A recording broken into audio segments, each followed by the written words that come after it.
show. Study bank coach. Man, I find my own demon. No come outside. Show the nonsense, my first man. In the voice of my brother Reliver Best, wherever you're spacing from, you're welcome to the Vawulence space, our Saturday edition. I would like to start this space by apologizing to all of you who we're meant to have this space by 10 a.m. today, but honestly, that just can't work. It can't work, man. I will just collapse. I would have collapsed if it's any space by 10 a.m. and many of you will be looking for how to take me to hospital by now. Guys, it's been crazy the past few days. Personally, I just couldn't. Actually, I'm just gonna make this confession. When I saw that space down yesterday, Elon Musk, I was praying that it goes on till today, safe. Yes, so that I would just rest. Honestly, I was just praying. I said, God, please, can you make this space Elon Musk get crazy for one extra day? I just wanted to sleep. It's it takes a whole lot of energy putting this work. So I think going forward, we'll just be having our spaces 4 p.m. Thursdays, 4 p.m. Saturdays. I cannot do that 4 p.m. Thursdays and 10 a.m. Saturdays. It's not possible. It's not possible. No. I'll break down. And we have less than 70 days to the election. So, guys, please, pardon me, all of you that set up your alarm clocks for 10 a.m. and I was getting a lot of messages, DM, what's up. And I say it's 4 p.m. today. We'll do this 4 p.m. Thursdays to every Thursdays and Saturdays going forward. Please just bear that in mind going forward. Thank you very much. Ooh. Guys, you're welcome to our Vawulence space. At least I've charged up. I got some few hours of sleep. Woke up and we're continuing from where we stopped last week. For the past 7 to 8 weeks, we have been on this, and it is one hashtag that we are going to trend till election night: the 1 million crimes of APC. We have an addendum to it, our PVC update. Thank you guys, all of you that have gone out for your PVCs. I've seen you guys, I see the tweets, I see the whole, as in the videos you guys are making, the moves you guys are pushing. Guys, please keep going out for the PVCs. Very, very important. We'll be discussing today on the PVCs update.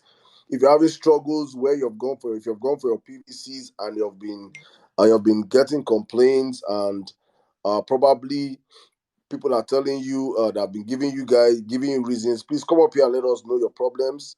We would like to have some documentation on all the places where we're having problems with your PVC drive across the nation. So wherever you are, let us know what is going on. So guys, welcome to the Vawulence space. Today is our episode 8 of the 1 million crimes of APC. While we can always focus on their crimes from past, every week they pop up with new crimes. So we'll be focusing on the few ones that happened this week, and I will still take you guys back to their manifesto of 2015. That infamous manifesto. Let me also use opportunity to say happy birthday to our sister, one of us, sweet child. Today's sweet child's birthday, and she is birthday mate with our number one campaign manager of the Peter Obi movement, President Muhammadu Buhari. I keep telling you guys, I've been saying from the one that it is our time to see. Please, you guys should show some love to Sweet Child. I need some love emojis up here. Love emojis for Sweet Child and President Muhammadu Buhari. Buhari is our campaign manager, whether you like it or not. He is the one that's going to he's the one that will hand over the baton to Peter. So please give your president some love. He's doing a whole lot of hard job for us. You can see his body language. He doesn't need to speak. He says his own with his body signs. You can see it that he's not standing on the fence. He does not have any. Agbado has sent his children, his wife, everybody, go and beg this man for me, please. I don't know what I've done to him. Please, he needs to endorse me. And Baba no agree. Baba say, I have told the military, go and fish out anybody that wants to do rigging. Shoot them. Baba say, shoot, fire them at sight. Baba have given orders. So please, show Buhari love going forward. I said this like 5 months ago. If you remember, I said this. Buhari will be our campaign manager going into these elections. We know. and it is coming to pass. So happy birthday, Muhammadu Buhari. On behalf of the Vawulence space, we love you, sir. Thank you. Please keep staying neutral. Keep being neutral. If the candidate is good enough, he should be able to sell himself and win the elections. If he's not good enough, he does only the endorsements. You don't need to do any rigging job for him. Make sure you stay neutral for posterity's sake. Let that be the only thing you did. You can boast your chest and say, I did for Nigerians. I gave them a free and fair elections, better than what I even saw. Because if there was no free and fair elections, you wouldn't be president today. And you are president today. The only thing you can say and you can stand on come 2023 is that I gave Nigerians the choice to choose who their next president is. I did not dictate. Remember, sir, I know your people are here also. They always come on our spaces. Remember, you asked them, you told them in their APC primaries, let them give you a chance to pick your successor, and they refused. You have never interfered in any of the gubernatorial elections. You allowed them choose who their successors are. It was your turn, and they refused. And you did not say anything. So please, sir, do your bidding. Do what is right for the Nigerian people. Allow us come out. Let our votes count. Make sure you talk to the whole security apparatus that are under you to make sure they give us an opportunity to vote free and square. Any rigger that come that day, send your operatives to shoot them at sight. Let them fire them. Please. Thank you very much. Guys, you're welcome to the Vawulence space. As I always say on our spaces here, over 300 of us already in the building. Please retweet the space. Quote the space. Every weekend we trend 1 million crimes of APC. Every weekend we have been trending from the episode 1 till today. Today won't be an exception. So I want over 300 of you in the group right now to please make a tweet with 1 million crimes of APC. Quote the space. Tweet the space. Let people know that the Vawulence space, your number one Twitter space, is up and running. And we're about to go ham on these people today. Guys, you know what? I'm gonna come from this angle right now. Um, and please also, I always indulge you guys. When you come up on our spaces, we have a topic, try to stick to topic, please. You know how big we are on topics. We don't like diversion and all those stuff. Let's stay on what we're discussing. If you have any other issues, you can always bring it up and we'll discuss that at different times. But today we are speaking on the 1 million crimes of APC. And if you have an issue with your PVCs, let us know your update. If you've got your PVC, I am so happy. I have a whole lot of violencers that have all reached out to me. Please see my PVC, Saddam. I've got my PVC. Our ladies, first time voters, I see all of you. Thank you very much. Please keep pushing people, keep mobilizing people around you to go out there and get their PVCs. It is what we need to take back our country. I keep saying it every time that PVC is that your visa you have been looking for. You have been going to embassies and they have been denying you visa. That PVC is your visa that will take you out of a bad country to a good country. So please, safeguard it with your life. Thank you very much. You're welcome to the Vawulence space one more time. And I say, if you have people that are not on Twitter, please let them go straight to the Vawulence space radio station. We have our online radio station that they can listen on low data mode, radio.vawulencespace.com, or they can quickly go to our website, vawulencespace.com.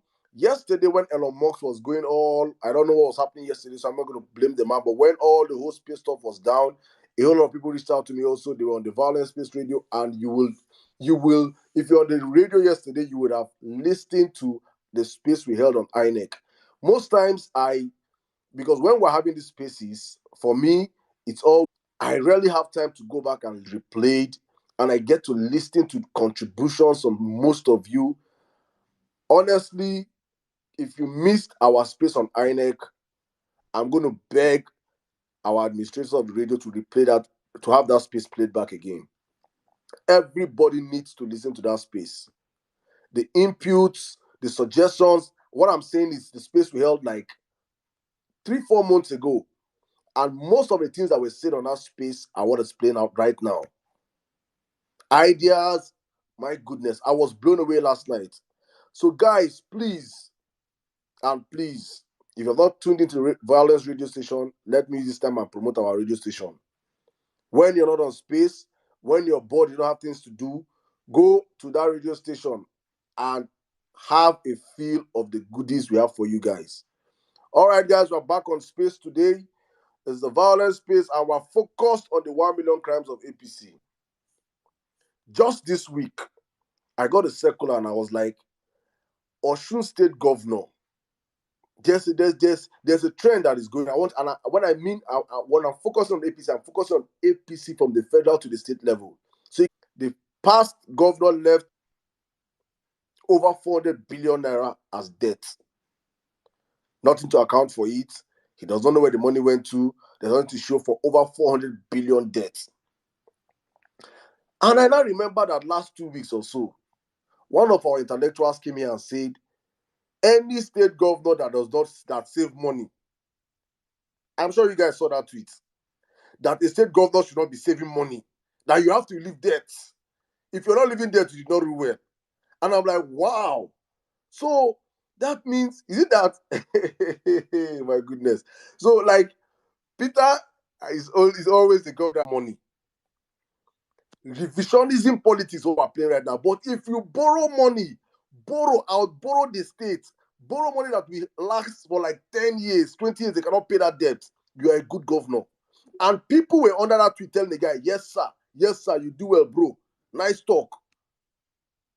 In Nigeria today, you look at the debts that the federal government is leaving for the next administration. No savings. Just opposite to the infrastructure that they are using to make noise. You don't see it. You now begin to wonder, where are all this money?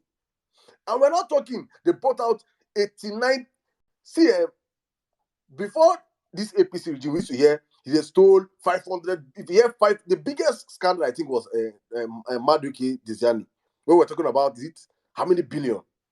We're talking about Sanusi was talking about billions. We're at least hearing now trillions, as in they're still in trillions in APC and it is nothing. Do you know what it means to steal 89 trillion? Guys, do you know how many zeros are 89 trillion, as in like it is nothing. And Nigeria is moving on. And I'm wondering, like, see the amount of theft going on under this government, under this party called APC. Look at how much these guys have embezzled as a government. And we, the people, we are moving on like it is nothing. And the mad ones within us are telling us, go on, please, APC, come back to power. In which world? And I live in the stealing, and I focus on security. We lost someone, I think yesterday. One more person again. We lost someone in Imo State. May the soul of the man that died, the LP House of Rep and contestant that died, may he rest in peace. But I was thinking yesterday, someone sent it to me and was like, did you see this, Saddam? Did you see about this? And I'm like, if I start looking at all the deaths, all the people that have died in LP this year, we lost a lady, Mrs. Chintax, I think in Kaduna a few weeks back, in an APC state. We just lost someone yesterday in an APC state. I don't politicize death, but you have to check the trajectory. You have to look at where are these things happening? Where are these assassinations? Who are the people that it is safe for people to die in these people's states? It is normal. People are dying in states being under APC government. It is normal. It is normal for us to say the vice presidential candidate of a party should come from a state that was bedeviled by Boko Haram. In fact, it was under him Boko Haram became the in-game. It is normal. My own is that till elections, because I know we have a very short memory span in this country. That is why we took it upon ourselves that for the foreseeable, in fact, in election weekend, I will not discuss anything on Saturdays. We can have added topics. We can have addendums. We can have little topics to it, subtopics to what we are discussing. But Nigerians must remember that this party called APC should never, ever, ever come to power again. We have suffered enough as a people. Nigerians are dying in numbers. Poverty is increasing. Insecurity is an in thing. This is one Christmas I don't see people saying we're coming for Dirty December. You all remember Dirty December. So, Nigerians, as we discussed today, you're welcome to the Vawulence space. I won't say much, but we have a whole lot to discuss today. Remember to share the space. Remember to come up here, and when you're discussing, please stick to topic. And thank you very much one more time, my brothers, Omar and N6, for always doing this with me. I know the sacrifices you guys make on your own. It is not easy, but it's something that we have to do because we have something. We all know how important these conversations are. We all know how important it is to energize this base. We all know how important it is to push together as a team. Thank you very much for the sacrifices.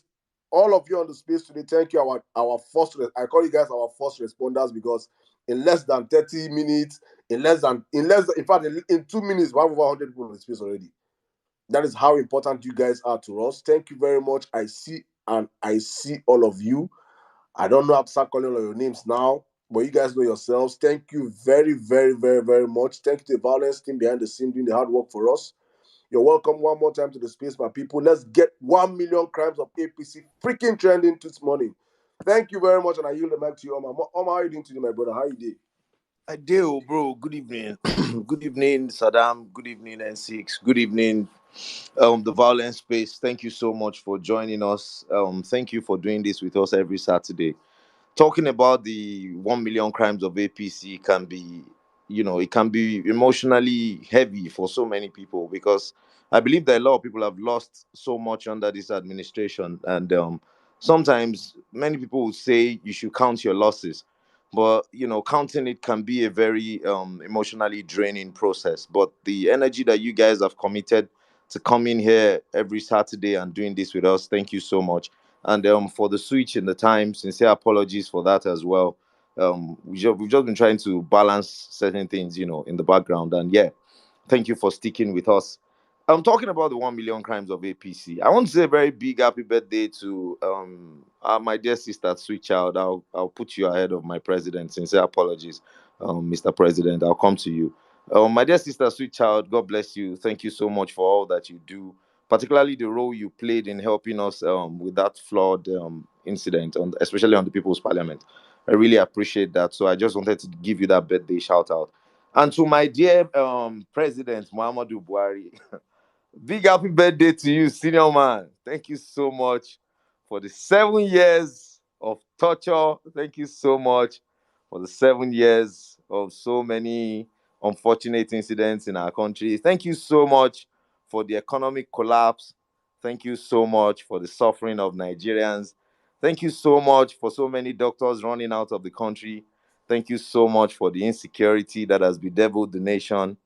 Mr. President, I express my deep felt gratitude to you for all of the spread of the bandits and the headsmen that have continued to encircle the country. Thank you so much for the incident in Owo. Thank you so much, Mr. President, for the 300 Shiites in Kaduna. Thank you so much, Mr. President, for Lekki Tollgate. Happy birthday to you. All right, moving on, fellow Nigerians. Thank you so much for joining us on the Vawulence space. My name is Omar. I'll yield the mic for now to N6. Omar, hey, God have mercy. You don't see, Omar, just NC, I think NC is trying to get his charger up. You know why I did that, Saddam? On my birthdays, I'm not a big birthday person. I consider my birthdays a day for sober reflection rather than a day for any kind of heavy celebration. Personally, I know it doesn't apply to so many people. So the moment I saw that it was his birthday today, I thought I should do some reflection because at the end of the day, what do you thank an 80-year-old man for?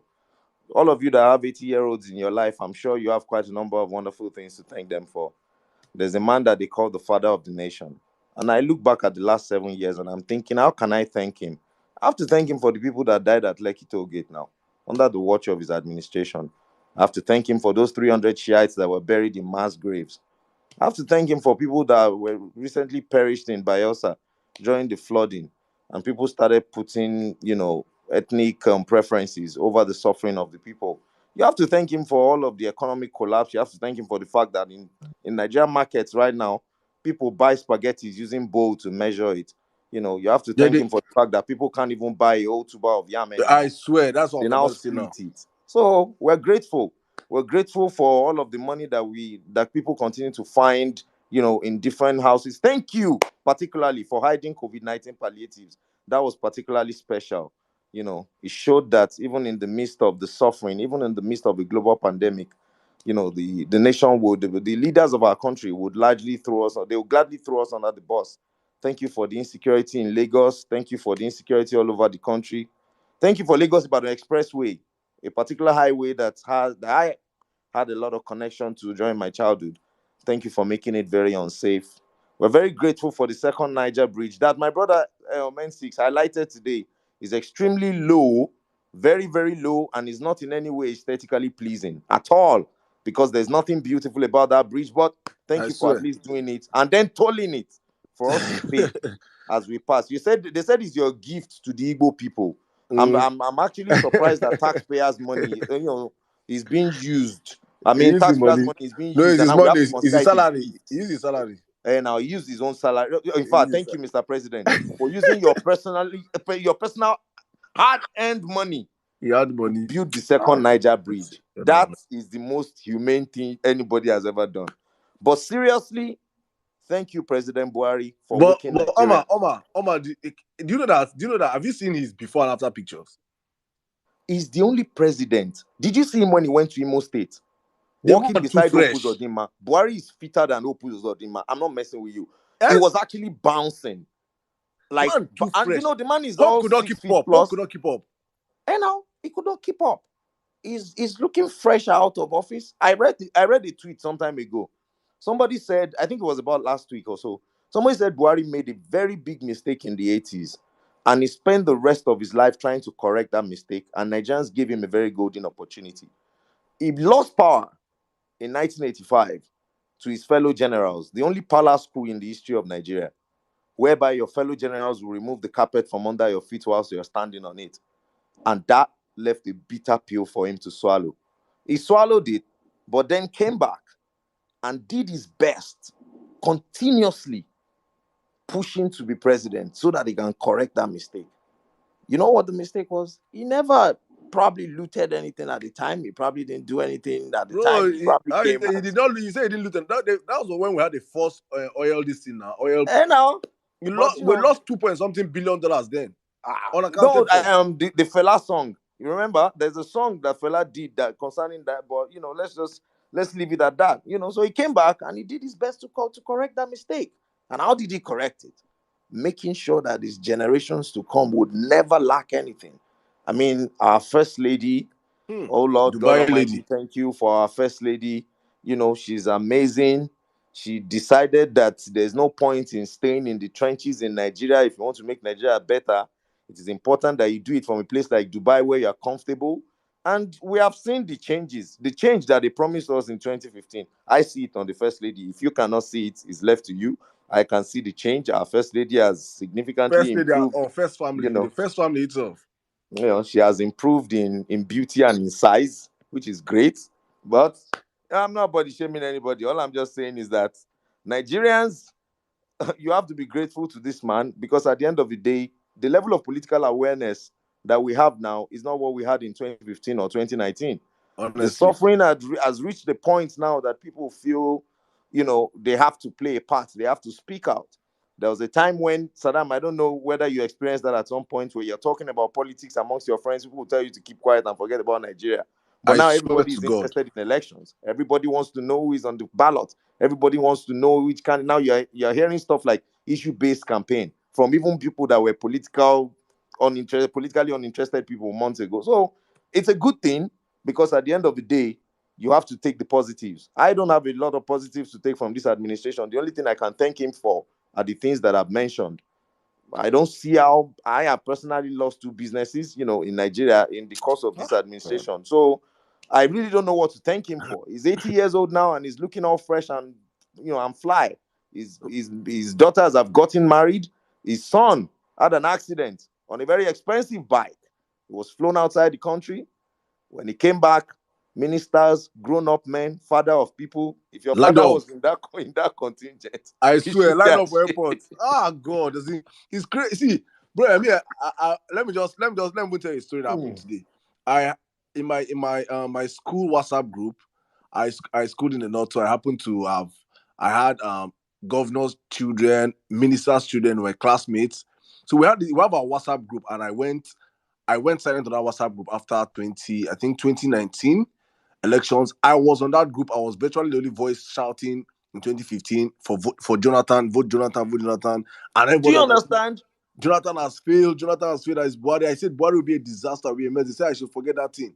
Now maybe I'm supporting Jonathan because he's from the south. I said no. I grew up in the north, and most of my group filled up with we were mixed, yeah. So I was like, no, I see Buhari. I've read his history and everything. They were like, no, no, no. So most of those my friends after 2019, some of them were still saying next level. I said, are you guys for real? Eh, Is it because you next guys level. are gaining something from this based on or office wise senators, children, and the rest? I'm like, what's wrong with you guys? And after that 2019 elections, I just left the group. I'm in the group, but I left. I stopped talking on the group. I stopped sending message. I just left everybody. I was like, I cannot be in a group whereby these guys they have just absorbed themselves because many of you are doing well.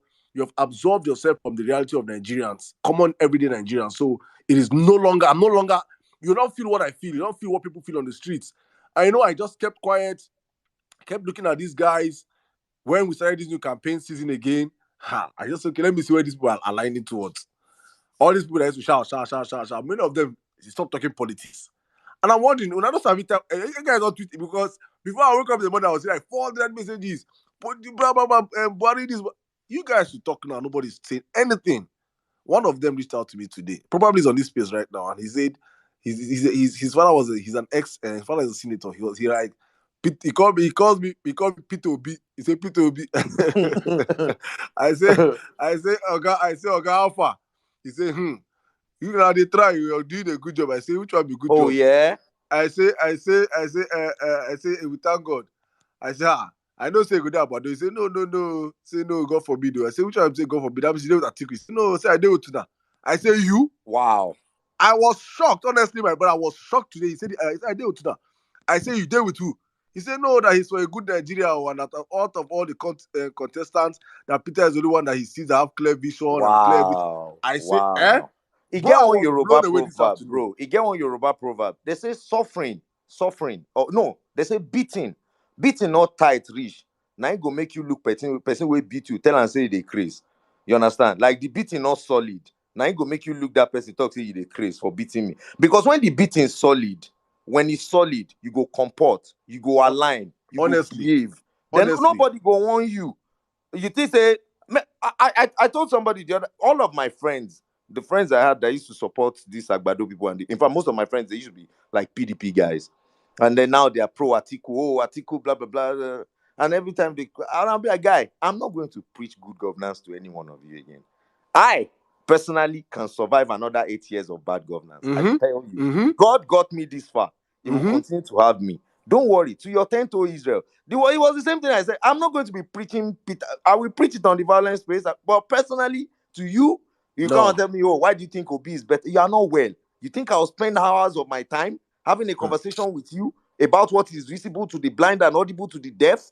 About a man that you can find verifiable track records of him on the, and then some will come and tell you, oh, boy, you know now, you know these Igbo people now. You see, if you go down that line, if you can't punch you for face, now that point, now I will change, I can't change them for you because you don't get sense. At the end of the day, you don't get sense. Your own Yoruba man, he automatically toppled another man that should be the right candidate in this election under the Mm-hmm. APC. That is a Mm-hmm. fact. Even if they want to give us a lesser of two evils, if they have presented Oshibajo, it would have made at least some sense. People will still think, okay, you know what? Somebody like me, I might even be swayed, to be honest, because I like Oshibajo as a person. I'm not going to deny that. I like him as a human being. But as a politician, I'm not a big fan of him because at the end of the day, I believe that there are times when you should understand when to take a stand. And when you don't take a stand, you then look like one of them. In fact, you are one of them You're one automatically of them. because Yeah. Onagara did the same boat. Some people have had the opportunity to, and that is why I will forever respect this Peter Obi man. There's nothing you can tell me about him that will not make me not want to go all out for him. Because you see, at some point, a nation get. I wrote a piece some time ago. The will to resist, a collective duty. Probably the first piece I posted. At some point, a nation has its own destiny in its own hands. That you are holding it like this, and the duty will fall on the collective. to take a stand. You are not going to have Nigeria does everybody My will keep brother, waiting Buhari for a touch hero. everybody. Buhari touch everybody. I Do you honestly, understand? for this boy today to complain and give me this complaint what I received today, Buhari, this one, I'm telling you, this is a son of a former senator that works in one of our biggest corporations in Nigeria. You understand? So I'm not saying that. I'm talking about these are the A's of the A's of society. Buhari touch everybody. They know. See, that's why most times I look at people when I say we are even the noise we make online. I can beat my chest and say that these elections it will shock the world. The amount of people that are online, that are offline, that will vote for Peter, that are not even talking. That those silent voters that are just keeping quiet because they don't want to say anything. Sadam, Okay. Buhari touch everybody, reach Dangote. Dangote fell in the last 8 years to 73rd richest man in the world. Sisu, good evening. Buhari touch Are you everybody, ready to touch speak, Sisu? Dangote. I'm not here ready now. Charger they find this. I have 3% battery here like this. Okay, all right. Sisu, good I evening. want to buy. I've sent Hello. someone to buy me. Can you hear me? Yes, I can. Yes, I can. Okay, all right. I've sent Anyway, someone to get me to go and buy me a cable. So I'll just in about 5 minutes I'll be back. all right. All right, my So, brother. bro, sometimes you just look at it, you look at the country, and you ask yourself. I mean, for me, the question I've been asking myself in recent times is it that some people they believe that truly a Tinubu government would actually make Nigeria better, like a return of the APC into power. Maybe they believe that maybe the APC got something wrong in the first 8 years, and maybe Tinubu is the one that has the Midas touch to come and turn it around. I've been wondering. I've wanted honestly. It's because Whitebeard he probably hates me now and does not want to engage me anymore. If he was on this, I would have honest. I would have wanted to ask him like, bro, like legit. Do you really believe in your heart of heart? I would like it to be a private conversation because he might not want to admit it in public. Like, My do you brother, believe? I've had that conversation with you know now. You're supposed to say these guys. Many of them. Honestly, see, I understand where many of us are coming from. We are a country that have been built on you see this tribalism. Tribalism have destroyed the whole of us, and our generation has eaten into deep into our generation also. It is just that we are now standing up as a people because Buhari has done it. Buhari has wiped out tribalism and religious bigotry from a whole. Hunger has no tribe. So if you understand how bad it is right now, terrorism has no tribe. Bad governance has no tribe. If that Buhari did half of what Jonathan did to stable the economy and things are not that bad, I bet you there is no how Peter will stand the chance now. Not because Peter is not better than others, bro, but because of it is inherent in us as a people that our society has made us. Many people. It is brother. If now we have collective suffering together. That is why you see we are gathered together now shouting this thing because one more turn of bad governance. Honestly, I don't see Nigeria surviving. And same with so many of us here. can I ask you a question, Saddam? Go on, my When you're brother. making your opening submission, you mentioned the Osun State incident, and I've been checking. In fact, it was one of the things I prepared for when I was coming. Bro, And I was going to ask you, like, is it Buhari that governed Osun State in those 4 years? It wasn't Buhari. It was a Yoruba man, Oyetola. Listen to what Adeleke had to say. People of Osun State, the total loan stock as of today is 331.32 billion.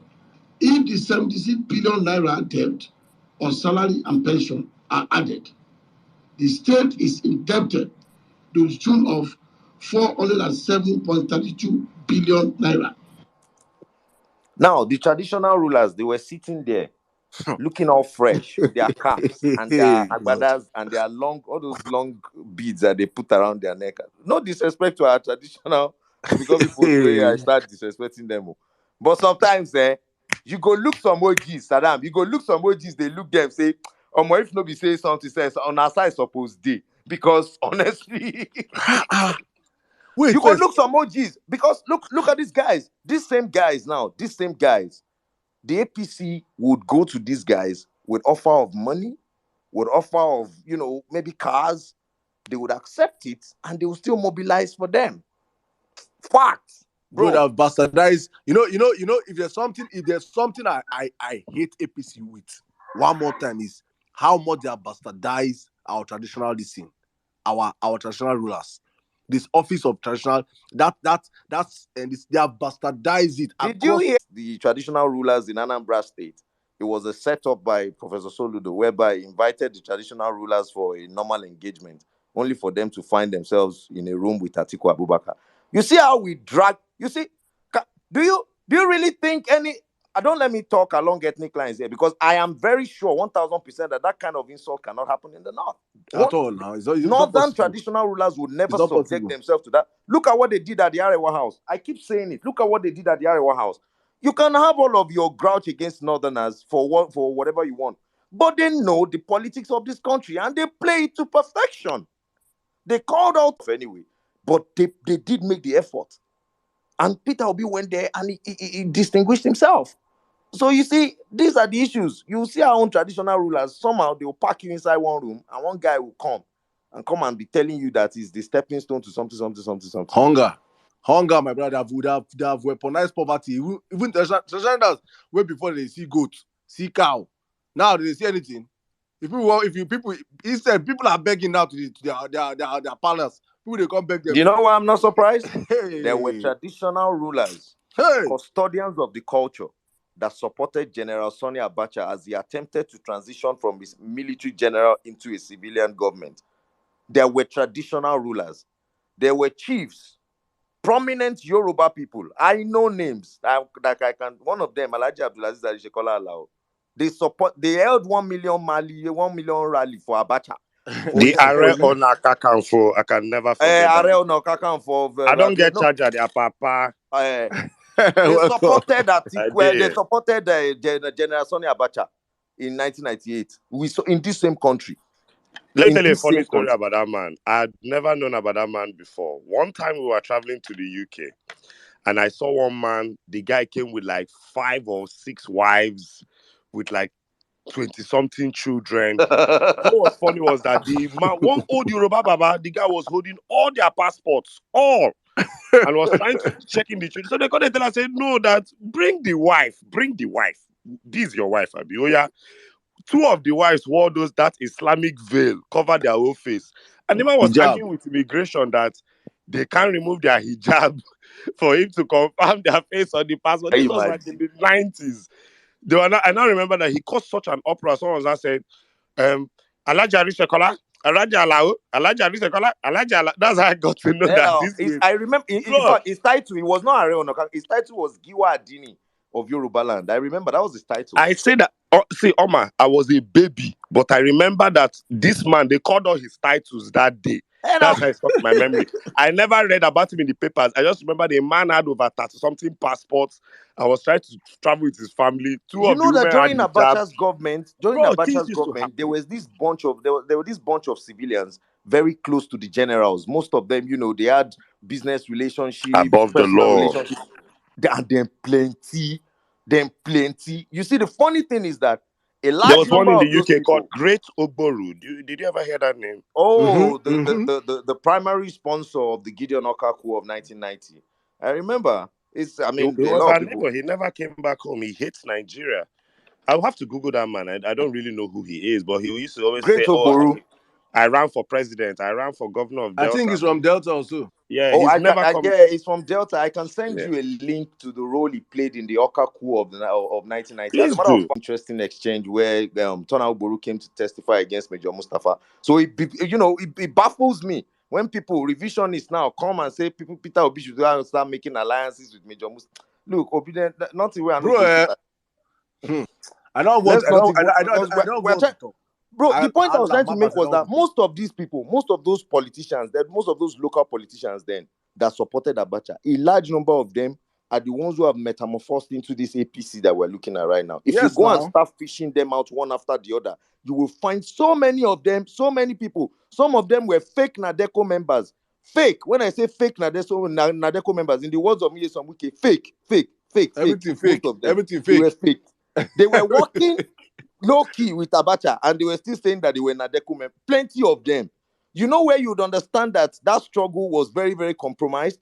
Tinubu was fake, bro. The moment it was one of those politicians that went ahead to convince MKO Abiola to declare himself as head of state in Ekpetedu, Otto Nzeribe. That's a story for another day. He was the one who went to scope the man, and that one took debate, and he went to announce himself as president, and Abacha had a pretext to arrest him. Now, the moment he arrested Abacha arrested MKO Abiola, automatically, do you know how many Yoruba politicians switch sides? One time, boom, they worked under Abacha's government. So that tells you that when they bring all this old tribalism and this bigotry and all these games they try to play, the political class belong to one tribe. The common man, you and I, we are one tribe. Whether you like, Nadeko na scam that year to collect visa now. Imagine something where Dele Momodu won't use turn to Democrats. Nadeko was hijacked. Joel Odumaki wrote extensively on the hijack of Nadeko. It was so sad what happened. And all this paranoia also led to what led Abacha to actually be going demon time on so many people. The Nadeko and the treachery, the back and forth, the backstabbing. So many people that Nadeko could have done a lot. And I even also believe Abacha might not have been as vile as he would have been if not for all of that opposition. They really turned a madman more paranoid than he needed to be, and the average Nigerian paid for it. One of the biggest APC vuvuzelas on this app right now, Kayode Ogundamisi, is a former OPC now, the secretary of with OPC. blood on his hands. With blood on this country. He was one of the first people I block on social media when I open a new account. I just go and block him first. Him, Deji I have a problem. As a Yoruba boy, you know, we place too much emphasis on respect. I'm going to be honest about that in our culture. But in as much as it has its cons, of course, there are lots of pros that comes with it. We're very respectful. But you see, that is one thing. It makes us look at older people when they are making a mess of themselves. You know, there's a Yoruba proverb that says, when you tie a corn, you know, to your waist, you become a joke to the chicken. And that's what when I see people like Kayode Ogundamisi and I look at them, I say, like, all these OG who they take now APC can't turn you to.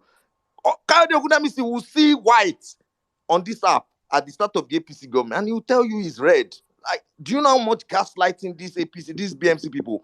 Obedience, I really have a lot of respect for you guys. You managed to shut down one of the biggest troll farms in the history of African politics. The BMC guys. Let me tell you how Providence works. You know that when you do something most times and you think you're doing it to the detriment of other people, most times you don't know you're shooting yourself at the foot. When Buhari shut down Twitter, they thought that they were doing it to attack Nigerians. They didn't know that was the moment they ceded power to Nigerians. I swear, that move, that shutting down Twitter was the moment BMC said, we are no longer in charge of Twitter. Nigerians took destiny to their hands, opened VPN, and everybody was streaming from different locations around the world. Bro, let me give you one interesting analogy. Go on. Wonder how Hitler lost World War II. I think he came from Operation Barbarossa. The moment he launched the invasion of the Soviet Union, boom, that was because he wasn't even equipped to fight a war on two fronts. Mm-hmm. These morons thought they were attacking Nigerians and they were going to shut us down, and they left Twitter for us. Boy, enter VPN. And I need to remind you, they didn't just go cuckoo. I mean, which they went to another app. They went to another app that wasn't even built by a Nigerian and tried to make that app blow up. Popular. How crazy these guys are. Then after 9 months of seeding Twitter, only few of you are tweeting. Boys already did. Me where I don't already open. I don't open camp. My VPN at Cambodia. I tweet from Cambodia. I trend from Cambodia. People in New York. People now that VPN spoil their life. You will not come back after 8 months and say you want to take back Twitter. Nigerian matter if they trend for Belgium. Where you go there? Yes, now. There was an issue on Shade Room where influencers in the US were complaining. And they used, was it Thatcher and Titans as an example? I nearly died of laughter. Where they said that influencers will be paid to trend topics. And that the topics, you know, you're an influencer, maybe you're current civil, you know that you can get on the trend table. Then go start discussion. Push, trend, finish. They bring top 5 trends for America. Thatcher and Titans. NSAS. Wait, Nigerian. Because with VPN, we go to discuss our own topics. Our topics go to trend. Igbos was trending that day. So you go like Can you imagine? Igbos, NSARS, which we understand is a worldwide phenomenon, so that's understandable. Thatcher and Titans from the cartoon or maybe a movie. I don't know what it is, but we've seen disruptions to the trend tables worldwide. I said, now Nigeria, now we use VPN. You know, 2,000 Nigerians in Agidingbi with VPN in Miami, Florida. We don't go scatter anything when they try trend for Florida. do you know So that as hilarious it as was this that is, bad. as hilarious as this is, Omo, for you to understand how shameless. we never start space. Violence space is already trending. What's happening, my people? Are you What's joking? happening? I swear to God, man. Bro, you know, say, where you gonna say these people no get shame? You see, I've been on Twitter for a while. El Rufai's wife, I can't remember her name now. She has this thing she calls English Hadiza. class. Her handle is Hadiza, Hadizel or Hadiza, I think something. Hadiza, yeah. She has this thing that she used to do that she would correct people's English. I used to enjoy it, to be honest, like, because away from the politics, I like it when I'm just able to admire something about, somebody. She calls it something English class, and after that Twitter ban, say, make person not get shame. Maybe say they disgrace you. You don't make you fuck up. After you fuck up, you can't say you know get how to take correct that fuck up. You have to now crawl back in shame. And I was like, oh, something English class will be resuming in my head. I'm like, ew, like on another day. They don't get shame, I swear. Ogunki, your English They don't class. get shame. Now they are invest for Atiku now. Atiku left Twitter. Atiku left left Twitter for 9 months. And I say this man is they wear napkin. About the wear napkin. You know get shame. But I tell you to leave Twitter, you go leave Twitter. It's crazy. All those GOs, they go to tweet. I'm tweeting not from Nigeria, but from somewhere else. God. So my tweets as a this thing. Jubril this country Gawat, don't forehand. he go go. Things don't Jubril happen Gawat for go him. go. They use Greater Lagos accounts. They take tweets. The moronism in APC, I think they inject it into their blood. Honestly, the moronism in that party, because God. Adamu Gaba is support. Very stupid movie. That's how people go they report the guy Apple. Did you see the ratings? They kill the app for App Store now. Bro, Saddam, if you ever have a free day, just go and find that app on App Store and read the reviews. The reviews. Does he say, if I downloaded the app and the app is stealing my data, please report it. Report it. I want that. Nigerians, when they have it in for you, if you see the kind of review, when if I go App Store, I'll go find, if they don't come out for app, I'll go find the reviews where they there. No, let somebody I else. even want to appreciate Nigerians and everybody in the violence space. I saw a video of Simon Ekpa looking as if he was broadcasting from somebody's BQ. Be like, say, indoor here, say Nigerians won't come protest for front of your house. You don't run, go underground. He wasn't sounding confident, like a rabid dog, animal, shouting his normal rhetoric. He was just there. His Peter Obi supporters. They're coming. He's there. When I saw that video, I said, obedience. May God continue to bless you people. Keep it up. Another person that obedience are running mad. He doesn't even know that he has run mad finish. It's Femi Fanika-Yode.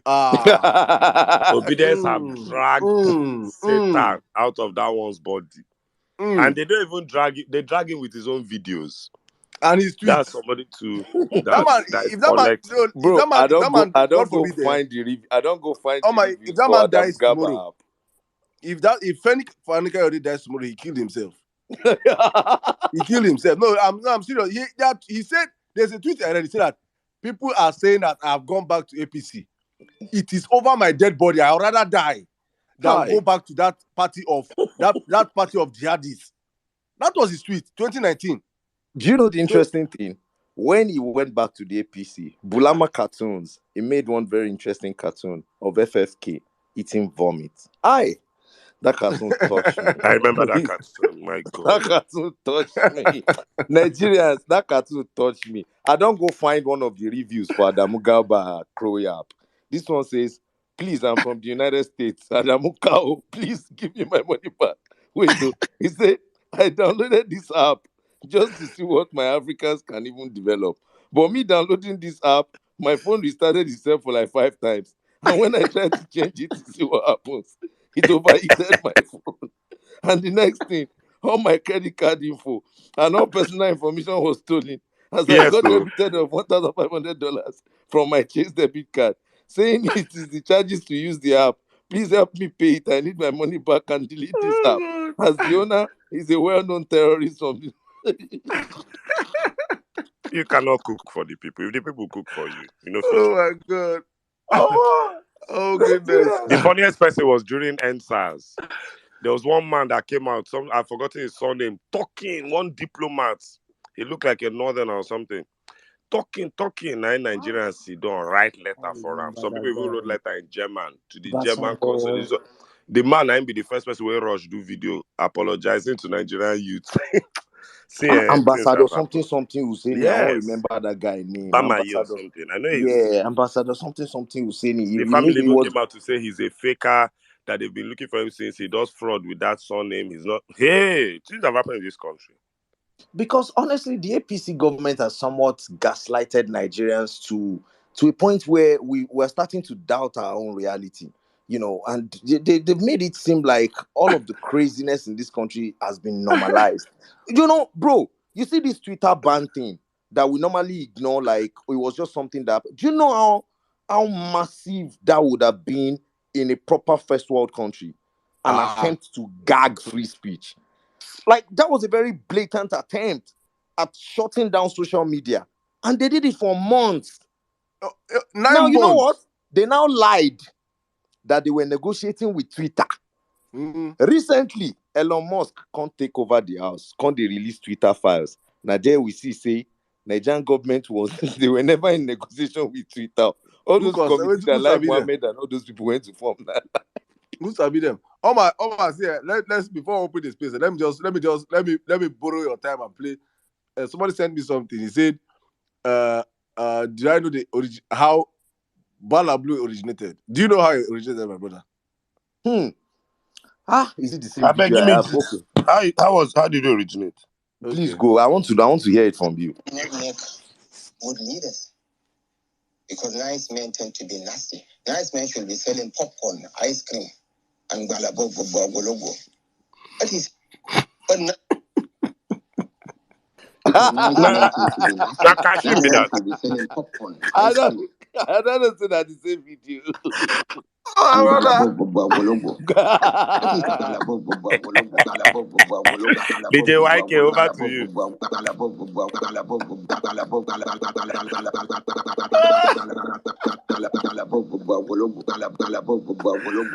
Oh my god. DJ Saddam, DJ Professor I beg that Saddam. you my beg. Nah, as Shetima they shake, as the head Hey. they shake, as they talk that go, that they make me it dey sweet me. Baba, now he's the originator. I bet put on for Jumbotron.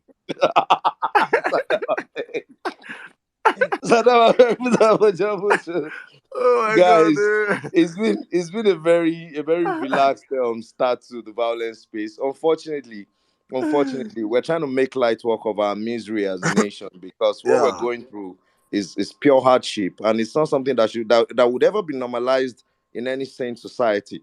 But they've pressured us into normalizing madness in our country. We might be making light work of it, but please, everybody here, as you come on this space and make your submissions today, please talk about what you have done to get your PVC. If you have your PVC, if you're outside the country, the efforts you're making to help people get their PVCs, or whatever you have done concerning this PVC, please let us keep it as a burning as a topic on the front burner. It's extremely important. So I think I don't know if Caesar wants to take a submission. Yeah. Let me just chip this in. Okay. There was something you guys started, would I say vis-a-vis unknowingly, but I think it can play a vital role in today's show. Today is Muhammadu Buhari's birthday. Omar had a rant about, thanking him or wishing him happy birthday with his fuckeries over the last 7 years. So as you call us up, you can also wish Buhari happy birthday, but give us 3 nonsense that him and his APC have normalized in this country as we thank him on his birthday. I think that's also a good angle. Cheers. Honestly, with I the think that's very, very questions for perfect. PO. Now, since they always come up with these things, I with the swear. questions for PO, wait till season starts that day. You don't forget, say this thing now 1,000 crimes of APC. Now me turn them to 1 million. Now you turn Yeah, out to yeah, 1 yeah, billion. yeah, yeah. No, I didn't see everything. Don't worry. Iron sharpeneth iron. No I worry. don't stop that I I because swear to God, continue, wait please. till I we go swear, I take think do this that's Happy hashtag better. birthday, now. Buhari. Buhari birthday assessment. Buhari birthday assessment. I mean, 3 rubbish gift for Buhari. Whatever you guys decide on, please let me know. Yes. So as you come up, as you talk about your PVC, talk about the 1 million crimes of APC, of course, please, 3 fuckeries of Buhari so far on his As 80th you wish him birthday. happy birthday, may they not say we no be patriots. So you go wish him Please, happy you birthday. have to Can't wish him remind that happy we birthday. never work. Nobody. Well, I saw they're supposed to call in there when they. Oma. Do you know where this campaign happened? You know it was in Plateau State. That was our first campaign. Yeah. And ever since that campaign, Buhari have not gone on that campaign trail with him. He has Buhari never say been there. he has said the way where this guy called him, he begin fear. Say he begin fear. Buhari where he don't say they use follow good am go any names. campaign again. Make you don't Because follow. the guy, bro, even when I was young, I hated it when people shout my name. Now imagine somebody shouting your name inside the stadium with very amplified, sound systems. Everybody, Harry, they can't do anything for you. Guy, you fight your own You know, battle. say Buhari now like 2018 where they use and do skit last. That's Mr. Spell Buhari be you. They so him don't master how to command himself from skit matters. Now one day when he just come out with this man, he enter song, alukulukule, ringtone everywhere. Ha! They can never see him on that campaign trail again. God forbid. How many memes can one person become? I beg If you. not me, I go discharge myself too. You can just say, look at everything they do this guy, Before man. Buhari go talk the world, they say different shades of red.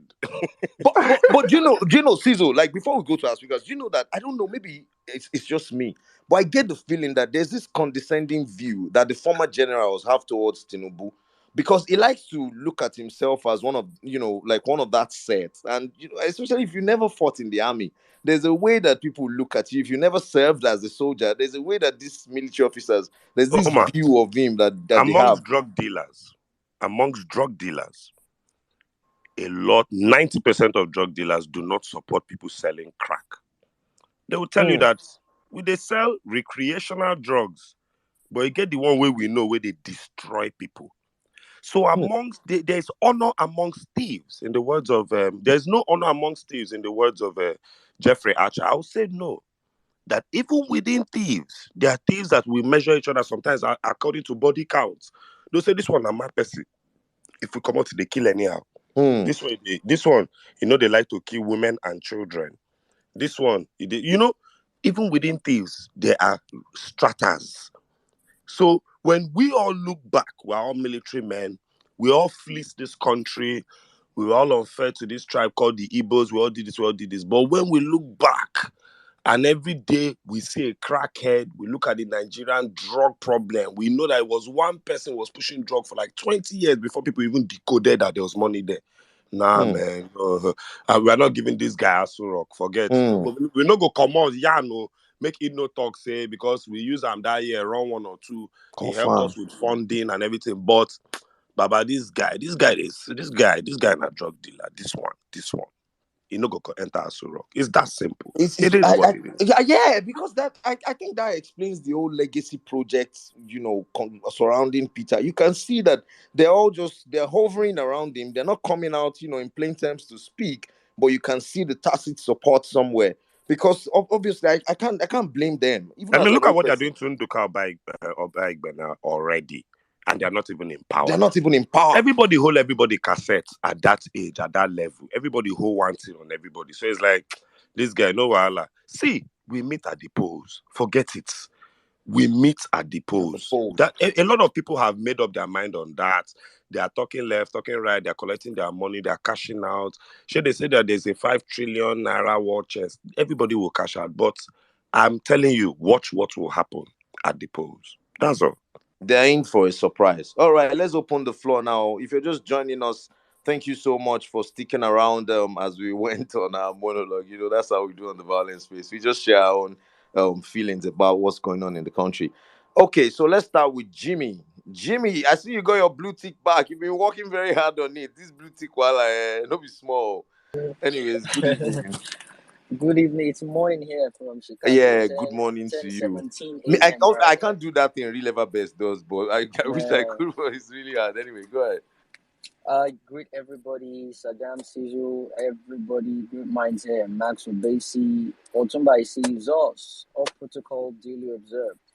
Um, uh, Omar, what you were trying to say the other time about the Yoruba proverb, it's ìyà ò tó yà lọmọdé ní kò ní da fẹ́ tó nà òun. So Exactly. Beating that's the no Yoruba reach. one. Now in small Beating no picking go reach. look person wey beat am tell am say God go punish am. Now Shey because you that get. beating no reach, I get you. Mm-hmm. So, I mean, I think we should add 10,000 to the things of APC because of what Omar had as a topic last week, Sunday, the Parliament, People's Parliament, the abortion that was carried out on the 8 girls, about 10,000, young girls, that should be added to their sins. That alone is over 10,000 sins of whatever it is we add into what they have on ground right now, and it's crazy. And Arisha Kolalao, the guy you guys were mentioned earlier on, it was one of those people I was going to mention. It was one of those people that went with. I think Adedobutu was there. He's just more like a Baba Saleh. So they all did whatever it is they did back then just to get whatever it is they wanted in dollars from from Abacha. Then it was even during that Abacha time, Arisha Kola got the connection to Mecca. That was how they made him the Are Musulumi of Yoruba land. Yeah, It Are was, Muslim, the Giwa you Dini and the know, Are Muslim. that was when they introduced him to Saudi Arabia, and Saudi gave him a lot of money, and he decided to build the iconic mosque in Ibadan, the one at Iwo Road area, and that's how he's been known earlier on. Before then, it was known for his invention of the Gamale 20. Back in the 60s, it was the one that came up with the Gamale 20 formation, that thing that kills rats and just dries them up without even smelling.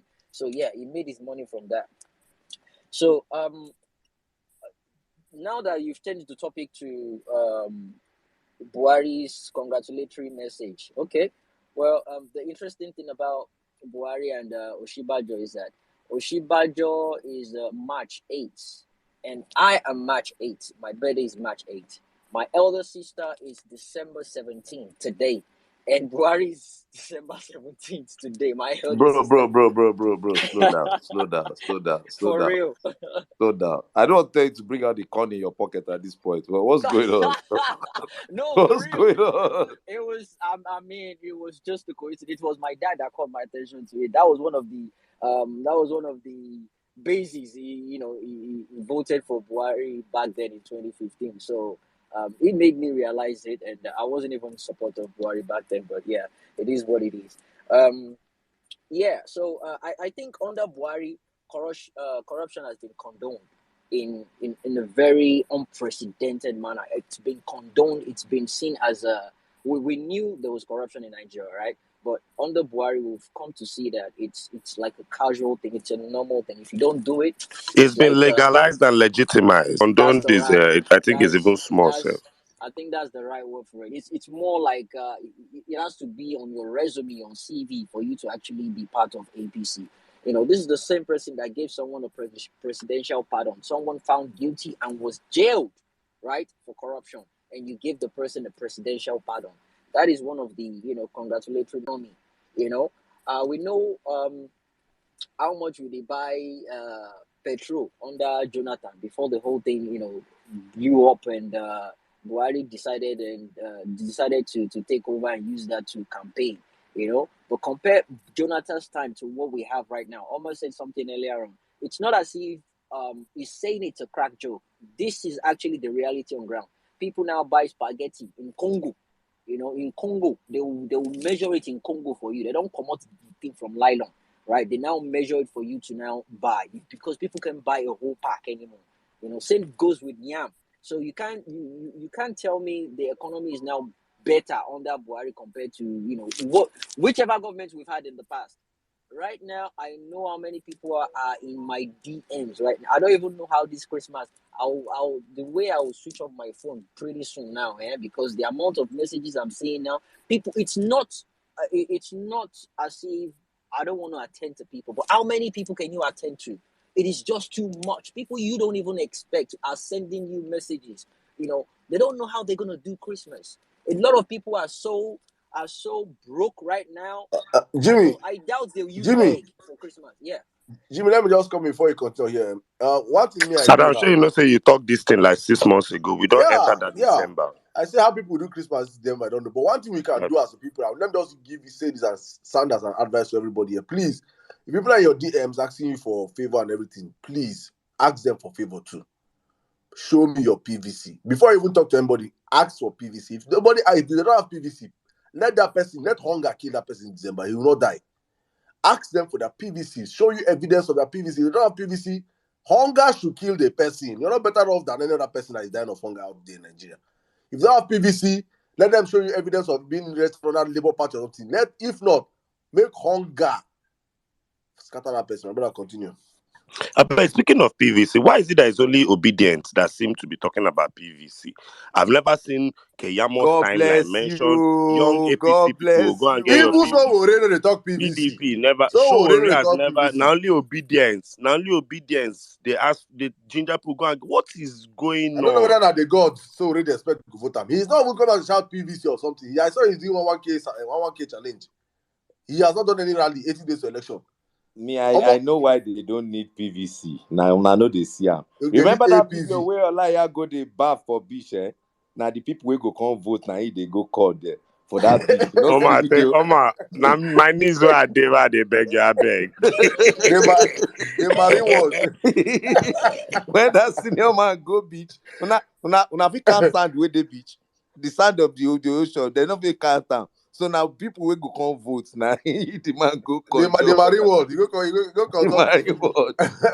Who needs a PVC when the sands of the ocean can vote for you? Nothing where these Please, people not going to invoke. please, all our helpers on this space, please, all our helpers, please, everybody reach out to you for help. If they don't have that PVC, let hunger kill them. They're not better off than people that have been dying to Boko Haram or to bad governance. Please, if they have PVC, they show you evidence of being registered under Labour Party. Let them go work as polling unit agents or canvassers so that they can make money. They won't pay them. So if you, all of you yourself, even and it's fine. Anybody asks for money, tell them to go and work on that Labour. Labour is going to pay them. Labour will pay them as polling unit agents. We need all those people up now. Don't come and be begging people for money. This people, they hard for everybody everywhere. Jimmy, continue, please. God bless you. Yeah. So another thing we can thank Buhari for is the amount of herdsmen we've had. He brought them in massively. Oh During this term. shit. He brought them in massively. And he has actually made us realize the worth of Nigerian life is not as much as the life of a cow. He places priority on cows and herdsmen more than citizens, more than Nigerians. I think it's the one in Kaduna, one of the trains that they actually bought. They went for the specification specifically for the train not to go as fast as possible so as not to kill cows on rails. Can you imagine that? When other countries are dealing with bullet trains and you're telling people to get trains that will go at a speed at which won't really kill cows. There was one that they did at a point in time that killed cow. The federal government had to reimburse them for those cows. Can you imagine that? And people just die every single day without they don't even care about it. Up till now, he hasn't mentioned anything about the flood. He hasn't even congratulated those who made effort or who survived or in any way. But the one that happened in Iran, it was forced, and he even donated money. And he has shown us that he doesn't really care about Nigeria because I think his retirement home is probably going to be in the jail because he's been doing everything he can to do a railroad all the way down there so we can make it easy for him to move from Castina to the jail. And under Buhari, there has been a lot of division in that country. A lot. We've never been so divided under Buhari, honestly speaking. We've never been so divided. Even within the Yoruba people, we are divided within the Yoruba people, not to now talk of the northerners and the easterners. Now, put all that together, we're now still divided as a country. We don't see ourselves as one. This is when people now start agitating and, trying to clamor for their own people. It was under Buhari, this thing. It's been there all along, but yeah, under Buhari, it became more obvious and people are beginning to see it clearly. And the blame game, he doesn't really care. He blames PDP for whatever it is he's been trying to fix for the past 7 years. I see your hand, Omar. And the nepotism, oh my goodness. He did all these things perfectly, and it wasn't even, he doesn't have this remorse. He doesn't think of addressing anything. He doesn't even feel like talking to anybody. He has made it a normal thing. And lastly, the one about Osun State Governor, that was Otumba's people. Did you understand the fact that the 400 and something billion naira was actually taken after he lost the election? It wasn't as if it was built up. He made that loan after he lost. He knew, yeah. I saw the news yesterday. He knew he had lost, so he was trying So to Jimmy, get can you something. confirm? Can you confirm if the loan? Okay, sorry, Sizo. It's a news. It's Do a you know a news. lot of people talk about the loans, but you don't understand? One of those loans was payable over 27 years. This man took billions of naira and dollars, and one of the loans was a 27-year payment from the Osun State people. So imagine this guy has ensured that at least four times seven, about 7 to 8 governors or 4 governors of two terms each will be paying for money he has eaten as at 2015. Do you get what I'm saying? Like in the 2010s. Go, I will show you. I critically read those loans. You will see the payment plan 4 years, 2 years, but the first loan was about 20 something, if not 30, 32 or 27, 28 years. Please, someone get me the document and I'll put it on the Jumbotron. Tag me in the document of the Osun loan scheme. So I'll show you one of those particular loans, payable over 28 years or something along those lines. These guys are devilish. Yeah.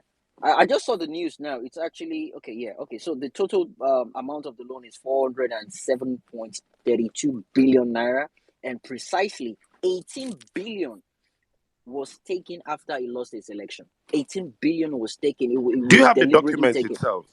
No, I don't. But it's on. Okay, no. Okay. It's all over the Please, news. It's someone in tag me on the Vanguard. document. It's in Let me look for Punch it. and the Nation newspaper. I will check it out. If the document is there within those newspapers article, I'll just I'll put it on the jumbotron or something. So let me yield back now so other people can speak. Thank you, guys. Thank you very much, Jimmy. When you were talking about Buhari dividing the country, I just thought to myself, like, he believes a different principle. I think he probably believes that divided we stand, united we fall. Anyways, moving on. My brother Oladipo, are you there? Oladipo, I see you raising your hand. Are you there? I'm here, Uma. Good afternoon. Good afternoon. How you doing, bro? I'm fine. Saddam, good afternoon. Sizo, I was trying to send you the loan stuff. I think I mistakenly sent you something wrong. It was something about my job. Don't mind me, Jerry. Saddam, Uma, can you remember the young lady, DSS lady, they said jumped into the third mainland? Yeah, I thought that was a breakfast-related story. Yeah, you see, I'm close to the family, and number one, I'll be bold to tell you now that the story is not true. There are still so many things that surrounds that issue that is so hidden and not so understanding. But I'm not going to say more than that. But do you know the My father brother, died yesterday? a Do you journalist know the who father? reported Do you that know? their president urinated on himself has mysteriously committed Yes, now. suicide after leaving notes. No worry, we Thank you. understand everything. It's fine. Do you know that the father died yesterday?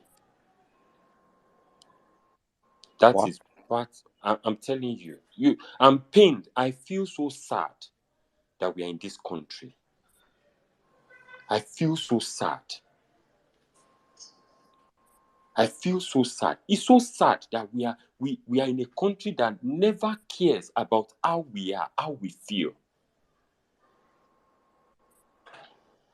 Since yesterday, I had that news that man died yesterday. I know that man died because of his daughter. I'm not even sure they found the body. Well, Oladipo, this is, I mean, this is a public platform, and me, I try to like check I'm not carefully. saying no. No, I I'm get not. you. I get No, you. I I'm get not. you. No, I know I've you're never not saying anything. insinuated anything. But Yeah, Omar, but what I'm just trying to say. Omar, I'm not Oladipo, claiming anything. I Yeah. have found a document from the Osun State government. It's on the Jumbotron. Let me bust your head. Outstanding balances, debt category, end dates, and number of outstanding months. Everybody, please follow me to the Jumbotron. The first loan was a loan of 154 billion. You can see it there. Payable for 27 years and 9 months. The end date of the debt profile is June 2046. The second Yeah. loan, salary bailout, 232 billion. Payable over 13 years and 8 months. The end of the bailout date is August 2035. Third loan, restructured commercial bank loan, federal government bond, payable over 11 years, as number of outstanding months, 11 years and 6 months, June 2034. The next one, 13 years and 4 months, excess crude account loan, CBN infrastructure loan, 17 years and 1 month, federal government intervention loan, 1 year and 4 months. This is what they do. They go, they take money, they flex it, they don't even build anything, and leave debts now for generations unborn to pay. If you're from Osun State, if you ever see Oyetola, please go and ask him for your money, because your children, if you ever send money to Osun, you build anything there, you invest there, you go there on holiday, all that money will be taxed to pay for something Oyetola has stolen. I yield. So, like I was saying, Omar, I understand what you're saying very well. I'm not saying this is what happened. I am not saying that. But I'm telling you that it quacks like a duck, walks like a duck. Guess what? It's a fucking duck. There's so many things that surrounds this. I'm so pained because let me tell you something. You remember that lady that died, that they said the guy reversed? That military, that pilot, that they Yeah, I said you remember. understand? I still, there was one day, because normally when I drive out of my compound, I normally reverse. I try to look at it that, how is it possible? What is the highest speed I can attain that I can easily kill somebody? Do you know how demonic you must Inside military compound. inside Inside military the compound? compound. You understand? I tell you, the APC has practically made evil the order of the day in Nigeria. Things that you have not heard before. Do you know how many people that has been killed that we don't even know about because there was Nice men do not make. Hello? How many people have been killed that there was so much I'm sorry, Oladipo. When you said how many people have been killed, I like to look through. Sizzle taught me that thing. He just looks through the people on the space, and the moment you said how many people have been killed, I'm looking through like a column of 1, 2, 3, 4, 1, 2, 3, 4. That's 12 people, and I can see 2 of them using Dadiata Umar's picture, and it's still missing till today, and nobody has any information on that guy's whereabouts under his Thank you. administration. Thank you. Omar, which state? Where was he missing? From which Kaduna state? State. Kaduna Kaduna State. State. Who did Tinubu appoint to speak to him, to speak on his behalf for security? Oh lo lo lo lo lo lo lo lo. Oh lo lo. Nasiru. I will Oh lo delegate lo lo that lo lo second lo. question to Nasiru. Nigerians. Eh, Okay. you see, so like I'm saying, the people that have been killed with poverty, the people that have been maimed, the people that so many things has happened to that we do not even know about. Another funny thing that we have always overlooked is the fact that ordinarily stealing the money that is meant for development for the people, there are so many debts that is attached to that. The hospital system that is not working, and you people have the effrontery to travel abroad for healthcare system. Let me tell you something. We are in a situation whereby everything you do, everything you have, you are practically having another amount of debt on your head.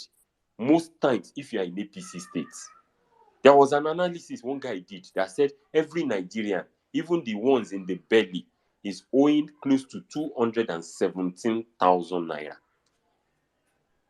Bro, I beg. When una counting ourselves, when una complete, no, they can't. I know they owe anybody money. Please, let's be clear. No. Oh man, they owe. I know they owe anybody. You know, When even una go they check the counting one where your ourselves, state una counting governor don't ourselves, when for over everybody how many complete. years repayment plan. My All of brother, us they owe. with the Make I not borrow God, No money from cap, we they anybody. owe, Baba. hey.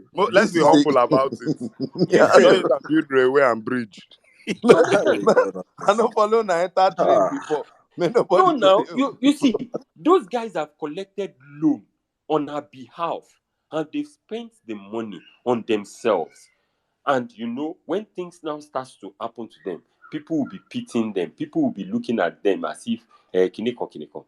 Let me tell you, as I round off, if you're in Nigeria now and you're still rooting for these demonic people, you see, when their suffering will come, you'll be a partaker. No be say they curse you.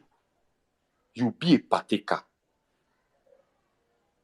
You can't, as a day now, I was driving past the market today. I see waiting you the Tokuma. They cut the yam. They cut them like two. They cut one tuber into like 3 places where people come. They argue over the price. And how much you go sell this one? How much you go sell that one?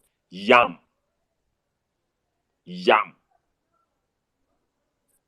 Where person go chop.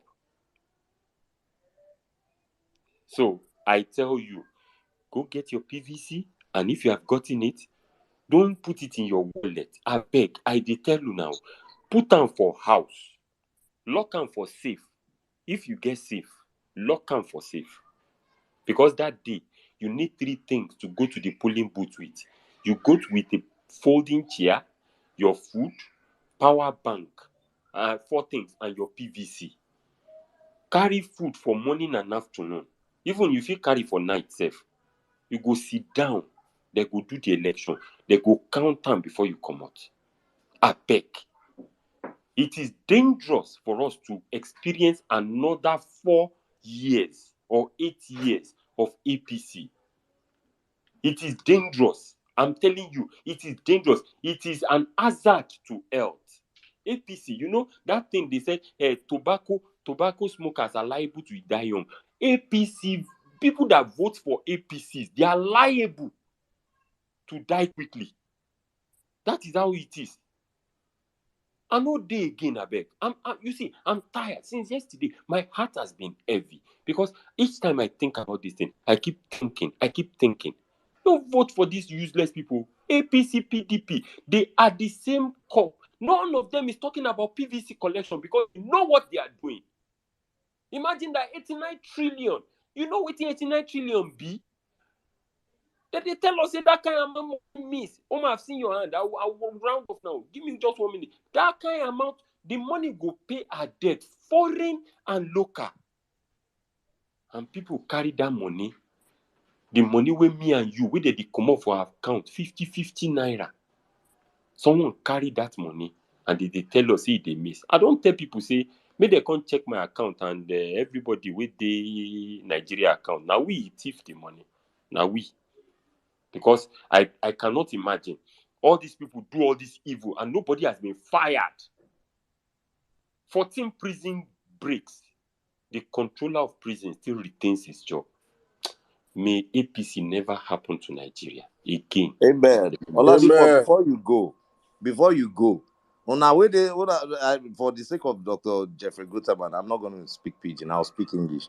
For those of you who say that we are owing money together, please, I want to call your attention to something. Wait. Calm down.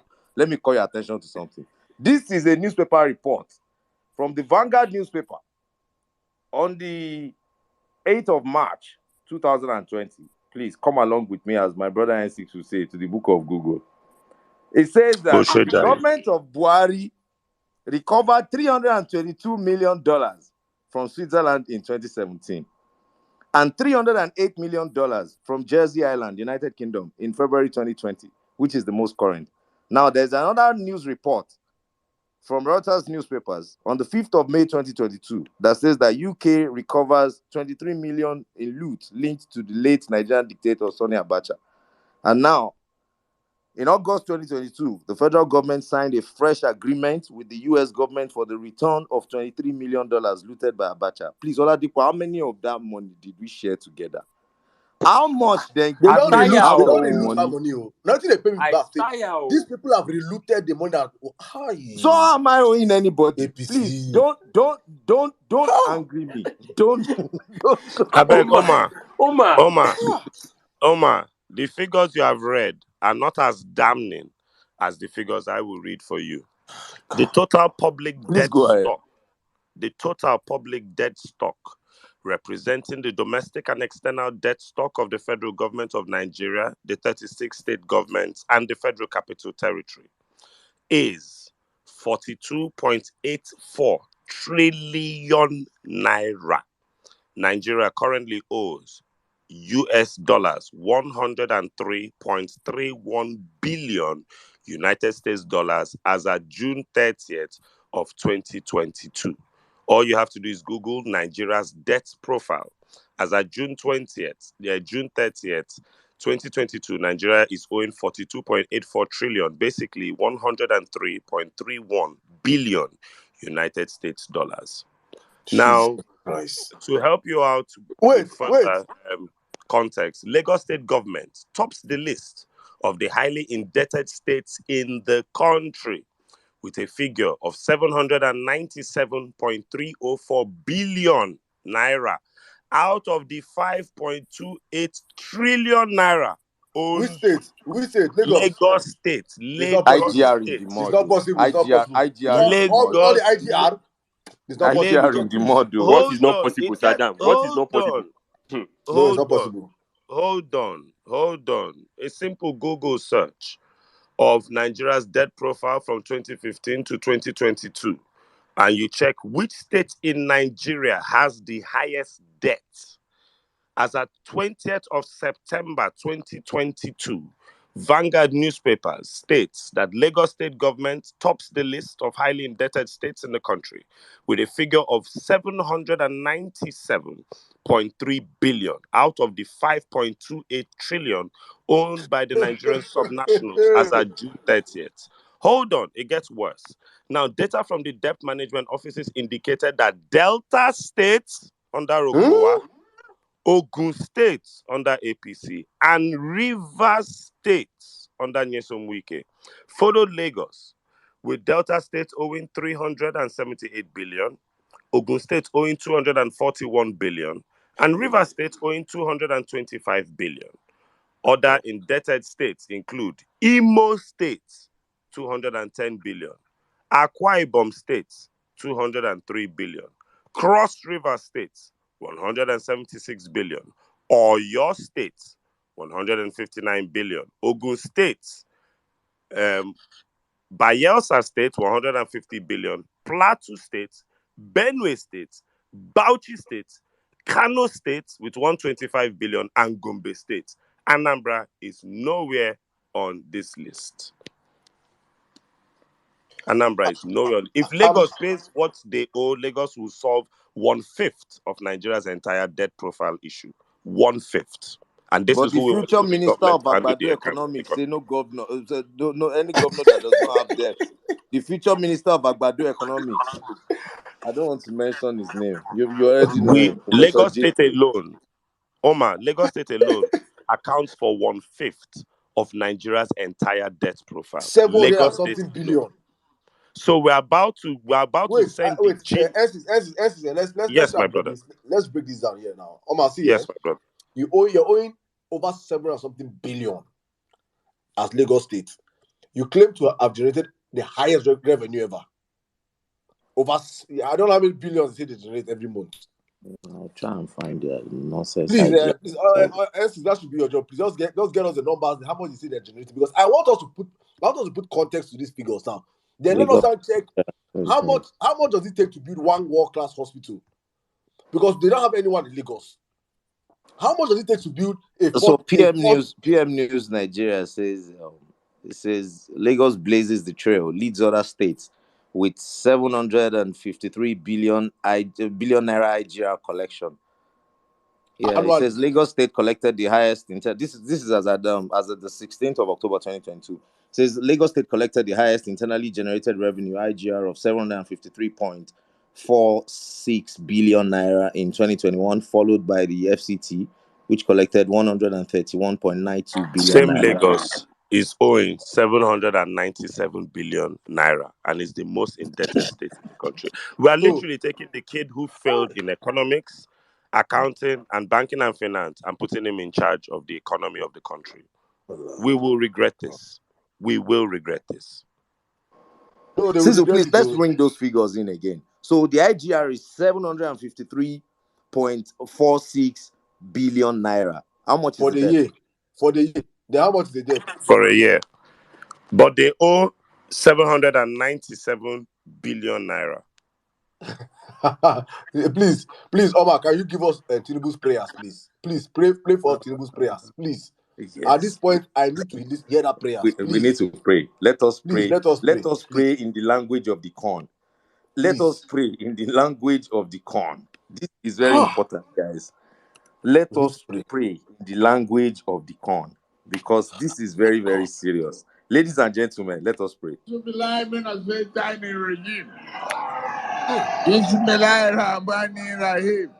Aye. In a many more. The magnificent,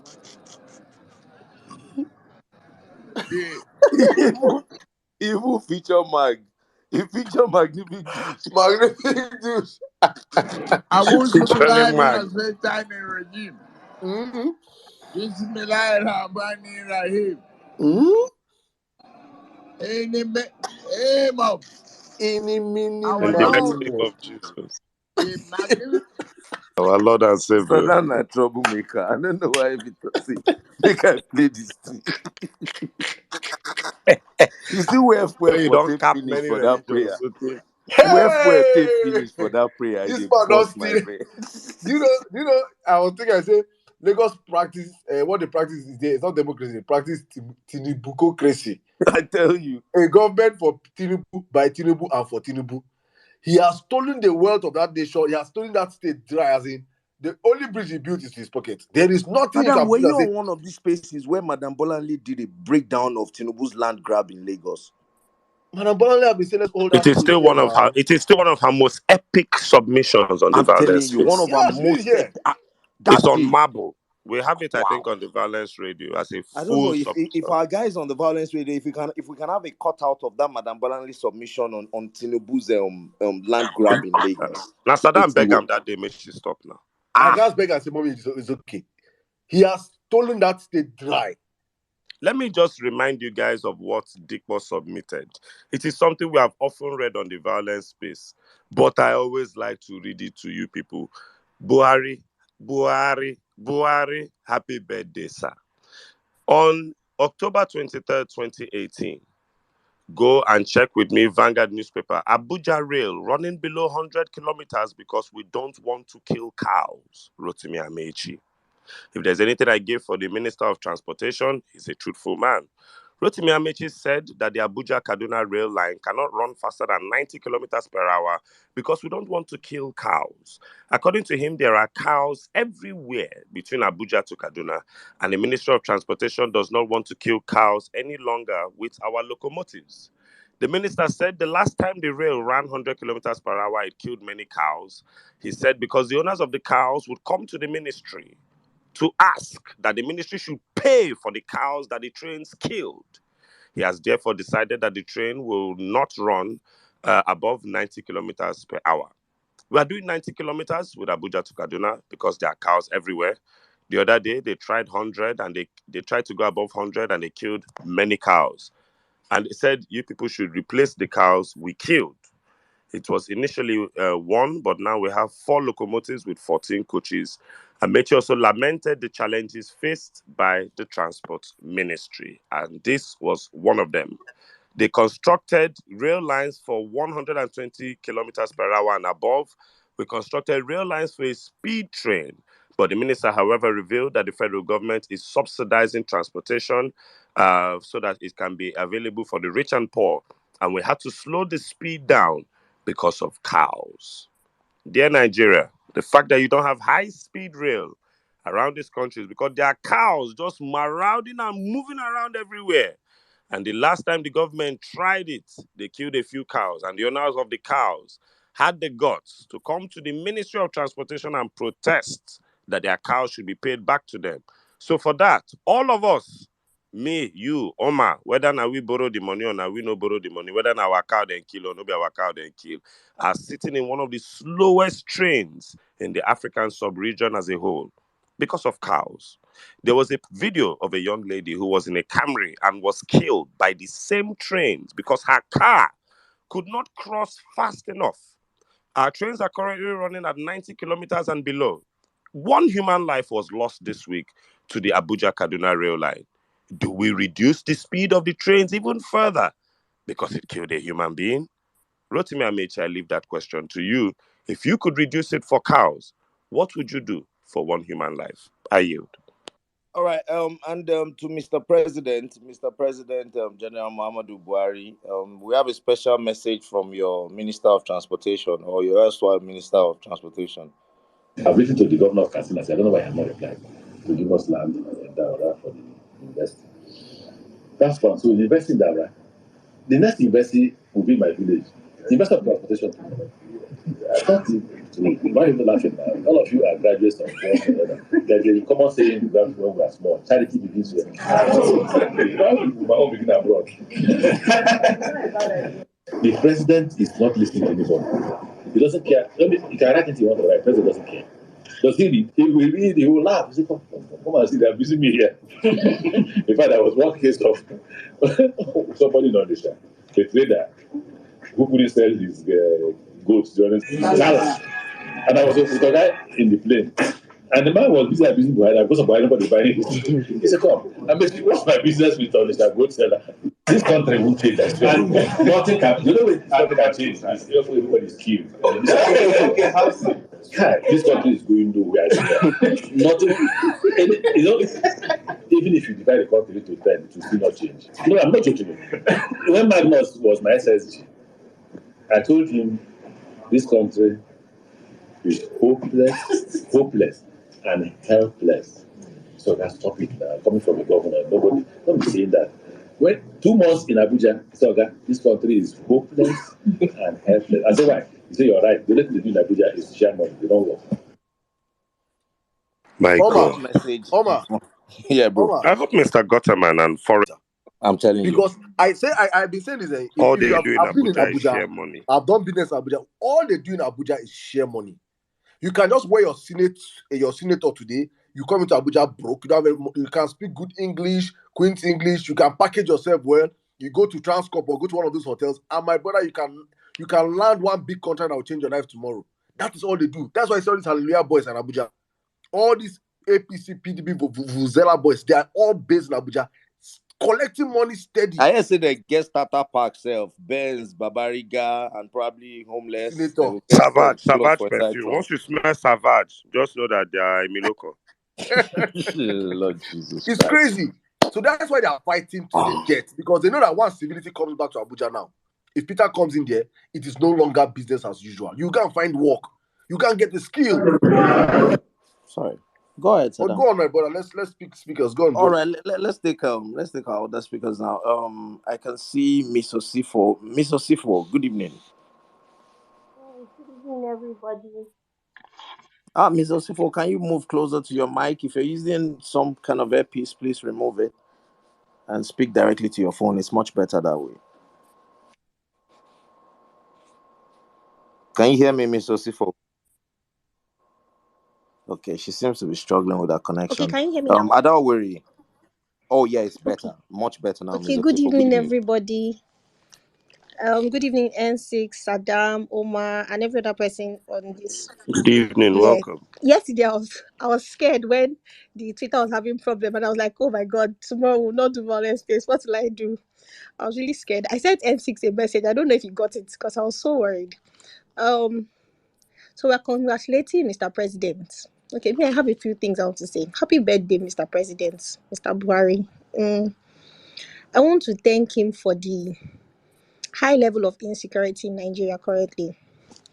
I wanted to do my passport recently, and then they said, "Oh, if you want to do 2 weeks, it is 200,000, and that if you wanted it sharp, sharp, that's 200k." But somebody told me that if I go to Bauchi, I'll be able to do it that day and come back that day. So I thought about doing flight, and then flight was like 70k going, 70k coming. I now said, let me do transport. Let me just enter bus, and then my mom said, "You want us to pay ransom money? Do you get? On a normal day, we should just be able to just go to Bauchi, do your passport that day, and come back," which is very reasonable because there's no crowd there in the immigration office. I know someone that went. He did normal transport, but he's a guy. He chested it. Me, I wanted to go, but I couldn't go. I ended up doing the 200k package in Lagos. Anyway, that's one. Um, a friend of mine lost his dad recently to poor healthcare. He was having a crisis and they rushed him to Lutz. And then the people in the hospital told them that there was no bed, that he should wait or he should go and come back tomorrow. Imagine somebody having a major crisis that, okay, we'll just quickly treat the person and then so that we can stabilize the person, give him some form of first aid to stabilize him before anything happens. And then people at Lutz told them that he should go and come back tomorrow because they don't have bed. It was so ridiculous. And it's sad that this is happening. And that's how my friend's dad died, because of this our wonderful APC government that we have. I also want to talk about how partisan Lagos is. It's so annoying. I live around Ejibo, Ajao axis that's close to the airport. Initially, we had some Peter Obi posters on the bridge where you're coming from the airport. And then recently, I noticed that they tore all the posters and then replaced it with APC posters. In my mind, I'm like, how petty guys get? Do you get? It was so annoying. And as for Oyetola's matter, it's only a demonic person that would do something like what he did. When I hear the amount of money, buy house in Dubai, you buy house in America, you buy house in London, you buy all the recent cars. Okay. After that, what else can you possibly do? Because the money that you hear that these people steal is just ridiculous. You can't even imagine it. I think about it, I'm like, what do these people want to actually use this money to do? Because it's only a demon infested person that will do something like that. Money that you don't even have an idea. Like, what do you want to buy? I'm just here wondering. Every time I hear it, I'm like, what do you want to possibly buy that you will steal that kind of money? It's so ridiculous. And these people are just doing it, and they don't even have fear of God, like zero. And then again, last thing I want to talk about before I go is the fact that there is a terrible drug problem in Lagos. I don't know about the rest of the other states. And it has thrived under this APC government. It is so ridiculous. Like, I wanted to go to Munshi recently, so I didn't drive because there was traffic. And I said, where will I even park in Munshi? Because I wanted to buy some items. So I said I would take public transport. And then I entered the bus. And then some young girls entered into the bus. The way they were acting, it was obvious they were high on something. And then they were looking at each other's tongue. And they were saying, see, my own tongue is blue. See, my own tongue is this. I'm like, Jesus Christ. Like, when I was growing up, I'm not that old. But in my own time, I didn't see all these type of things happening. And right now, all the young people are just into drugs. And it's like it's so easy for them to buy. It was never like that before. And it's because, and I feel it's going to get worse if this man enters by mistake. God forbid. It's going to get a whole lot worse because it's his business. So he's going to allow it try because he's going to make money off it. And it's so disheartening and sad. But on a more lighter note, I got my PVC yesterday. I'm so happy. Oshe! Congratulations! I Woo! Yeah, I Hallelujah! had it before, but I got robbed, so I lost it. So I reapplied for it. I got it yesterday. When I got to the to the center, they were trying to discourage us. In fact, I started telling people, I said, let's cooperate so that we'll just get it. Anything they said, they were acting anyhow. I was like, people, don't worry. Whatever they say, let's just cooperate with them. You people are right. So far, we collect it. After collecting my own, I waited for a while to try and coordinate the place before I left. One man wanted to talk. I said, see, in this place, if they say Tinubu is the greatest, I would agree. So far, I collect my PVC. I'm not arguing with anybody. Today is a Milokon day. So far, I collect my PVC in peace and go home. One guy was saying, wanted to start saying, Obi, I said, don't say anything. Just collect your PVC and go Sorry, home. I just want to ask Yes. quickly. Just list for me about, if you can, between 3 and 5, the direct challenges you faced before collecting your PVC. Did they waste your time? Were tribal sentiments attached? Were political leanings attached to it? What happened that made this collection difficult for you Okay. personally, especially on that day? Okay. There was no more tribal issues because the majority of people that were there were Igbo people. I noticed. Um, Okay, so what area is this? Oshodi. Okay, Okay. fantastic. Continue. So there were majorly Igbo people there. But I noticed that the INEC workers were sluggish, and then at some point they wanted it to look like we will fight so that they will just end it. You know the way they usually behave now. They will just cause one thing. We're trying to tell the man that okay, she was talking with a mic and then her voice was cracked, so nobody could hear. We now said, madam, we cannot hear you. She got angry. She was like, if you cannot hear, we should go to our house. So people are now, you know the way it is now, everybody will start talking. I had to start saying, you guys should just calm down. I said, madam, your voice is fine like this. We like it. So when she was calling names, we were repeating the names so that we hear because her voice was terrible and not audible at all. Nobody can hear anything she's saying. But she insisted she'll be the one to call out the names. Do you get? Then at some point, I don't want to be tribal. Some Agbero people came and they were now doing wahala with us. I kept telling everybody, you guys should just calm down and leave them. I went to meet the guy. I gisted with him. I tried to calm him down. But basically, long and short, I collected my PVC, which is the best part of everything. So everybody, thank you very much. Bye bye. Continue doing what you are doing. If you guys are doing what I wanted to say one more thing. There are a lot of Okay. silent obedience that we do not know about. I went to the barracks recently to work because I'm a decorator at that Oshodi cantonment, and majority of all the soldiers I met were obedient because I have this Labour Party flag in my car.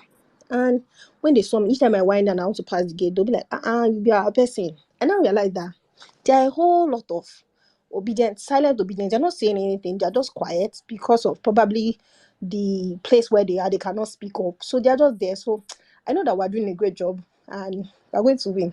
Thank you all. Thank you very much. Ms. Osifo, I don't know, for anyone who's gotten their PVC, you have the right to make a request tonight. Any Tinubu clip you want me to play for you, I'll gladly do it for you, please. Whatever Tinubu clip you desire from your heart, because you have your DJ PVC, Omar. I'm Whatever, willing my to brother, give you God for bless you for free. this. Whatever you want, please, on the Whatever house. Tinubu clip you want. In fact, if you want I Atiku, get Atiku not PVC just the since network. 2011. I beg, different shades of blue for me. Different shades of No, blue. no, no, no, God no. We're bless talking you. Wait, about Osifo, what sorry, do you there's PVC one want? owners. No, question I no, want no. to ask you. Please, is there anything like Agbani Rahim, or he just made it up because it sounds like Agbado? When I heard it, it sounded like he was saying Agbado. So I just want that to ask that the clip is listeners in the currently house if there's doing my anything head like in. that. Maybe you didn't hear him properly, Miss Osifo. Let me play Is for you. Agbani Rahim, he I said. want to be lying when I say tiny regime. I'm starting from beginning. There, see, say, hey, please start from the beginning, please. Not the beginning with this now. Not the beginning with this. Yeah. I want to be lying when I say tiny regime. Redeem. Bismillahirrahmanirrahim. Hey, Bob. Mini money mo.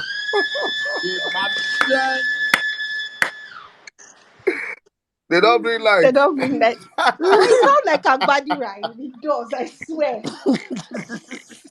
I want to ask Nah, Prince Agbani if there's direct, anything don't like worry. that, or he just made it up because of his love for corn. Hey, Oh, hey, God, don't go you show know body. when you say nonsense, you're about to say nonsense, and you quickly apply the brakes. You know, Oma, you know what they pay me, you know the Saddam? You painful know what part. they pay me? Instead, now when this man become president, while if we they go through things where we they go through as then they thief, they wreck the country, they allow them, they come out, maybe they give us one skit per week. We go they laugh, at least they get small comic relief as we they move. I no go to pay us, but they go begin hide them. This is the most we'll see of That's the him. more annoying part of it. This Give us the get we material go to come make they up with. suffer. We not go even they get skit again. They will hide him. This is the most we'll see of him for sure. Yeah, I SEC, think just it will imagine, be very, very secluded when he gets into power. They will do their bro, best to hide him Almost from us. definitely. These are bro. degenerative Imagine at the illnesses. It will epic get worse. of his campaign. The highest point of this campaign is that Chatham House charade and the BBC movie they released for us. And That was now, that was the height of this thing. And they thought that okay, after that whole stuff, they have managed to the mistake they made that they would have waited for after all his campaign cafes. They now go to Chatham House and he's about to cover up. They now went there after as they're coming back. The next few days, he went to pray for the nation. He just exposed himself again. So it is better for these guys to just open this one up for scrutiny. they Let became Nigeria too just accept that is. confident. Do you understand? Let us just Their next put it. rally after that, they didn't allow him talk more than 2 minutes, and then they use style and bundled him off stage. You know, you can't put teleprompter at a rally. Rally na freestyle. You must open your mouth and yarn to the people. They don't even put teleprompters. They drive around, they wave broom. That's where the problem is. Chatham House now read only. You go just they read, they go. They read, they go. Oh You go my be like, who god. gets sense? This is how the game says, but they didn't account for the era of social media. That's the problem. Yeah, they really didn't see that They didn't coming see at they didn't see it. They didn't see all. it coming. Same way they didn't see They Peter didn't coming. see it coming. That Same way they didn't see David Peter Donda coming. in tweet. Remember that David Donda in tweet that I read on the Violence Space the last time? You know how much these guys pay Very for epic TV? tweet. Very Yeah, I epic swear. tweet. You know how much they pay for TV licenses and all of this stuff. And now for you to think about it, a bunch of young chaps they're just messing with you on social media, and they are you see the Baba talks, they go social media. You can see They want to kill me. Literally 3 guys in a room. three guys in a Literally room. 3 guys in a room. And we're pulling these guys apart, and we've been pulling them apart for for weeks, for months now. And by God, I'm strongly believing that these guys will be finally retired. Different shades. All right, so my final gift before we take our speakers. Different shades of blue. Different shades of blue. Navy blue. Royal blue. Electric blue. Baby blue. Light blue. Midnight blue. Sky blue. Black blue. Blue. Bulaba. I beg one more time. One more time, I Wait, take your beg. wait here. Do you know that only him? He has 3 different blues. Oh. He Bad didn't get 3 la. blues. 3. Yes, man. He get Bala blue, blue, Bulaba. Bulaba. And somebody said he's not AJ80. even the originator of it. Truly So AJ80. apparently this was where he came from. Ice cream. Angalabo Bogologo. Angalabo Bogologo. Angalabo Bogologo. Angalabo. Wait, what is with these guys and Messianing, for God's sake? Like, what both of them, like, why? I think they've gone to hide Shetima now.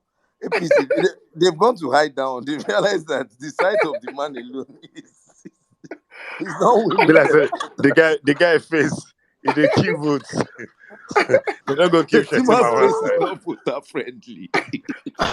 After he endorsed Abacha, they call and say, oh, Bobo, Shetima's you face is not don't talk voter again. friendly. Now wait till they go Your man. if now me they say make I go tell and that kind of news, I'll just be excuse we've been working on ways to sell the brand for a while, and we've just realized that your face is not particularly voter friendly. You get one meme. You get one meme where they put 4 shirts in my face. All be like cement. They wrote happy, sad, this one, that one, different emotions. All shirts might be like, who won't keep us? That meme, man. Oh my god. No. They have to keep him away from public view. He's not helping. He's not helping the issue. And even when he tries to sound serious, he says all sorts of really scary stuff that you ask yourself that what kind of ideology is this man coming into the presidency with? But yeah, anyways, that's a story for The one another. where they pay me, they say, Okowa now go use our money, go do in it. Now that one I they pay. Sizzle. That was a cracking shot. What was the first thing 50 Cent did when he made money? He went to fix it. This guy go use taxpayers' money now, go Turkey, go do it. That was hard. That was dark. That was really dark. That was very dark. Let's see with this. Whoever, honestly, whoever put the picture of Bulaba. that man, whoever put the picture of that man and his daughter on the internet together is a wicked person. Because I saw that picture. I'm not saying anything, but I saw that picture. Funny Genes clouds, are though. very Funny strong. clouds. Yeah, genes are very strong. Genetics, a very interesting aspect of science. But let's move on. Those who get it. Moving on. Let's go to Ugo Lindsay. I greet you, bros. Good evening. Good evening. Please, can you remove your earphones? Can you hear me now?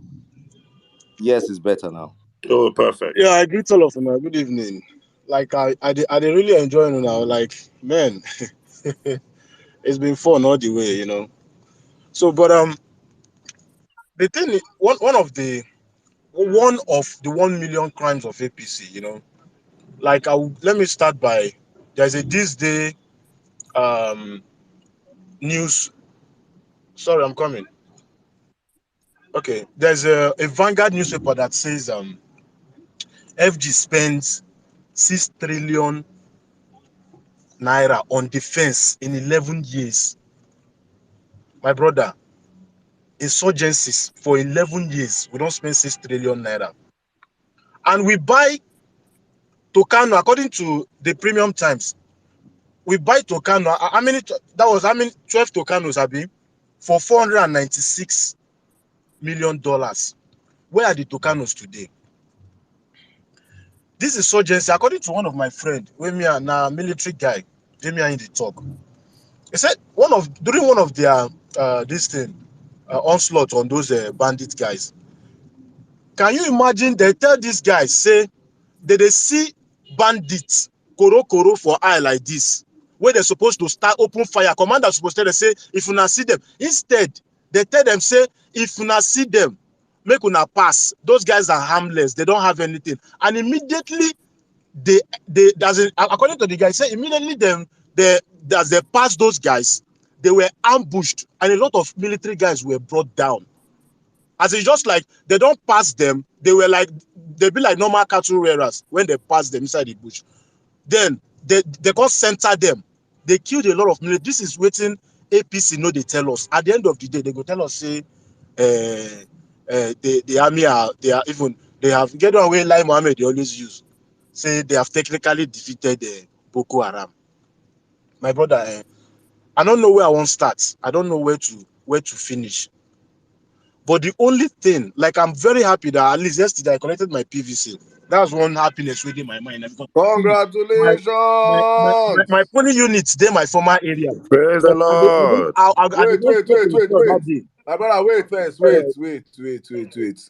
You be like say, Oma. You be like say you go be play for them. Any person collect PVC, you play for them Dorime. Bro, what no, we don't use Doribe. Our house cost Oh, for here. Bala Blue. Dorime, PVC is more important now than Azul. I swear, bro. Before. No, I Oma, support Adam, asking for a Dorime favorite. is in order. Bro, what's your favorite Tinubu clip that you want us to play, please? Now, what's it with this? Play hand they shake, leg they shake. Town hall. Down payment for town hall. A town hall. Fantastic selection. Bala Blue. from right down home, different from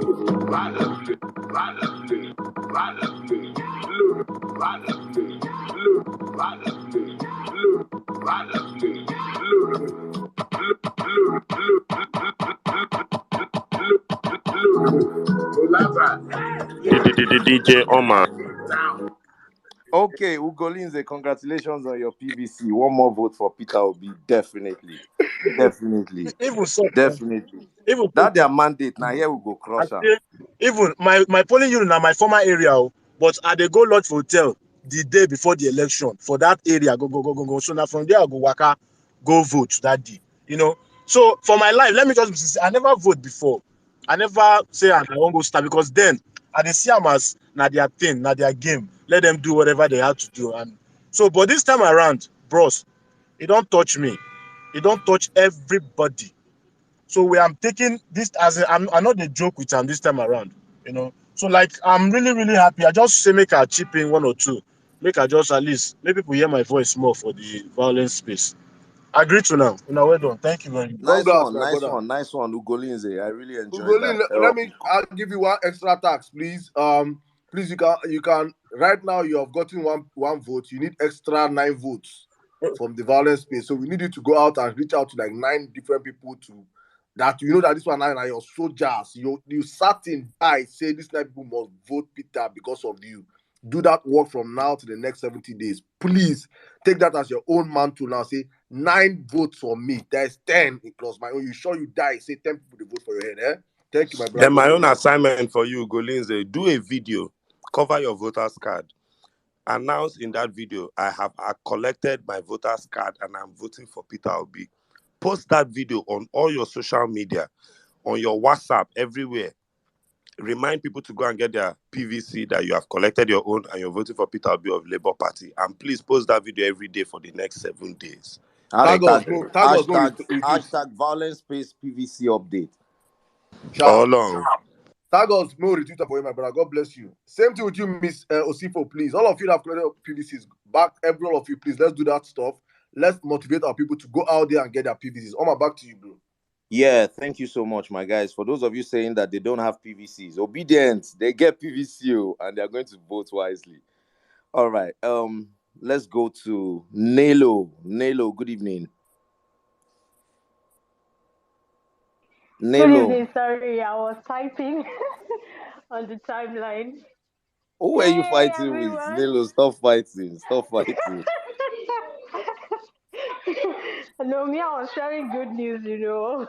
I just shared with you several about the good news of the northern guy that Chigoze, the guy from Katsina that Chigoze shared that, he said Peter Obi saved his life. These propagandists, they've been spreading their lies that when Peter Obi was governor, he gave northern people ID cards and deported them and all of that. But this man, Yeah, he's on a rise. the funny Femi, Femi Fanika, they was saying all sorts of nonsense on Arise TV the Yes, other day. exactly. So this man, he's on Arise TV and he's debunking all those lies. So yeah, it's a big one for the movement.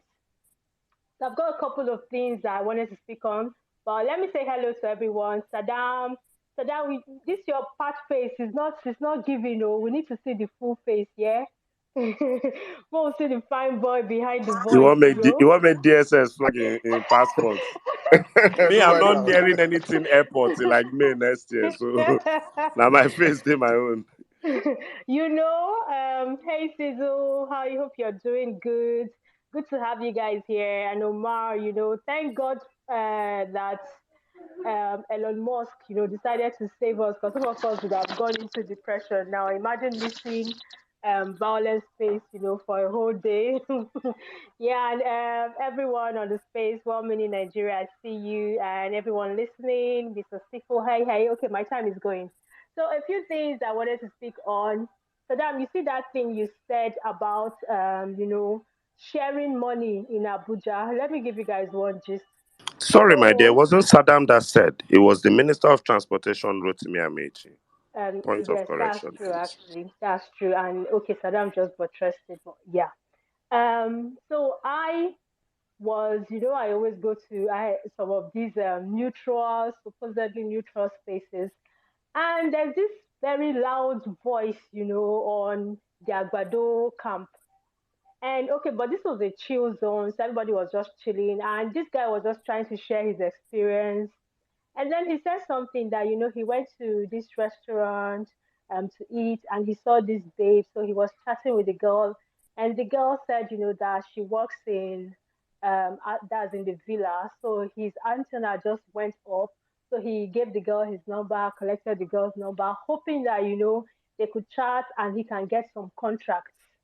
So you see, a lot of these guys. I mean, it was a chill zone. So we weren't discussing politics, but they say is where you joke. That's where the truth, used to come out. 90% of all these guys that you see lauding this Agbado man, all they care about is, how they can get access to Aso Rock. In their mind, once Tinubu gets in, it's going to be, business for the boys, which is the thing that Peter Obi is coming to change. There shall be no money without enterprise. If you want to make money, pull your sleeves up and get to work. Work for the money that you're going to make. Nobody's just going to be, getting money because of some bogus contracts. So I just wanted to put that out there so that we can go. And now back to the topic of the day is Boo Boo's birthday. So I want to thank him for certain things, for some things. I want to thank Boo Boo for showing the middle class Pepe, the urban dwellers, showing you guys Pepe, because for the longest time you have left elections to the people in the rural areas, the people that decide who gets to be president, who gets to go to the House of Assembly, who gets to govern this country. You guys just sit down in your rooms when election time comes. You all, fold your legs and allow our old men and women, the poor of the poor, decide who's going to lead us.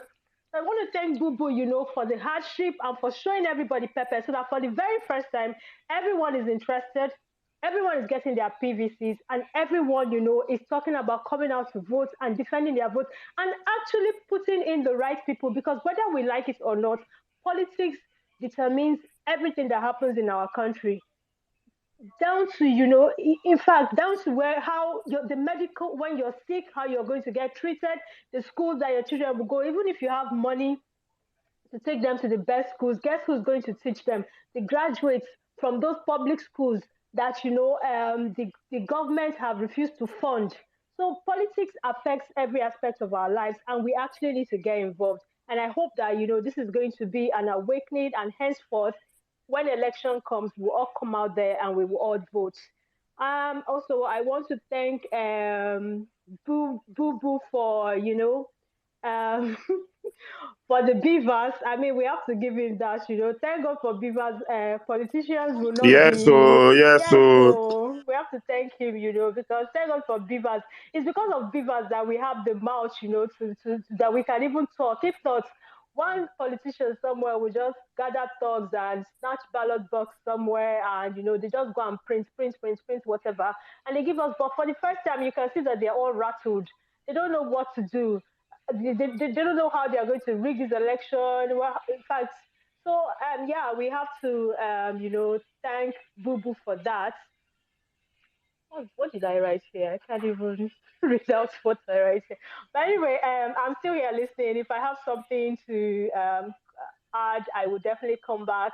Thank you guys for the good work that you're doing. Appreciate everyone. Love you guys. Bye. Thank you, Nello. Thank you so much. You actually wrote gift for Mr. President. Oh, you better do. Okay. let them not talk so we not be patriots. So. Yeah, now correct citizens. Let's go to Gaboni. Yeah, thank you.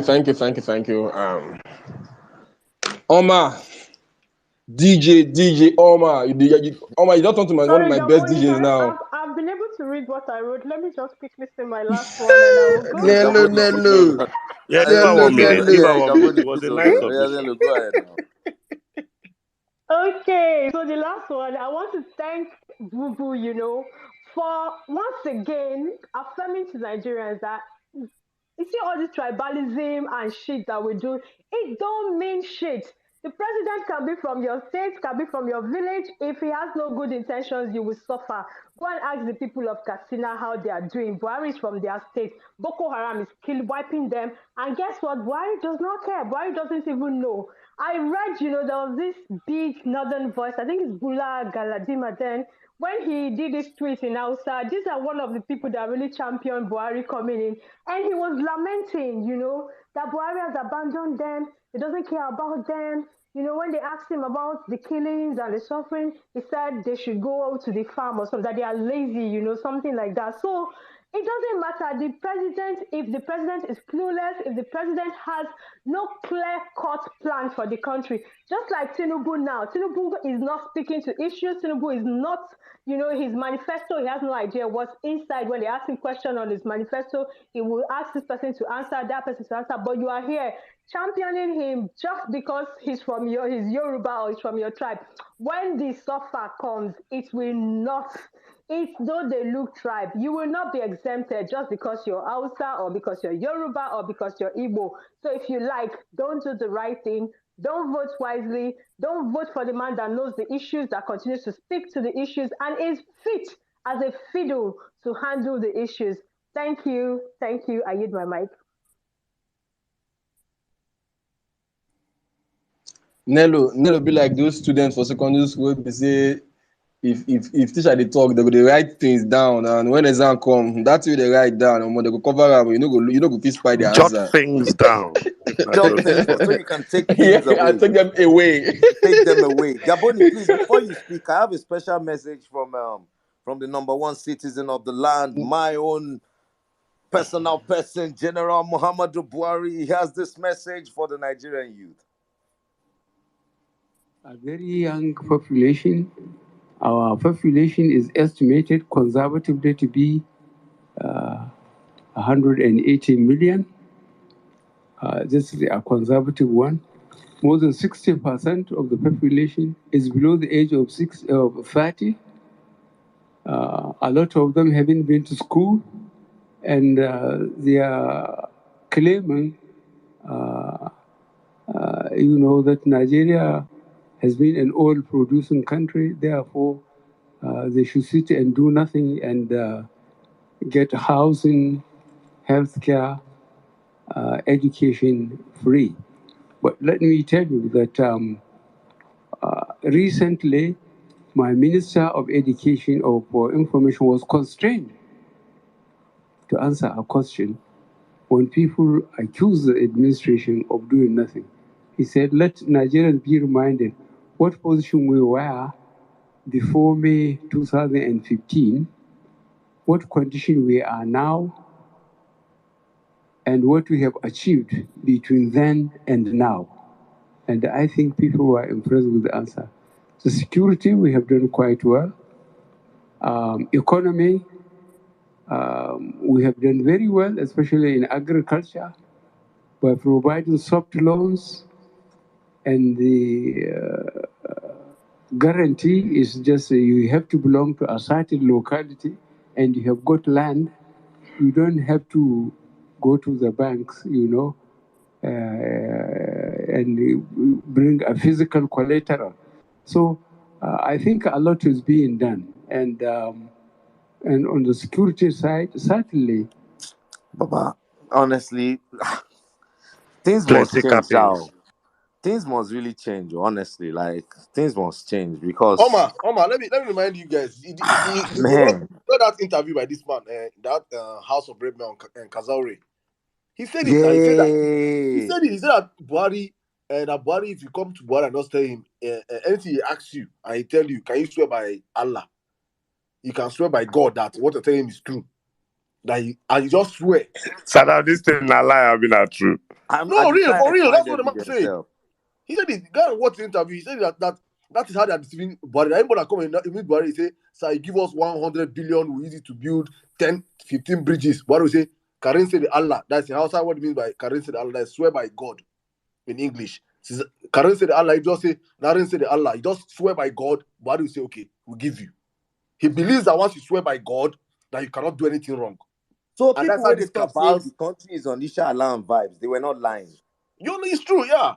We're being around on inshallah vibes only. The man does not cross-check. You have swear to him by God. You're nothing anybody will tell him is wrong. To his mind now, like this, now he has built Fort Niger Bridge. They must have sworn to say, sir, I swear by God that I've built or I've repaired all the Yeah. roads. And he'll be saying, that's why, there was an interview he came out, he said that he's waiting for when he leaves office. I have the documents. Yeah. Can you remember that interview? I remember. He said people Remember should it, he judge said him. he have all the records to show. Yeah. What is giving him that confidence? It's the fake news that's selling to the man, and he does not go out. He's old. He probably reads a different type of newspaper. My brother, they print for that man different newspaper. They print his own special paper for him and give him. Because you Just see, the look up. disconnect Oh, in what God. he says and what is happening is very obvious. And when you start to put two and two together, you realize that this man may not even be aware of what is going on in the country. What did he say It about does not make any NSAS? sense. What did he Remember say during about NSAS, NSAS? now you know we said it now. During NSAS, when he said people were trying to come and remove him from Please, office. please, do not absolve or put a human face to Muhammadu Buhari. No, He's I'm Well, fully not. okay. aware of what he's doing. No, He's fully aware of what he's doing. Please. I'm not absolving him, but also at the same time, be aware of the fact that he's surrounded by people that are keeping him away from I am the reality on ground. sorry, but I have simple proof. During the flooding, in an entire year, Muhammadu Buhari personally, not all those Garuba Shehu and Femi Adesina, personally sent messages to Pakistan, South Africa, and nations that had flooding issues. Flooding happened in Nigeria. Muhammadu Buhari got up, got on a plane, and traveled out of the country. How The do you know? flooding was Okay, on every TV station. Wait, hold on, my brother. They do fake newspapers for him. Do they do a fake NTA? Do they do a fake DSTV for does him when NTA he's report switching flooding? channels? Does he never not watch the TV every night as president of the country? Do not absolve this man. N6, honestly, I'm not giving. Today is his birthday, and if you know me for one person, you know that I have always been against Buhari. But one thing I can stand and say is that the moment you get up there as a president or as a governor, then look at what the Oba of Benin told Peter. He said, I have gone out of my way, even as I'm not reducing the seat of the Oba right now, but the kind of information you get when you get in power, your circle of friends, they make sure that they sieve the news they get to you. Oba said, I went out of my way to ask a young person. On a very normal day, his cabinet will tell him, Oba, about Peter, nobody Sabiam. But you know that Buhari now, at his age, cannot start going out to seek for news in Adamawa, in Castina, in Enugu. It is a news, those his cabals, all these people surrounding him and say, Baba, see you. That's what Buhari, they believe. for his age, cannot get up and do all of that, but he's the most traveled Nigerian president. Man, na plane to the travel now. Na plane. For plane, you go see flooding. You don't go see all Not those be things. me. Gabon, they mix me. I'm not absolving the man. I'm not saying the man is a great man, but I'm saying that's more reason why we need a young, agile president that can go out. If a Tinubu becomes president, the same thing happening to Buhari now will happen. All these Dela Leke and the rest are surrounding him right now. They will keep him in Aso Rock Now you're office. talking.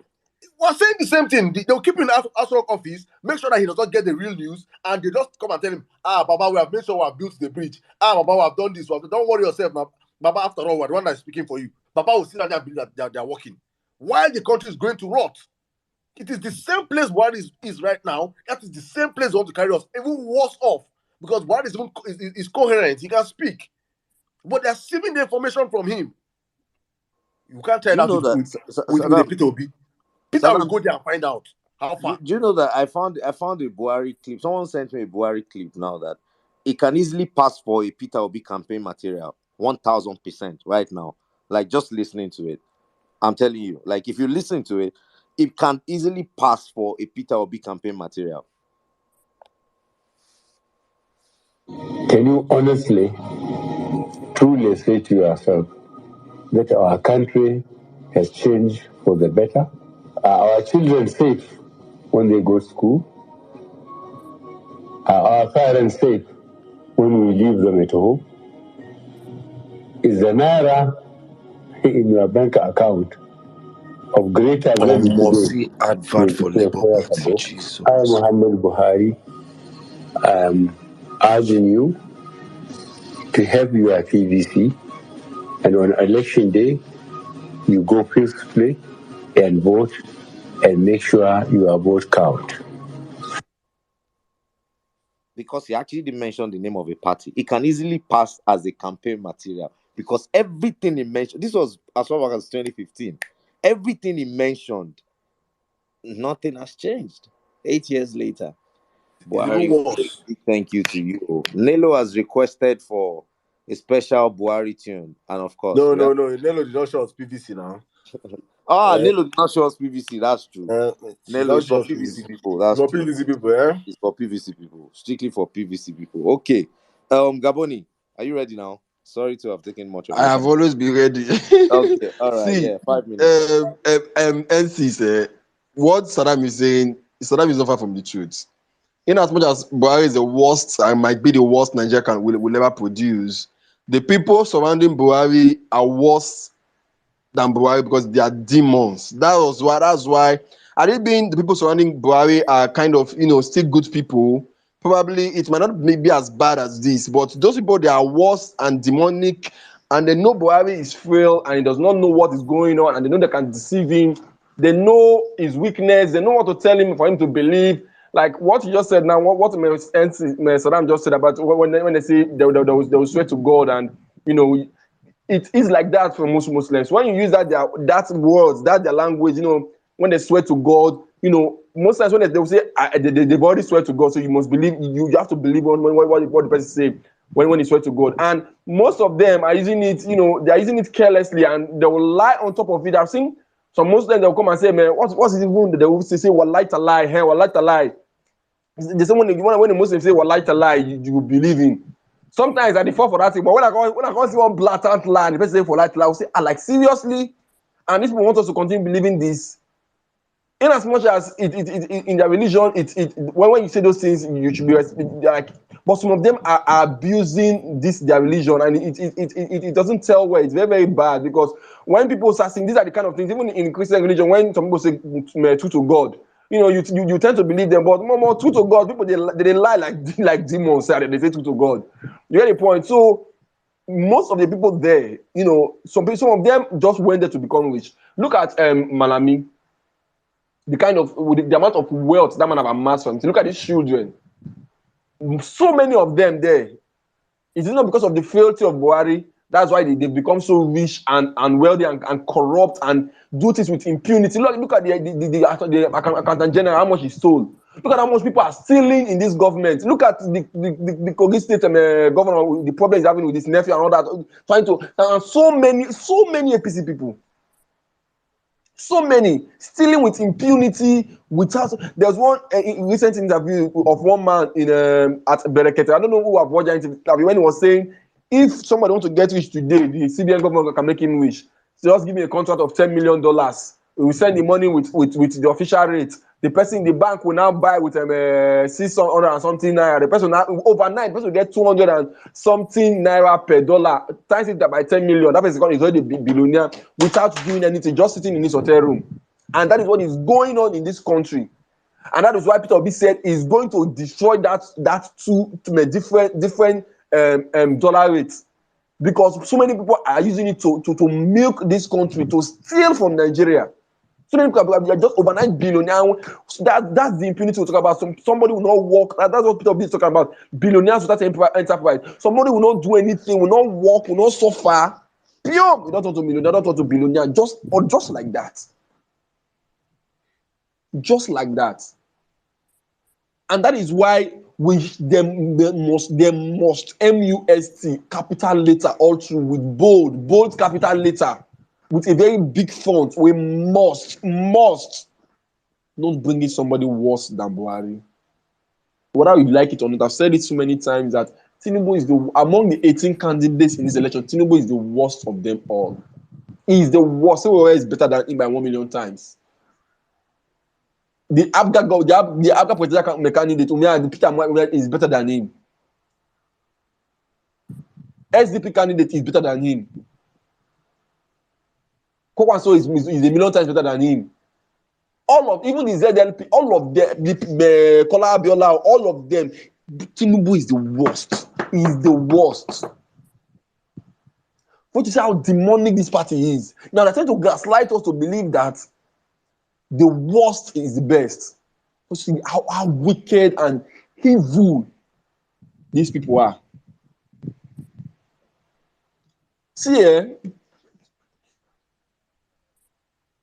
like we always, a Tinubu government will make us start singing the praises of Buhari. Buhari have done so what? Like he has done, this is. I think this should be the worst Nigeria should ever see, because if there's just something like this, something worse than this, then I have a question if God actually likes this country, because God should not allow. God should help us. God should intervene. God should just help us and intervene. Even though most times about politics, I don't put God in it, because I believe God has given us all senses to know what is right and wrong. Like one of the speakers said, I have not voted before. The first time I wanted to vote was 2019. INEC frustrated my life. I went there continuously until they frustrated me and I couldn't get my PVC until the deadline went out. 2019, I didn't vote. This 2025, 2015, it happened again. I was going there every day for complete 1 week plus until I could do it. And when I did it, then I came out and say, because I think I did my PVC when I was 20, I think that was 2011 or 2010. That was during the first turn of Obiano in Anambra State when they was doing that off-season election. I did my PVC then, but I collected only the temporary. I didn't collect the permanent. That was the first time. Okay, I voted then. That was the first time I got my PVC, but I didn't get the permanent. So I went to do a new one. So they now announced that if you've had before and you're doing a new one, the new one will be invalid, blah blah blah. Gaboni, do you have your And I PVC now? went to do. I'm coming. I'm coming. And I went to do transfer. I did the transfer. It was seamless. It went through just like that, and they'll be sending message. And I went there on. Was it not on Monday? On Tuesday, I went there, and people were not much. I was disappointed when I went there. I didn't see anybody. But I went in the afternoon around 2-3. There was no crowd there. So I went, I saw my PVC, and they gave me my PVC. And I don't understand the kind of joy that filled my heart that day. It was like something Hey, different. congratulations! Yes, sir. Sounds like they dance for here. Sounds like they dance for my road. Waiting they Now they request Mike every time they talk first. No, the problem, no, the one thing that really surprised me was the that amount. It's just like, for example, now you see somebody that you've not seen for a long time. Okay, probably you traveled out of the country and you came back and saw your mom. That kind of joy, I saw her mom. That was, as in, it was. I didn't even like. It was just like a reflex action. I just myself so happy, like I've achieved something great. That's to tell you how zealous we are for a better Nigeria. When you see everybody posting their PVC, everybody is happy. Just imagine PVC now. People say, I beg you, election they can't. But people are so happy to get their PVC as if they win lottery. That's for you to understand where we are as a nation. We must get it right too. Today I was just driving home. I was driving and I saw Tinubu's and I think Shetima's poster somewhere. So as I saw it, we're on the traffic. I just saw it where they posted it there. So there was one guy on a bike. He was just driving, and I told the guys, the guy Alpha, say, "Doctor, see this one man, say it be." Now I look and say, "So no mind the idiot, say wo guy now be no be." I just showed the guy my Obi Dati cap. He's Obi dead. I say they don't know what is coming for them. Everybody, so many people are not talking anything. They just keep quiet. See, I can guarantee you that 80% of the youth in the south, southeast, north central, and southwest is going to vote for Peter Obi. Okay, let me not say because of south, let me say 70% is going to vote for Peter Obi. I can guarantee you that. They don't know what's coming. And they cannot rig it, like today's Buhari's birthday anyway. Let's thank him for the beavers and his body language so far in trying to make the election is a free and fair one. I think kudos to him. He has done well.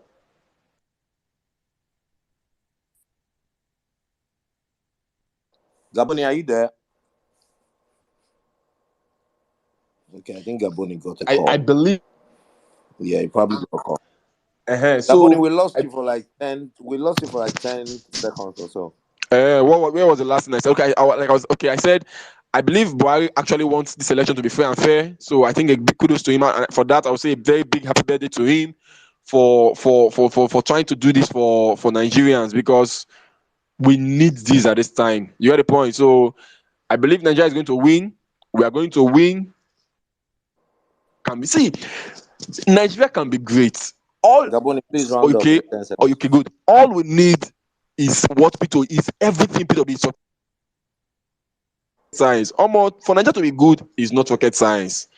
And believe you me, it's going to happen. I hear the mic.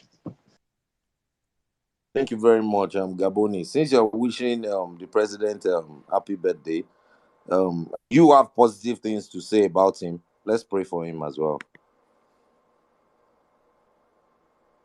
I want to be live in a very tiny regime. Oh my nowhere. Oh my, you know. In the name of our Lord. Our Lord. And Savior Jesus Oh Christ. my, this kind of prayer I feel make Buhari sick. Wallahi. This prayer I feel make Buhari sick. Buhari, we wish you what Tinubu wishes Nigerians. This is, I don't know why you guys are laughing, but this is just a prayer from a friend to a friend. A friend to a friend. He said, Buhari, not a friend. Okay. Guys, it's been fun so far. I'm having so much fun here, guys. So please, what we're discussing is 1 million crimes of APC, and of course the PVC update. So if you've gotten your PVC, you get to request any tune you like. You can any tune, honestly. But if you want a Tinubu tune, that one is very much available. So let's go to, I think, Tech Mayor. Yeah, Tech Mayor, then Biruki. Chimezi, I see your hand. I see you. I see you. Please just be patient. Let's go with Tech Mayor, then Biruki. Well-meaning Nigerian and Chimezi. Good evening, guys. Good evening, boss. Madam N6 and Sizu. I greet everyone in the house. I'll start with my PVC experience, and I did a PVC transfer from Lagos, and I picked it up on Wednesday at the Buhari office. And guys, Woo!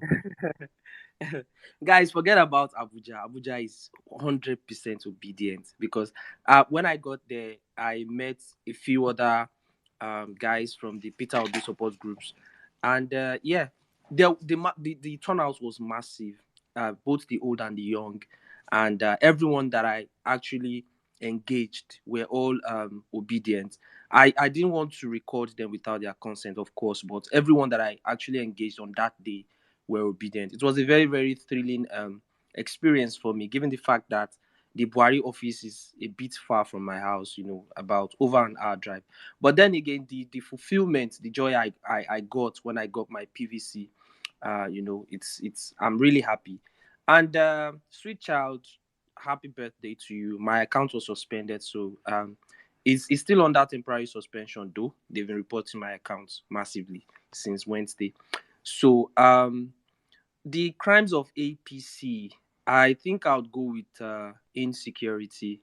So insecurity alone is enough campaign material against APC, because I got married in June, and I need to tell you guys, since I got married, none of my relatives has dared to come to Abuja, because obviously I don't have ransom to pay for anyone. In fact, my wife had an appointment at Kano with the family gynecologist. I had to book a flight, because obviously I cannot even afford a ransom right now. My kid sister has been itching to come see me in Abuja. I told her I would rather send her ₦1 million to flex than to pay that amount of money to bandit. It's just crazy. It seems as if these APC guys live in a multiverse. And I have a message for Doggy. I know he's here with his burner account. Every single time he comes on spaces and tell us that Nigeria is now safe, and then whenever he comes to Nigeria, he drives at night. I'm sorry to do this, guys, but Doggy, if you don't come to Nigeria this December and drive at night like you used to claim, that you say you drive with your child, your son, thunder will fire you and that your son. Because it's crazy. My younger sister's landlord, the relative was abducted just last month, and it's everywhere. Insecurity. You can't just insecurity is something you can't just stop talking about, and then these guys come on spaces and tell us bullshit. So thank you very much for the work you're doing, guys. Abuja is 100% obedient. I don't even think we need to say anything anymore in this Abuja. So yeah, I got my PVC, my wife has hers, and I'm trying to, I've told all of my friends. In fact, I told some that I'm going to pay for their transport. So let's all get our PVCs. And one more thing, guys, please. um I grew up in Lagos, and all of these touts and talks that they use for election, violence. They believe in their numbers, right? You can never see one talk making mouth or trying to cause violence. They believe in their number. But remember during NSAS, there's a video. I wish I could share it right now, but I can't even tweet. I can't even like a tweet. There was a video in the Keja NSAS that these guys were mobilized. They were coming for protesters. Then it just took a few of the protesters to stand their ground, and then they successfully chased away these guys. So I believe if we come out in our numbers, like somebody said, come out with your foldable chairs and your bottles of drinks, and we pin there, you get. So thank you very much, guys. I believe we are winning. Thank you so much for the opportunity to speak. I yield. Thank you, Tech Mayor. Thank you for staying within the limits of your time as well. I really appreciate Thank you, my bro. Just 1 minute. One more time, please. Take me. You have an agenda. You have our agenda for you, please. Extra 9 votes for you. Extra 9 votes for your wife. That your family owed P2B 20 votes. Please get to work. Not just saying with mouth. Get those 10 people. Let them come out, please. Same to your wife. Thank you, my brother. God bless you. I'm Tech back to you. Mayor, you didn't make your request now. A town hall. Different. That's my brother. That's based on popular demand. Based on popular demand, a town hall. Oh Lord, I love how it started. I actually love how it started. You go to say they carry you go one place. All of a sudden, it just drops you, and you realize, okay, it was not taking me anywhere in the first place. And to be honest, that's how I don't see that man taking Nigeria anywhere. A town hall, different. Okay, my brother. Real Ever Best is up. I can't wait to hear him speak. But let's take my brother's request first. I'll give you a special one from a very young lady. Different than Gala is an off. Different than Gala blue. Blue. Blah blah. Who said that? Tinibu. 70 years old man. What did he say? It's an off. Different than Gala blue. Blue. Blah blah. He said it. From Hey, God, I He beg, said oh. it. He said it. He said it. a God, town don't go shame hall us. different from Bala Blue. Blue. Bulaba. Bulawa. He said it. He said it. Hey, hey. God have mercy you. Ancestor. He Deity. get one song where they sing for our church that year. God of Elijah, send down fire. Hey, God of God, Elijah, send down God fire. don't go We don't shame need us. that. Bro, Imagine the skip, as in, imagine person will be, I cannot, if bro, this there one was a come day our on president, People's but Parliament. I I think it was finish. like 2 episodes ago that Dr. Olu gave us a breakdown. I think it was Dr. Olu and Archie. They did a breakdown of these guys, how he's slurring on words, and you look at the desperation with which the guys who are working with him want to use to I said impose that episode of People's Parliament. I get them. It was too anything. epic. It was It just, was a medical masterclass. I'm telling you, the breakdown caught me off guard and just made me feel like, you know what, we really need to work against this. But yeah, we're grateful to the guys that have gotten their PVCs. Let's go to Biruki. Biruki is next, and well-meaning Nigerian. Can you hear me? Yes, we can, but it can be better. So that on the answer. I greet everyone. Children of Greeting. perdition. Would they Longest manage time, 50 shades of gray? Would they manage to turn out to types of blue? God is you now. Anyway, let me just touch on a couple of points before I go to the world to brought me up. Now I did my own, and I go call a machine name. That's why I even came up safe. On this issue of skits, I beg, pray me you don't get skits maker. Go ask Uganda.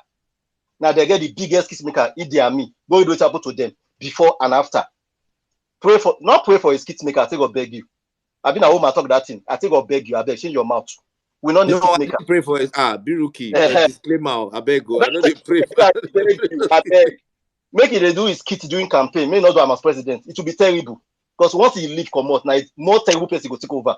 Now Scorpion will flog Nigerians. So I beg, me like I heard the own corner. Now somebody said something about drugs. See, like I said, I'll keep saying it. People say PDP era was better. Any person say that, it means that you know the travel around Nigeria. 2010, I saw somebody sniffing Scorpion in Nigeria, but economy was great, right? 2010, Scorpion. I not say Igbo, Scorpion. They turn Scorpion to powder. They sniff Scorpion. Glue. I saw it with my own eyes. 2010. So sorry, it has always been with us. Biruki, wait. You know, I'm serious. Biruki, drop me For for this. Kabuga, for Kano. I say Person Kabuga. dey sleep No, Oh my, your seatbelt no dey comot. Me and you no, did this dance, Oba, so Anna, I'm Oba, you serious. must follow Biruki to CMS. Oba, I you I see, say Kabuga Park in Kano. Oba, Biruki, wait first. Wait first. Well, if it comes to abusing of drugs, yeah, we that grew up in the north will tell you that there is nothing anybody comes here and tell me that they have. Guy, we don't see, people they smoke cow dung. No, for You real, don't, bro. They that's smoke like cow they know dung. to break They, it. they, From they away sniff from they sniff sucker away. See, there is nothing that is not high. We know they use high for not. I'm not. Saddam. Oh yeah, Hmm? Saddam, drop me a number. You be like, drop me a number. You said that No, they sniff I'm suck being. away. Now normal Yes, thing you now. don't know. Not a normal thing now. He Gutter, hate shit. they high with gutter. Gutter, they What? stem from gutter. They go drag them in. If you take one dose, bro, you go contact. You go understand the meaning of How bala. person no go call? How you go sleep You go, gutter? you go understand. You go understand what in bala blue mean. I be like, say me and you go jump down. Oh. They don't want drop us. You Dear go, God. go. What I am I don't drop hearing? it too. I don't drop it. It has been in Nigeria for a very long time. It's just that social media is now making us to understand. It has always been here in Nigeria. Also, this issue of politicians, I think it was people that made the point also. She cannot understand why they steal. Let me tell you, poverty, they blood. No matter how much you thief, it will never be enough because you are scared you become poor. That's why they're stealing. Not the wickedness, not poverty. It is for their blood. They can't, no matter how much it will never, they can't do anything with the money. That's why they pack the money and hide it abroad. So not blame them. The thing therefore, it don't even gum their DNA. Look at their children. I mean, look at politicians that stole from Nigeria 40 years ago. Where their children today? Upon the money their papa pack for, where the money, they can't use it anywhere they go. Now to drive motor around the whole world, fly. That's all they do. Poverty, it is blood. So not blame them. Now cost, what they cost them be that. Now come back to this issue of Amishi. That lizard of Ubima. I remember that guy now when he went to the court case. He took helicopter to see Ike Clark for Kiagbodo. Now I beg, I what you call him again? I beg. You said the now what lizard of of Ubima? Ubima now. He Not said be the lion. lion. Not, Lizard. He has you always don't been promote a the lizard. lion. Not be Ghana, he won't go hide. When Omeya they rock Port Harcourt with a wiki, he ran to Ghana to hide. But today he say the lion. Why you go hide for Ghana? Anybody can go and verify. Now Ghana, I will tell you the address where it's for Ghana. He won't go hide. Wiki was in Port Harcourt. But today he say the lion. They follow Jonathan, but Jonathan was quiet, saying a lion of Ubima. And he eyed for Omeya, he not get liver. He went to hide because of Omeya. But today he don't get liver. So I don't blame him. This was a man. I don't know how to answer to that man safe. Let me just issue of transport.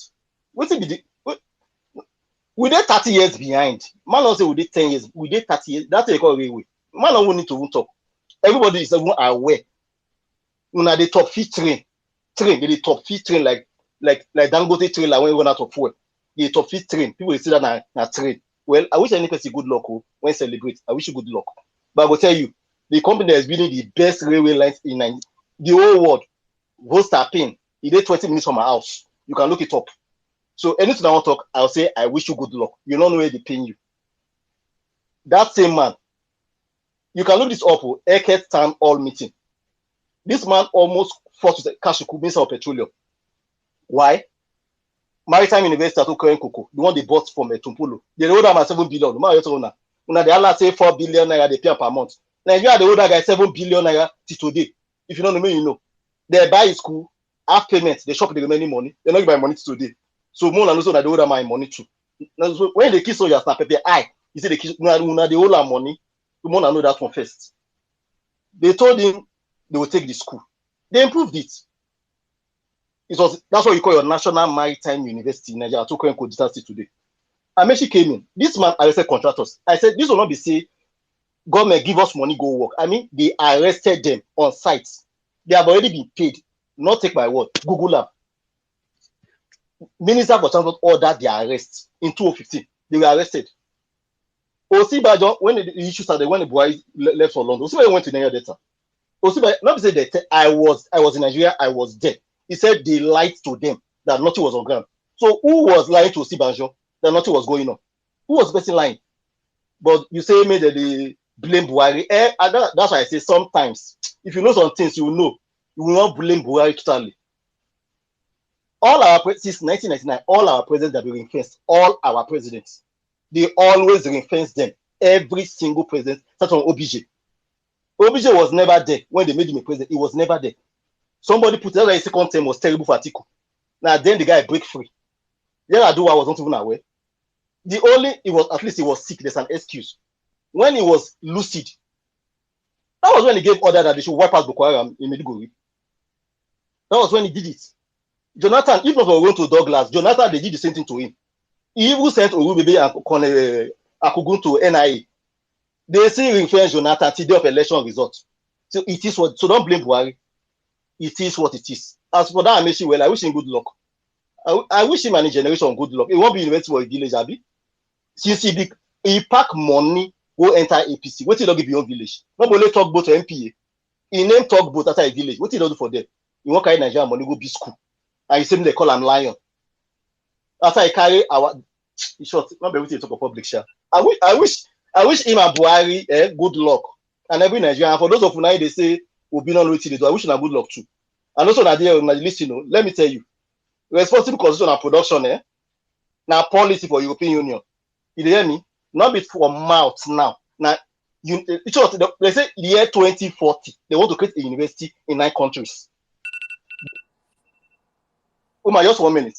The person driving this policy, let me tell you, just on Friday here, I was speaking with him. They just named him the rector of my alma mater. The person driving this policy in Austria. Last month, I was with the French ambassador to Austria. He said Macron, he said personally, gave a guarantee. Any student coming to France, inside that same program, a special scholarship for that student. So sorry, so if you say Obi not know what they do, make una dey for a darkness, You know, they're already planning for the year 2070. I wish you good luck. You can take the mic. Biruki, please don't leave us in this wilderness. So people are trying to escape from Sobibor. Anyways, Femi You not get wire Fanikade, cutter. Uncle Femi Fanikade, he's had a lot to say to the obedience lately.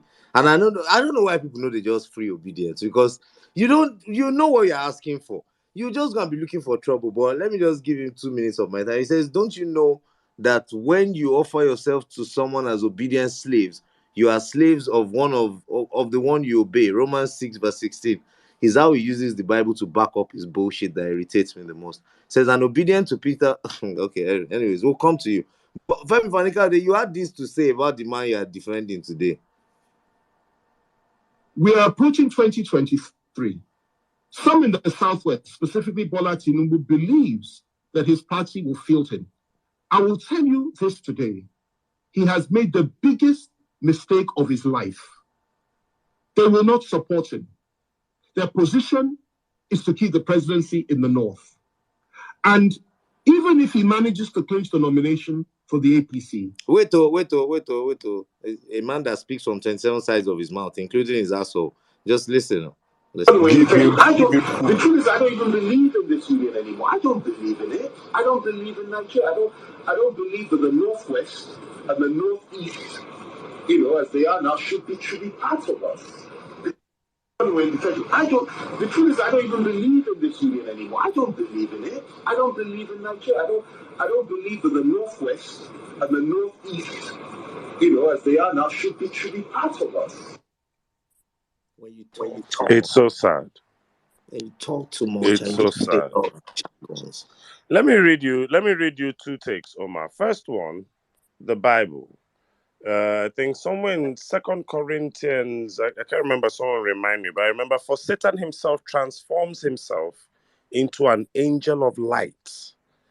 So you need to understand that even the devil quote scripture. Then one of Billy Graham has one quote as well that I have in my book. He says, "Don't think of Satan as a harmless cartoon character with a red suit and a pitchfork. He's very clever and powerful, and his unchanging purpose is to defeat God's plans at every turn, including his plans for your life. Never think of the devil as a harmless cartoon character. Femi Fani-Kayode is one of them, a clever, powerful devil that you have to be very wary of." I want to thank the Obedient Kamikaze department. One proof that I know is that Femi Fani-Kayode is in charge of his phone. He holds his phone and he reads tweets. You can tell from his replies. He hasn't reached that level where a handler is handling his posts, or like Keyamo, where he has hardened hearts, or Reno. So I thank our Obedient Kamikaze department, all of you that strap yourselves and bomb his timeline. Every time he insults Peter Obi, there are at least 1,000 comments. I can't do it. I can't do it. I block them and leave them in their echo chamber. But for those of you who can do it, who have the mental health and fortitude to do it, I congratulate you and I thank you, that your particular department. I thank you guys. You know that what you're telling him does not change anything for the animal, but you at least take out the time to counter his truth and to bombard his timeline and give him, in the words of Saddam, high blood pressure. God bless every single one of you. I yield. You know, everybody that surrounds these people's campaign, they I don't know, they make me feel in a Bats very, out of hell, my brother. like, listen to this one. This is the vice presidential candidate. But nice men do not make good leaders, because nice men tend to be nasty. Nice men should be selling popcorn, ice cream, and balabo. Balabumbu, babulumbu. You need to understand, Omar, you need to understand what makes this even more scary. This is Kashim Shettima insulting the current vice president, a man who has been in that position, followed Buhari for 2 terms, 8 years. If Kashim Shettima was the vice president of this country and the governor of Borno State insulted him like that and told him, Kashim Shettima, to go and sell popcorn and ice cream, you and I know that he would not have been as gracious as Professor Oshimanjo has been with such an insult. This is a And that man. one even found, that one found a way to return the jibe, but in a very subtle way. It's just, Obviously, as person will go school. But remember, this is Kashim Shettima who heard, according to him, that he was going to be embarrassed at the NBA conference. And instead of him to dress his best, he came as an embarrassment unto himself and everyone who believes in him, and wore a clown suit with an overgrown tie to the NBA conference. And this is a banker with at least multiple decades repute, according to him, and a former state governor. Make you una they know, know the kind people where will they bring enter power.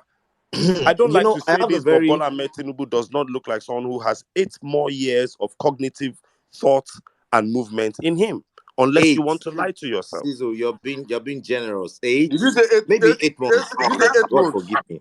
8 8 months months? It's 8 under the months you said stress there? of You know, a Nigeria lot of as a Saddam, commander you in know, a lot chief. of people like to quote Buhari.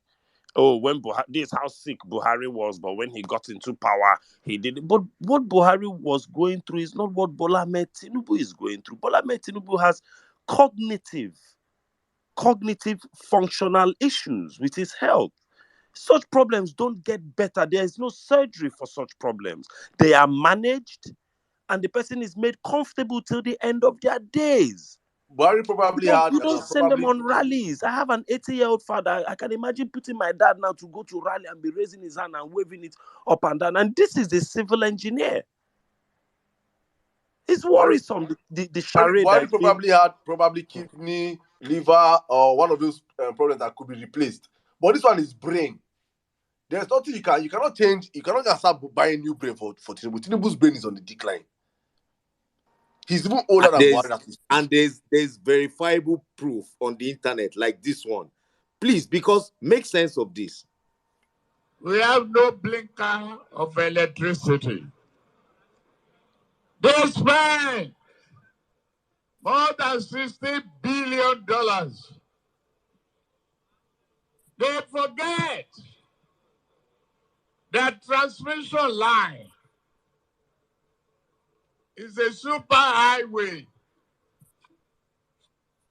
for generated electricity and power. They could not even make a down A payment down payment for a roasted corn. for a roasted corn Hi. for that electricity. You know, some guys did it. I think it's a TikTok video that I found today. So those boys, they like Yeah.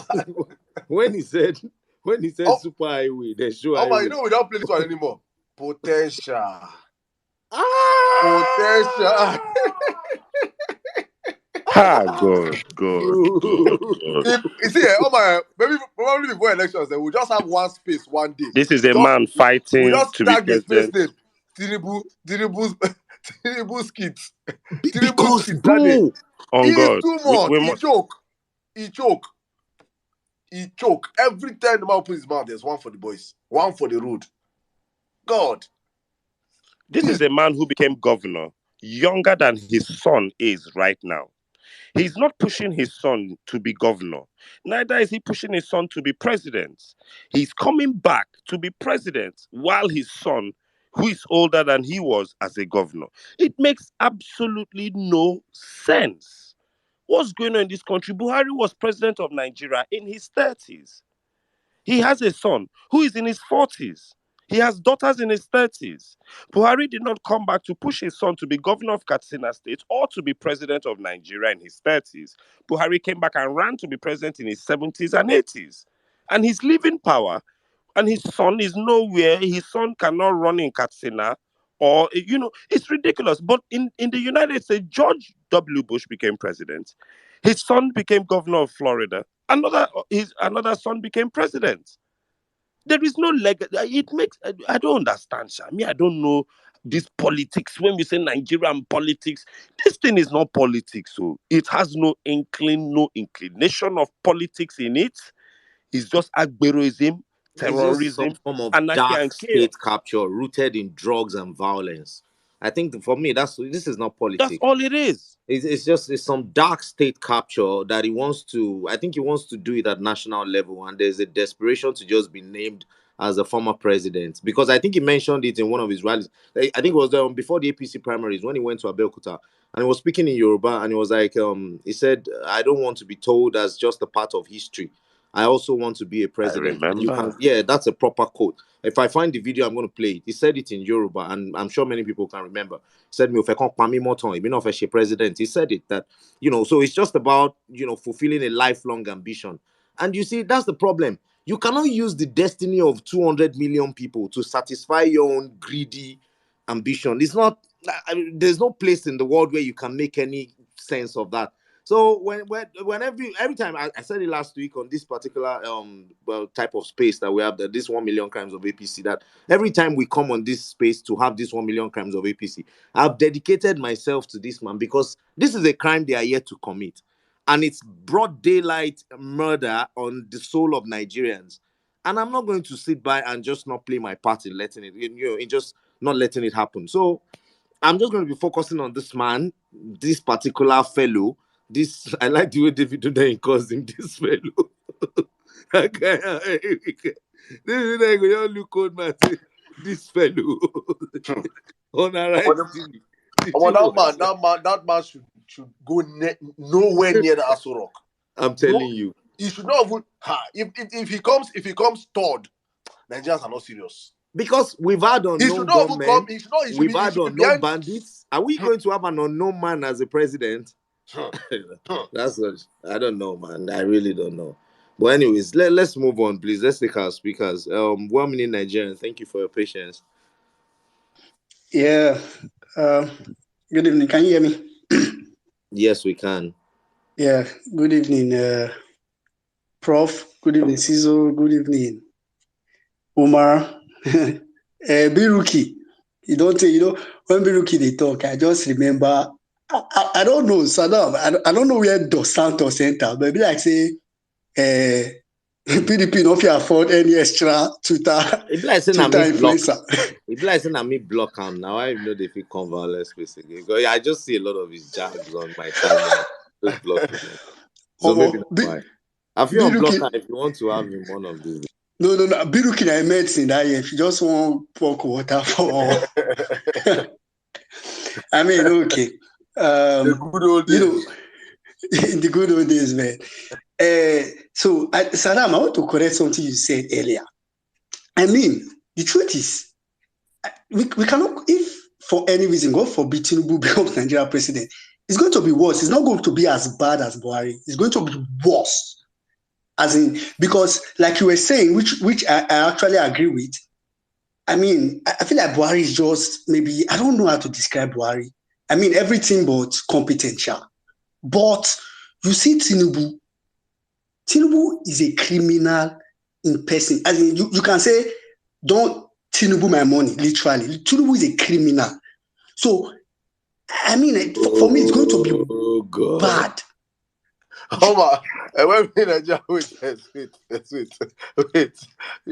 oh my God. I don't know about that joke though, but let's say it again. Where two guys were sorting themselves, one say you are shower, the other friend say you're a prostitute. The one say you are a Tinubu. The guy say God will punish you.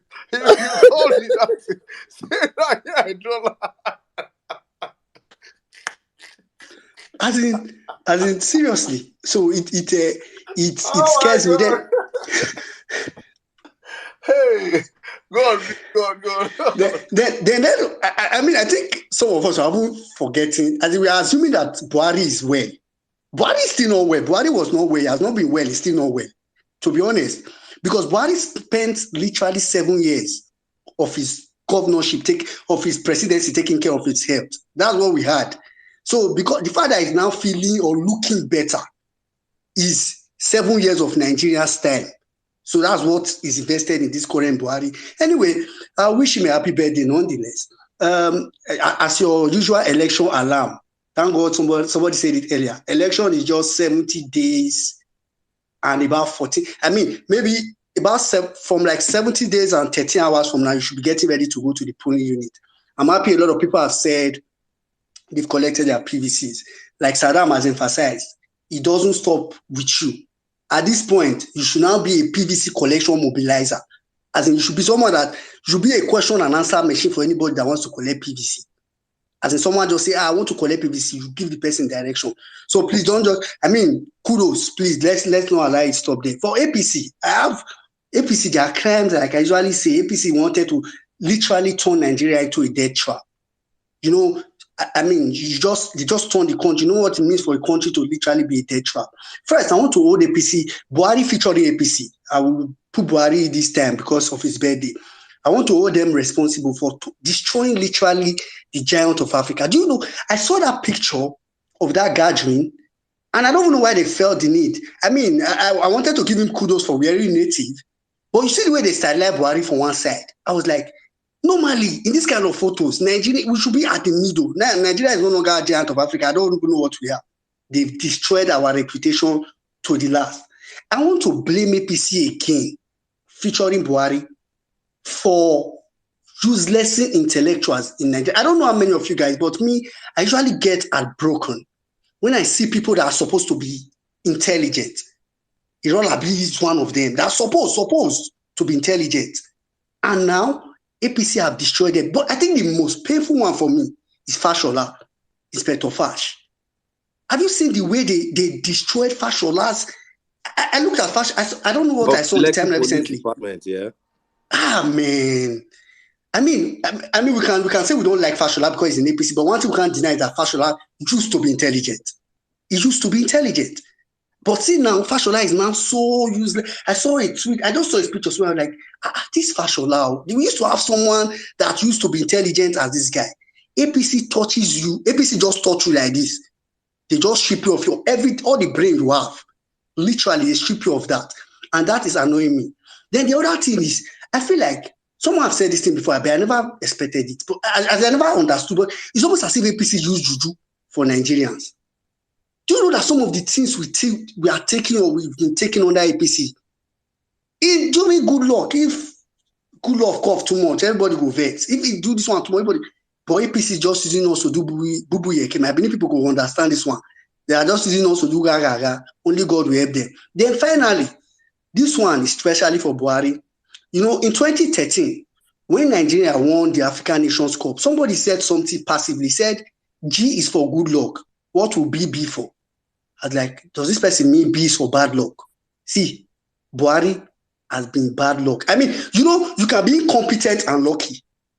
You can be incompetent, but every now and then you have good luck, things happen to you. I mean, not by your making, not because you are able, but Buhari is a combination, or APC as a whole, is a combination of bad luck and incompetence. You see, you don't want to be anybody that has both of them. You don't want to be near any such person. Buhari has bad luck. Do you know what I know? Buhari wished Super Eagles, congratulations, Wahala boss. Buhari, Anthony Joshua was going up and down doing. Buhari now went to tag. I mean, I felt like Anthony Joshua just wanted to do, my country. I want to identify with my country. He now went to Pali with Buhari. Who say now? They beat Anthony Joshua today. Anthony Joshua never recover. But the one that is now paining me is that Buhari's bad luck has extended outside Nigeria. As in, Buhari's bad luck even got to Morocco. How many of us can remember that it was Morocco that removed Portugal? No, this is very serious. So, Morocco removed Portugal, and I'm saying it because I mean, I know some people don't believe in all these kind of things. So, luck or no luck, I don't believe in luck. But truth is, it exists. Though it happens, misfortune happens. So that you should know that even if, I mean, if APC is not competent, it's already bad enough. Not to now bring bad luck. Now Morocco that beat Portugal, I've even forgotten who they beat before they beat Portugal, and we're all happy. Morocco could not even carry third. Croatia. Spain, and then they beat Portugal. Imagine. But now, Buhari went to wish them congratulations. All of a sudden, they couldn't beat France. Let's say, okay, maybe France was too difficult. Fine. They couldn't even beat Croatia to carry third now. Why? Buhari, please, may this bad luck not happen to us. Vote Peter Obi. Go and get your PVC. In fact, I'm not talking about you get your PVC. Tell somebody to go and get their PVC. That's what I'm interested in now. I need the mic. 1 minute, Nigerian. I've been laughing here since, and it's very unfair. He didn't even wish my president happy birthday. Let me buttress what Wemi Nigeria said.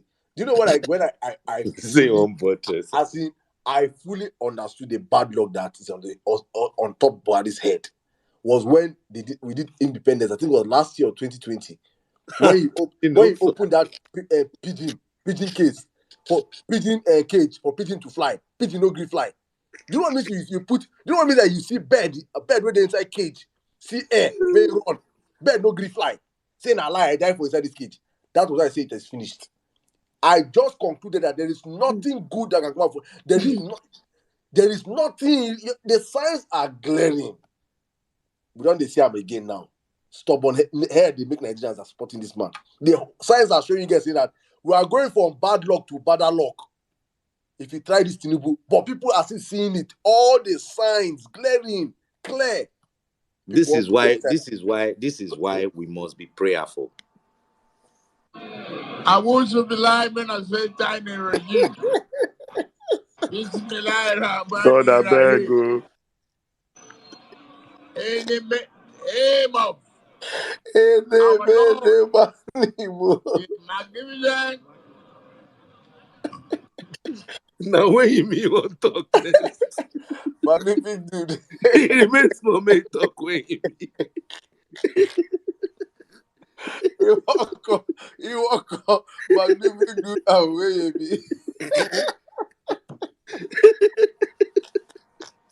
Oh my God! Oh my! All right, but let's just get serious. Please, let me just make a special. Let's take Chimeze. Chimeze is going to shoot if we don't take Chimeze. Chimeze. Yeah, thank you very much. No, before you call me Chimeze, please wait. Hold on, please. Let's make a quick announcement. And guys, please, you guys must have noticed that the Obedient Summit that was meant to hold in Lagos is not going to be holding anymore. The Take Back Nigeria. I think we raised about 600 or something, close to 700,000 on this space for that summit. And the money is still with us. So please, if you donate to that cause for that summit, you want your money back, please just signify, let us know. so we could give you back your money. If not, we're going to put all the money into materials. So please, guys, if you donated for that cause, because Jack of Take Back Nigeria reached out to me and said that they don't, Peter Obi said that they should conduct a student town hall. Yes, a student. Oh, As I see town hall, it didn't tell me. So that Peter Obi said they should conduct a student town hall in every city they go, starting from Akwa Ibom. There'll be a student town hall conducted instead of Peter needs something that will bring more value, and he feels that the summit will not bring more value like a town hall conducted for students. In every state they go for their campaign. So going forward from Akwa Ibom is starting on the 20th, I guess. They'll be having a town hall meeting there conducted by Take Back Nigeria. So please, if you donated money for that cause, please let us know. If you want your money back with receipts, please let us know. We're going to give you back your money. Your money is intact. If not, we'll get to use the money and buy more materials for the support groups. Thank you. Omar, back to you. okay, you mean when you say with us, you mean like with the Take Back Nigeria, yeah? Yeah, the one we raised money on our platform. Yeah, so the money with us, because I said we should not disburse the money to them until we are certain. We wanted for Oh, tickets. okay, yeah. Yeah, I remember, remember. that day. So this Yes. that money is with us, and we have not yet touched it. So, and I told them not to send the money to them until we are certain that the summit should go on. And I've just got confirmation it will be going on. So, we'll put the money back to the people that need their money back, or we could use the money for support groups that need help. All right. And also, yes, well, from next week, we have 27 support groups that we have picked out from our last funds we raised. 27 support groups across 27 states. Will be donating materials to you guys. Will be selected and we'll contact you guys by next week. All the materials we have for you guys will be dished out to you guys. So please, I understand how important you guys have been disturbing me and everything. We've been doing a whole lot of hard work because we want those materials to translate to votes. So there'll be a spreadsheet. You guys are going to be amazed by the team are doing behind the scenes. So please stay patient with us. Materials will reach you guys. All right, back to you, my brother. Bless you. All right. Bless you too, man. Chimeze. Yeah, thank you very much, Omar, and thank you, Professor Saddam, my brother. Chimeze, are you using your earphones? No. I'm not Okay, using all the right. iPhone. Yes, I want to really appreciate Saddam, for this last information that you've just dropped. I believe obedience are progressive people, and I wouldn't really necessarily think that most people might want a reform. They want that money to move into some other things, and you can see our principal is already looking at projects that should benefit the people, and that's why he's moving that thing to a student town hall. So in that way, he believes he's going to get more engagement, from the people, which is more productive. That's a reasonable presidential aspirant and the presidential candidate and the president he's going to be by God's grace. 1 million crimes of APC. I think the most disturbing aspect of this particular administration, would all agree, has been on the issue of security. This is a man that Nigerians, for those ones who did not read about history and the escapades of 83 and following, that voted this clown and his bunch of zombies into the presidency. And then with the hope that since he had a military experience that we're going to have a smooth sailing, security, Boko Haram was going to be a thing of the past and all of that. But unfortunately, the reverse is the case. We have even come short and we've come out worse. So on the issue of insecurity and how volatile, I mean, Professor Saddam, in this particular case now, we have to be very, very serious about this. I don't like the trend that is currently going on. The killing of Labour Party, either contestants in this 2023 election or Labour Party leaders across the nation, is a very dangerous trend. Please put it this way: in APC states. Yes. Well, we don't really know, because tomorrow it might also happen in a PDP state, so that they are trying to make it okay. It's no longer in an APC state. Okay, they killed somebody in Akwa Ibom, for example. God forbid. So, but yes, what you're saying is correct.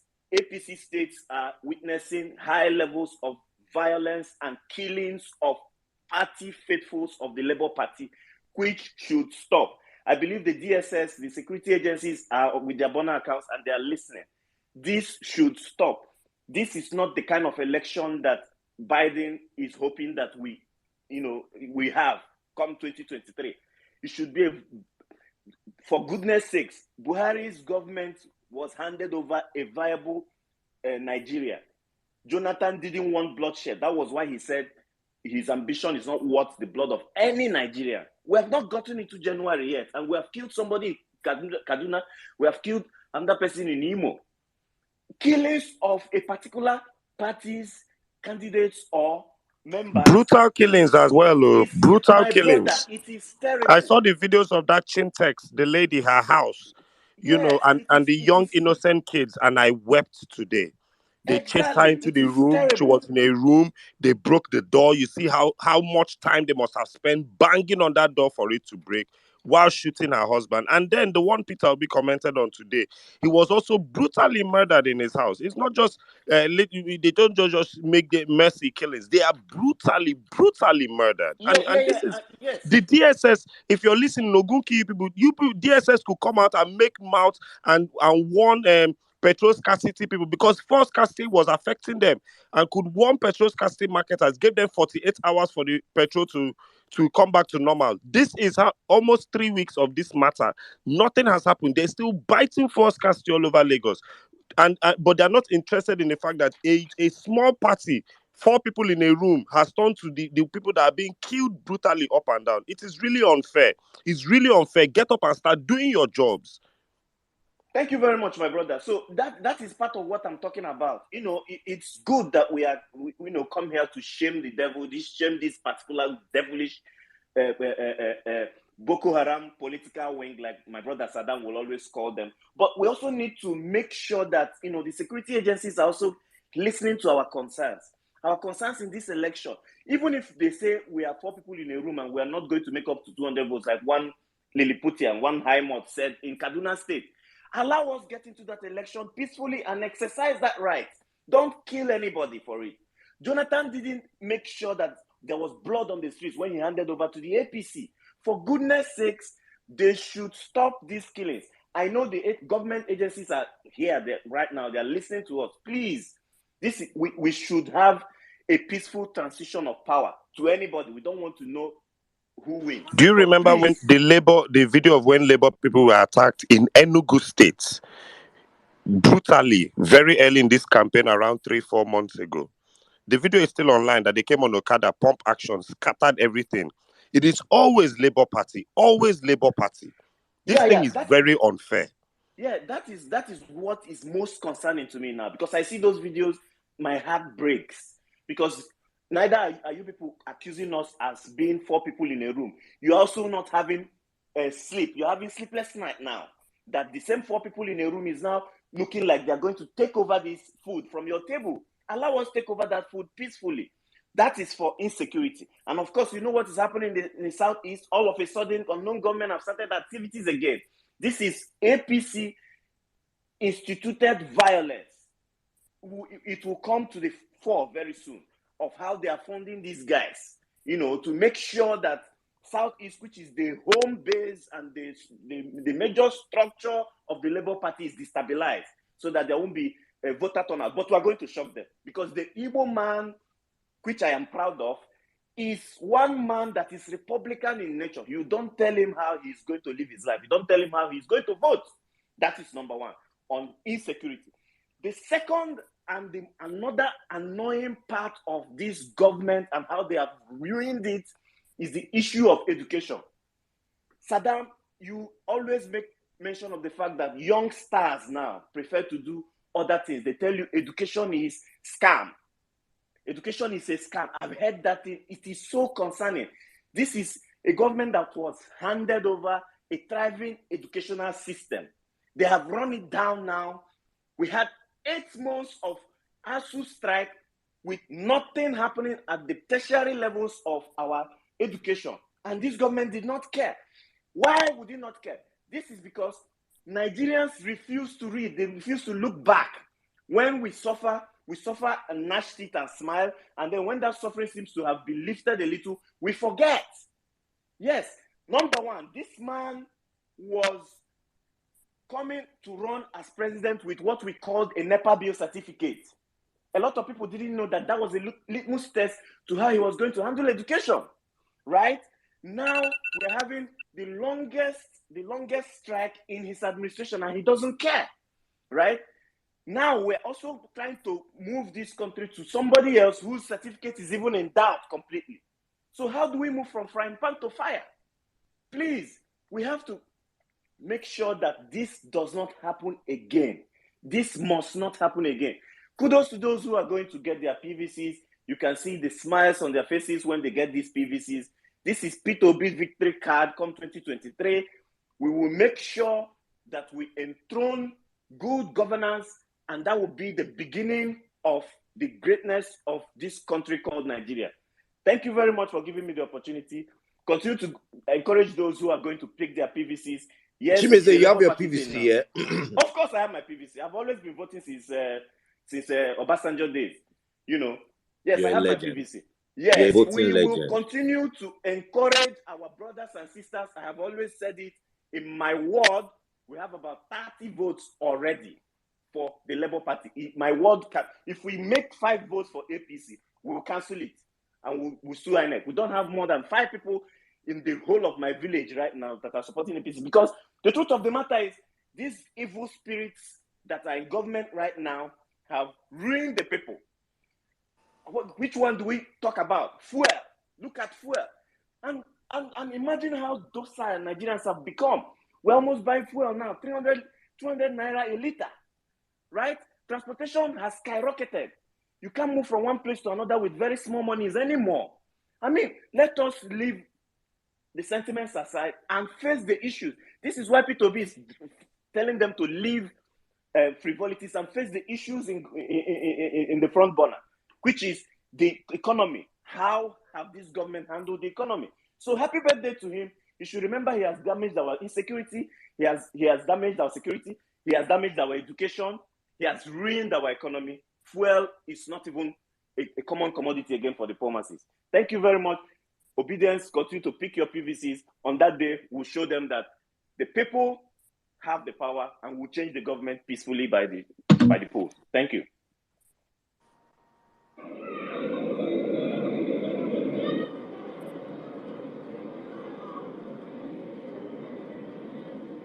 If they say they want a change of government, just tell them, we like to be polite, but shut up your mouth. But shut up your mouth. Mouth. Your mouth. But shut up your mouth. Shut up your mouth. Your mouth. He's Shut not up even your mouth. president yet. Such arrogance. Terrible. All right, guys. Moving on. Let's go to. Okay, I can't see you. Some people have dropped off, unfortunately. Okay, Peter is better. Okay, yeah. Good evening, everybody. Saddam, Sislo, and Omar, good evening. And every other person on this space, I greet all of you. The fact remains that the last speaker said something that is very important, very, very serious, in terms of security. You know, I know many of us already are aware that one of us was kidnapped and he has been released.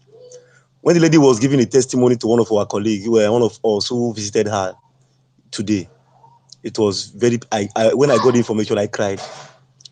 That they told her that they got information about her. That's why they kidnapped her. And they took her inside the bush at night to different locations. They said, what you know, they were already in Osun State. All the way from Auchi, that is below, near Auchi, straight to Osun. They passed through Ondo, three-side bushes. And the woman is she's still hospitalized at this moment. He was released on Tuesday. He's hospitalized. So you can see that the attack on the obedient movement is becoming too fiercely. However, the movement is getting stronger. If you read about the early church, how the early church started, the persecution of the church, the more they persecute the church, the stronger the church become, and the faster the church spread. up to this moment. That is one. Then number two, I want to talk very seriously about the issue of the PVC. Please, it is very important we tell people to get their PVC. It is very important we let people know that INEC works on Saturdays and Sundays. If you can go tomorrow and get your PVC, that will be good. This is not the time for us to begin to delay till the last moment before we go and get our PVC. And when you go to get your PVC, please don't be confrontational. Go there, interact with INEC staff. You will be shocked that most of these INEC staff, to be very frank with you, they are not obedient to, but in the other way around, they are very, very compassionate as regards the obedient movement. They are very positive about the obedient movement. I was in INEC office on Tuesday to get my wife's PVC, and I was told that it is not ready. Although I assisted some people to get their PVCs, I spent some time there. I built relationship with some of them. Yesterday again, I went there again. I told them that one of your bosses, who's my friend, told me that my wife PVC is here, and they searched for it. I got my wife PVC yesterday. I even tried to assist them. I just try to see how to support them. So that way you can support them, please. If you just like get them lunch, get them pure water, get them, they need this thing. Because if you know what they are paying these people, you will cry for them. That's why many of them are supporting this our movement. They're not obedient, but they're supporting our movement. They want a new Nigeria. They deserve a new Nigeria. You can see that INEC staff is being paid 40,000, 50,000 a month. If you're a single guy, I don't know, most of us here are married, but if you're a single guy without a girlfriend, though, not even a wife, you don't even have a girlfriend, you are single, can 50K take you for 1 month? Think about it. If you want to eat an average mama put this time, it's 1,000 naira. If it's okay, I'm just eating once a day, maybe 0.10 a day. You eat 1,000 naira, 30 days. How much is that? That is 30,000. Then 20K. What of transport? What of other things that you need to? Maybe fuel your generator to get light. Pay for your NEPA bill or pay for other things. Is 20K be enough for you? There's extra 20K be enough for you? No, it won't be enough for you. That is the situation we have right now. So these people, they also need liberation. And I can assure you that they have been assisting in terms of this PVC collection. They have been assisting. So let us do our best to see how to encourage them. If we can do anything we can do, we go to our INEC office, please get more information, get people's contact there. I'll be referring people to some people there. I'll go and meet this old lady, tell her you're from Peter is better or you're from Emeka, just tell her she will support. Just make sure that you make her smile, give her something. It's very important. You don't need to be big. Get something like for pure water, get something for circuit water, get something for lunch, for break for them. They need it. They need our support. Please, let's also go there and support them. They are very eager to distribute this PVC. I can see them. Somebody was standing. A Yoruba boy, you're not even an Igbo guy. A Yoruba guy was standing.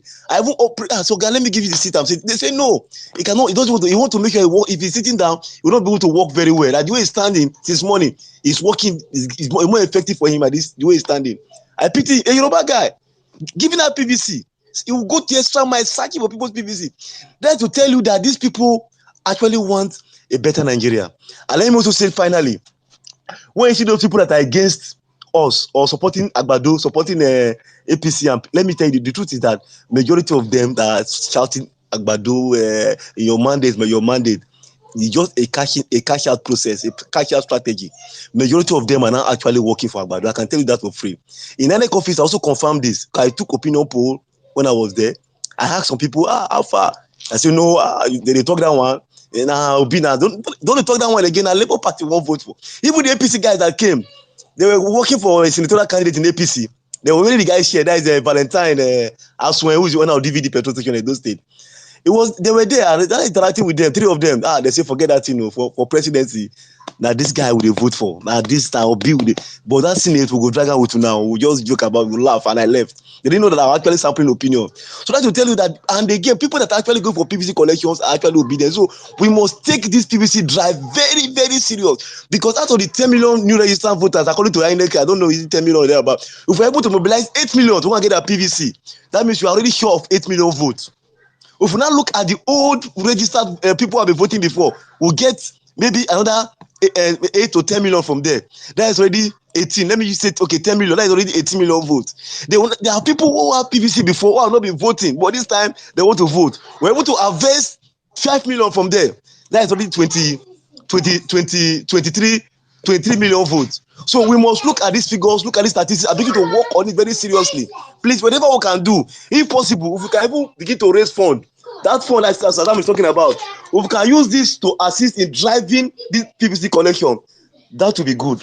That would be great. At this juncture, I want to say thank you for your activities. Thank you for what you are doing. We appreciate you. We love you. And together, we must take Nigeria away from consumption to production. Are you? Thank you very much. Peter is better. Attackers, are you there?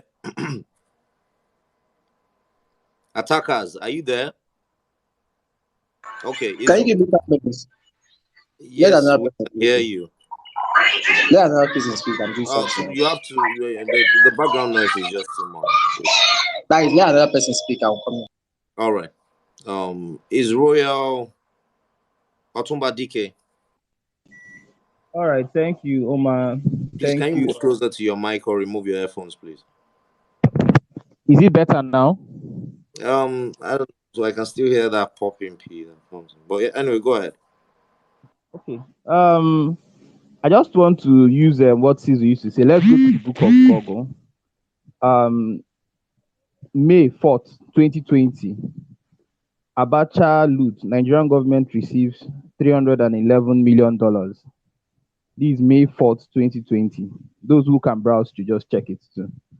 May 5th of June, 2020.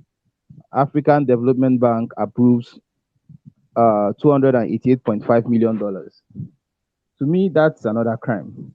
How can you just receive money you did not plan for from Abacha loot, only for you the next month to go and borrow money that is even less than the money you recovered from the loot?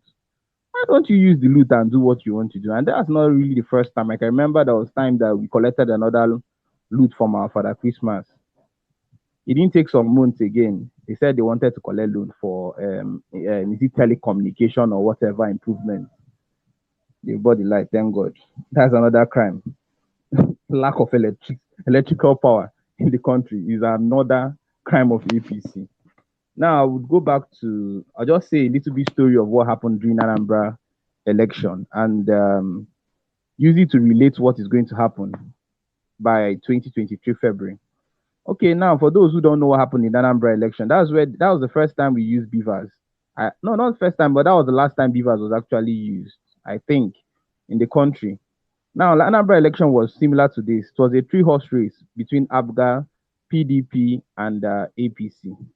APC was taken kind of first in people's mind because why? You ask me why?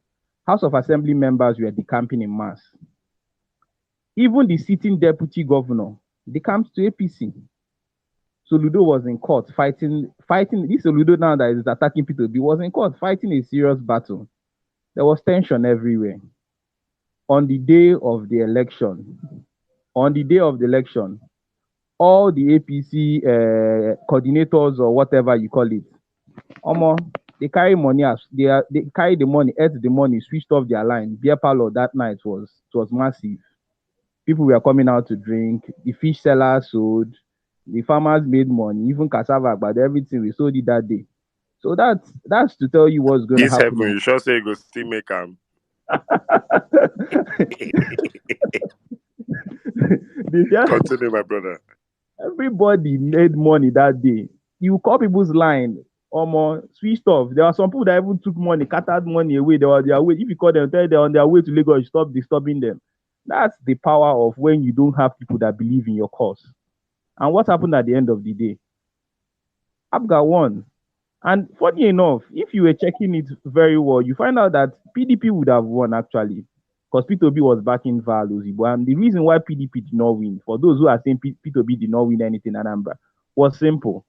The game that was played then was that they were telling people that if you snooze, APC will lead Anambra. And believe me, Anambra people, they have a disdain for APC, not for just because of the party, because of the ideology of the party.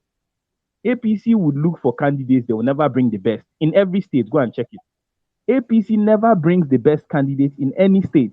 They look for who they will bring. It was Andy Oba. I don't even need to tell anybody the history of Andy Oba and Anambra State. So everybody, that fear of if they go and start sharing their vote between ABGA and PDP, that APC will just take this election by storm. Everybody decided it is ABGA, and that is what made PDP lose. And that is the simple truth. Anybody that is there knows. Now, remember when Atiku went there yesterday? I was watching a video, I was laughing. He was saying PDP, nobody answered the man. PDP, nobody answered the man. Say, answer me now. How did you even put it up? Say, and I'm not hearing what you are saying now. Guy, Anambra is a very unique place because all these things that our governor is doing, Soludo is doing, he's just wasting his time. He knows the type of people that he's leading. And his own election will be in jeopardy. Though I know that he must have planned a media show of telling people that he always knew Peter Obi will win. Because whether you like it or not, Peter Obi is the next president of this country. After PDP rally, I called back home. They said the bars in Anambra, they made money. The fish seller made money. The cassava, what do they? Even there was everybody in Anambra made money after Atiku left. Lastly, that's Obi of Onisha scandal. It's really disgraceful, and that's why I'm saying it. I posted it on my other account. I am against anything that is election when it comes to kingship. Let the king's son or royal family rule. That's why I respect the people of. On topic, please. Okay, no problem. So that's just it. That's just I want to say. Thank you for giving me the opportunity to speak. You're welcome, my brother. Farmer will make more money.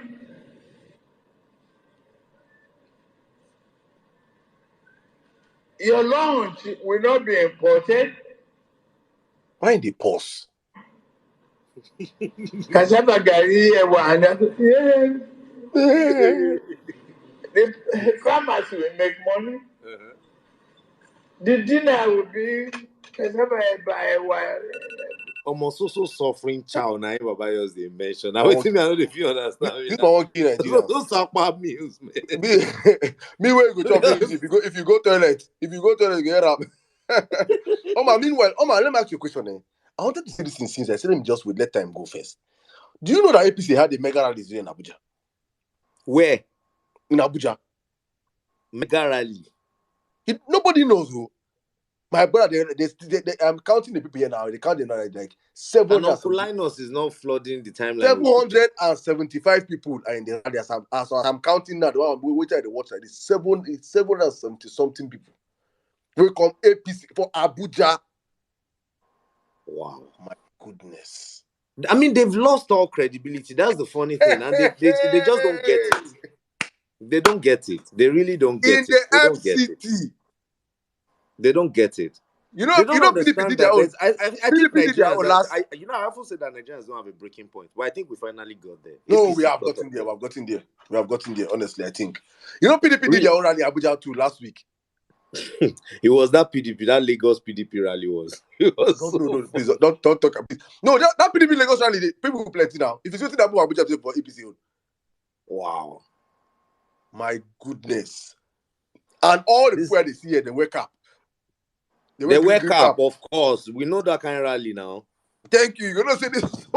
You know those kind of rally now. Those kind of rally, you say maybe 5 fish or 1K at the end. You know what did that guy talk? He said everybody went did that rally yesterday. What's the name of this guy? Afam. He tweeted something. He was like, I think it was when PDP were holding their rally. He said, I don't see 4 people for that rally now. Say, be a pilot tonight. Everywhere good show. Please collect their money. Collect your money. Collect your money. It's your money. Collect their money.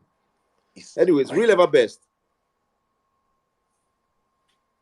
Yeah, I don't know whether Sister Ijoma want to speak. I don't know, but my network has been bad. Good morning, good afternoon, good evening, depending where you're spacing from. Good evening from here. Real ever best. What's more, it's good to be on this platform. Saddam, Omar, NC. Where's NCs? Everybody on this platform. Jamie, good. Wow, it's another interesting day, on this space, and what an interesting time to be a Nigerian and to live in this season. We are fighting this battle. I remember when we started, we are counting months and we are saying, oh, election is in the next 7 months, it's in the next 6 months, it's in the next 5 months, it's in the next 4 months. And today we are counting days, and we have not tired. It's like our strength is being renewed, every day and every time we come on this season. And today, today as I was coming to this place, although my network has been actually been disturbing me, I was just looking back, to look on some of the things we've talked about. I remember talking about the American Civil War and how that is significant to our fight today, because we are fighting for our life. And I did say there was a time in that war when it looked like all hope was lost, but there are people who held onto the American flag, and that became a symbol of strength for that fight. Last week I talked about France, France in 1789, talking about the French Revolution. And I say it was the people at that point who came up to destroy the the classism of that time, because it was a period when, the French nation was actually divided into class. So you have class, poor people and rich people. And people came at some period and said, no, we cannot continue like this. We have to destroy this thing and birth a new system. And today I want to talk about Renaissance, because I like talking about European history, because when you look into European history, it will actually help you to understand what is actually going on in our world today. Because when people talk about Nigeria and perhaps African countries, and you wonder why do we behave the way we behave, most of those influences that we had is because of the development and things that take that took place in Europe. Because the civilization we enjoy today is as a result of the cultural renaissance we had in Europe. So there was a time in Europe, that period was called the Middle Ages. And if you want to talk about the Middle Ages, you want to talk about ancient time. The ancient time was at least from the beginning of the fall of Roman Empire, which started in perhaps 476 AD. And from 476 AD to about 14th and 15th century, you have that was the period.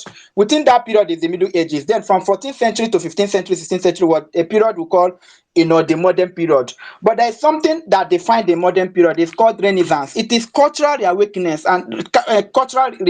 in Europe, because there was a period in Europe where people lived in that time, where knowledge was not allowed to sell, where people were not allowed to excel in whatever thing they want to do. Religion was the main focus, and religion tried to define how the society should, how they should think, how they should behave, and how they should comport themselves.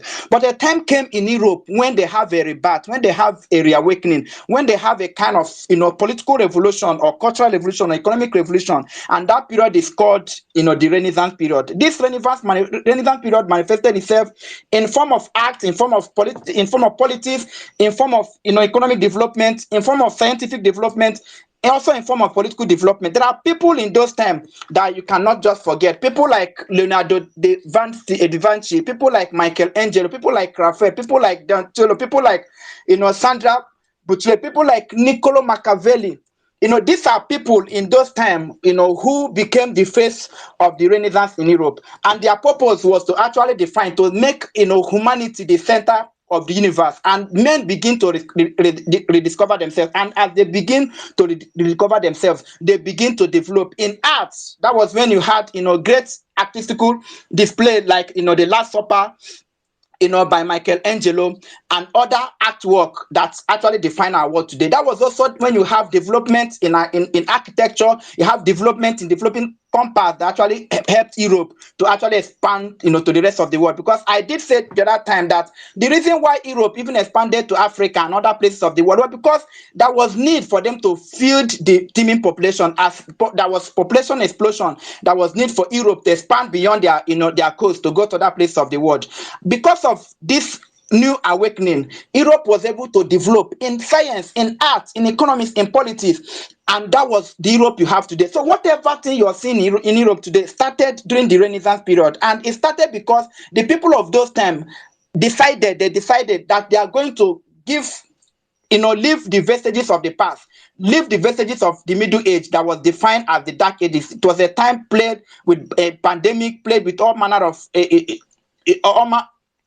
all manner of wickedness and all manner of underdevelopment. But the Renaissance actually charted the course that Europe, that defined Europe today. So it was a period of classical, music, classical architect, classical everything that you can think about. And where I talk about Renaissance is because Nigeria people today in this time is actually experiencing what I could call renaissance. It is renaissance in the sense that it is the awakening of the fact that the peoples of this country can no longer stay idle by and watch their country go to hell. That especially the young people, I tried to talk to you about the development of American Constitution, that the people who even talked about it, they are like between 18 years and 9 years. When you read their names in the history book today, to look as though they were like people in their 80s or 70s, but these are young people who actually changed the course of their time. And I am happy that I am part of this generation that is actually speaking to the development and cultural revolution and renaissance of our time. And I'm happy that all of us are in this trend together, because I want you to be proud of what you're doing. I also want to tell you that historically it has been like that. There are always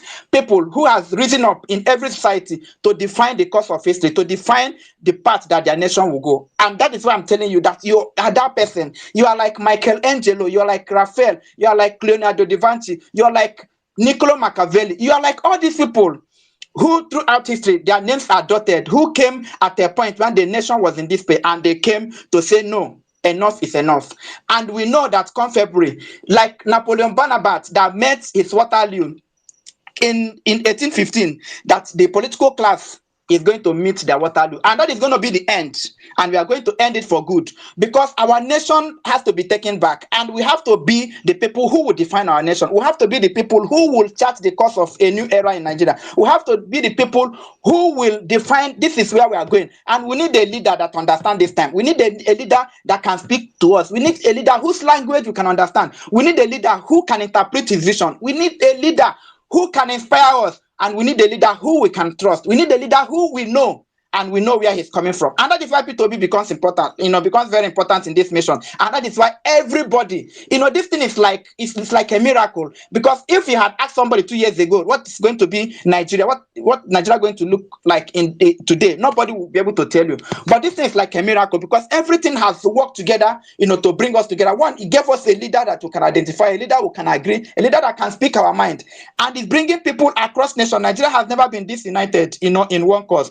The only thing that unites us before this time is football. When the Super Eagles is playing, that is what brings us together. But today, politics is bringing us together, because we saw in a man that is sincere, a man who has a track record, a man who has a vision, and a man who can speak into his vision. Because you cannot actually have a vision. You cannot be able to work out a vision if you cannot define a vision and speak into that vision. And that is why these Abado people, whose language we don't understand, cannot win this election. I will not allow them to win, because whatever happens today, we have to take responsibility. Like P2B will say, the box top on my table. P2B will say, hold me responsible. My brothers and sisters, we have to hold ourselves responsible to what happens from now. If we must make Nigeria work, we must take responsibility, and we must come out. We must, share our differences. Yes, there is no doubt we all have differences, because we came from, different family background, different orientation, different education, different perspectives to life. But there's something that makes us together, because we are Nigerians, and because we have one common destiny. All of us want a Nigeria that works. All of us want a Nigeria that we'll be proud of. All of us want a Nigeria where we live and close our two eyes, not a Nigeria where we not even close. There are people that will say, "Oh, I sleep closing only my one." Today, if you sleep and close one eye, before you know it, Boko Haram will take off the remaining one. So please, it is important that we remember where we are coming from, and where we are today, and where we want to go tomorrow. And I did say that the reasons why this thing is happening is because the stars has actually lined for us. The church people will say they don't need to pray. I think enough of prayer has been said about this nation. Thank you if you're a pastor. Thank you if you're a woman of God. Thank you if you're a sister of God. Thank you if you're a brother of your prayer has been heard. You've tried. This is the time to show action, because the Bible says, I have given you power. The Bible did not say I'm going to give you. It said, I have given you. I have given you. I have given you. I have given you power to tread upon serpent and scorpion. The Bible is saying today that men of Nigeria, people of this country, God is saying, I have given you power to tread upon APC. I've given you power to tread upon Tinubu. I've given you power to tread upon Atiku and PDP. I've given you power to tread upon all principalities and wickedness that have held this country down. I have given you the power. That is what God is saying. And He said, I should tell you this, that I have given you. And the Bible has said this since 2,000 years ago. It is relevant when the Bible said it, and it's relevant today. God has given us power to kill these political jobbers, to kill these political leaders that have held our destiny and have destroyed it. God has given us the power to do it. So, my brothers and sisters who are praying, so enough of this prayer. Yes, God have heard your prayers.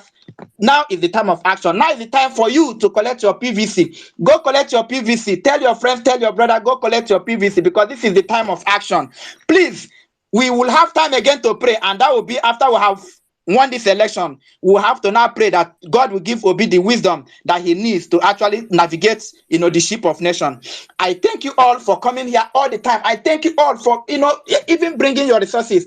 Those in diaspora, please don't relent. This is the critical point of this battle, because it's like we have fought to a point when we are seeing the new day. We are seeing the other side of Jordan, and this is not the time for us to relent. We have to have cultural reawakening. We have to have renaissance in this country. I want your names, and remember, your names will be dotted in the annals of history of this country as the people who came. This is the generation, the Soroseke generation that came and spoke up, the generation that say enough is enough, the generation that say we cannot allow people like Tinubu, people like the Agbado people like the Mechanos to actually run our nation. These people are wicked. These people, I know, we started this thing by me saying that APC is not a party, that APC is a gang of criminals, it's a demonic organization. If you see the way these people lie, you will know that even Satan, I've said it here before, if Satan come to Nigeria and listen to APC, Satan will ask them, where did you get this one from? Where did you get this spirit from? Satan will be like, where did this people get this spirit? Because this is not the spirit of Satan. Satan have a way of even doing good. Satan can just, if Satan want to deceive you, Satan can do good to you. But APC does not have anything good. There's something they say that Satan is bring head and take head. APC is not giving you anything. They are taking the head. They are taking everything. They don't give you anything.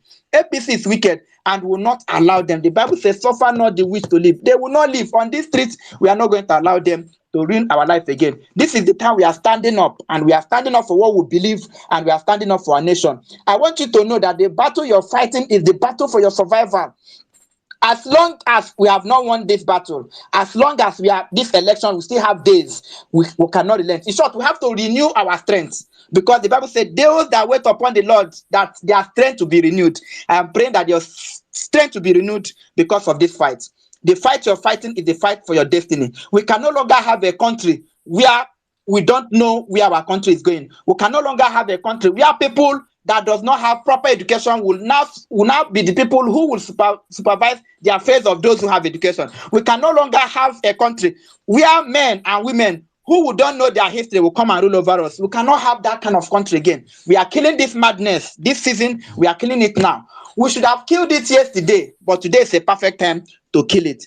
APC, PDP, they are not going to be in our history book. So they are going to be in our history book. We are going to trash them in the dust in the dustbin of history, and there they will remain. We cannot allow them to define our future. It is important to fight this battle. It is important to remind ourselves. It is also important to reflect, where we are coming from. The reason most times I bring this historical background is to tell you that whatever thing we are going today, that nations have gone through that and they have survived. Most of these countries that you see today, they never started being developed. They started with a lot of problems. Even the current international system that you have, started from perhaps 1648 when the Westphalia Treaty was signed, and it was the Westphalia Treaty that actually defined the nationhood, the international system we have today. Before then, it was the Greek Empire, it was the Holy Roman Empire, it was the Chinese Empire, it was perhaps the Songhai Empire and the Ghana Empire. But after 1648, the nations were, the nation states manifested, and you now have states that have sovereignty. So that is what defined the world today, and we have the period, like as I talked about, the period of Middle Age and the modern period that actually defined the period of Renaissance. And it is that cultural awakening that I'm talking about today. It is that, cultural Renaissance that I'm talking about today. It is that economic Renaissance that I'm talking about. It is that scientific Renaissance that I'm talking about today, that it's about to happen in this country. When Peter B said that Nigeria is going to go from consumption to production, he's talking about a new era in our politics, a new era in our economy, a new era in our life, and that era we are going to see. It should have happened yesterday, but thank God it's happening today. So I thank you all for always giving me this opportunity to say my bit, and I want to say, may God bless all of you. Keep doing what you're doing, and don't relent until we win this battle. Thank you, and thank you so much. Thank you so much, Real Ever Best. Real Ever Best is no longer a speaker on the Violence Space. It's a segment. We have the Real Ever Best segment. That was the Real Ever Best segment, and that was a really good one. Yeah, it was a beautiful historical journey as well. I enjoyed every bit of it. So let us pray, please. The Father of all, the ruler The greatest. Go. The greatest go. من الشيطان الرجيم. بسم الله الرحمن الرحيم. In the name of our Lord, the magnificent. I don't try watch that thing like 20 times. So I don't go laugh for that place. The way he put him out. The way he put him out. Omar, you won't keep person? Hey. The magnificent Because dude they and get where for me. finish. He get where for finish. No be a fault. Listen, I hear. أعوذ بالله من الشيطان الرجيم. بسم That's الله not الرحمن prayer in Islam, الرحيم. because I was once. In the Nadia, please. In the name of in the meaning Amino. He can't turn up. May not be like say mess up. Okay, Madam IJ. Good evening from here. Hey God. Madam IJ. Hi, Omar. Hi, Saddam, and everybody else. It's so hard to speak after Real Ever Bass. He's such an inspirational speaker. Um, I was I was just trying to absorb everything that he said. And like you said, it's basically a segment right now. It's no longer just a speech. And I'm so glad to know that we have Nigerians of his caliber and who are on this movement and really going to, like you said, print our names in the good book as in some years to come as people who fought to save the soul of this country. So thank you, brother. Real ever best. You know how much I appreciate you, and thanks for always being available to give us your good wisdom. I cannot thank you enough for that. So today, oh wow, Buhari's birthday, and Saddam said something earlier on. Okay, well, let me start with voting. I mean, obviously, I cannot vote, but I've voted in the past. I voted before I left the country. I actually come from a family where voting was very important. At some point, my dad contested in the election. So ever since I've voted, probably even before I turned voting age. I hope not, but I've always voted. I had a voter's card or whatever registration was applicable at the time before I left. So every member of my family has always had a card and they are all going to vote. Everybody else I know does, with the exception of a friend of mine who does not have any faith in the country and she did not register. She kept procrastinating. And now I have her going to get 25 people confirmed that will vote for PO before I can take any more of her calls. So she's on that mission. So whenever she's done with that, I can talk to her again. So that's for voting.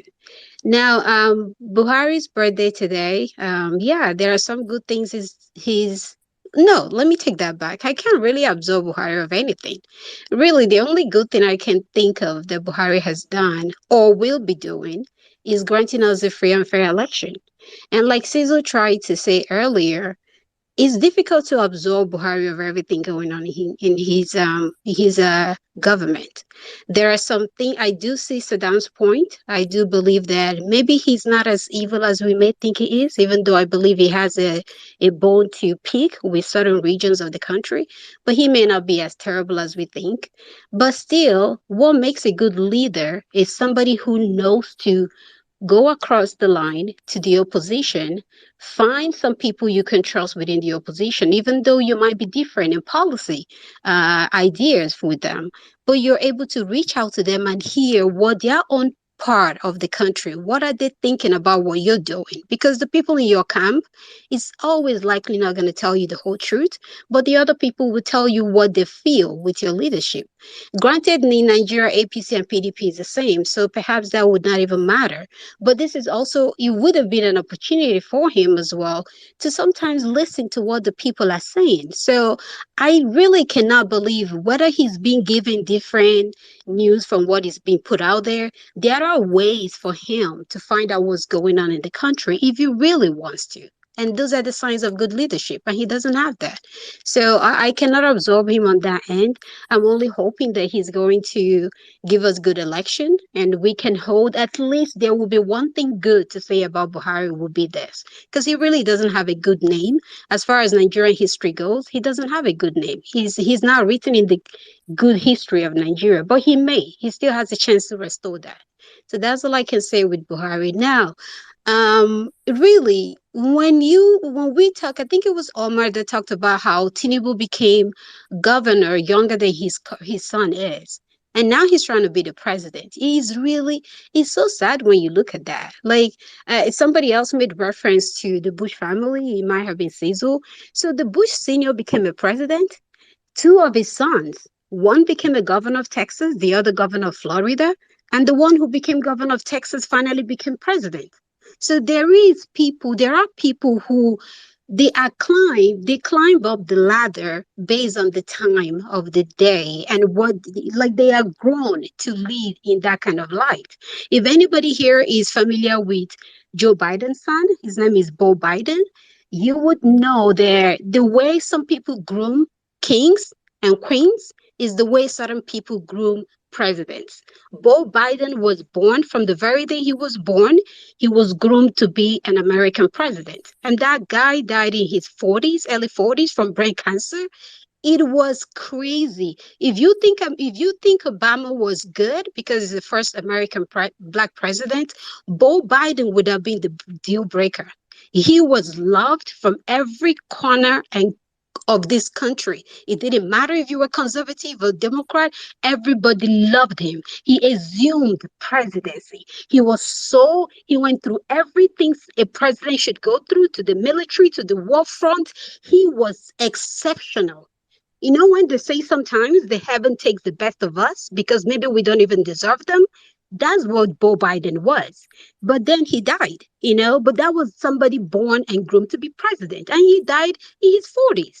So we have Nigerians in their 40s now that in their life, again, I kind of have correlation between Bo Biden and our principal, P2B. But not that he was I want to believe he was born to be president. He probably didn't know it, and his parents didn't know it. But we all know the story of how Nigerians had to go look for him to beg him to become the governor. That's how he got into politics. But if you look at this guy's life, even somebody whose parents did not groom to become a president, but the way he's been living his life, like the gods have been grooming him, even without him knowing it. They've been grooming him to become a president because you cannot have an untarnishable image.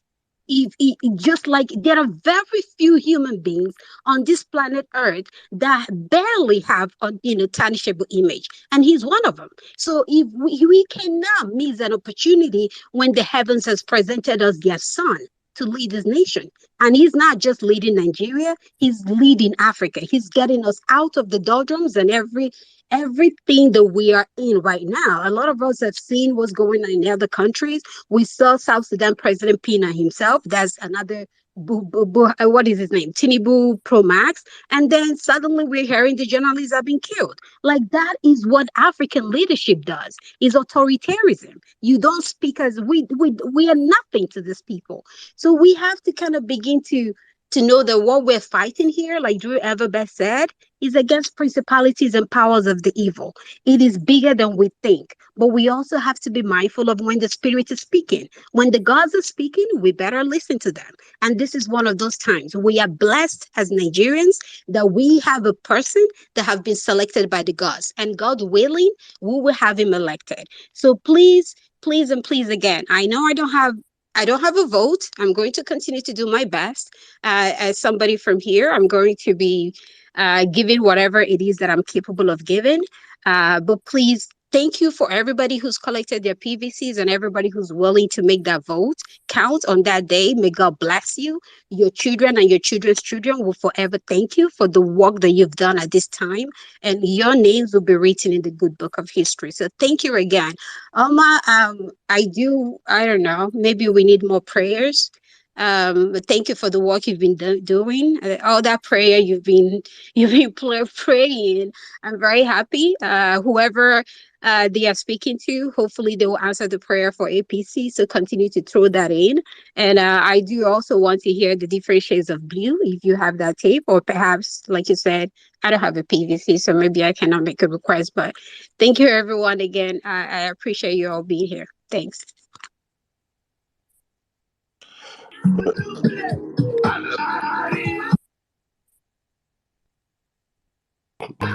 Sorry, guys. I'm sorry, guys. I've just been messing with myself. I'm sorry.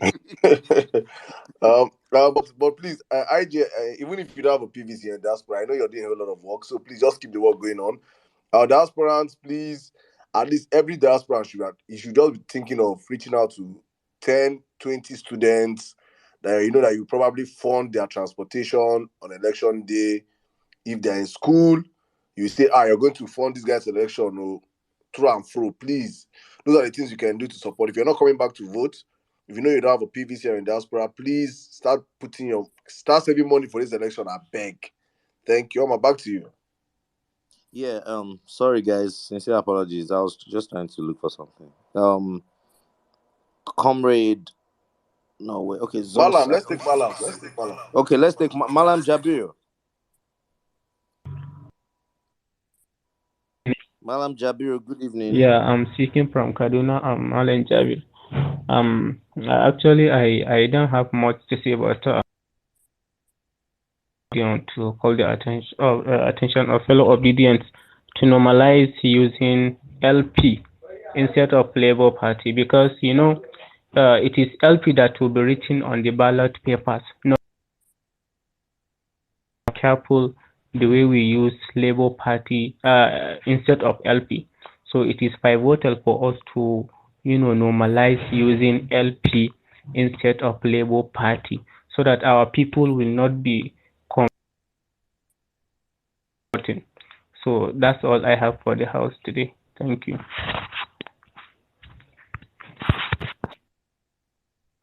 God bless you, my brother. Short but very straight to the point. Guys, going forward, please, you know that, because that's what what these guys use: APC, PDP. You don't hear them say I don't really know of APC against them. Association of Past Criminals. That's why I know the party as APC. So they say PDP. So it's always LP. So please, Malam, wisdom, follow you. God bless you guys. Please go forward. Mad idea, please. Stop that Labour Party shit, because there's one Zenith Labour Party also. So please, let's keep your LP. Keep it on the lips of everybody. LP. Thank you very much, my brother. That was one. Wow. Thank you. Omar, are you there? Yes, I'm here, bro. Malam, give Malam one jam. Give Malam one jam, or pray for Malam,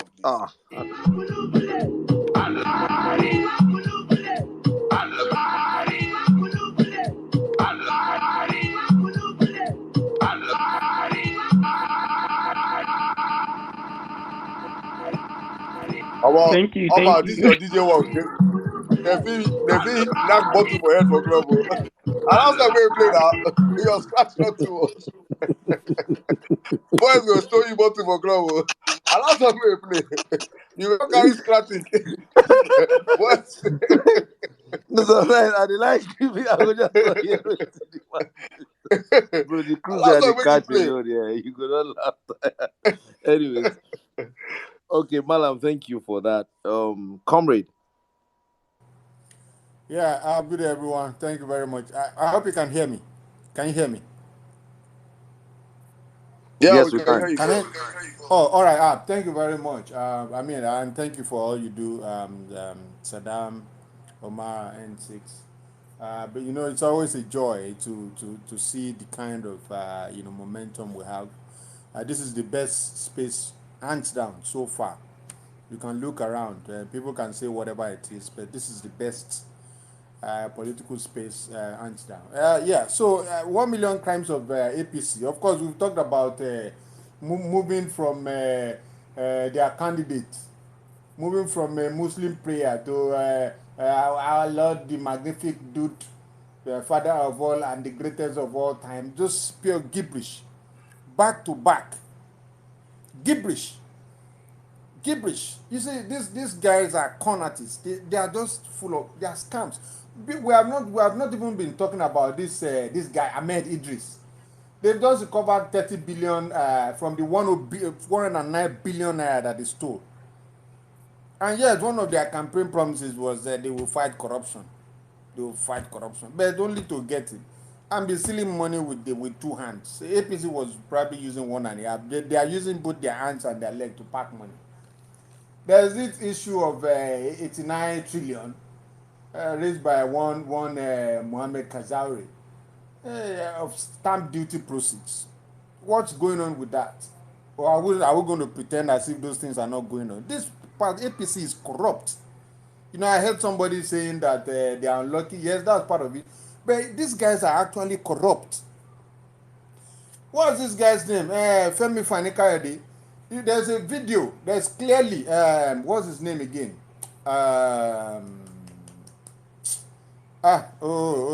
This presidential candidate, the former minister of transportation. He said this guy stole 2 billion. They gave him 2 billion naira to fix a road. And he didn't do anything with it. He went away with the money. Port Harcourt Airport, actually. Yeah. So these people, I mean, APC is corrupt. Let's even stop all this. They are like this. They are, their own. So the PDP was corrupt, but they had a little bit of competence here and there that you can see. APC is insult upon injury. They are corrupt and they are incompetent. Because I was just looking at all of this. What are we even talking about? I can 89 trillion. Somebody is talking about, alleged theft of 89 trillion. You know what 89 trillion can do for us? So where is that money? What about that? Are we not going to talk about it? Anyway, I'm sorry, sir. I'm sorry, sir. I'm sorry. Quick fact check. Because when I saw that 89 trillion story brought up by Kazari, I had to go and check. The Nigerian presidency replied. They said that following the controversies trailing a claim of a missing sum of 89 trillion naira allegedly lost from siphoned stamp duty charges, the presidency on Tuesday said such was false. It also said that the entire banking sector deposit in Nigeria does not amount to half of 89 trillion naira. So that statement is possibly false. Now, the problem was that in an interview with BBC Hausa last week, Friday, the lawmaker Kazaure, representing Roni Gwiwa Yankwashi constituency of Jigawa State at the lower chamber, alleged that the Presidential Committee on the Reconciliation and Recovery of All Stamp Duties had accused some government agencies of sabotaging their efforts. It was discovered, according to him, that 89.9 trillion naira had so far been realized from deductions by banks, but these funds have not been made into the federal government's coffers. Now, the Nigerian government, in their response, said that 89 trillion naira is good enough to even pay off Nigeria's debt, if you remember, which was about 70-something trillion, and still have about 10 trillion naira left. Please, that such amount of money does not exist. So, just a quick fact check there. Continue, sir. Okay, yeah. So the statement you also mentioned. All right, just go ahead. I check your submission. I'm just telling you that the federal government has come out with proof, and if the honest truth is that the entire banking deposit of the country is about 40 something to 50 trillion, then 89 trillion is really not possible to have been disappeared by this government. Okay, so I hope you can still hear me. It's going in and out. Can you hear me? Yes, Please I confirm can. you can hear me. Yes, I can. All right. Okay. So perhaps it's not 89 trillion, but I mean, you just said it is a House of Rep member that brought this up. So whatever that number is, the key message here is that this government is still as corrupt as PDP, perhaps, right? Sorry, please. Sorry, worse than PDP. Go on. So we'll find what that. There's no smoke without fire. There's something there that is not right. Oh, yes. I And I'm mean, sure we're for a going to House find of out Rep at the end of members the to day. call it out, yes. Exactly. These are So not there's your something there words. that is not right. Exactly. So so that's just the point I'm trying to make. Essentially, the APC government is it's a fraud. Let's have it right. It's a fraud. They came on the one of their key campaign promises is that they are going to, as soon as they get in, corruption will be a thing of the past. But that's not the case. That's not the case. So yeah, I'll leave it at that. In terms of PVC, yes, I was there personally, to get my PVC because I did a transfer. 3 days I couldn't get it. So on the third day, the guy in charge of my ward, is it ward? Yeah, said that okay, that I should come next week. So I'm prepared. I'll keep going. This is not. I know this is going to be. They will try to frustrate. They will try to make things look. If you are not strong enough, you might get discouraged. But this is also to everyone here. Just make sure you give it whatever it takes to get that PVC. Because if we can get our PVCs and we're able to vote as intended, take that to the bank. Peter Obi is our next president. There's no doubt about that. If we can all just put in whatever it takes to get that PVC and get our votes in, then Peter Obi will be the next president. So I don't have a doubt in my mind about that. So I mean that's just it. It's I think they are getting better because my own center, my local government is Igbo from I'm on the island. So Monday was very rowdy. Tuesday was a little better. By Wednesday, they had started to take our recommendation that look, you can't just pack everybody in one spot and everything is rowdy. You have to arrange people. So by Wednesday, when I got there, they had already arranged people, based on polling unit numbers. So once you just get there, you find people who are in the same polling unit. So you sit with them, and then you submit your slip, and then somebody comes back to tell you your PVC is ready. Come back next week. Come back next 2 weeks. So I want to believe that there might be some games going on. Maybe try to all these little delay tactics to try to see if if you are coming from a far place or you are somebody who is not strong enough, you can just give up that look. These guys are not ready. I'm not going to do this. Please just know that that's part of their strategy. They have a lot of strategies. One of it is media strategy. You see all these clowns going about on social media trying to twist everything. All of the balablu and bulaba, they have interpretation for everything. So that's a strategy. The way they distribute the logistics around the PVC collection is another strategy, which if you are not strong enough or you are not determined enough, you might actually kind of give up after a couple of failed attempts, and that's what you don't want to do, because all of the noise on social media and all of the I'll wrap up, and attending spaces will amount to nothing if you don't get your PVC. So I would just want to urge us, make sure you get that PVC and cast your vote for PO. I'm going to be getting mine next week by God's grace. Thank you once again. I yield at this point. Thank you. Cizo, you want to come here? Yes, please. It was a submission I was going to give right around this time, so he brought it up. One of the crimes of the APC, when the APC came into power, they demonized the Jonathan administration and called them one of the most corrupt governments to ever exist on earth. Let me take you quickly to the book of Google, dear members of the Church of Vawulence, to a story that will blow your mind.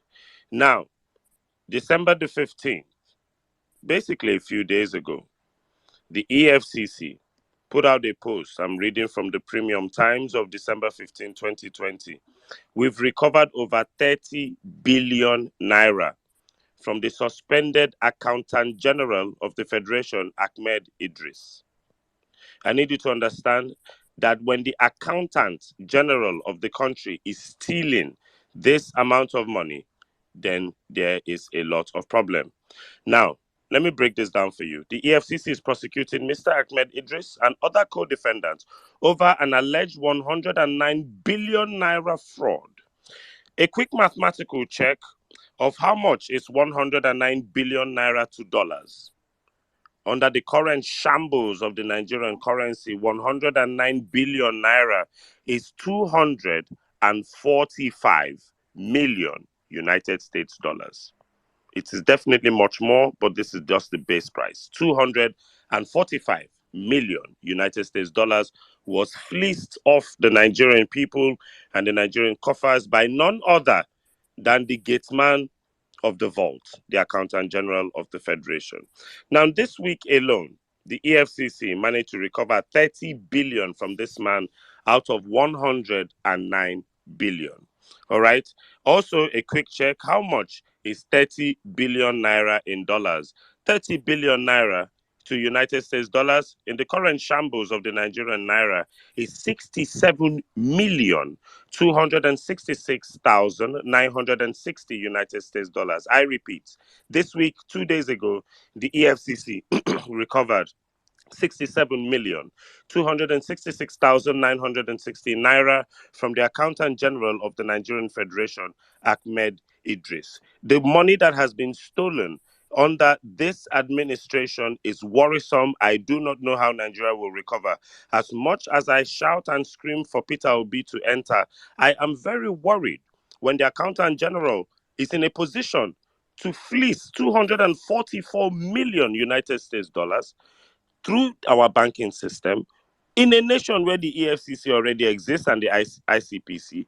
How is this money even stolen in the first place before we start getting back $67 million out of this money? It is so sad. It is really, really sad. I wonder if the Accountant General of the Federation is doing this, what is happening in other smaller parastatals or larger parastatals where the eyes of the government cannot even reach. Weep for Nigeria. Peter Obi will be president, but the workload that these people are putting and laying on him, the shambles, the chaos, the anarchy of a nation, the wreck of an economy that they're giving him, it is really, really not fair. Something needs to be done. Because like it or not, we're still going to be managing this terrorist of a government, these economic assassins, till May of next year. And they can do and undo. If you remember the letter of the CBN to the Nigerian people alone, please remember that very soon your minimum withdrawal will be 20,000 naira cash a day. And from now on, there will be no more notes from 200 naira upwards. It will be 200 naira and lower in all the ATMs. I do not think you're ready for what remains of Emefiele's plans for this nation. I yield the mic. Cheers.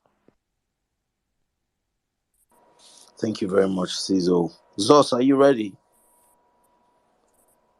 In a bit, please, after one person. All right, Mr. Benedict. Good evening, everyone. I actually wanted to say that I'm happy. The situation of the country we have now is so appalling. What we should be looking at is this. All the narrative that we have to draw into this campaigning now is during the time of Atiku leaving the PDP earlier before 2014, he helped to bring APC that happened to, use the major tactics of Boko Haram, you understand, to bring down the government. That is one. The same Tinubu, who happens to be a member of the APC that brought in Buhari. The whole tactics was just Boko Haram, and they brought down the government of Jonathan. So now, the same APC who is fielding the two political tickets, that is Muslim ticket. What do they have in the offing? The same thing that the APC brought in 2014 that is still keeping us in the dark till this moment. And then the same APC members who now went back to PDP, who brought in people that killed our people that, are trying to take our lands and all the rest. I say the narrative should change, that we should be talking about who were the people who brought in the Islamic sects, the Boko Harams, the kidnappers, the banditry, the people, all that you can, all the names you can call it, that has kept the North hostage, that has kept the Southeast and the Southwest and South hostage. These are the campaign strategy that will sink into the minds of Nigerians, especially the 70% down of the younger ones whose parents were killed, whose brothers and sisters were killed, those people who were kidnapped in the schools, and so many others. This is just the area I want to go in, so that everybody should always nurse the feeling of the bad things that they have brought into this country.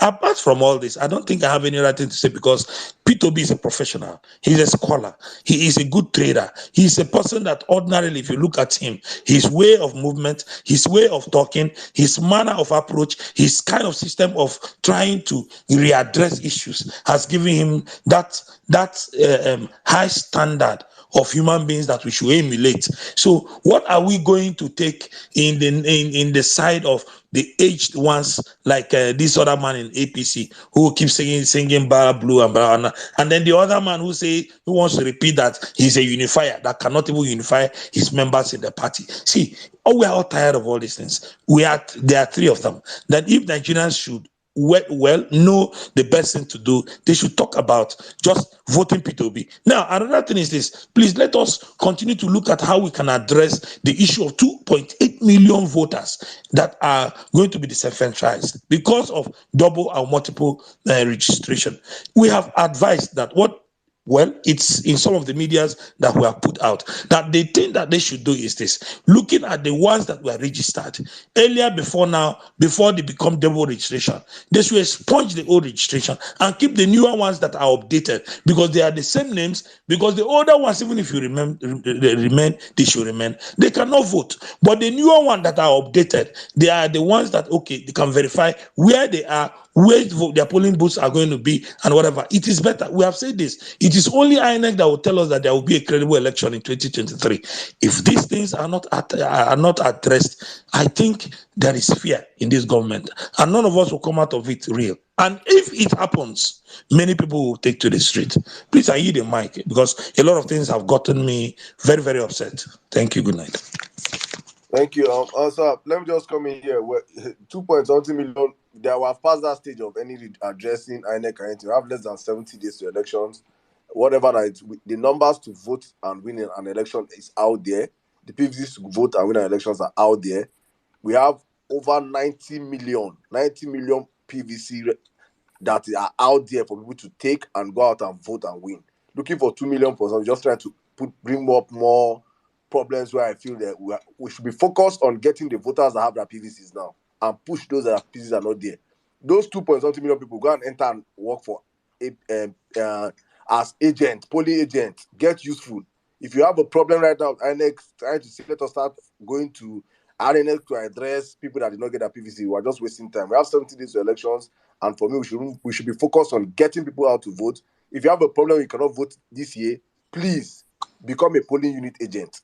Please turn to a canvasser. Please do something well. Do something. Get involved right now. We cannot start disturbing Make I ourselves with INEC even right give now. una one dubs. Money day polling unit agent to better money Yes, day now there. they Low will key. pay you. They will pay you as a polling Low agent. It's not key, free, better please. It's not money free. day there, and we need about 200 to 300 and something thousand, if not double that.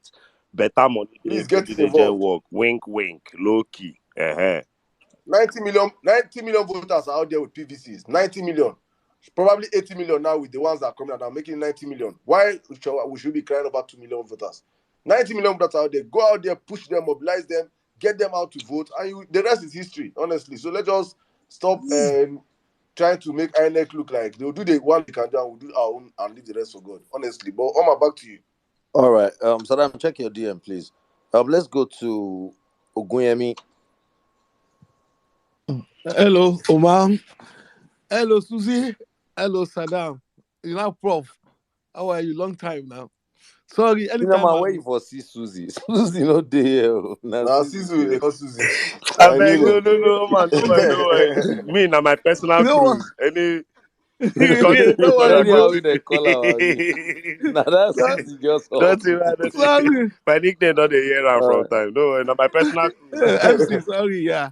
Hi, All right, guys. Mr. Ogunyemi. What I want to say is what Saddam have said. Just let's push out people to go and vote. A lot of people have collected their PVC. And then the only thing we need to do now is don't let us look back. Let's just be marching forward. Put those the ones that have collected, let's just push them to go and make sure that they vote. And we'll do everything possible they vote. And for me, Peter B is going to win. If I let Agbado want to go and buy the PVs they want to buy, they will be shocked of what will happen to them eventually. And I'm very happy, excited that we are ending this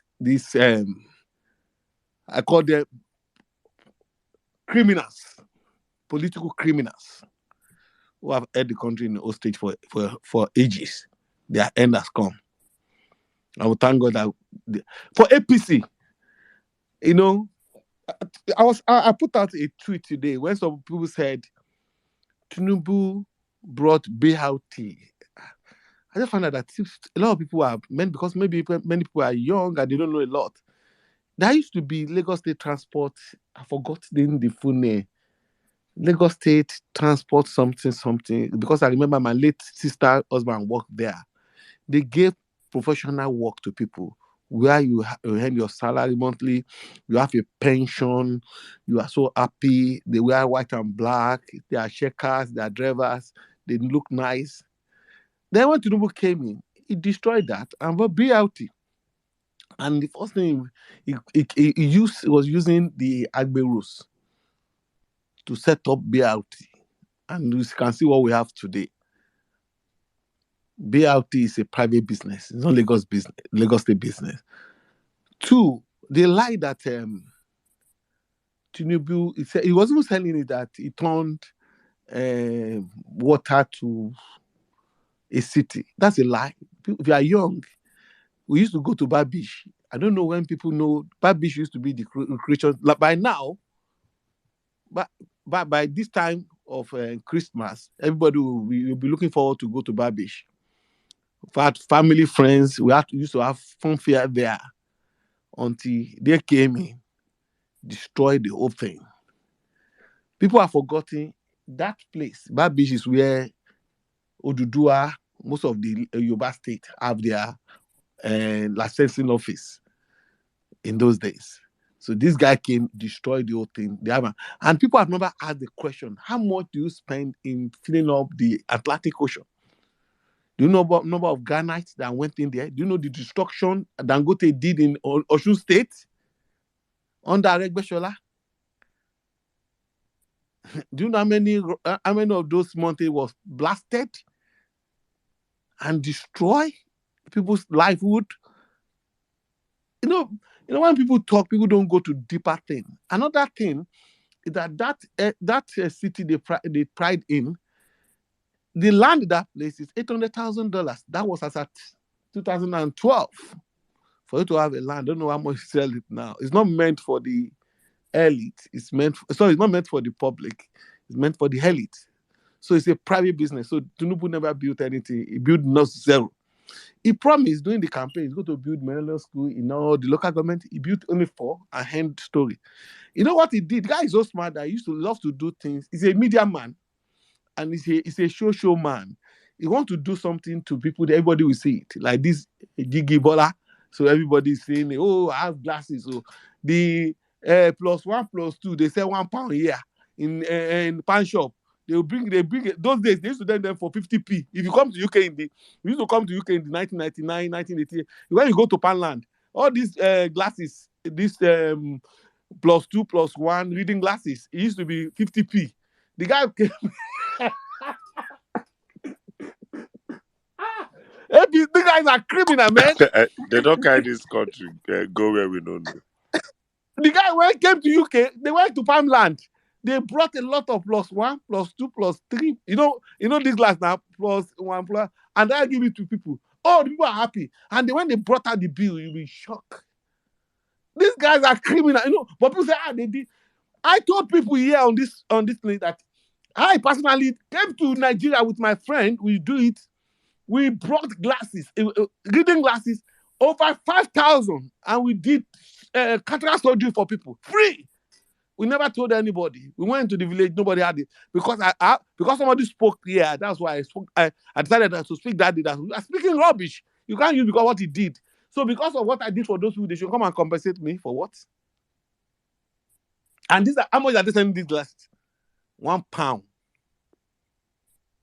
Omar, it's £1. And if I buy volume, I know we have to get it for 20p. So this guy they say, so Tinubu, he knows what you need. He use media. Look at what they do, bro. They use media to launder him and say it's no more it's not no autocratic, it's not a democratic. It's a media man. It's a show person. He recruited, if you are like Saddam now, if you are close to him, if you want to sell your conscience, with all these things you are doing, if you can do it for Tinubu, I can promise you at least by the end of the day, you should be enjoying $2 million. You, three of you, yourself, and Omar, you guys should be linking it. Because that's what he does. They do nothing. They only look at what they did with Second Niger Bridge. They didn't tell anybody to go to tow that bridge. See the way they did. The bridge does not have a suspension. And then they tow it. Look at what the bridge of the one that leaked to Lekki Phase 1 from Ikoyi. See the way the bridge is. It has a suspension. Even that bridge is a concrete plank across the River Niger. Yeah. That's all it is. It's not a bridge. It's not a bridge. So just a yo-yo people. You know, people don't know. If you look at all the Lagos State thing, they are now they are saying they want to do 4th Mainland Bridge. They've been saying for more than 12 years now. Now, what they said, they are doing a bridge across to link this place, BGC, into, I don't know what that. You know, they just put something there now, so just everybody to believe. In fact, the one I saw, because I live in Northern for sure. The one I saw on our way, because I was since it's only last year I came, November rather, I came home. And then went there and I saw a pedestrian bridge. They just put pedestrian bridge in that place, just everybody to see that we are working. Nothing. Those guys you don't know, people don't know. Look at what they said about this blue line. Now the blue line is not yet completed though. They are telling they just need to showcase the coaches so that people will believe it because of the election time. You need to know APC, they are liars. They are show men. They are cosmetics in their thing. They like to brainwash people because people in Nigeria, especially the illiterate, they take advantage of the masses. They will have different Yoruba program. They will identify Yaloja that will be lying. Community women that can talk, lying to people. They'll go and put their children in one business that will be 10,000, 50,000. And those one think that's the best potential for that child. Whether somebody like Peter Obi comes in, they create opportunity, enterprise, opportunity that you can become billionaires and use your brain. So those people, the man does not have anything. If I thank God that we all see Bulala or Bulaba, we have seen they cannot pay only down payment for the roasted corn. We all seen it. So it's lying. Nobody's lying. We are all seeing Alhamdulillah, what he was saying rubbish. That is when you said that in Islam, what he was saying is not prayer. It's rejection of Satan evil. So the man does not know prayer. He can't pray. He doesn't know. He's not a Muslim. He's not a Christian. It's Babalawo. It is Orisha. It serves God. Those guys are cultists. I can tell you. People said everybody wear that cap.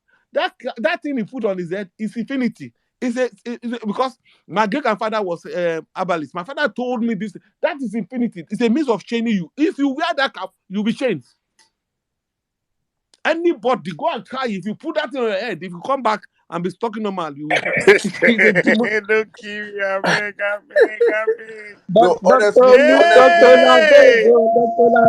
I beg. Honestly, I believe this with all my heart. I said, go and wear it now. No day, go and wear that thing. And they tell you, reason this cap well, Osada, reason that side well, from broom, witchcraft broom, chain of poverty. God, I beg you. That's in a chain now. That's in a chain.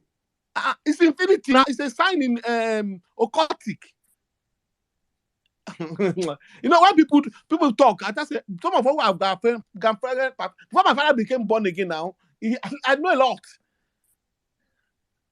So it's a mix of, if you want to change people, there's the identity. They use what call it identity, like people in the when you are in the maze, they It's have a symbol. identity. It's a symbol, right?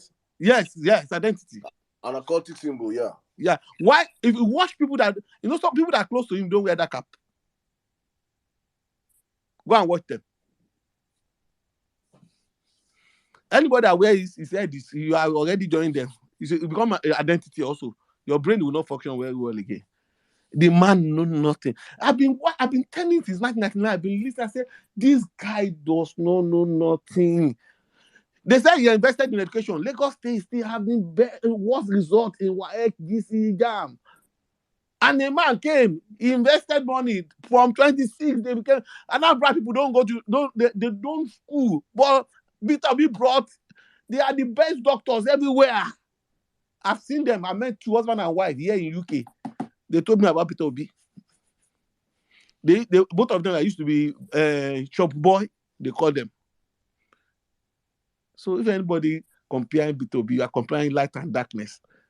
It's an insult. I said it. It's an insult comparing Obi with Tinubu and Atiku. It's an insult. It is an insult of the man. You ridicule him because of politics. The man was a businessman who owns a business. You can identify his business. His business is not even linked to government. He was not in government. He been making money before he got to government. Atiku them, they been all their life is government. From custom to government. Tell me, all the money, he said it by himself, that he started making money since when he was in the government, that he was selling cars. How did he sell cars? He went to go and be using his position as a custom officer to bring a car from Cotonou without paying duty. Or Tinubu himself. He says an accountant. I'm verifying now. People in Mobi, the person that can tell you who Tinubu is in Mobu is this lady that is producing movie. I've forgotten her name. She used to be their Aisha. She knows Tinubu well. The lady that owned Ebony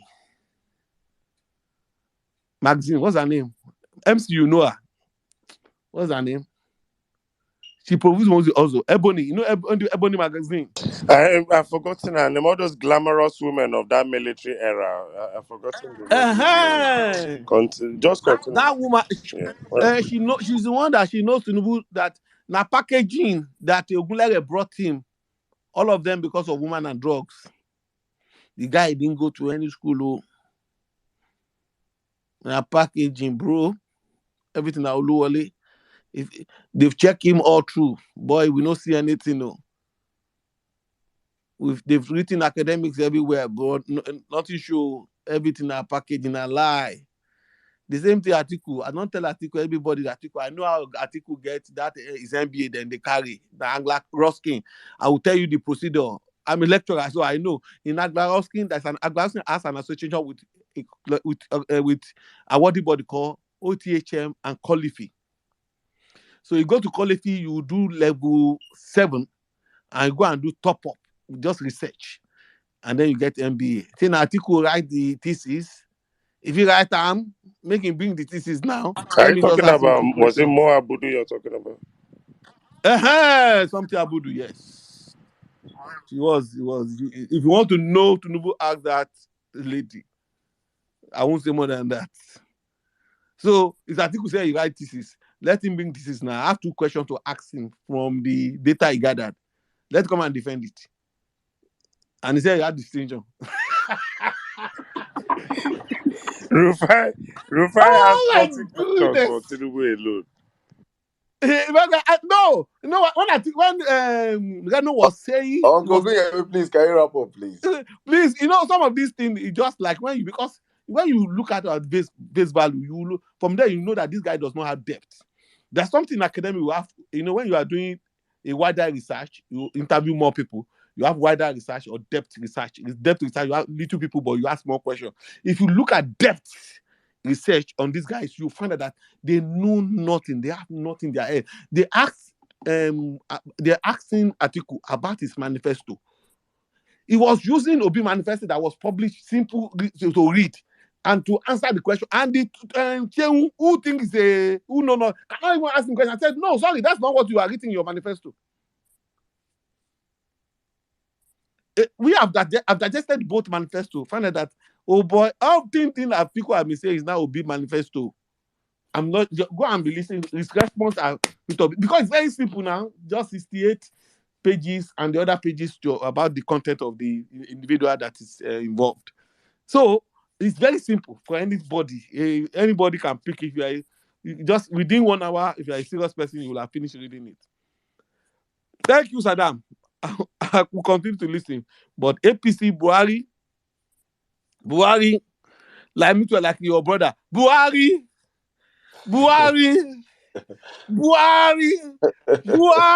Bulala, Bulala. That time. Babu. Blue. Thank you Bulaba. very much, sir. Thank you. Good to have you again. It's been a while. Thank you for coming back, sir. Thank you. All right. Let's move on real quick. Williams, good evening. How are you doing today? Williams, are you there? Zos, are you ready to speak now? Yes, sir. Please, if you're up here and you want to speak, please, you have to be up so I could take a cue. If not, I have to drop you. Thank you very much. Zos, you have the space. Go on, please.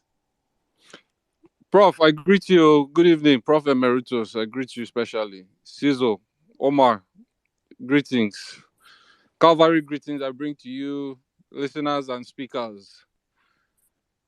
Violence Space is one space that will continue to do the Lord's work, and we are so appreciative of your initiative to push this movement forward, and only God would reward you.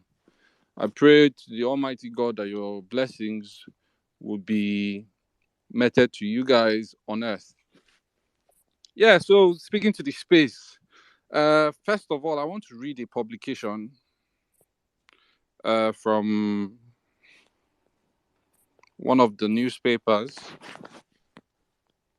It's on the 774,000 project that the Honorable Minister of, is it Labour, Festus Keyamo, last Osirola B, Linus. Let me add that name to his title. So it says that the Honorable Minister launched the project, and what he gave to people, what he used to empower people was, let me read it to you guys. The Honorable Minister of State, Labour and Employment, and former Minister of State, Niger Delta Affairs, Festus Keyamo San, has launched the Special Public Works Program, 774,000 jobs in my local government. That's Uvwe local government in Delta State. Festus Keyamo commenced the program by empowering the youth with, guess what, guys? Cutlass and wheelbarrow. Hey, blood of Jesus Christ in heaven, that lie. I beg, I'm sorry, my brother. Continue. You said a cutlass. Hey, Therefore, even pimp and mop self for no say okay. you never give them a wheelbarrow. I would never Therefore, insult all say those okay, northern guys. I machete. should give them a shine. That one at least the empowerment. Stove with some 1 or 2. Cutlass. This na Hey. project we're supposed to deliver 774,000 jobs. That's 1,000 jobs per local government. So he probably delivered 700,000 cutlasses. Festus Keyamo. What else was written that he delivered? Just cutlass. Bro, not the only thing we did there be that. Saddam. This is even the problem. He said he launched it. The heading is that he launched it, as in he did ceremony, posted tweets, and he said, as part of my activities last week, I traveled to Delta State to launch the Special Public Works 774,000 in his local government. And I'm like, Jesus is Lord. Cutlass and wheelbarrow. That is what they want to use to empower people in this generation. Whereas you can set up a small station and teach people how to code, teach people UI UX, teach people programming, and they will learn. But this is what we are facing in Nigeria. And the problem is that these guys, they have failed to learn from the mistakes of the PDP. That is my grouse with this party. Okay, now let's compare. You launched Empower as APC. PDP launched You Win. You Win, they were giving people 10 million naira. I know people personally that benefited from You Win. This one no be say go come. Their lives literally transformed. They opened restaurants, opened businesses, employed people, and they were sustaining those businesses for years and years and years till the Nigerian factor came in, and they had to shut down their business. But imagine the system was working properly and they were empowered that way. How they would have steadily sustained the progression of the progress of the economy and themselves and everybody around them. Now they came and launched Empower. And just last week, we heard our bros, the band, was taken to EFCC because of this same Empower. Whether it's true or not, now God know that one. Do you know? APC, Do you know a crime of the APC, my brother?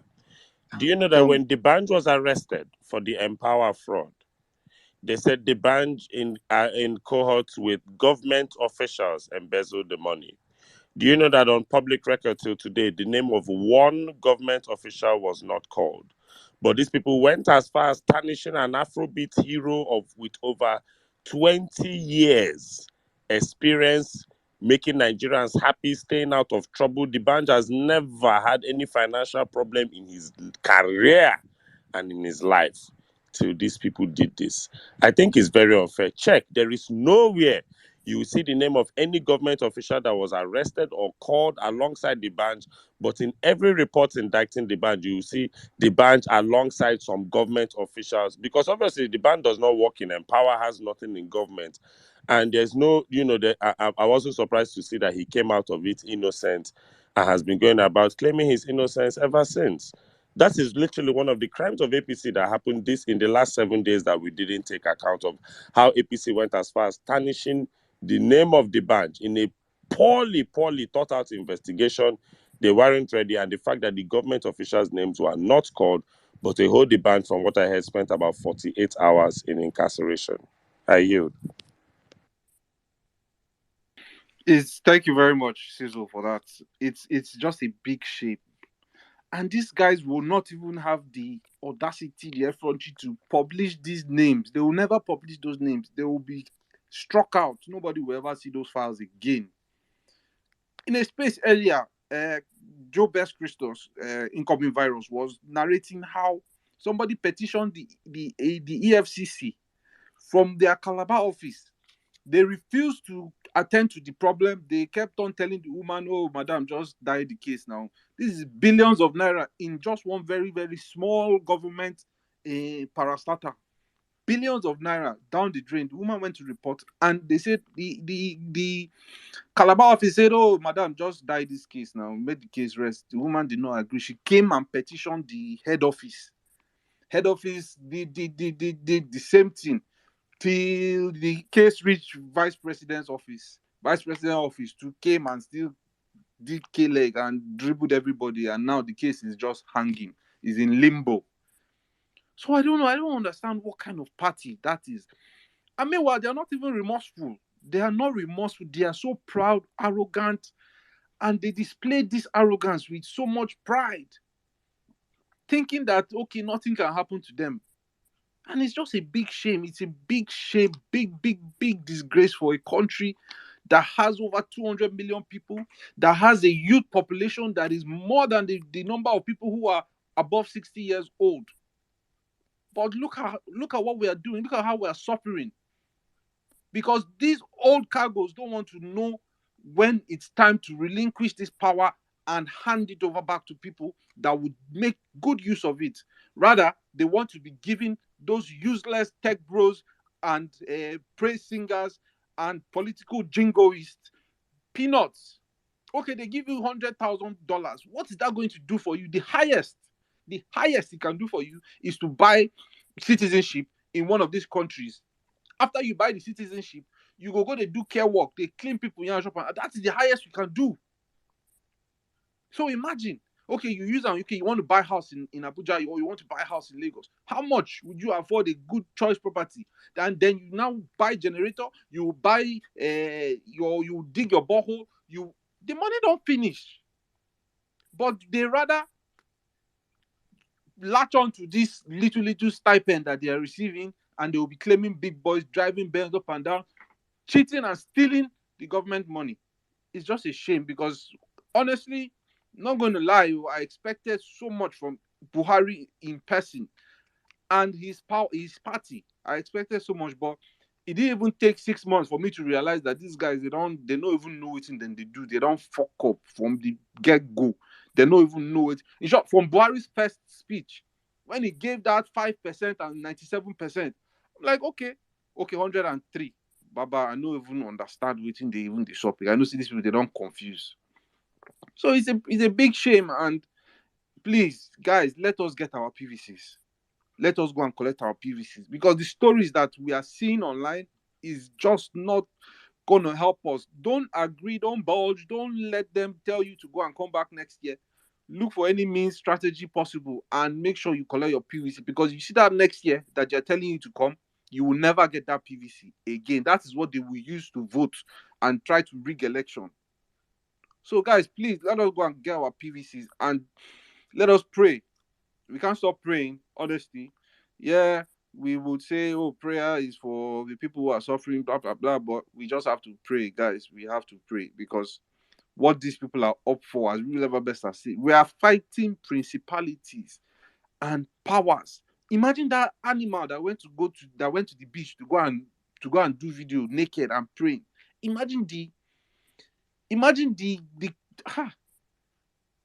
imagine what people that we don't even know what they have done.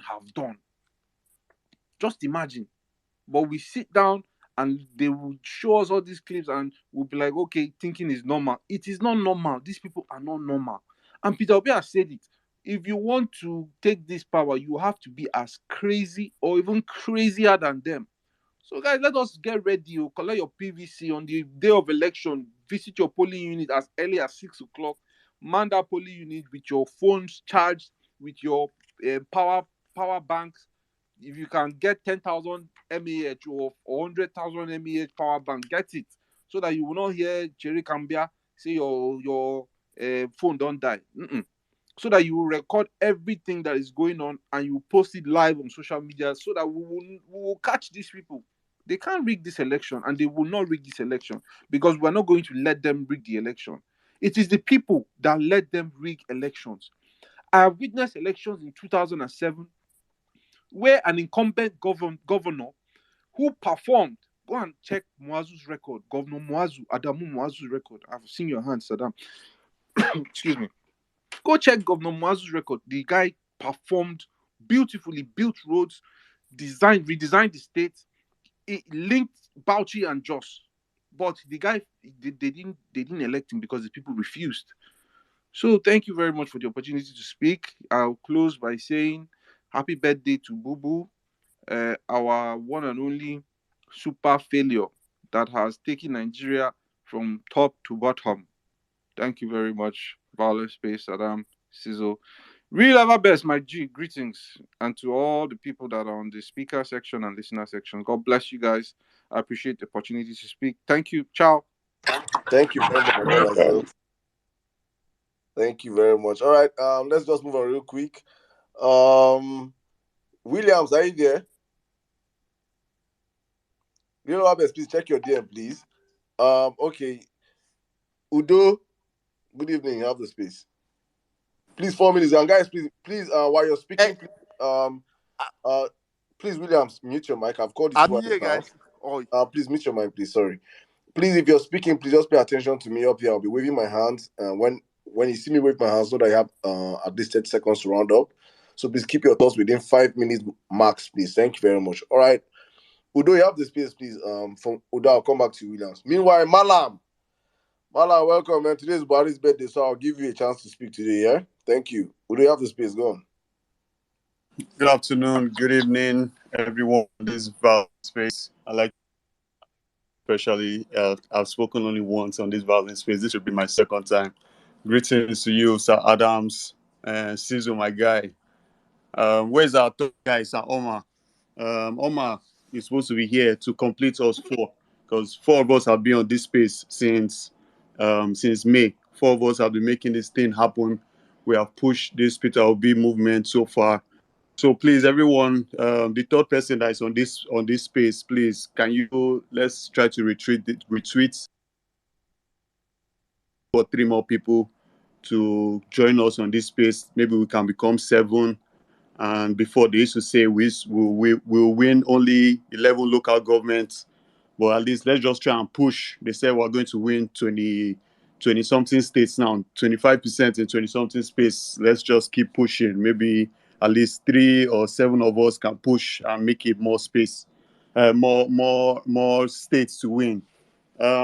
Now, sorry about that. Let's go to the real issue, the meat of the meal. These people called APC. There are so many writings and songs that says evil has no boundaries, and when an evil man shows himself, just believe him or believe them. These people called APC, they are the most evil, and when we say evil, evil is different from wicked. I like to always distinguish both of them. Evil is different from wicked. These people are the real incarnate of the devil. With the devil in the Bible, they said the devil has come to do what? To steal, to kill, and to destroy. APC government has stolen the resources of Nigeria. They have killed millions of innocent lives across the country and even beyond the country. And they have completely destroyed institutions that are supposed to help the Nigerian state and the Nigerians in general. When these guys came into government, they knew what they were doing.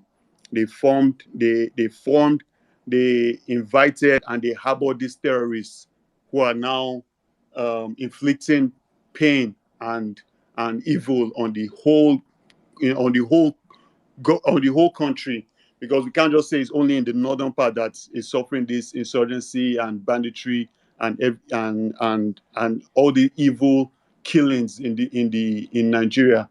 When Saddam, sometimes you talk about the manifesto from Buhari's government, and sometimes you list some episodes you've listed all of them, and I think one of them was like either number 4 or number 7, I can't really remember, which was about giving women and youth percentage in the government. I mean, you don't even need the dollar to become 20 naira. We don't even need insurgency to be 0 for you to be able to give women, in fact, if not just youth, just women, a prominent place in the government. At least, even if they've done only that, and they come out and say, "Oh, we have given women, okay, we have fulfilled this thing," but no, they have not done anything. So to show you that these guys, they know what they were doing right from time. Whenever they say Buhari is incompetent, I hardly disagree with that, because this guy, he knows exactly what he was doing. He knows that he has to come. He was going to come into government and destabilize and destroy this Nigerian country because of what has happened in the past, and because he has struggled to become the president. So whenever from his first 6 months till now, I don't think anyone can say that he's incompetent. I think he really knows what he's doing. And if he comes out and say he has tried his best, let's just believe him. He has tried his best, because at least he has taken Nigeria from top to bottom. Besides that, to a failing state. Now we're moving to a collapsed state. So believe these guys. And now we now have the Agbado master himself saying that he's going to come. He's going to come and continue from where Buhari stopped. This is a clear indication that these guys are not going to stop from what they want to do. Especially this guy himself. He, in his own mind, he wants to come and just turn Nigeria into his front pocket, because Lagos State is already inside the other front pocket and nobody is saying anything. But now, in fact, let me just digress a little bit to Lagos, because Lagosians need to stand up and fight for that state. it has already come to the time that Lagosians need to come and wrestle that state out of the hands of APC, and if not even APC, from Tinubu's government, from Tinubu himself and Tinubu's family. Let me just put it that way. Because what you're seeing in other failed countries, Venezuela, Cuba, in even Africa, is going to be replicated in the exact form in that government. That in Nigeria. That is for fact.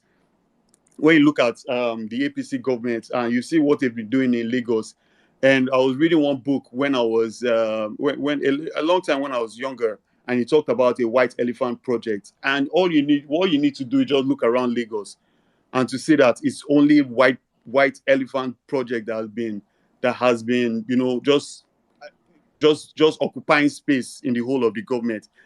I didn't want. I followed what's his name, Fashola, when he first got into government. I followed him actually around Lagos. I was born and brought up in Lagos, but his government took me to places that I didn't know about in Lagos. And most of all those projects that you see around Lagos, in fact, we saw them when they were starting right from scratch.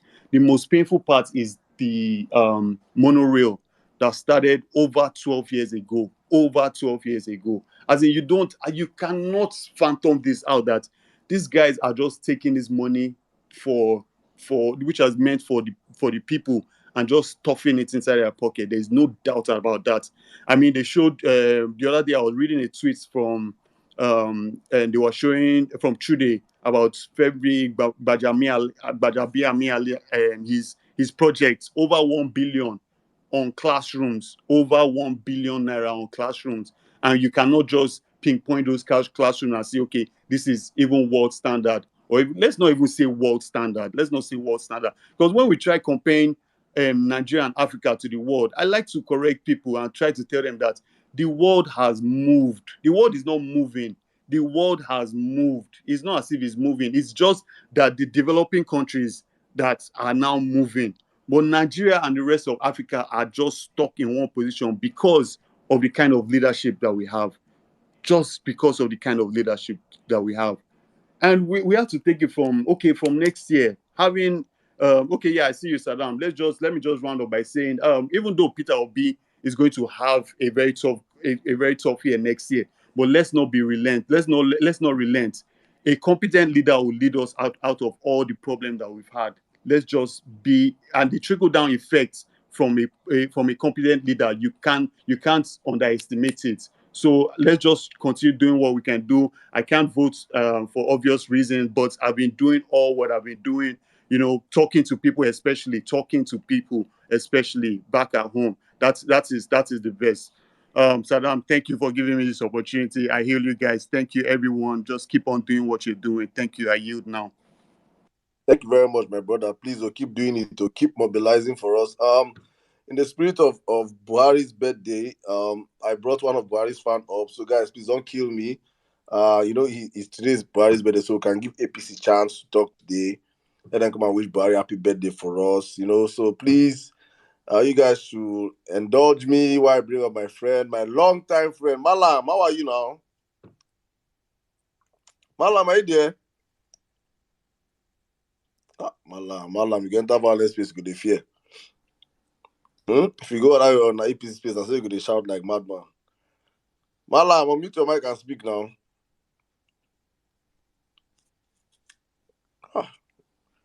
Malam. Let's pick someone else. We'll get back to him. All right, let's go with let's go with Williams. Williams, are you there? Williams, yes, ready to speak now. Omar, yeah, guys. Good evening, gentlemen. Omar, Saddam, and whoever best, all of you. Omar, it's my first time speaking on your space, as you can see. But I've always been a fan listener of you guys' space, man. And I just want to say a big thank you to what you guys are doing. I'm one of those guys. Actually, I used to based in the US. I currently based in Germany. I put my war chest on this campaign from the day one. So most of the guys here know me. But like I said, the topic here, the subject here says the 1 million crimes of the APC. I think to me, I consider the APC party to be a cult with cancer that just spreads to every bright mind that becomes part of the APC and has been poisoned with this cancer. You don't get anything from them anymore. they're just buffoons that, I mean, I just don't know where to start, you know? I don't know where to start. Is it Fashola? Is it who? I mean, is it even the vice president? He sits down there and all these crimes are going on. He can't even say anything, you know? Where? Is it FFK that just joined them? When you hear this man speak back in the days, you'll say, damn, this is one of the brightest men of Nigeria. He's going somewhere if he's a politician. But today, look at where he is. Like, it's a delusion. It's an insult to Nigerian people, you know? But unfortunately, like I said, I just came out here. I wanted to take the mic and just give you guys a hand of applause for what you guys are doing. I acknowledge you guys. I follow you guys.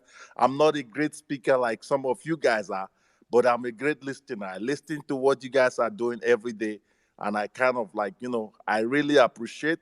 And I know when history goes down in Nigeria, your names are going to be part of it, you know. So whatever we do, everybody who is out there listening, please let's go get our PVC. Those of us who cannot vote, who are in the diaspora, our money is at PVC. Let's continue putting our watches where we believe, you know, this selection will lead us to. And let's change Nigeria, you know. Let's change Nigeria. It's about time. The world has moved on, like guys, some of the speakers here said, but Nigeria is not moving. We need to move Nigeria, you know. Everywhere I go, when I hear people talk about Nigeria, Nigerians talk and beat their hand in our chest. But in our country, we cannot do that. It's sad. It's sad, man. And anybody who says, you know, otherwise, we should remind them when Buhari come to power, Nigeria was not owing the trillions of dollars that it's owing right now, you know? So we didn't have 130 million Nigerians on poverty that we are today, you know. So there's a lot to say, but like I said, I'm not going to take up much of the guys' time here. I'm going to go back to the listening section. I just want to say a big thank you to everybody here, the ladies too. I mean, I've never seen a movement that inspires so much Nigerian women, you know. So ladies in the house, clap for yourself, man. You know, it's powerful. And Omar, Saddam, thanks again once more. And we'll have our best. Thank you all, guys, you know, for all what you guys are doing. Be rookie, I see you earlier. If you're there, thank you, guys. Take care, guys. Peace. Thank you very much, sir. Thank you for the kind words. Thank you. All right, let's move on real quick. Malam, are you ready to speak? Malam is not ready to speak. I'll drop Malam now. All right, Joel Obedient, my brother, how are you doing this evening? Good evening. Saddam Alga at the top. I'm very fine. Happy birthday, sweet child. If you are still here, I just saw it this evening. I have to use 30 seconds to wish you a happy birthday. Buhari, happy birthday. I don't just know what to say. I can't talk about his own. My 1 million crimes of the APC. I just want to say one crime that is annoying me right now. I think I should post it on the Jumbotron. The APC picked amongst all his people, and they did a presidential screening for candidates, and the APC thought that Tinubu, that said what he said in the screening, at least a small part of it, was qualified to rule Nigeria. Nigeria that has people like me, people like you. Nigeria that has best doctors in the world. Nigeria that prides itself with the most intelligent people in the world, or amongst the most intelligent people in the world. And they picked Tinubu. And in that video where Shetima, I think the video was in June. I'll look for the whole video and post it. Where Shetima talked about when he did his Bala Blue and said that nice men should be selling popcorn, ice cream and Bala Blue. In that video, Shetima also went ahead to say that the APC has no other option. There's no other person. That Tinubu is the only person that the APC would get and that will win this ticket. It means it was a consensus of all the APC people to get the worst of them as president and the worst of them as vice president. That's my crime of the APC towards me. And every day, anytime I watch this video very frequently. The video I posted on the timeline has 62 views. I feel I've viewed it more than 30 times to see how Oyegun, who was one of the good governors in Edo State or Bendel State, deemed it fit to accept Bola Tinubu to be a presidential candidate. the APC has actually, it actually sees us and just steps on our heads, just keeps marching our heads, and they're just okay with it. Your first shot at being president, they gave us one of the worst presidents we could ever have. Their second shot of presidency, they want to give us someone that's worse than that person. I say it every time. Anything Buhari does that is good is not intentional, is a mistake. I still tell you that this electoral act to appraise it is a mistake. It was not, as in he doesn't understand what he signed. He just did it. There's nothing Buhari has done that's good as intentional. It's either mistake or coincidence or autopilot. I believe that these 7 years of the APC, if Nigeria was on autopilot, Nigeria would do better than it is doing now. I'll round up by saying that this man, what's his name? This Saddam, he spoke about this Yele Sowore. Go to his timeline. I have a habit of going through people's timeline and searching for things. Search for PVC. Search for voters card. Search for register. The last time he spoke about PVC was in June. I think June 21 or so. He didn't say anything that had to do with registration. And he's going around collecting 1,000, doing 1K challenge to collect money for people. As in, it is horrible. So I say, somebody said it, who does Sowore want to vote for him? The gods. Who is it? Is it Igbo? The gods. And his people will jump from spaces to spaces. Duro Timi and the rest of them talk nonsense. As you said it, I just went to check. PVC, he just said that this man cannot conduct a free and fair election. That's all. And you are still campaigning to run. And you are spending people's money. You are wasting people's time, wasting their energy. No, God forbid that kind of person. I watched him on Brekete. God, I wish I could call him. He pained me. I couldn't reach out. The man is a carbon copy of the APC. It's just a younger version, a more energetic version of Tinubu, I swear. I'll use the mic. Thanks. My brother, thank you very much. I saw it this morning. I was like, it just dawned on me. I was like, this is like 70 days to elections. You're really sorry. You've not gone for one political rally. Nothing. You don't. If you see that you're not getting any traction, you just remember Peter did something. Peter did not do something. You now tweet. Obedience will come for you. As in, I just don't understand. There's nothing more dangerous than self-deceit. You can lie to everybody, but when you lie to yourself, then you know that you have a problem. Honestly, because at this point in time, I really think he's really lying to himself. But I wish him well. Wish him luck. I know that most of his voters, 95% of the voters are APC supporters. And people that they're not proud enough to come out and say I'm supporting Tinubu. So they now just disguise and say I am so worried. Why he's different. Different skill of them for there. Today is Buhari's birthday. So in the spirit of the violence space, we have been wishing him happy birthday. And because of that, I had to bring one of his staunch supporters up here to come up here and tell us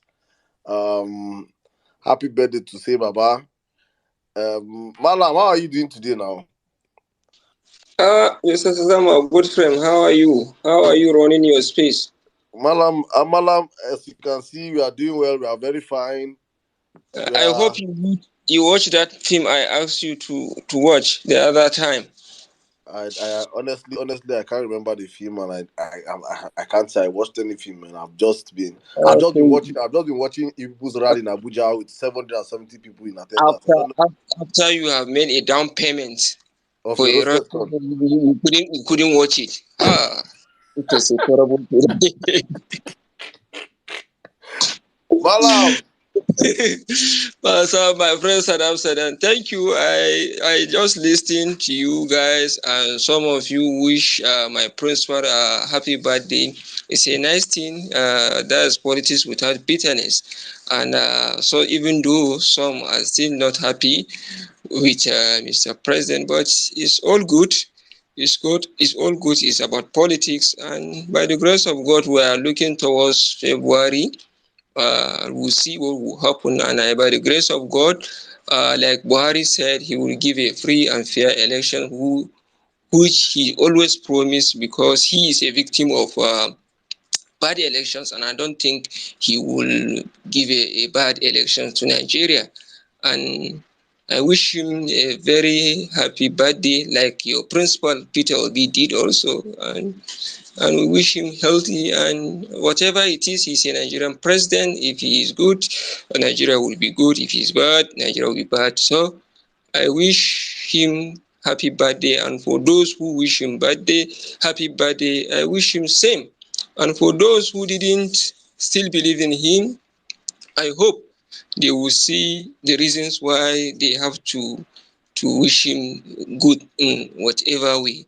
And I thank you very much for the opportunity, and I wish you good luck. Even though you didn't want to watch my film, even after you made a down payment of not, at this time not roasted corn. Thank you very much, Saddam. Thank you very much. Yeah. Malam, thank you very much. You know why? You know why I like you? I like you because you are a core Buharist. You don't come out and hide your own. You are a Buharist in and out.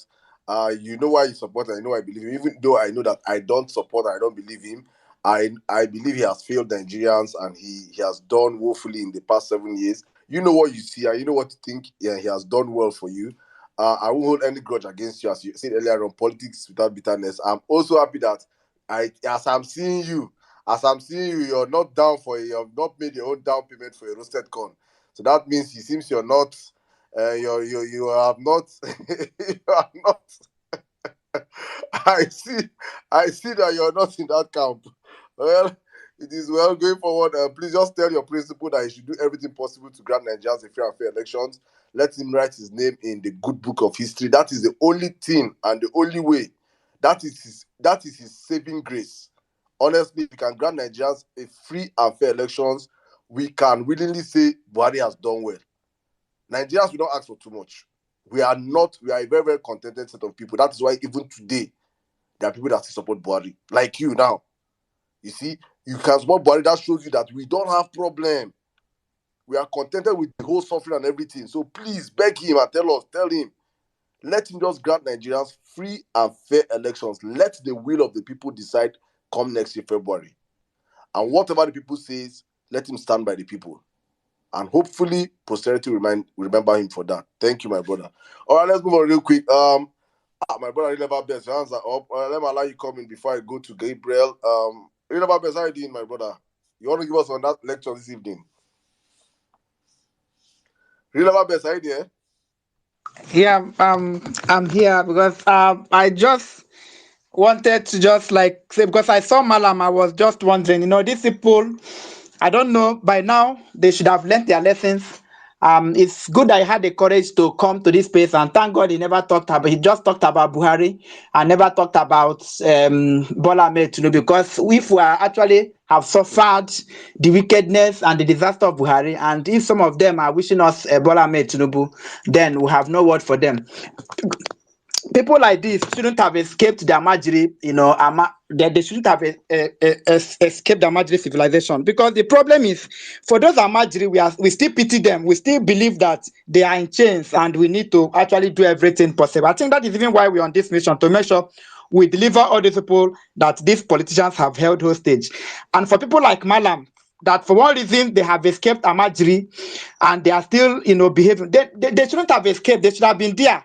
Because for you to escape that program and you're still on this space supporting those people who have held your brothers and sisters hostage, because I don't know whether you guys actually reason. If you're voting for, some of you have voted for Buhari since 2011, you're voting him and you think this man is your redeemer, is going to salvage your people. And this man came for 8 years. He never solved the problem in the north. He never solved the problem of insecurity in the north. He never solved the problem of low education in the north. He never solved the problem of poverty in the north.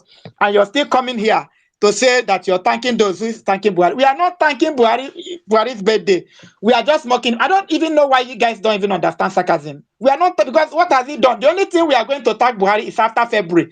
If at all, he's going to make sure he stand by his word to give us free and fair election. That is the only thing we are going to thank him. Perhaps we'll call his birthday back and actually wish him happy birthday. So, Malam, please, for those of you who have escaped Amajiri and have gone to school and able to be on social media, you have to be a voice to your brothers and sisters who are still caught up in poverty, who are still caught up in the lines of Boko Haram, who are still caught up in the lines of Fulani Fulani herdsmen who are still caught up in the degradation of your brothers and sisters. Because anytime poverty is mentioned in Nigeria, the greater percentage of it come from the north. For you to come here and pretend that Buhari has done well and call him your principal, it is shame on you. Because it is not just because of us, but because of those your brothers and sisters. Do you always want them to be that poor?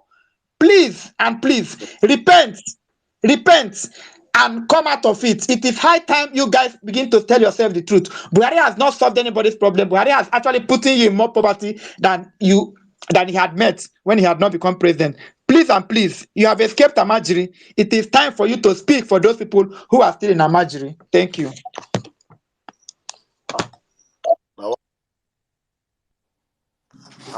know what, best? That was not fair to my malam. I didn't expect that from malam. For you, who is that? Please mute your mic, please. Never best. Malam was gentle here now. Why did you have to attack malam like that? I wouldn't call it an attack. He replied him. No. That was he pursued malam. Malam ran away. That was some misery of malam. Malam was gentle. Malam will As you be can see, fine. malam is He'll not. be Malam back. is. His violent space. He'll be back.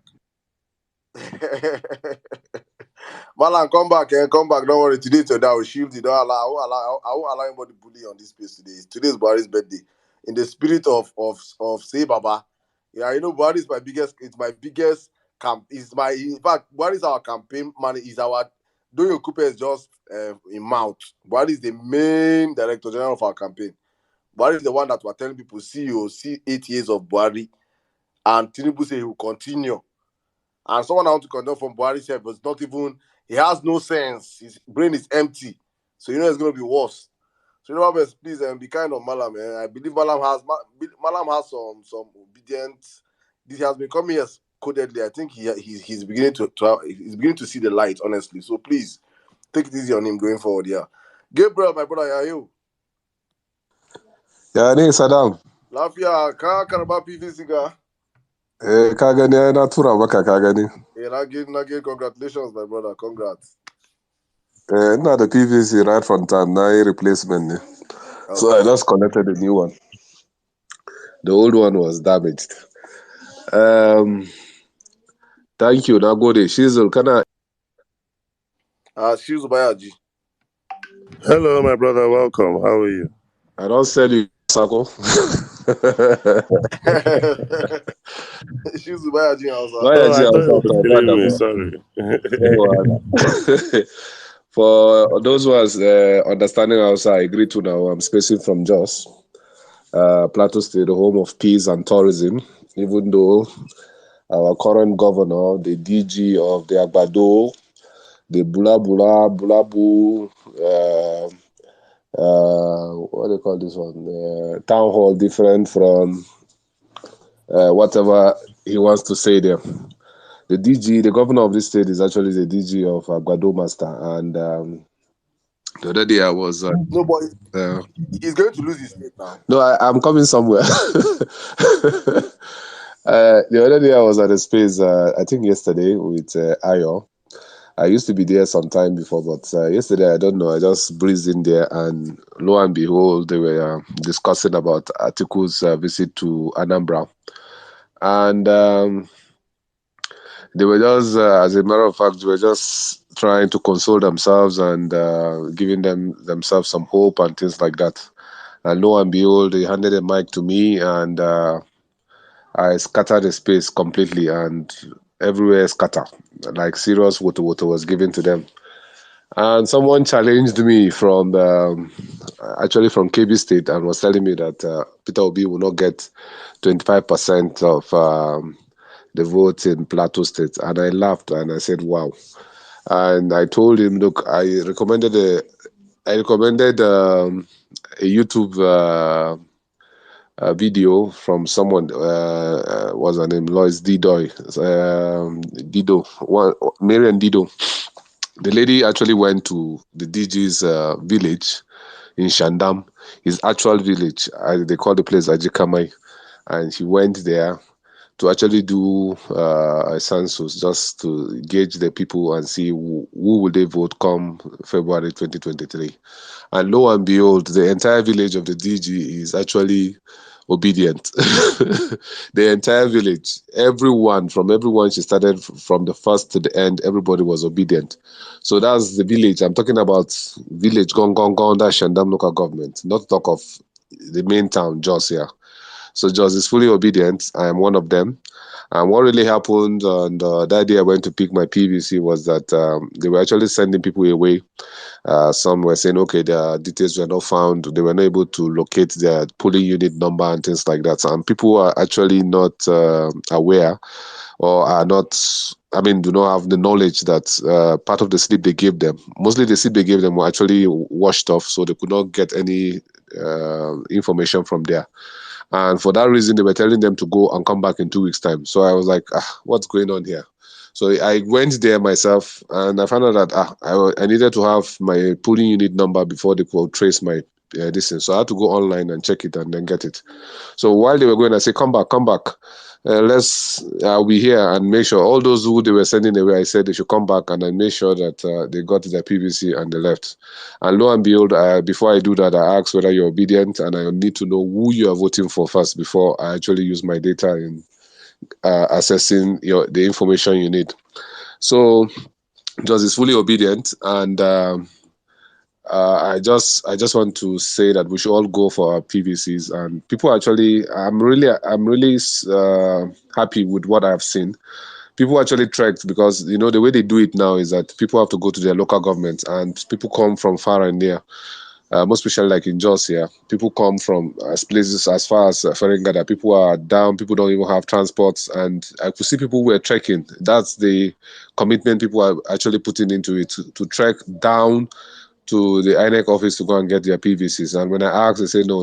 This time around they are voting. You could see young people, first-time voters, coming up and saying, look, they are voting. And if I ask, they are all obedient. I'm really, really impressed. And people should just know that, look, it's going to happen. My prayer is that I want a situation when the results is being announced.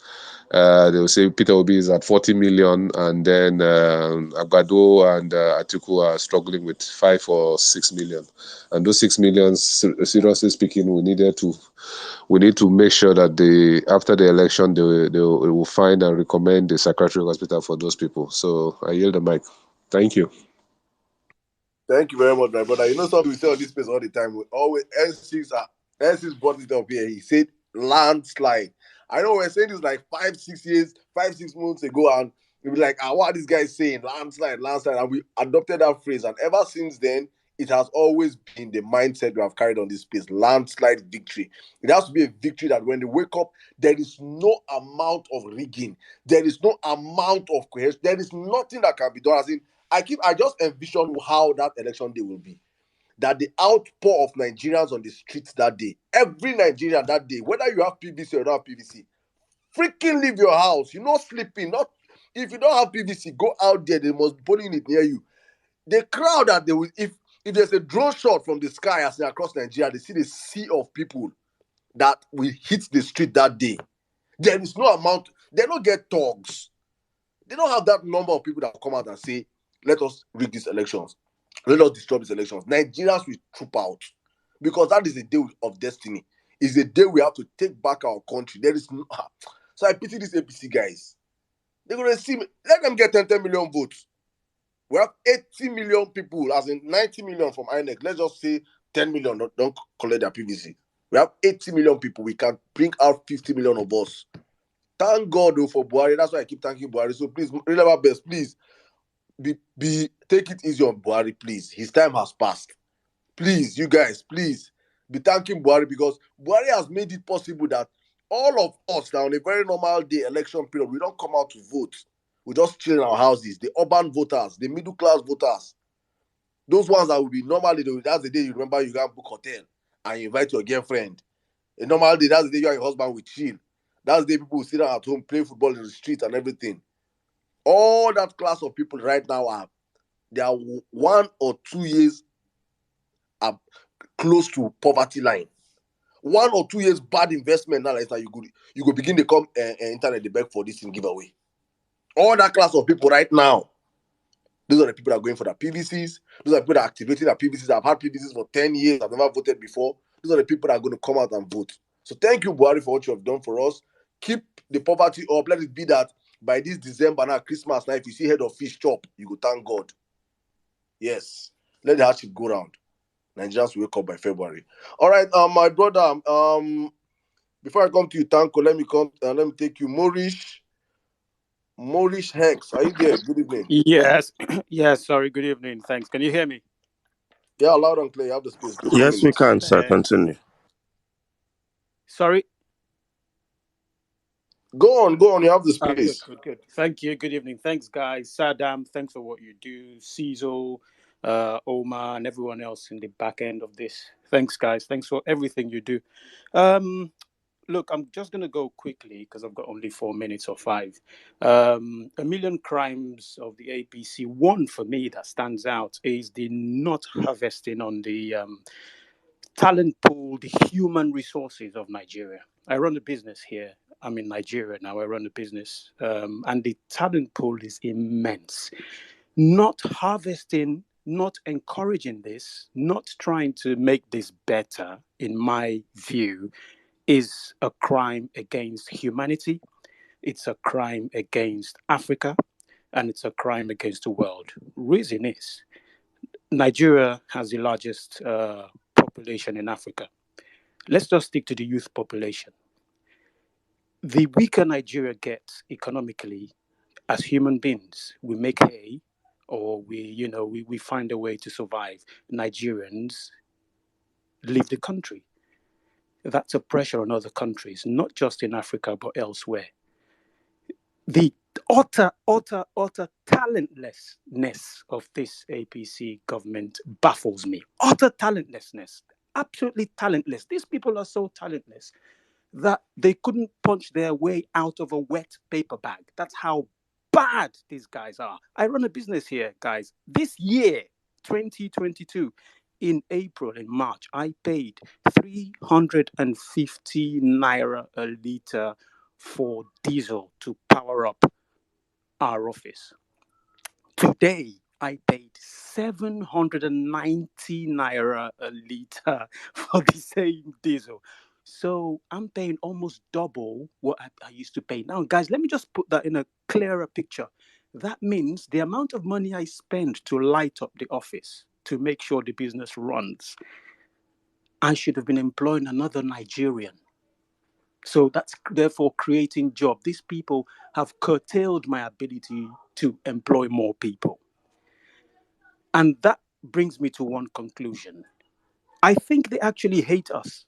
They actually hate Nigerians, these government officials and these APC party people, because there's no other way that any person in charge of this country, I'm not going to talk about the oil wealth and the liquefied natural gas and the arid and amazing land that we can grow stuff on and sell and consume. Okay, I'm not going to talk. I'm just going to stick to human resource, the talent on ground.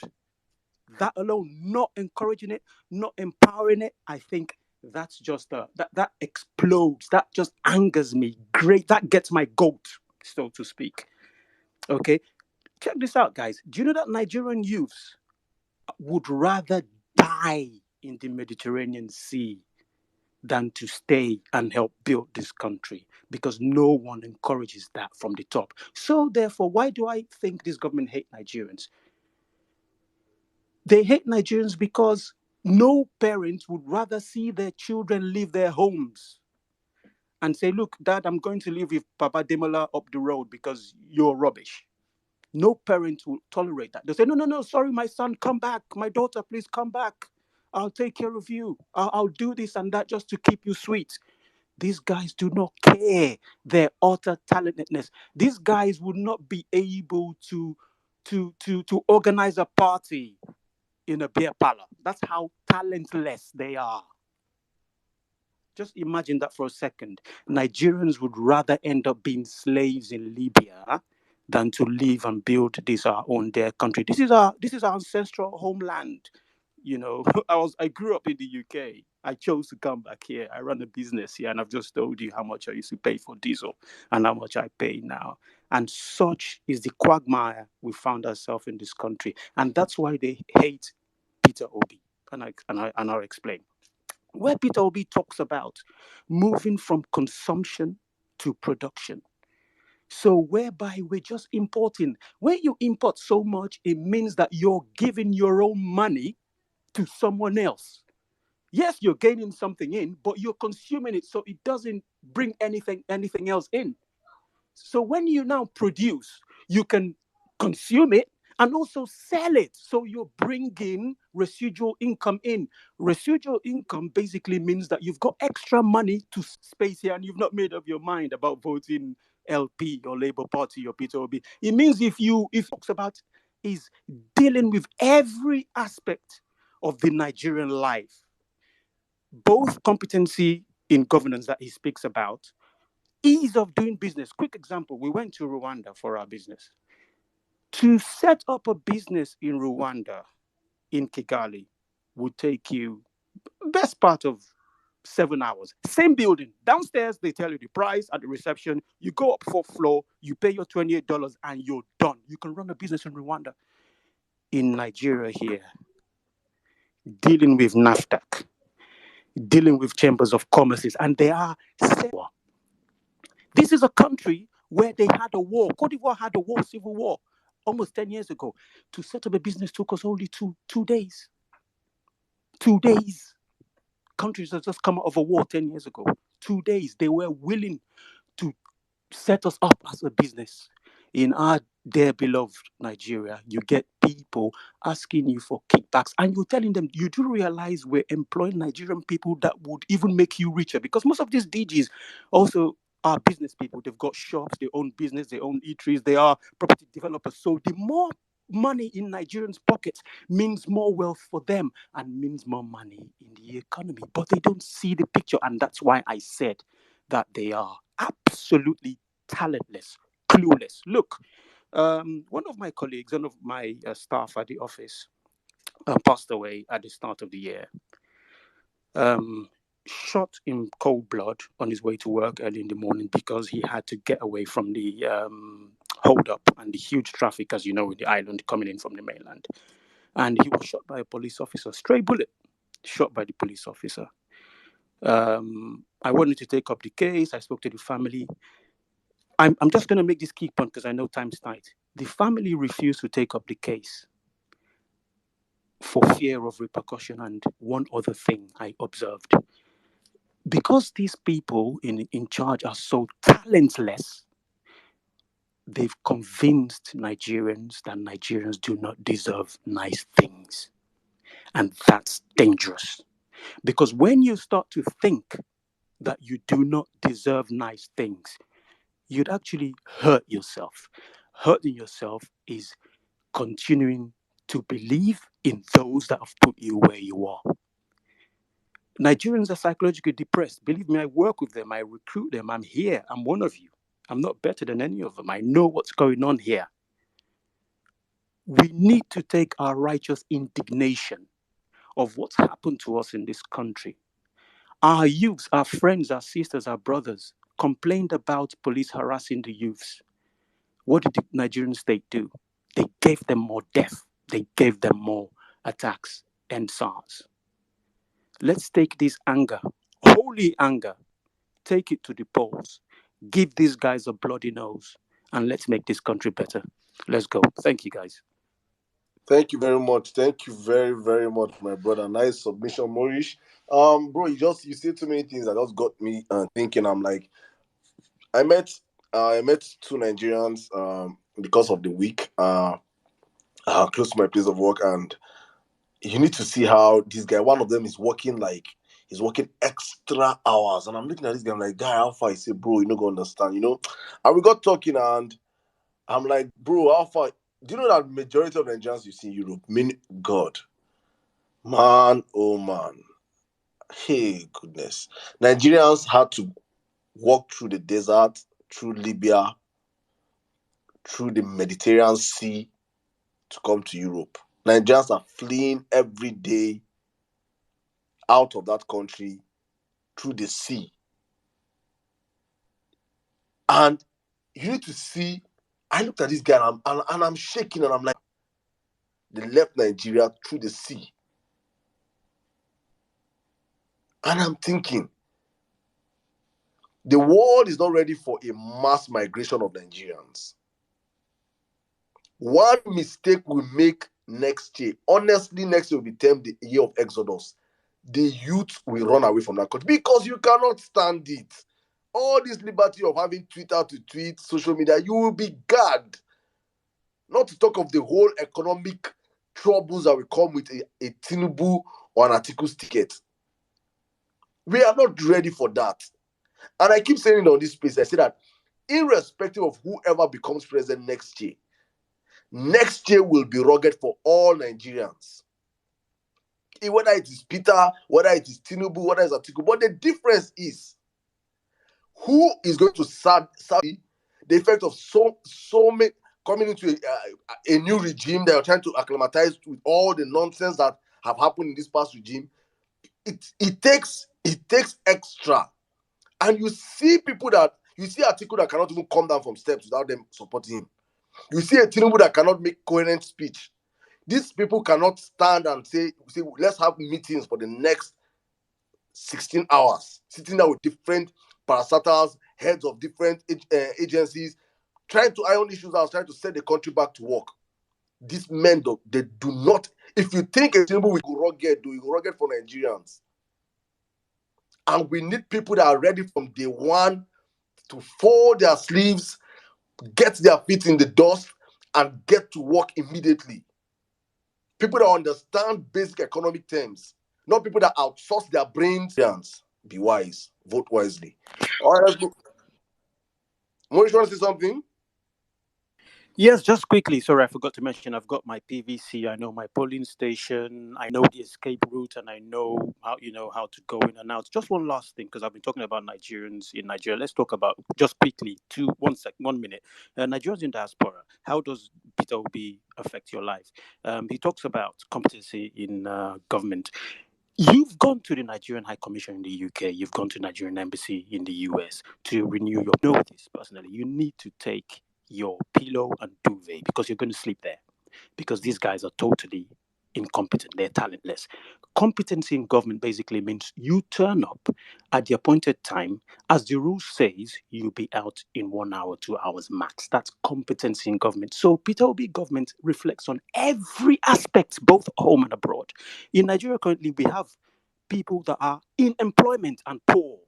Someone begged me on Thursday, begged me to pay them 30,000 naira a month. I felt ashamed of myself. 30,000 naira a month. Begged. Guys, we need to give these guys that brought us to this stage, if nothing else, they brought us to our knees. Let's give them a bloody nose, I beg you.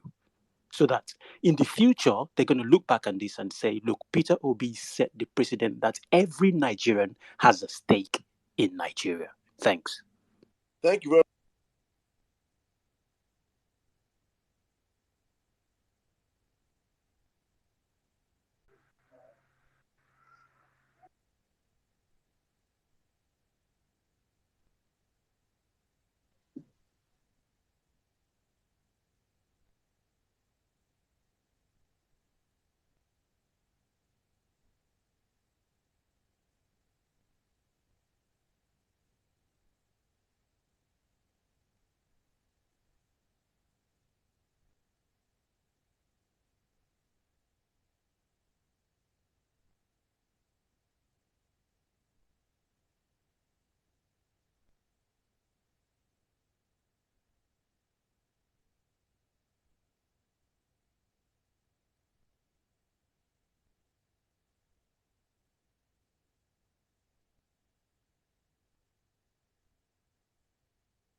Can anyone hear me?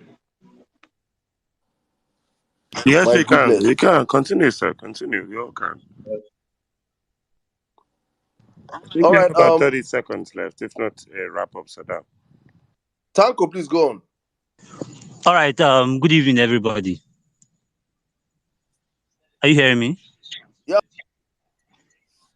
Yeah. Wow. All right. Actually, wow. I still want to state it clearly to us that I want everyone. I could see that everybody is angry. If we keep talking about the problems of how APC has caused a lot of damage into Nigeria, trust me, the anger on everybody's mindset at the moment is going to be very, very massive. So what do I want to say in a nutshell? I want to still state it that we should be angry. That anger is what will propel us into making sure that like democracy was like a complete failure in Nigeria. Trust me. Because you find out that you were just completely suffering, as in even the press does not even have freedom again. It's just like you are actually in the military era. So I would like to urge us and appeal to us, because at this moment, I don't think Peter Obi needs Peter Obi does not need us at the moment. We need him, because when we look at that man, he's already established. But what is the driving force? The driving force is the fact that I will not say he's a saint, but trust me, he is a saint compared to every of these other politicians in Nigeria, because of his antecedents as a person, as the former governor of Anambra State. What he has done, even after leaving office, you will not even tell that human beings are actually costing their family. And trust me, such people will continue to be cost for the rest of their lives. When you see somebody who saved money in the history of Nigeria, there is nobody, no governor that has actually done this in Nigeria before. And then you hear so-called idiots like Omoju are coming up online and say, if a governor leaves money, then you question him, what has he done in office? If a governor does not leave debt in office, trust me, if you don't leave debt, if you as a governor does not do anything in the state, trust me, it's better to leave the money and leave and go. At least everybody will say, yes, you've done well. But instead, you incur debt into your state, and yet there is nothing to show for it. So I'd like to urge that Peter Obi does not need us. We need him, because he is actually the driving force that can make that change that we need in Nigeria. Because as it stands, with the whole CBN saga and the what's the name? There's this issue of money, this about how many trillion that's actually missing, and then the fact that the president set up a committee, and then the president is actually trying to sabotage that committee, because the same thieves and the bad eggs are actually the ones stealing Aso Rock. Because if you still put somebody who is as old as Bola Ahmed Tinubu or Atiku Abubakar, trust me, nobody will be scared of them. But an energetic person like Peter Obi, trust me, everybody will be scared, because you know for sure there is nothing for you. You need to come and work. It's either if you are not going to work, you are going to move. So please and please, I like to urge us that please and please, Nigerians, let us stay angry. It is that anger that will make us to vote on that day, and we will definitely protect our vote. Thank you. I yield the mic. Thank you very much, my brother. Thank you, Tanko. Abia Fesson, are you there, please? Abia Fesson. Yeah. Hello, Saddam. Can you hear me? I can hear you, but I don't know if you're something's wrong with your ear. Are you using an earpiece or something? Okay, I'm using an AirPod. Let me take it out. Okay. Let me just take it out. Can you hear me now? Okay, straight. Yeah, go on, bro. Oh, much better. Perfect. Continue. Okay. 1 million crimes of the APC. There are so many of them, but the one where they break my heart, animals called they richer than human beings in Nigeria. Animals became richer. Termite will swallow. Snake, which has buffed up like a frog since he started working with this government, a former activist. In the spirit of the birthday celebration, I wish Buhari what Nigeria stands for now. I just wish him all that as he continues to age. I wish him all that Nigeria stands for. Then I want to encourage us regarding Peter Obi's election and Labour Party's election. See, I'm saying it and I'm saying it again. I had to chat Ima up. I told him if Atiku gets 10% of the vote from Anambra State, let us bet, even if it's 1 million, I'm ready.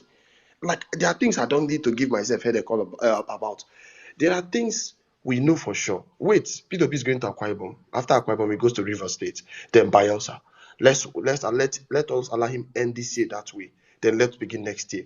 By the time people go home for Abuja, some states in northeast and northwest, he's going to get his 25% with ease, like Taraba and so. Whether you like it or not, P2B is the man to beat. I want to beg everyone, go out, get your PVC.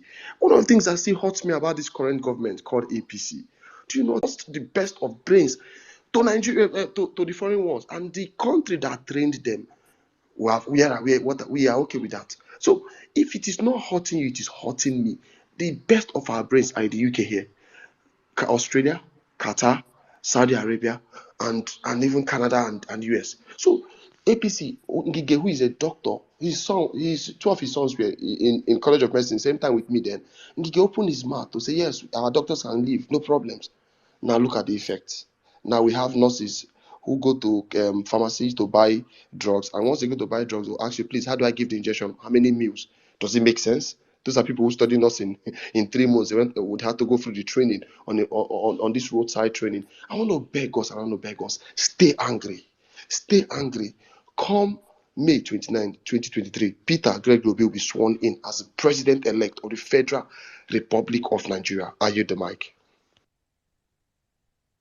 Thank you very much, my brother. I was still angry. Honestly, I was. I even thought I was saying a lot of stuff. I didn't know that my mic was me the last time, guys.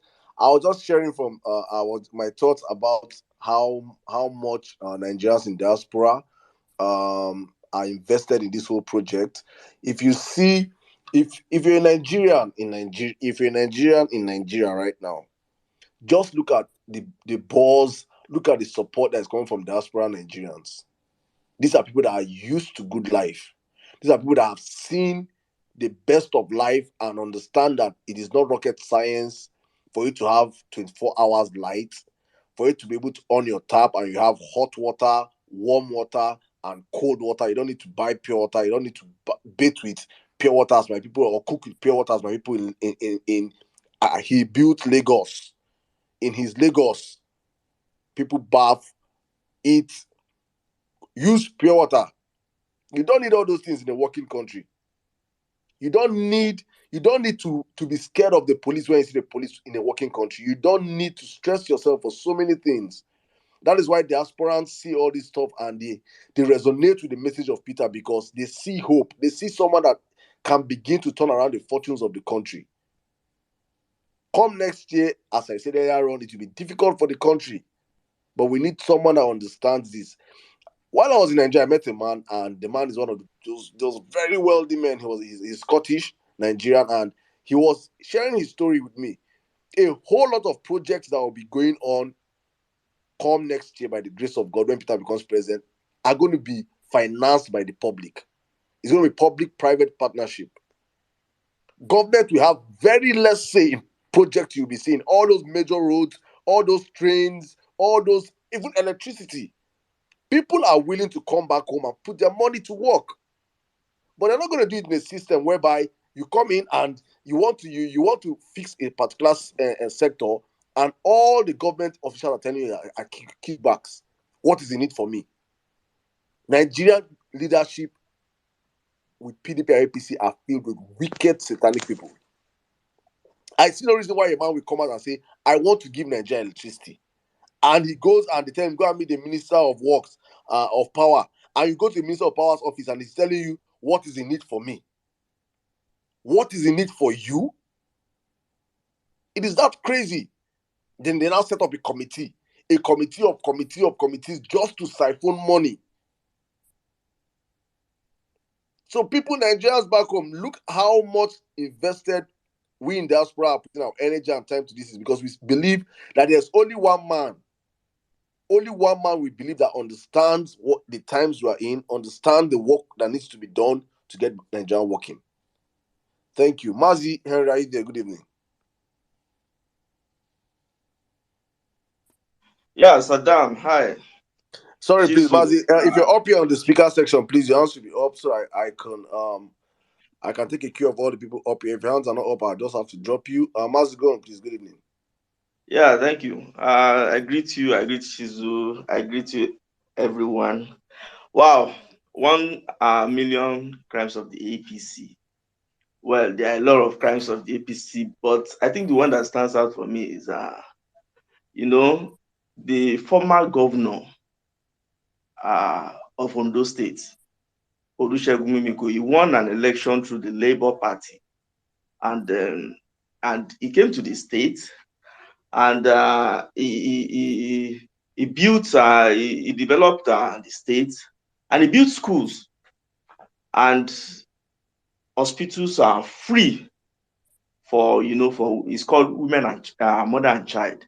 As at that time, a mother can go there and give birth and just you just pay 700 naira for card only, and you can, of course, you can have your baby. Then he brought in shuttle buses. He provided shuttle buses for students where they can pick you at the bus stop of your home and take you to the school, and of course take you back. And this APC government came in, and and they shut down everything.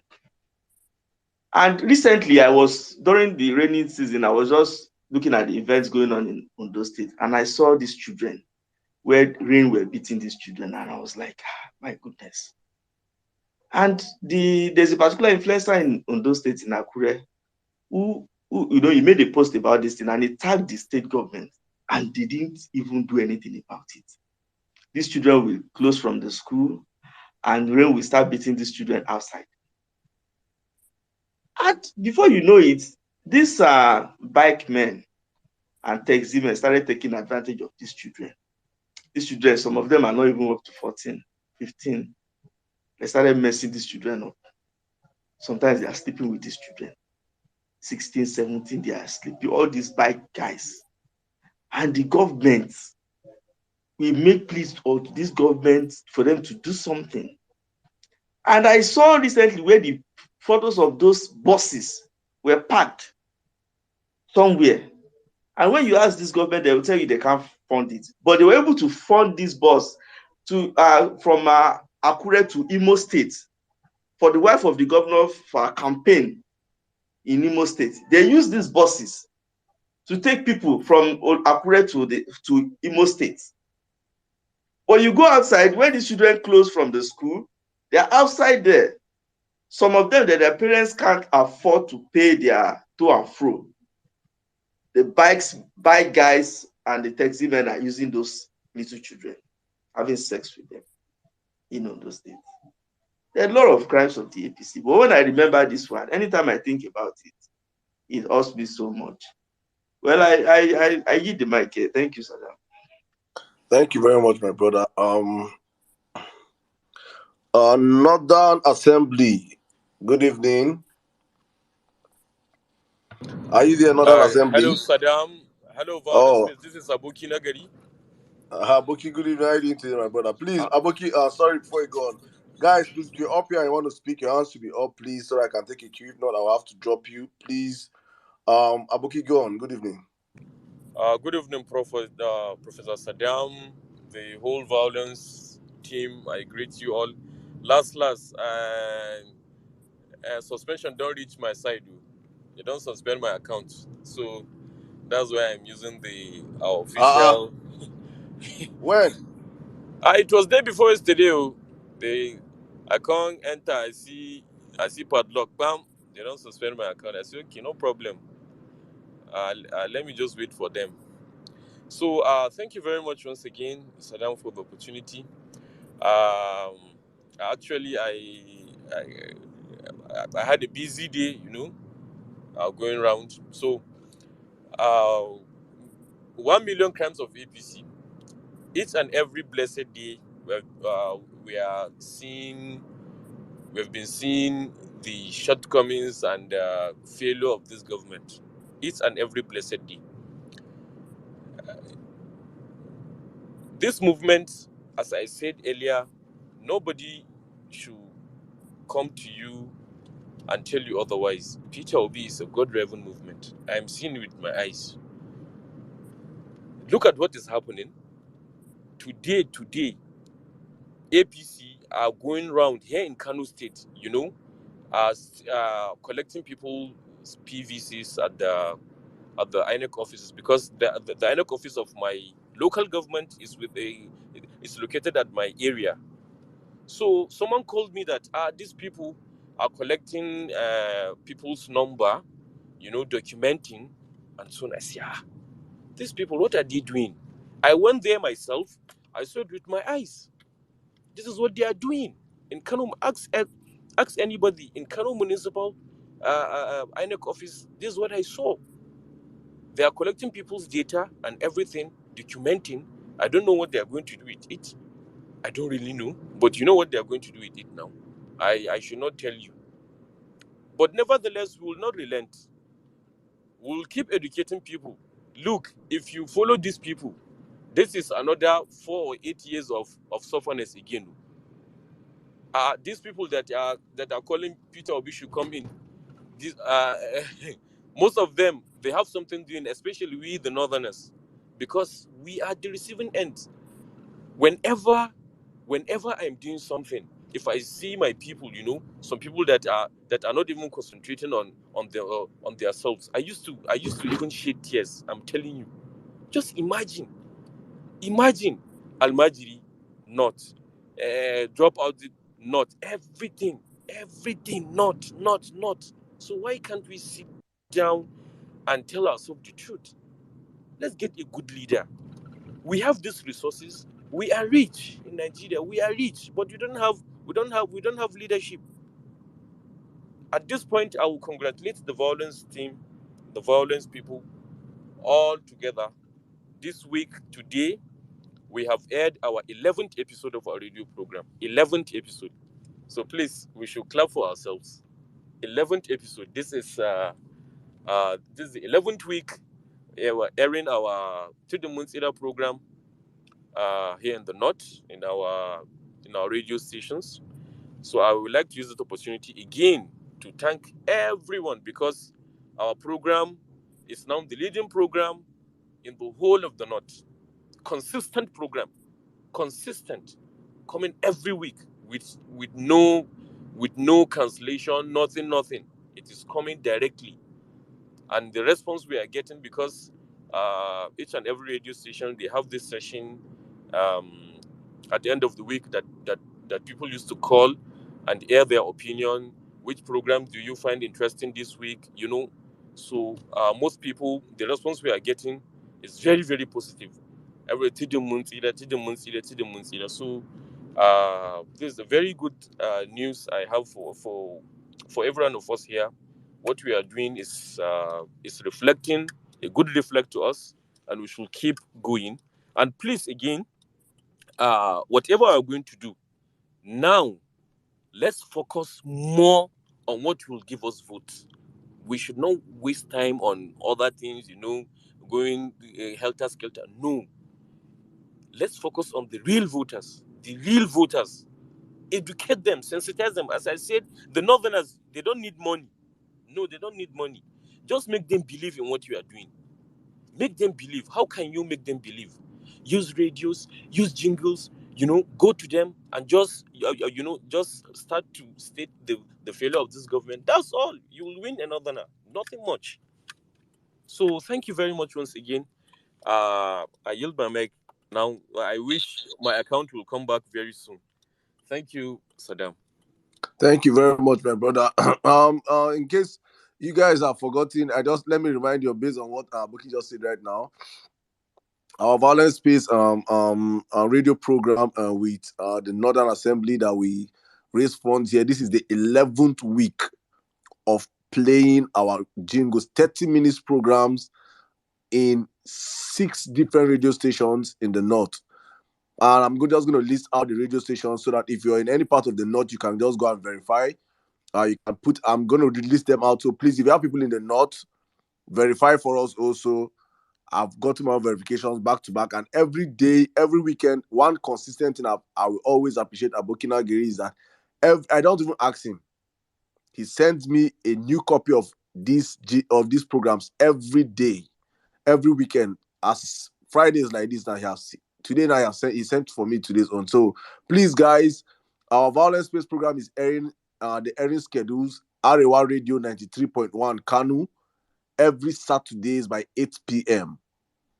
And we have paid till elections. We have paid till elections. We don't need any money. We have funded this program to elections. You guys did it. Thank you very much.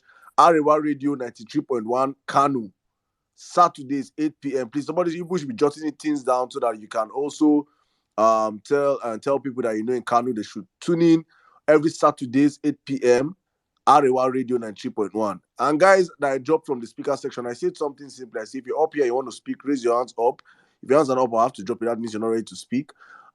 Two, Rahama Radio Station Kanu 97.3 every Sundays by 12 p.m.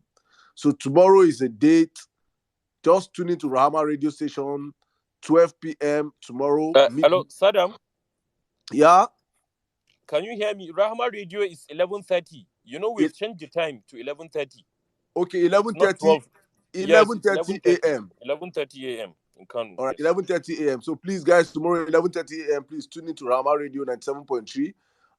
If you know anybody in Kano, they should tune in tomorrow and let us get feedbacks. Progress FM Gombe 97.3, airing 8:30 p.m. Saturdays, Sundays 8 a.m. to 8:30 a.m., Wednesdays 8:30 p.m., Thursdays 8:30 p.m. So on Progress FM Gombe, we are airing 4 times in a week. Freedom FM, Freedom Radio's Jigawa 99.5, airing every Saturdays 9 p.m. So if you have people in Jigawa, please jot it down, reach out to them, let them tune in. And that's part of the work you can do also, just to push the whole message. Tell your friends, you meet someone new in Jigawa, tune into Freedom FM every Saturdays 9 p.m. 99.5. We're airing our programs there. If you're in Castina, the state of Buhari himself, we're airing twice. Thank you, Chigozi, also for covering that part for us also up north. Saturdays 8 p.m. to 8:30 p.m. Vision FM 92.1 Castina, and every Sundays 9 a.m. to 9:30 a.m. In Castina also we're airing an Alfiga FM 91.5 Castina, airing every Saturday 9 a.m. to 9:30 a.m. and Saturdays 8 p.m. to 8:30 p.m. So guys, thank you for all the support. Please, Saddam, you forget to mention that Progress FM have overlapped to other states like Adamawa, Maiduguri, not only Gombe. You know, they have this it covers network 3 over states, there. yeah? It covers 3 states, yeah? Yes, and it is supervised by Malen Benjuma. Yeah, so guys, please, you can always tune in or reach out to people you know in the north, let them tune in, let us get feedbacks about the whole stuff. And also I always on this space, and we cannot do everything, but if you identify a problem, instead of complaining, fix it. If you cannot fix it, you reach out to people, and we reach out as much as you can, and we will try and see how we can help fix it. Please, diasporans, reach out to your people back home. Ask how much does it take to sponsor a jingle? How much does it take to sponsor a program? We have jingles in all languages, in Yoruba, Igbo, Hausa, Efik, whatever language you want. Let us know. We'll have someone do it for you, free of charge. Your job is to take that jingle, reach out to your radio station in your back home, sponsor those jingles. Is it 1 month you can afford, pay for it? Is it 2 weeks you can afford, pay for it? If it's 1 week, just do something. That's how we're going to get this power back. We cannot rely. We don't have the money of Tinubu. We don't have the money of Atiku. But the good thing again is that without all this hard work we're doing, still we still have the upper hand. My friend called me and he said, Saddam, in Abuja, Tinubu's jingle is being played every 5 minutes. They're playing Tinubu's jingle. How far? Half Abuja, I say, guy, we cannot do much. We do the one we can do.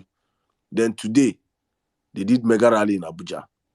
Mega rally in Abuja, they did today. 774 people that attended. Despite all the jingles, despite all the posters, despite all the billboards. If they don't like you, they don't like you. You understand? But that doesn't mean we should stop doing what we're doing. So let me come to you. Okay, God, please, if you're up here one more time and your hands are not up, I will drop you. Okay, God, you have the space, please. Good evening. Good evening, Prof. Saddam. Good evening, everyone. Releva Best, I see you. Good evening. Abokina Gari, I greet you. Good evening, everybody. Okay, I think I have more of questions. The questions are coming from experiences so far. I'll be basing my own submissions on the PVC update. Yeah. So first of all, I want to ask, there are more of questions that need solutions. So I think since we have obedience here, we'll be able to proffer solutions to them. So the first one is this: in the course of the week, two obedient ladies told me that they were in the market, and okay, because we got bags from Bishop was in Kano like 2-3 weeks ago, so he gave us some materials. So one of the ladies took the bags to the market and was giving it to the market women, and then the topic came up about the whole politics thing and elections, and then they said, in fact, they showed them to fill. It's got columns for name, your details basically, and then your PVC number, that they were going to come and empower them with 5,000 naira. So they just need their names and all of those details. So it created this panic in the two of them, and then they reached out to me. I have a video of one of them because she was able to make a video of the stuff, and then she sent to me. But somewhere on another space, somebody mentioned that even if they take PVC numbers and all that, it doesn't matter, that they can't do anything with it, with the whole beaver system and all. So I don't know. It's a question now. Is this something we should be concerned about, the giving of forms for PVC numbers to be collected, or with beavers, does it not matter whether they take numbers or not? That's my first question. I don't know if I should lay them all out or let someone respond per time. Let us lay them all out, please. All right. Okay. So the second one, it's concerning collection of PVCs, especially within Sabongeri in Fege local government in Kano State. Okay. So, during the registration, you could register at different points. I live in Sabongeri. My local government is Fege. But because of how things were choked up in the INEC office we have in Sabongeri, I went outside Sabongeri to register. A couple of persons did the same thing, But now in collecting our PVCs, we've all been told that if you're going to vote in a particular area, you have to collect your PVC from that particular area. So that means your local government INEC center has more pressure now because they are collating all the PVCs of that area to one particular point. The issue I have with our collection process in Sabongeri is this. I went there on Monday thinking I will simply just stroll in there, present my slip and get my PVC and stroll out. But on getting there, the gate was closed and the people were outside queuing up. They were asking them to write names on a list. Then they will call you by name, and then you go in and get your PVC. And then I was wondering why they were doing that, because this is just collection. Why make the process difficult? Why lock up the gate? And you see, outside Sabongeri, they are not doing this. Okay, let me just give us a very quick overview of what Sabongeri is like. That's where you have most of the non-indigents, and in the north, we have northern obedient brothers like Abukina Gari, AI, and the rest of them. But also that if we're talking about bulk of the votes, we're also going to be getting that a lot from the non-indigents. And it's going to be coming from Fege local governments and in Fege, Sabongeri.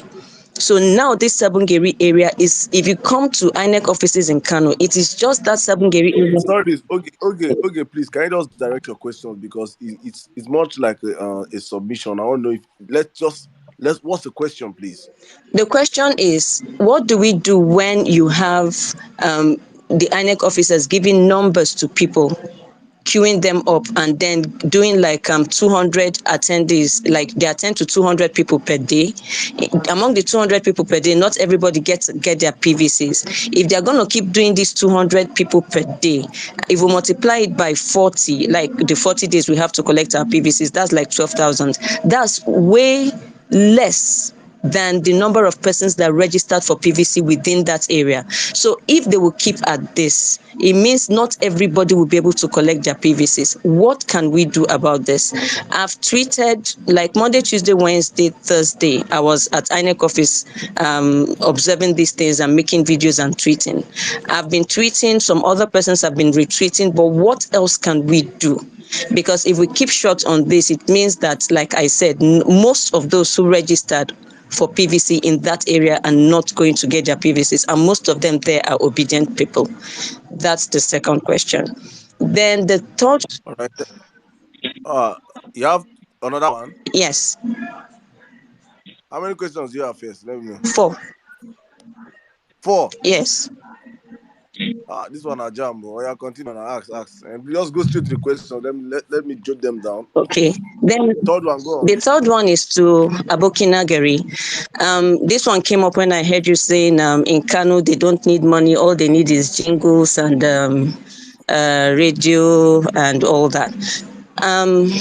I've been to a couple of places. In fact, I'm planning to do mobilization in 4 local governments. I don't want to mention where because of security reasons, right?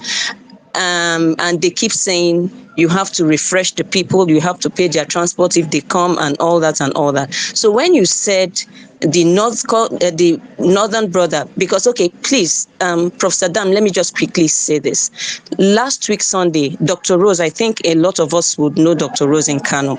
She went to 2 different local governments, Gezawa and Minjibir, and in those places she spent over 50,000 of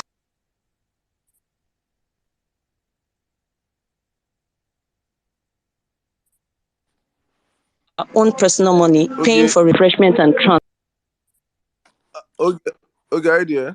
Transportation fare, because when they finish sensitizing. Oh my goodness.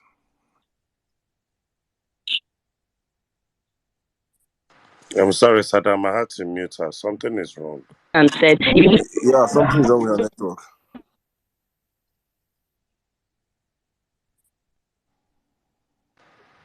I had to drop her. Yes, Okay, yes. please come back. Please, Come Saddam, back. can I respond? Yeah, okay, please respond, please. Okay. Maybe God did not understand what I mean by. Unfortunately, I would like to even correct her that for the local government in Kanu, the non-indigenous stay mostly in 2 local governments, which is Nasara local government and of course Fage, which Fage, they are predominantly, occupied by non-indigenous, not even Igbos, Yoruba, whatever tribe in Nigeria. If you go to Fage, you can find them there. So it's not Fage alone. And the target is not the non-indigenous already here in Kanu, in what Northern Assembly is doing. Secondly, she asks about people don't like money. What I mean is the populace, the electorate. You can't go to every nooks and crannies of Kanu going and be sharing money. That's what I mean. A woman in her husband's house, make her believe that Peter Obi is the candidate. I hope I'm making sense. Make her believe that yes, this man is the man to go for. I hope you should understand me. Not sensitization. Of course, if you want to go out for sensitization, you must spend money now. That's not what I mean. If you will hire so many people, to come and help you do the logistics, the cars that you'll use, fueling the cars and everything. You have to spend that money, but the money I mean is the type of money that APC and PDP are going around and be sharing. What gave Buhari victory in 2015?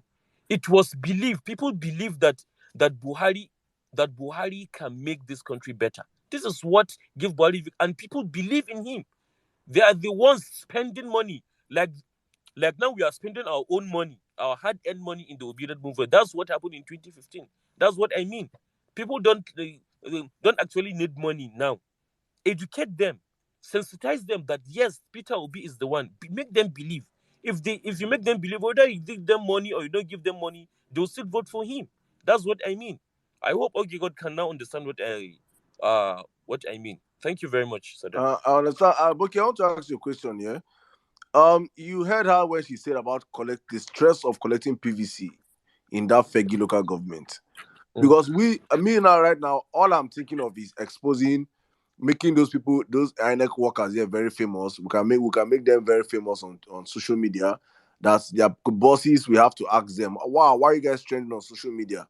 We can make those famous. But I want to know, you that you're on ground now, I want to understand, what do you think can be done to fast track people collecting their PVC in that local government? Because that 200 PVC a day won't work. Is there something that needs to be done that you feel we can do that will help fast track their PVCs?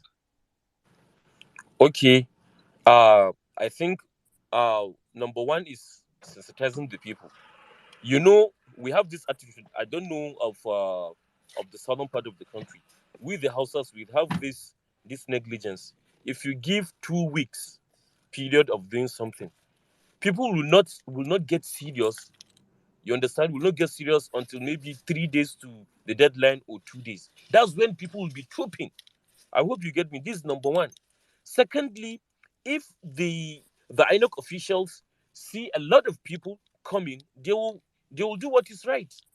And because this PVC collection, as you see, if you if you go there, if you go there early in the morning, you stay on the queue. I'm very sure they will give you. I don't know what is happening with Fagi local government, but Can you my find own out? Can you case. find out? Because from what she said here, she said that they, for them to say that they give only 200 people a day, that means people are Yes, coming out.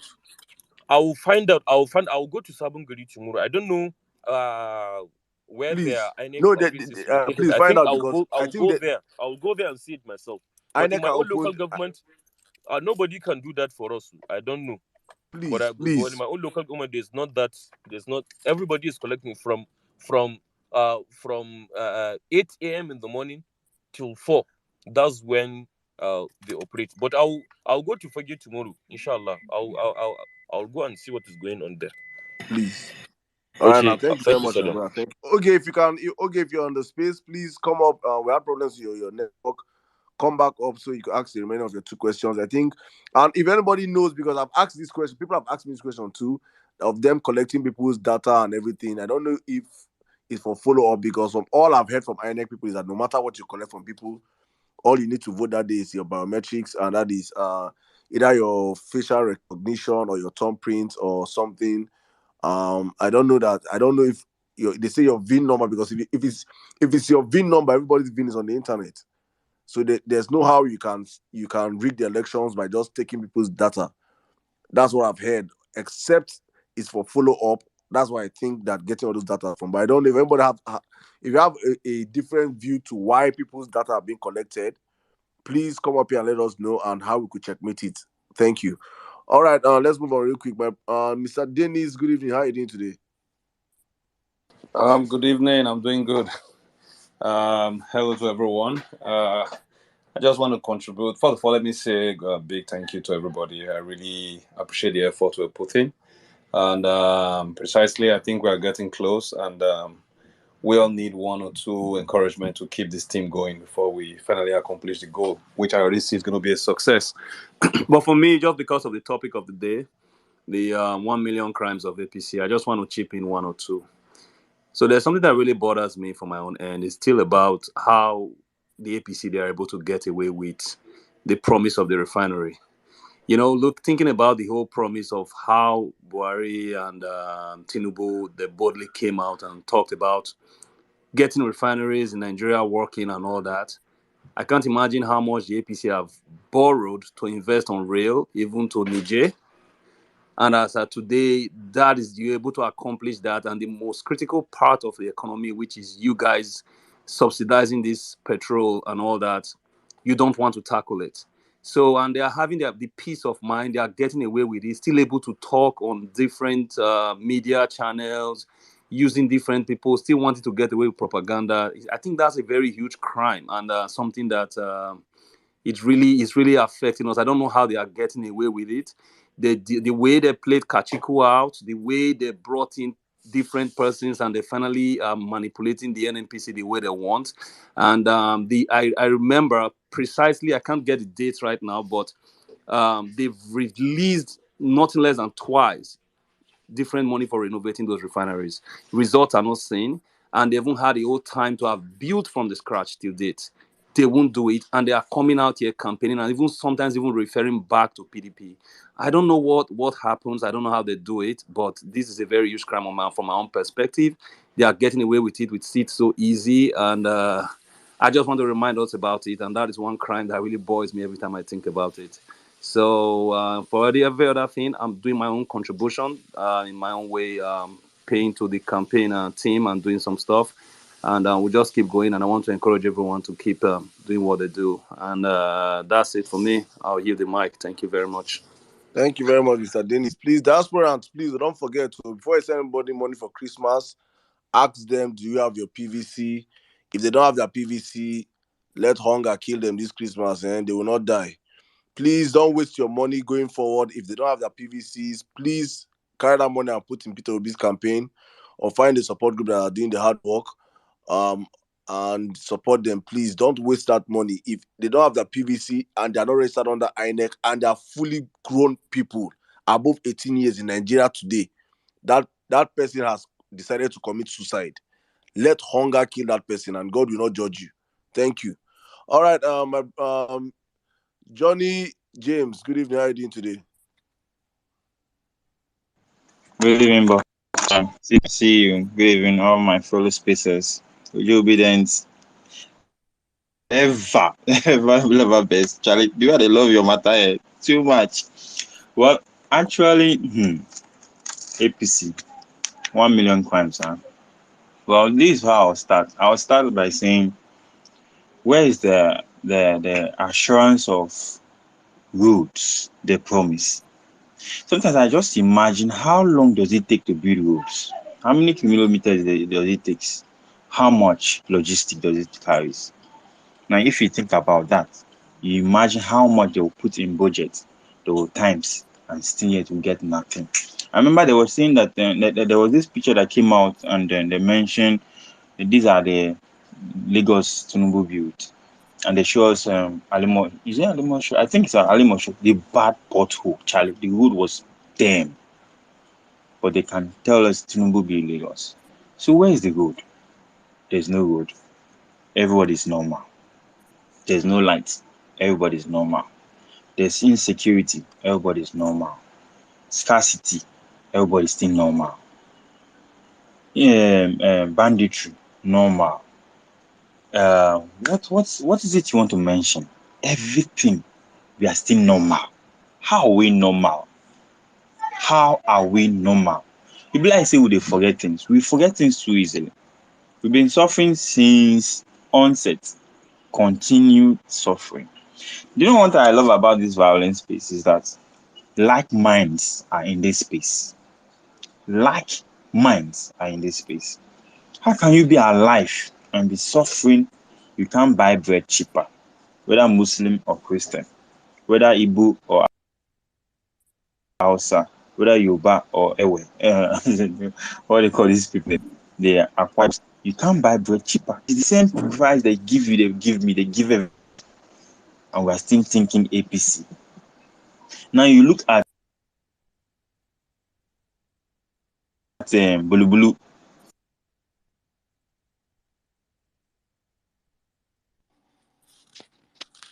John, are you there? Oh, sorry. Michael, are you there?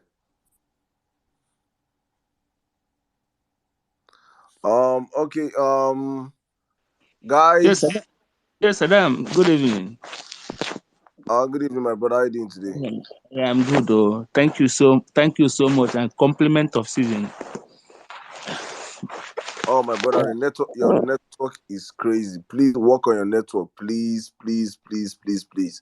All right, let me use this opportunity to say happy birthday to our own sweet child. Sweet child, your birthday mate with Buhari. Hey God. Hey, hey. How? How did it happen? Oh? Happy birthday, my sister. Let me dedicate one food track for you. Ah, wait, first. Don't talk. Never talk. Never talk. Let me play something for you. Happy birthday, my sister. God bless you. Thank you. The Vawulence family love you. We appreciate your birthday. Long life. God blessings. We love you in this family. Thank you for all the things you do. Thank you for the sacrifices. Thank you for everything. You're one amazing lady and amazing voice for this movement. Thank you for your contributions. Hopefully, and by the special grace of God, you will reap the Nigeria that you have worked so hard for. Thank you, my sister. God bless you. It's on. Thank you. It's a privilege to share the birthday with the president. Yeah, despite the fact that he does Presidential not. girl. Yeah, he's a horrible president, but you're his birthday mate. Happy birthday, my son. You have the space. Welcome. Thank Guys, you please wish sweet so child much. happy birthday. I mean, go to our DM and flood her DM. Send her gifts, send her prize, send her everything, man. Thank you very much, guys. Thank you. In fact, the love very overwhelming, man. I know they smile, they shine teeth. Now I'm saying like this, I want to shine teeth too. February 25th. I will shine my teeth, go close again. You understand? Thank you so much. In fact, despite having Buhari as my birthday mate, I've known Buhari to be my birthday mate for a very long time. It's only this year I know that I've said happy birthday because this year now only the last birthday go be as president. Make it carry the birthday they go. Because all those times I've been wondering, why person will just sit down and share every birthday. Person tell me, person say, not go out or not go tell people say they share birthday with Buhari. They say Buhari na bad luck. Oh. If you tell people say you share birthday, they'll cost you, go to show. They say God forbid bad thing. Buhari will carry birthday, make it a common. Apparently, Buhari's tenure happens to be the worst of the worst of the worst of the worst governance in Nigeria's history. These people came in. They tell us that we're acting like Peter Obi is a messiah. This one, they make Buhari like God. See, as the man enter like this, light will shine. As the man enter like this, security. As the man enter like this, dollar 1 naira. As the man enter like this, you fit chop food, anything you want chop.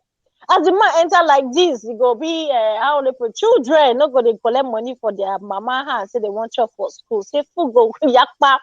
As the man enter like this, everything go me. But what did we get? The opposite. The opposite. The fact that this man has been in fact, he said it with his man that he cannot even wait to go. He don't tire. The man don't tire since. Apparently, he did not even know that Nigeria was this bad that he even came out to be giving promises left, right, and center. Just to tell you that these people just think infrastructure without security is zero. Niger Bridge. They go fly reach Niger Bridge. Not be the same road where they kidnap. They keep people, they'll take past reach that Niger Bridge. Because I'll just be wondering, where to be all these princes when first they get? Oh, Niger Bridge. Where's ready Niger Bridge? When I not pay taxes, I've been free. They even put toll gate, meaning that you will pay to complete whatever they have done. Don't you get it? Things like these are not supposed to be. You don't ever praising them for what? That is what they were told to do. They were supposed to come in and do their jobs. It's just like somebody when you be wife, you marry, you can't say, you can't praise you, thank you for taking care of your children. If you not take care of your children, who will take care of them for you? I don't get it. Anyways, I'll wrap up with this. Let me give you my PVC update, I beg. So, yes, they started giving out PVC on the 12th, right? So Saddam said to DM, Alpha, have you collected your PVC? I said, no, I'll go this Sunday. I'm supposed to go tomorrow. Well, I had a dream. I sleep inside dream.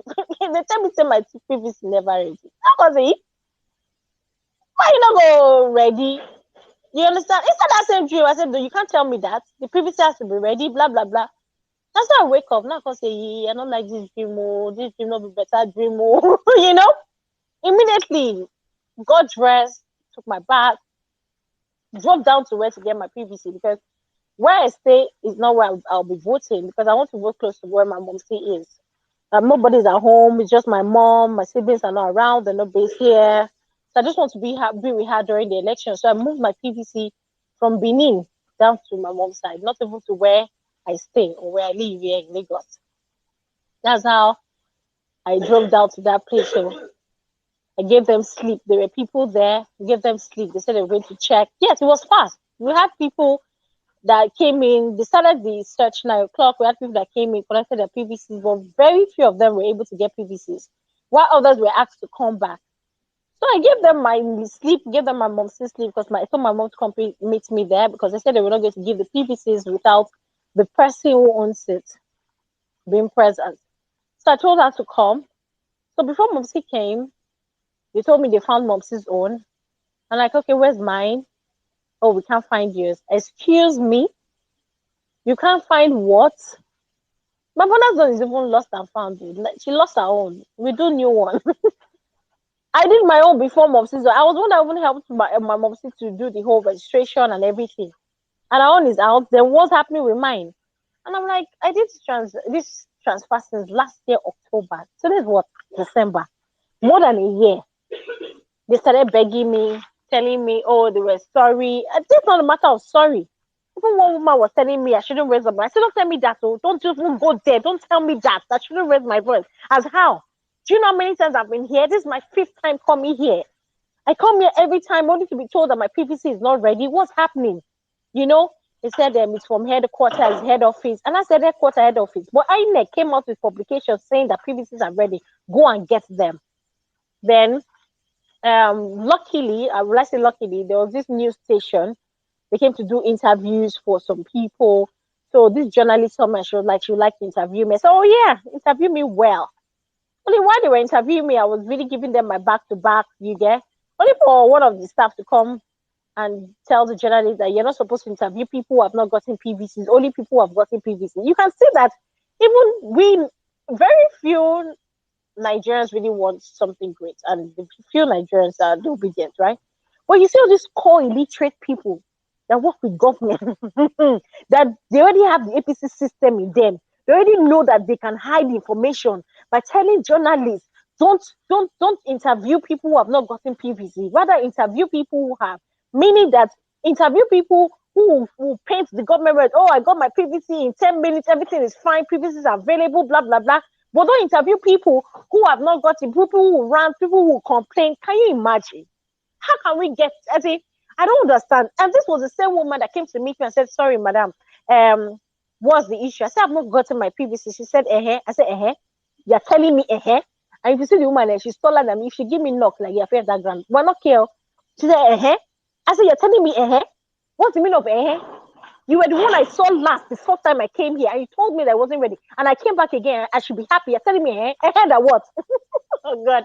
Even my mom, when she came, she saw me parrot. She was saying, "Calm down, my daughter. Calm down."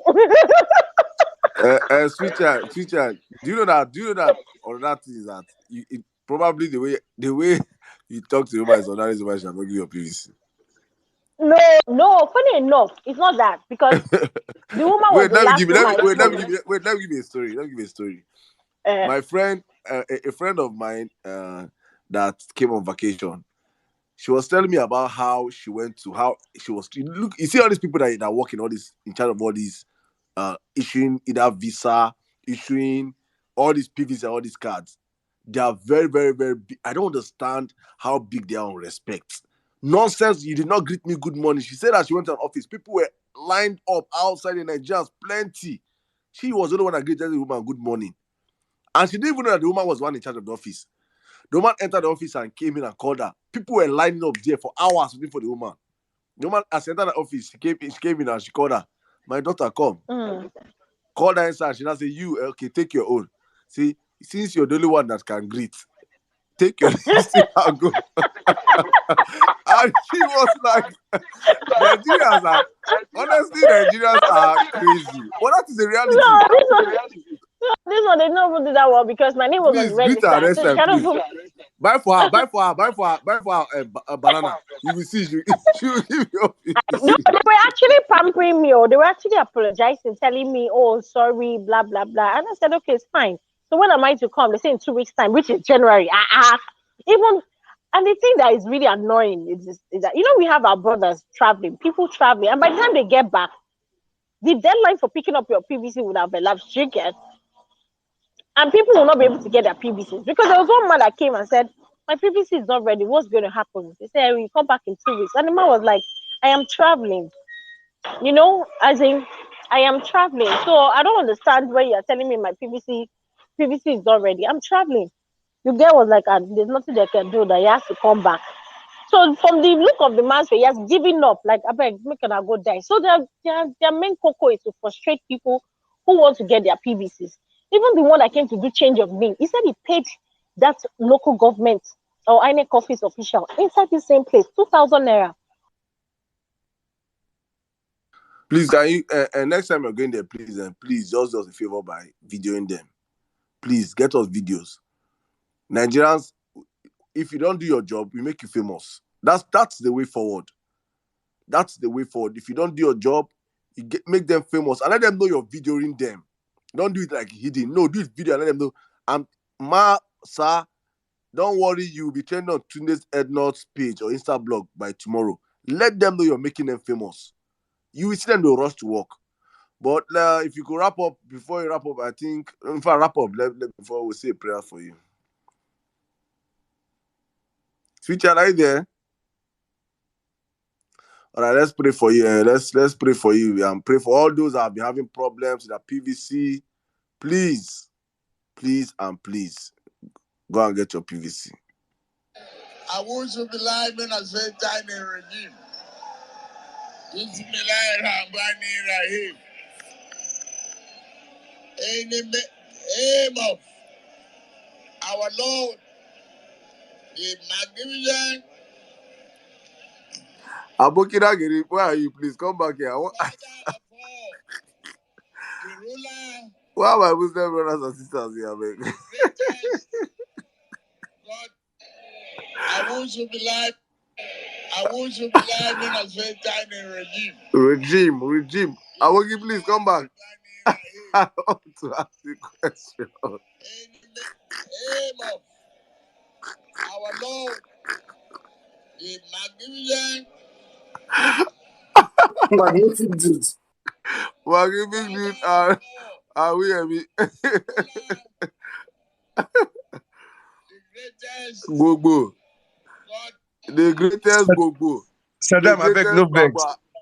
Saddam, no vex. I beg. This thing, say Dino Melai talk say in Sabi speak Arabic past Tinubu. Him will be Christian. The thing pay me.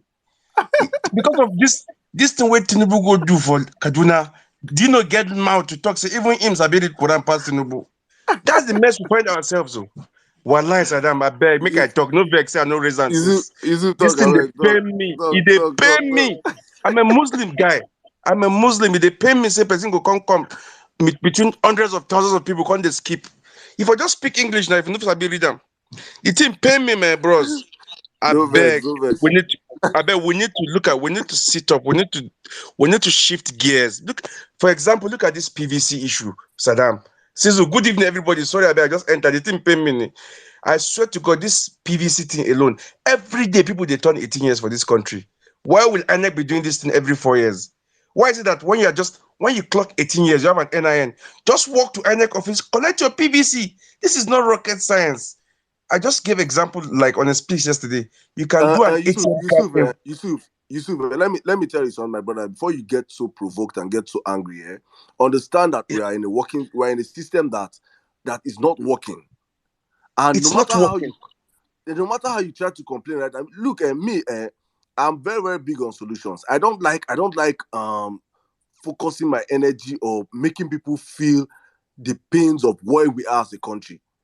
All these things will change come next When we have a working system, a government that truly works for the people, you will not ask all these questions. Exactly. All these reforms you're talking about right now, it is not rocket science. We know. So don't stress yourself about that, my brother. Let us focus on what do you want us? What can we do now? What should be done in the next 70 days? That's what we're looking for right now, bro. If you're Thank you thinking very of much. NIN, it's not possible.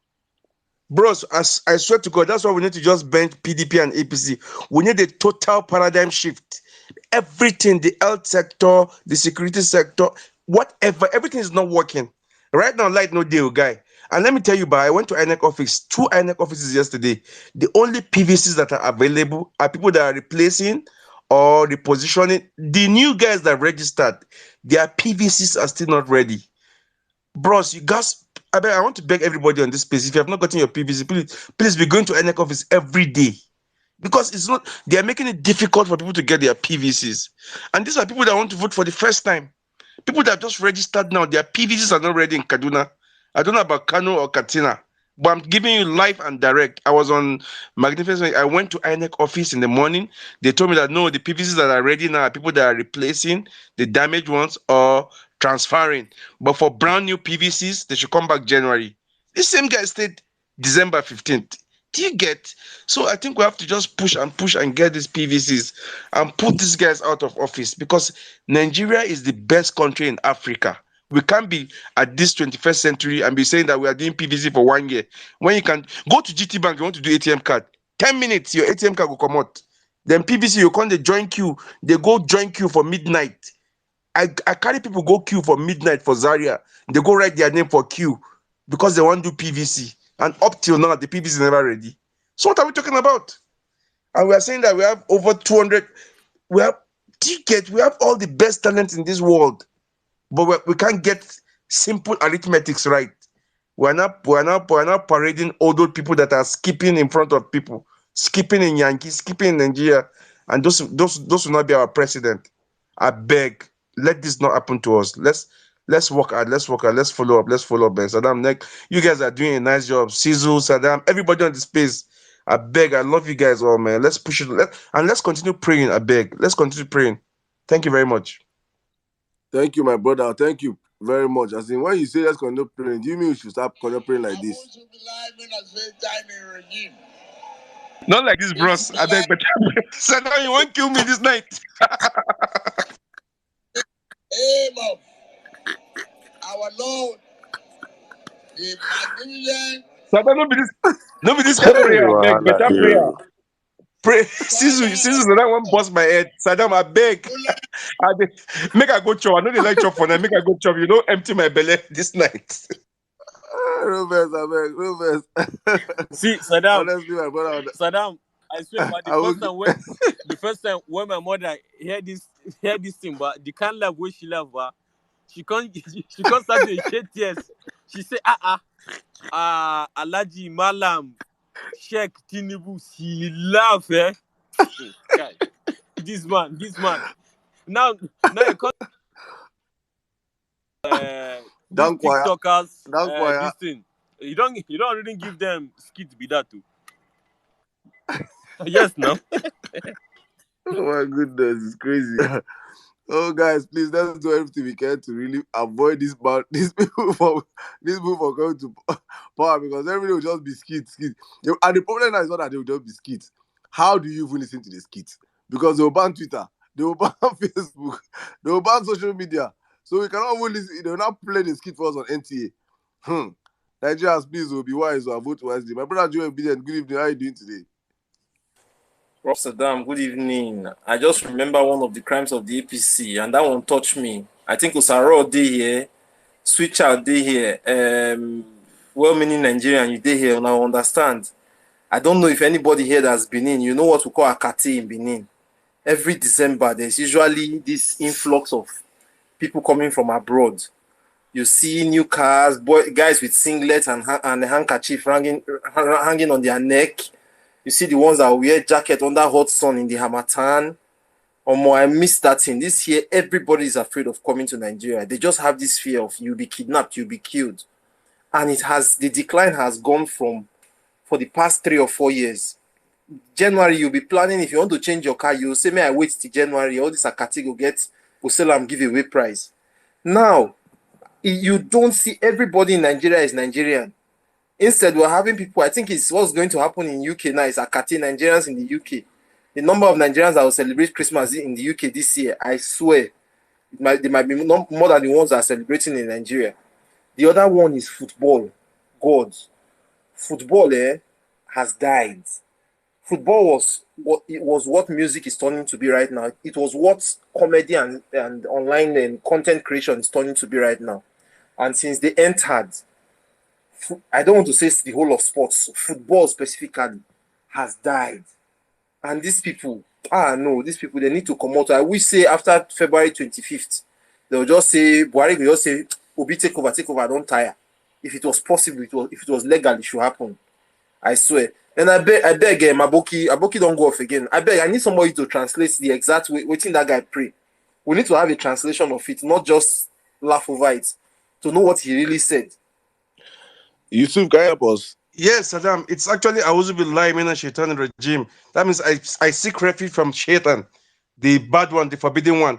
Bismillahir Rahmanir Rahim. In the name of Allah, the Beneficent, the Merciful. But because of the old age, he couldn't comprehend it together. Do you get it? It's just Auzu Billahi Minash Shaitanir Rajim. Bismillahir Rahmanir Rahim. But you know, this guy is old. Number one, he has this, what do you call it? Is it amnesia? What they call it? And the shaky things. So, and you can see he has been going up and down. He's suffering from Thank you. He has been traveling dementia, from Jos to. amnesia, and Thank you. Parkinson's. He has come from He's London. Apart from being old, he's a fraudulent person. He's a fraudulent Muslim. So it's not a real Muslim. It's a very Let me learn, I beg. He's Because it's like, do you understand? He's traveling. Somebody said on TV. Can you imagine? Somebody on TV is telling me that Tinubu is fit. That if he's not fit, why can he be traveling from London down to Bauchi to Kaduna? Look at the. Does it really make any sense that you are traveling up and you cannot comprehend things? You are making people answer questions for you. Every place you have gone to, you have flopped. Even I think we go talk for space, say for Jos. Kuzabi P R A P. Did you see that video, Saddam? I think we go skip for Jos. Wait, dan Allah. Somebody daraja wurin nan Kuzabi A R P D P. Do you get? So these guys are just mixing things up. Now, so they will go, they mix our destiny up if they enter Villa. I beg.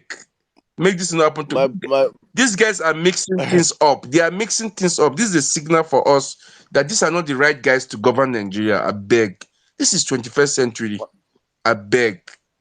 The spirit of confusion is upon them. I swear to God. The spirit of confusion mixing things up. Mixing things up. I think why I did their own today also. I beg. The spirit of confusion is upon them. It is open. It is glaring for them. If you follow back the holy books of back in the days, when they say God wants to do something, he speaks through prophets, yes, he speaks exactly. through signs and wonders. So that they catch themselves. God will not come down from heaven and tell you Nigerians. You are right, Saddam. Nigerians, vote. Catch it? You are right. They expose themselves by themselves. So it's for us to not wake up. God will not come down from heaven and tell Nigerians, vote for Peter Obi, vote. No.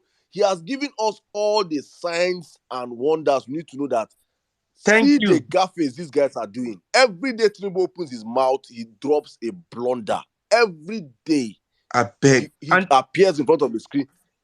And in talk say no, they go because that is marketable. That's why he doesn't want to appear in town hall meetings. He prefers the blah blah blah. Have you seen that skit? That babe, where are you taking me this Christmas? The guy said a town hall, different from blah blue. Blah blah. I beg. See, bros, I swear to God, if we don't get it right this time, Nigeria will be a laughing stock. I did tell you. No, do you know what it means to be a number one man? Right. Sizu, Saddam, right. Do you know what it means to be number one man? Number one. We will not be a laughing stock in the world. I beg Nigerians, I beg more wise up. Please forget about sentiment, forget about religion. Just vote for this guy that you know that yes, this guy, at least this guy is presentable to the world. This guy can go to Pentagon and represent us. He will not slip off. I beg. He will not skip. Get? He doesn't. I need a president that will address people without looking at any paper. But look at these guys skipping everywhere. I beg people, I beg. God, thank It's you. not, I'm not even, thank you, but I'm not even more concerned about the whole joke and everything, you know. They make caricatures of presidents all around the world. So I know that they'll use it and laugh at us. But my problem now is the danger that comes with bearing this green passport already. You know, they know how to stereotype. Nigerians already been stereotyped already around the world, Of fraud and every course, other thing. If you're of traveling, course. they stereotype us. Yes, Then now imagine joining fraud to a man that is well known for his drug link. Do you understand what it means that you're traveling right now? They say, Nigerian president. And do you know something about the Western world? They are following us. They are following everything that's happening with this election, but they're not saying anything. They just exactly. want us to make that mistake. They are Exactly, seeing all Saddam. this news about Tinubu's drugs and everything. They are seeing everything, but they won't talk. The moment by mistake it happens, the first breaking news will be Nigeria has voted the next president, an alleged drug dealer. The moment just that alleged drug dealer just enter, immediately across the whole world, across every embassies, across every now, so our green passport go dey blacklisted. I swear to God. See what happened to Nigerians don't understand it. see what happened to Nigerians for Dubai now that time where they just the blacklist. Just imagine we're not going from frying pan to fire. I beg. May this not happen to us. I beg. May this not happen to us. I beg. It won't. So Honestly, it won't. Thank you, my brother. Thank you. And Kadia, are you there? Good evening. Hello, yeah, good evening. I'm here. Sorry, can you hear me? Yeah, you're audible. Go on, you have the space.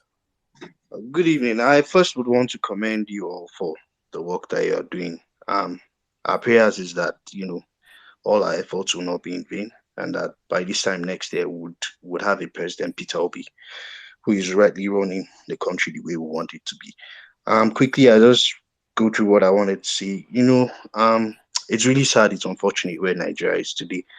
If we look at where we are, and where we were about 7 years plus, almost 8 years now, when Buhari took over, it will be very, very funny or crazy for anyone to say Nigeria has made progress, and that's why it's really painful. It's annoying, when people are trying to support Buhari or even the current presidential candidate of the APC saying they've done well. Look at the past crimes of Buhari. Is it tyranny? Look at what happened during the Lekki Gate toll gate incident. There's absolutely no way that the military would go out there and then kill people without the knowledge of the president. Believe me, I wouldn't be surprised by the time he's done with his tenure as president, if he's taken to court. Maybe it could be the international court, something. I wouldn't be surprised if that comes up. Maybe it's because he's still serving as Nigeria's president. That's why the whole thing is quiet. But at least we all know that there's an established fact that people were killed during that incident. After all the lies front and back and saying, Photoshop, Lai Mohammed saying his own rubbish, the Attorney General saying their rubbish, we find at least it's been confirmed people were killed. Look at the issue of corruption, oil in parastatals and everything. Look at what's going on. Funny enough, I remember one time somebody was a supporter of Buhari posted that thank God, our revenue from oil has increased. And I replied the person, I said, are you talking about revenue increasing? How has that impacted on the lives of Nigerians? And then some people, some of other supporters were saying, I'm saying rubbish, and they started talking about per capita GDP and, talking trash as if they are the only ones who are educated. But then, my reply was, you can't compare Nigeria and, Middle East countries. Look at Dubai and Qatar. And they were trying to say, well, Qatar, Dubai, all these countries make more oil than Nigeria. They talk about our population is far much more than them, but then the question is, what have we done with what we have earned as a nation? Look at all the monies that have been stolen. Imagine if all these monies are put into health, education, infrastructure. We're not saying it's going to be 100% perfect, but we know it would have been much more better than where we are today as a nation. Hardly any week passes by that you don't find family members looking for money, soliciting for funds for their loved ones who are sick, kidney problem, all sorts of sicknesses. If we had a better country, we wouldn't be saying all this rubbish. Is it, the issue of nepotism, or is it, look at what's been going on. Buhari's administration has never reflected federal character at all, with the appointments and all the rubbish going on? Or is it the fact that this man has succeeded in dividing the country much more than we are united? Because he's a bigot. This is someone who would go. I remember the statement he made about getting a certain percentage of votes from the southeast, so they shouldn't expect anything from him. That is the wrong thing to do as a leader. And I think that's one thing Peter Obi has always emphasized, that he doesn't care. He's there for all Christians, Muslims, whether you support him, you don't support him. And that is what leadership should be about. Or is it the fact that the cost of living today is far much more than what it was like 7, 8 years ago? I've been out of Nigeria. I don't live in Nigeria for over 2 years, but I know how much I have to send to my loved ones. Somebody, spaghetti 120, then today is over 500, things like that. Or is it the cost of transportation? Is it insecurity? The fact that today you can't stand up. I used to live in Abuja. You travel from Abuja to Kaduna in a day, go and come back, 2 hours drive. At once you take you 2 hours plus. Today you can't do that. I schooled in Mina, going from Abuja to Mina under 2 hours. Today the story is different, or people traveling by train. Who would have ever thought that we'll get to a stage where people are traveling by train and then they are being kidnapped, families are mourning the loss of their loved ones? These are some of the past crimes they've done. Look at the present ones they're actually doing. Look at the kind of candidate, for goodness sake, the APC is even presenting. It's even funny because look at Tinubu's age, is it the allegations of certificate forgery, even his employment records, source of wealth, his issue with the drug pushing and everything? These are all wrong. Funny enough, I even laugh when people try to compare Peter Obi and Professor Yemi Osibanjo, saying if they had a Yemi Osibanjo, they would have maybe supported him. But one thing I can see clearly without thinking twice is the fact that if you bring 100 of Yemi Osibanjos, I will not think twice. I will still go for Peter Obi, because we've now seen over time, what we've realized is that, it's not enough for you to be a professor. It's not enough for you to be intelligent. It's not enough for you to be a pastor or a lawyer. That is not what we need. We need someone who is empathetic. We need someone who is passionate and truly committed to serve Nigerians, someone who has empathy, and that we've seen in Peter Obi. That's even the reason why people are supporting Peter Obi. Not because yes, maybe when it comes to intellectuals, Professor Emil Banjo might speak more English than he does, but that is not it. It doesn't put food on your table. It doesn't guarantee your security. That is not what Nigerians want. Nigerians want a leader. We're not even saying supporting Peter Obi is going to be 100% perfect when he becomes president. It would be stupid for anyone to think a miracle will happen overnight. No, but we want a leader who will work with Nigerians. Someone that, look at the flood that happened. Buhari was traveling around the world while, he should be actually go out there and meet these people. That would even give them, that sense of belonging or concern that, yes, okay, our president may not be able to do everything for us, but he has come to grieve, with us in times of flood where we've lost our family members or we've lost our properties. Things like these are all part of the evil they are doing. Look at the issue of the Muslim ticket, for goodness sake. I am a Christian, and the truth is this: do I see, or would I see in the future I could support a Muslim ticket? Yes, there's absolutely nothing wrong with that. I'm not against anybody's religion, but I know for sure that this is the wrongest time for any right-thinking Nigerian to do that. This is a time where Christians are persecuted in Nigeria. Look at the issue that happened with Deborah and Sokoto. Look at the way Christians are being attacked in churches. Yes, in few occasions, we hear of Muslim imams or, people being killed. But overall, there is no one that will say Christians are not being persecuted in Nigeria. So this whole idea of Muslim ticket is all rubbish, because if you even look at the reason why Tinubu did that, he's only doing that because he's looking for votes from the north. It's not because of competence or anything. Look at the allegations against Shetima and all that, and then look at even the dangers that, this whole thing portray, or the other crime that this government is actually doing. People are always talking about Tinubu that is shying away from public media interviews and all that. Let me tell you one danger that, this portrays. If in the future, one thing that happens is when you come out for these public interviews and everything, it is one way you sell yourself. I was someone that studied communication. I've worked in communications. One thing that I do know is you have different ways of communicating to people. So when you come out for these interviews, you're selling yourself. A lot of people were shouting, Peter Obi manifesto, Peter Obi manifesto. At the end of the day, let's be honest with ourselves. What sold Peter Obi was not even his manifesto. It's what he's done in the past. When did Peter Obi's manifesto come out? It's not long ago, barely a week or 2 weeks ago, or that the manifesto came out. What sold Peter Obi is the fact that he's done well in the past, and with what he's currently doing, he's going out there, he's going to media houses and everything. So the whole idea of Tinubu avoiding the media house, imagine, you want to be president and you're shying away. But the truth is this, we all know why he's shying away. Health-wise, he's not okay. Intellectually, he's not okay. Cognizance, he doesn't have. So these are the reasons. If not, the whole idea is when you go out there, you go for rallies, you go for campaigns, you go for public interviews. A lot of people that are even shouting manifesto, how many people have had time to read it? Or how many people read and understand? These are things people don't know. So that's even the essence of going out to do these interviews, because that way you're marketing yourself. You go out for rallies, you campaign, you do in plain English. The person who doesn't know how to speak good English would understand. You do all these rallies, we're talking about jingles on radios, and these are all different ways, to campaign. So imagine someone now who is shying away saying you want to be a leader. The same thing we see Buhari doing is what we have an intending president, doing in the president of Tinubu. So that is another crime they are doing. And then the danger of presenting a man like Tinubu, God forbid, if Tinubu wins these elections, in the future, let me tell you what is going to happen. We now have a system where things have gone so bad that any individual can forge his age, his certificate, or whatever, and still become who he wants to be, because maybe he belongs to the ruling class. That's the danger. Tinubu that is doing all this rubbish.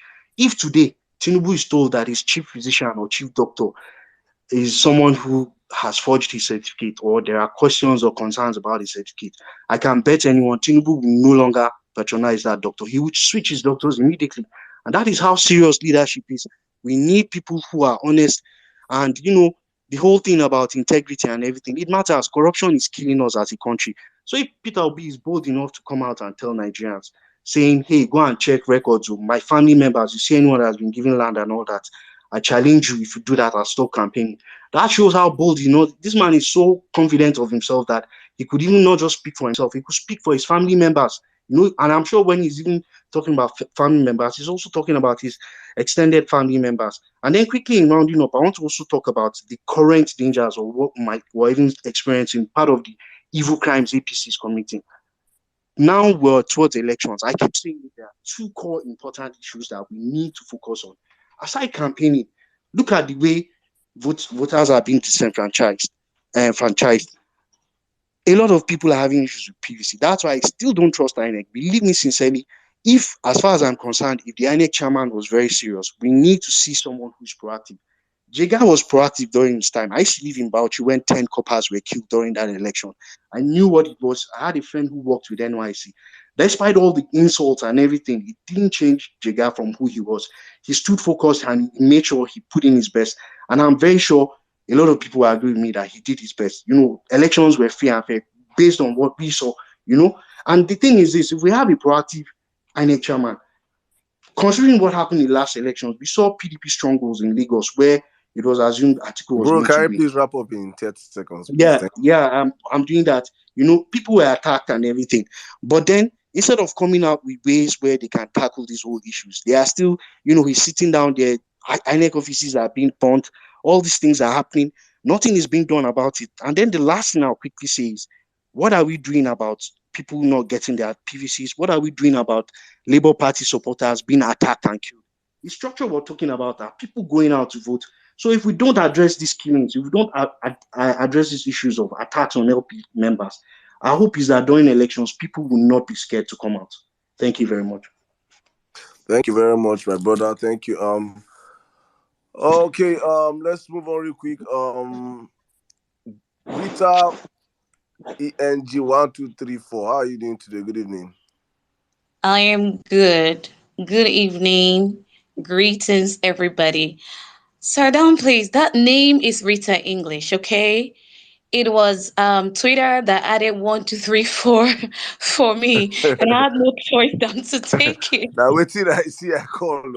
I'm telling you, it's Rita English so that you don't go and beat your tongue, please. Thank you. Rita ENG1234. As Thank it is you. sweet, you so carry go no wahala. So I don't bite your tongue. Welcome, my sister. Good evening. The man says, though, good to see you. Sadam, you're doing a great job. Greetings, everybody.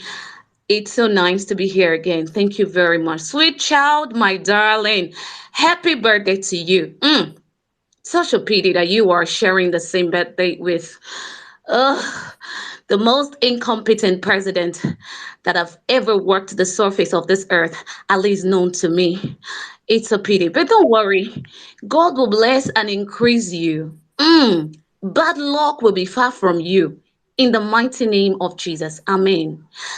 Ladies and gentlemen, please permit me to say a very big happy birthday to the president who was able to open his mouth to eat the same day over 40 citizens were massacred at Owo. Allow me to say a very big congratulations to the president who was able to fly the jet of Nigeria being maintained by taxpayers' money to other countries to bring in terrorists who were sentenced to death, claiming they will repent. But he could not fly the same jet to South Africa during the xenophobic attack to bring in Nigerians who are paying tax day and night. Permit me to say a very big congratulations to the only president known to history, to the best of my knowledge, who is using his citizens' taxpayers' money to reintegrate terrorists, sewing khaki for them and cooking jollof rice and chicken for them. Whereas the people these same terrorists displaced are in IDP camps, not knowing where the next meal is coming from. Permit me to say a wonderful happy birthday to President Muhammadu Buhari, whose health was failing at the beginning of his tenure. Taxpayers' money were used to revive him to the state he is right now. Is a known fact not just to Nigerians but to the world at large. In spite of that, this man he couldn't build one single world-class hospital in Nigeria. But as we speak today, the man is on to build world-class abattoir across the whole of Nigeria as we speak right now. Congratulations, Mr. President. Ladies and gentlemen, I lost a comrade last week. His name is Sambo Davins. For those of you that want to go and verify, this is a Nigerian based in India. He owned companies there. He traveled to Nigeria. He fell sick and was trying to go back. The last time we had a Zoom meeting, the guy said he wasn't given visa or something. There was a kind of delay from the embassy. This man could not get treatment in Nigeria. He couldn't go to India because he was not given access. He just died last week. Saddam, if you want, I will send you the video of his burial as we speak right now, if you want to post it on the Jumbotron. So for those, that's why most times when I hear Nigerians say, oh, I have a dual citizenship, or I am out of Nigeria, I am not in Nigeria anymore. It doesn't concern me. If you like, do well. If you don't like, my brothers and sisters, should anything happen, your son name is Nigeria. I don't want to talk much this evening because, seriously, the only time I was opportune to have a Zoom meeting with that guy was when he was complaining about his health. And the next thing I heard was his death. And he was just buried last week. Wherever you are in the world as a Nigerian, if you have your PVC,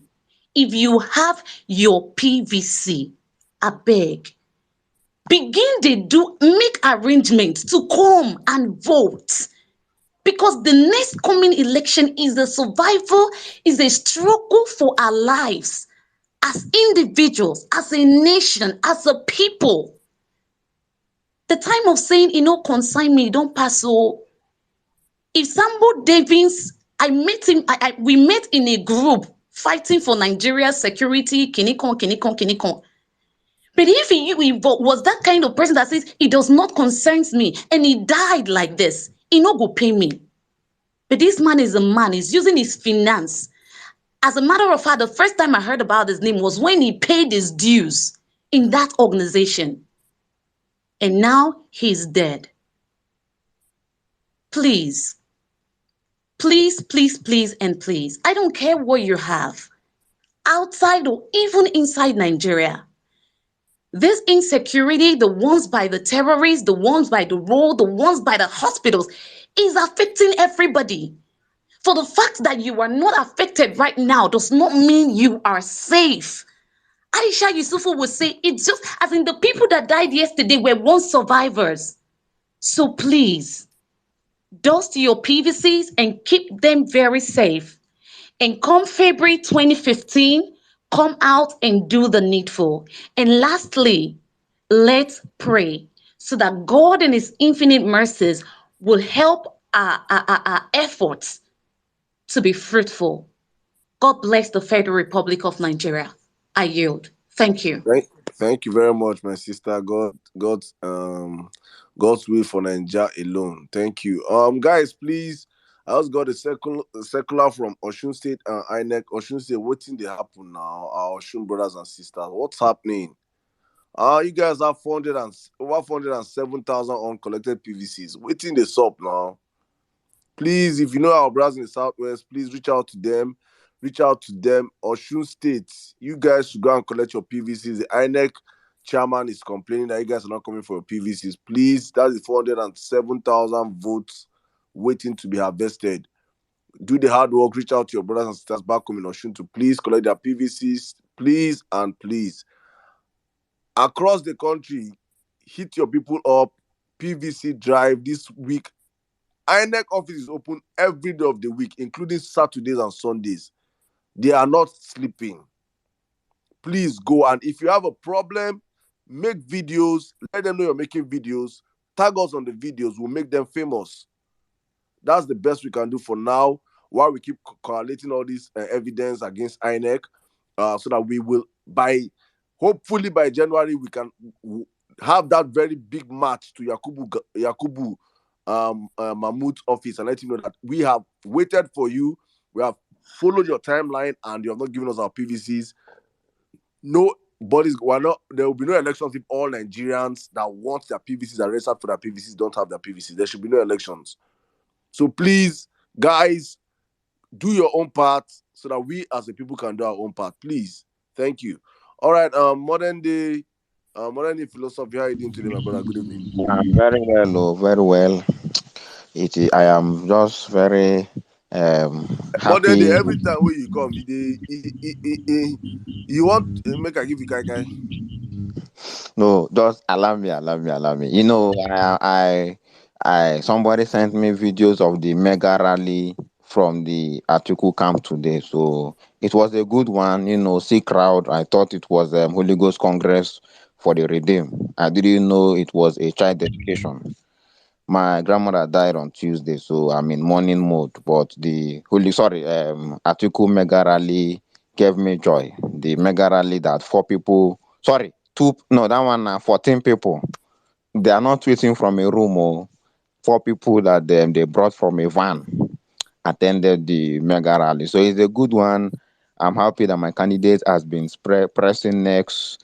See, I want to say something on the violence space. Tinubu is a unifier. He unified the country via prayers. Is it easy to mix Islam and Christianity in a prayer section? So I will give him kudos for that. I'm not happy with the Osun State currently. How one state go dey owe 400 billion? This is why Peter Obi should win his election, because if Peter Obi win, all this nonsense go stop. That is one thing I'm very sure about. Somebody will wake up one morning and start borrowing money.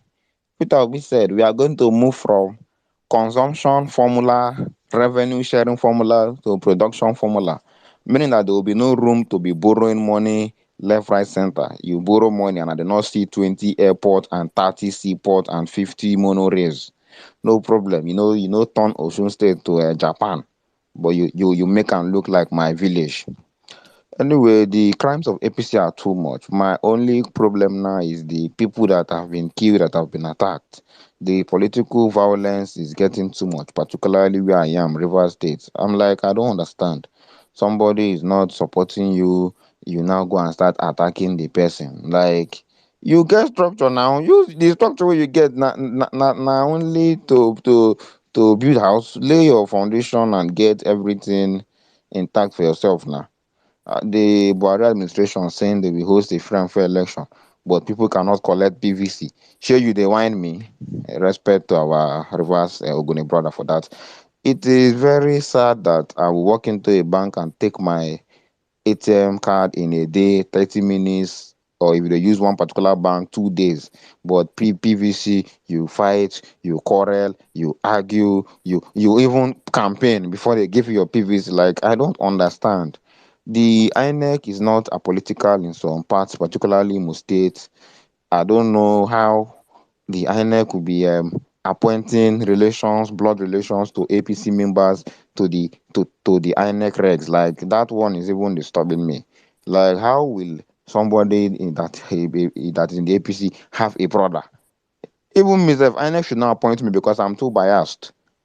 I have campaigned for Peter Obi too much. If INEC attack let me say, just appoint me, I will just resign the following minute because I am too biased. But somebody that is visibly campaigning, even earning money from a party, will go and enter INEC.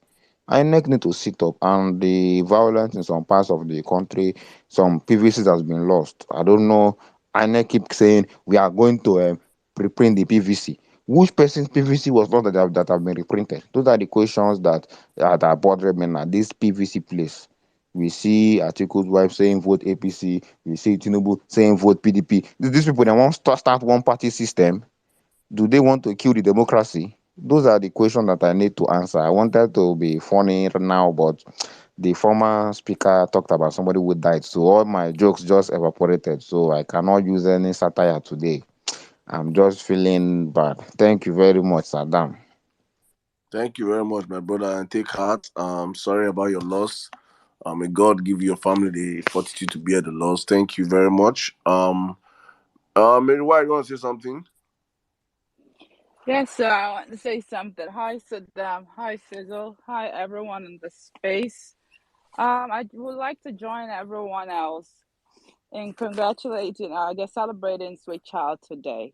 I've always known Sweet Child. I always enjoy her submission, and particularly today is a day to celebrate her. And I wouldn't say if it's unfortunate that she does celebrate the same birthday with Muhammad Buhari, but I am someone that believes in birthdays. So I'll also say happy birthday to Buhari, especially because of signing the law that's gonna hopefully allow for a free and fair election come next year. But on that note, I need someone who knows Daka. Is it what do you call it? Abike, right? Dabiri, or whatever her name is, to please stop deceiving people. Abike Dabiri, yes. Okay, whatever her name is, to please stop saying that Nigerians in US are celebrating the president, because that's not true. They should say APC members in United States, because it's not everyone is celebrating him. On that note, about the 1 million crimes of APC, I really don't understand what's going on, especially in Imo State. Why is it that all of a sudden they burn in INEC offices, and not just INEC offices? Now they go into the courthouses. What are they trying to hide? What is hopeless that they're trying to hide? I really don't understand what's going on there. Maybe someone could help me out. And I know we keep talking about people collecting their PVCs, but I know that this holiday season, if you're able to go to the villages, please try to spread the word as much as you can. And I guess for those of us that are in diaspora, and I did listen to IJ when she did make her submissions, try as much as you can to also have people that you have influence on do help out to spread the word of Peter Obi. And real have a best. Thanks for that wonderful, wonderful submission. I always also enjoy. I said it before. I should call you pastor, not even inspirational a motivational speaker. You're a pastor, your own making. And on that note, Sizzle, I will say this: I'm really impressed. It may be the second time that I'm saying it. You've been here on the space from beginning to end, and not actually letting Saddam let me finish, be on the space by himself. It is a typical case of Onyahala one there. So I do commend you for that. Thank you so much for that. On that note, I will say thanks everyone for all that you do for this movement. I know we've all put in a lot. And like I've always said, we all is a big tent, is a big family.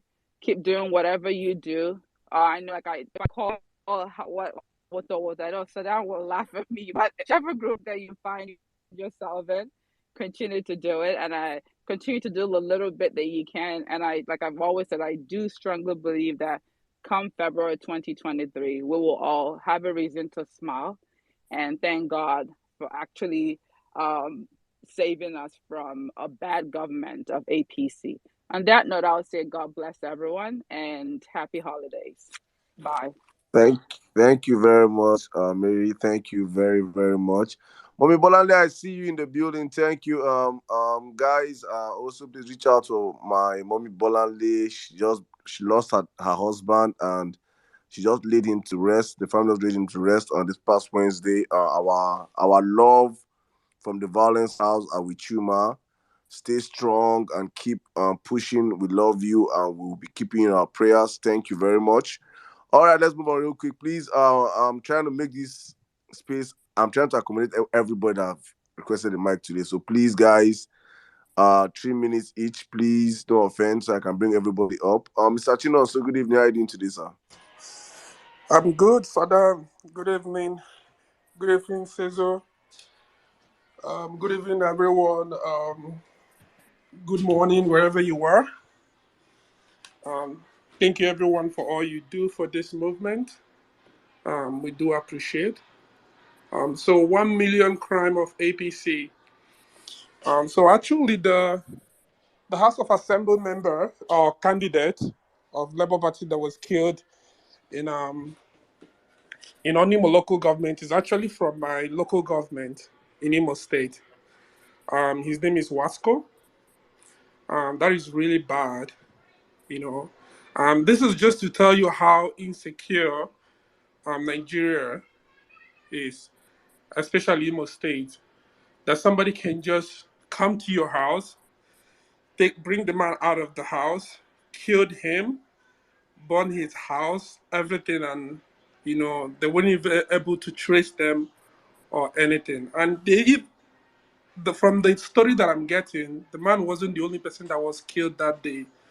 There was another man that these people went to his house and killed him, put him in the back of the Helios, then drove his dead body to the man's house, to Wasco's house, and then killed Wasco. And this is really bad, and I don't know, it makes a lot of people feel unsafe, in Imo State. And, we're looking at this and it looks like a joke for now, but the truth is that this is what is going to be happening more if, God forbid, Tinubu becomes a president of Nigeria. God forbid. Most of you heard what happened in Sudan.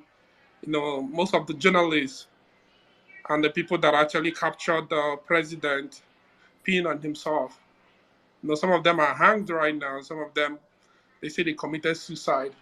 But this is what to expect if, God forbid, Tinubu becomes a president. A lot of people, you can't even say anything. You can't even contest for election. If Tinubu doesn't want you to come out for any position, you won't try to come out.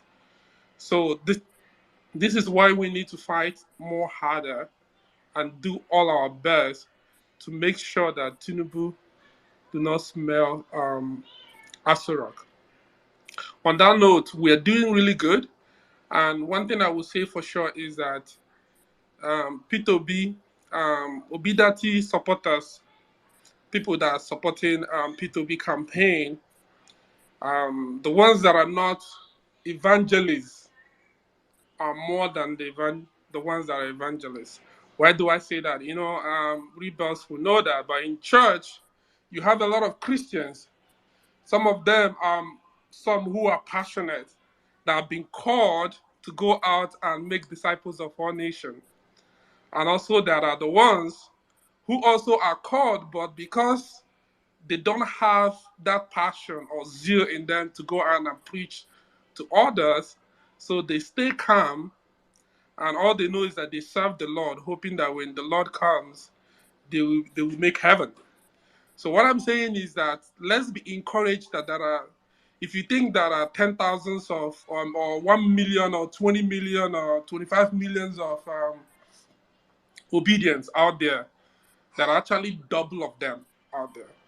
There are many people who are not saying anything. There are many people who are not making noise. There are many people who are not doing the legwork, but they have their PVC and they've already made up their mind. They are voting for P2B.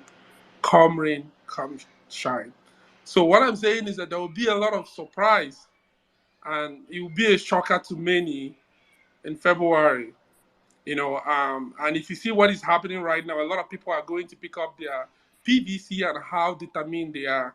These are most people who just registered, and most of them are obedient. I would say 95 to 98% of these people who just registered are obedient.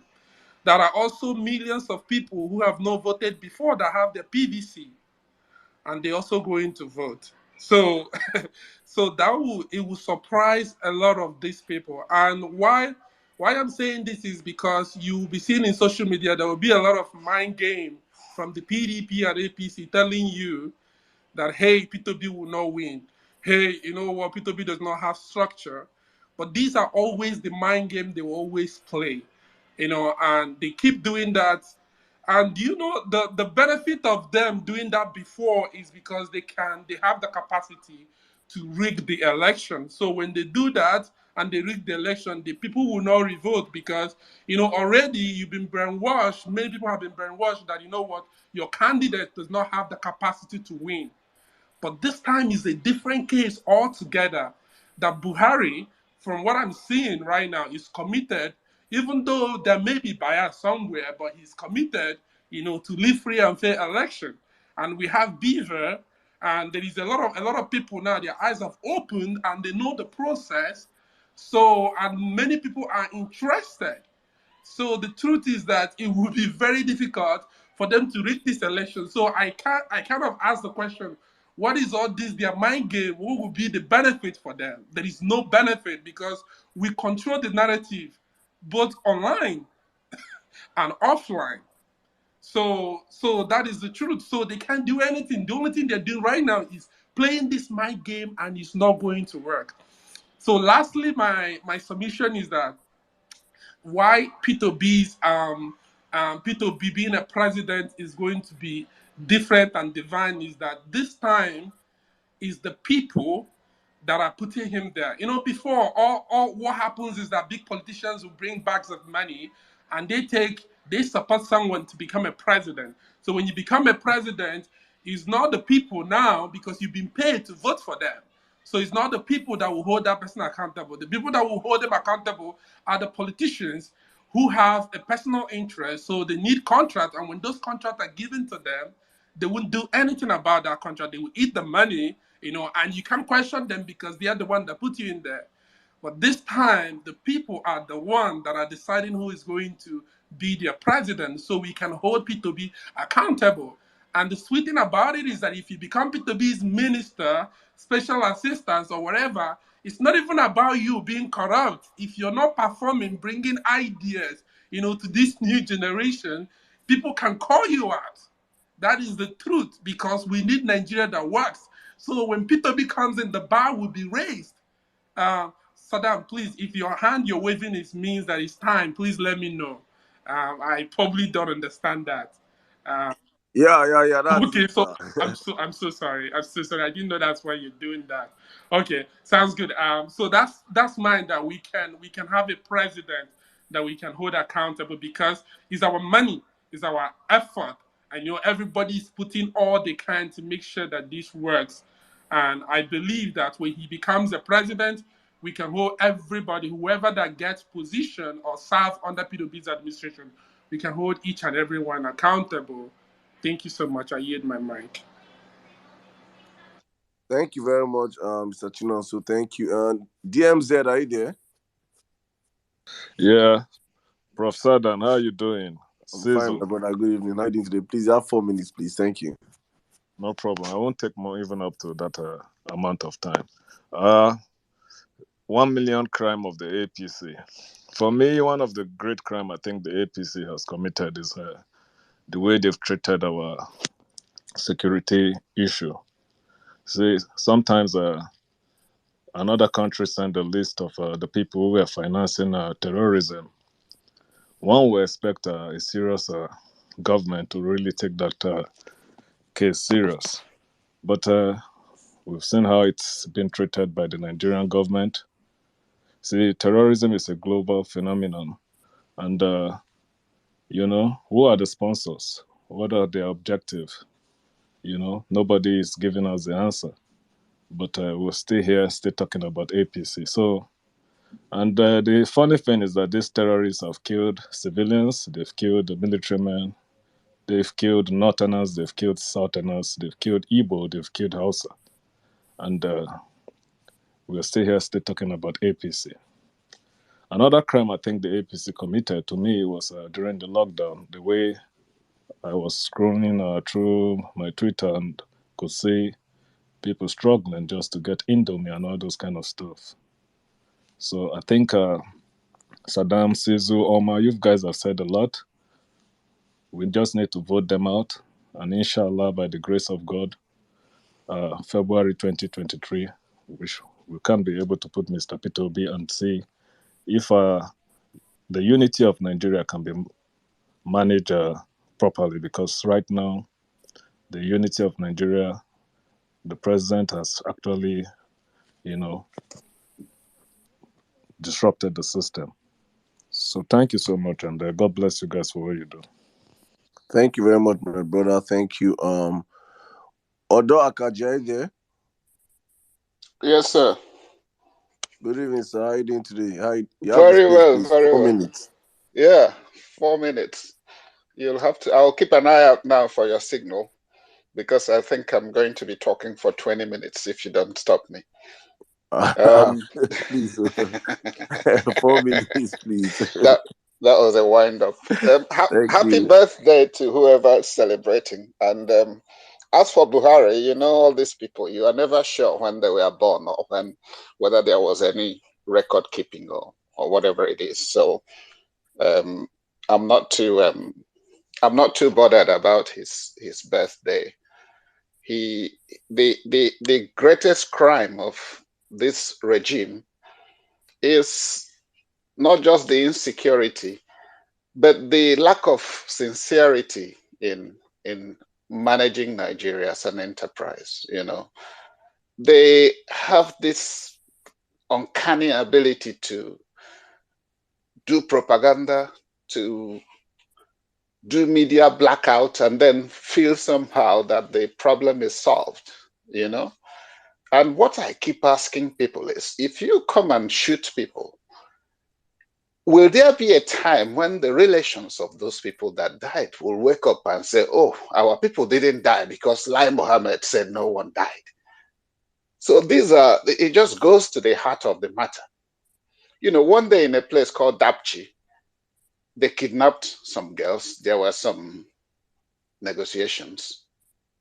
They brought them back in broad daylight, preached to the town, and then went away with the Christian girl who refused to convert. She was called Leah Sharibu. She's still there, having babies for them now, according to intelligence. And we're all, our hands are all folded and everybody is happy. And then this guy comes along and says, I want to bring hope.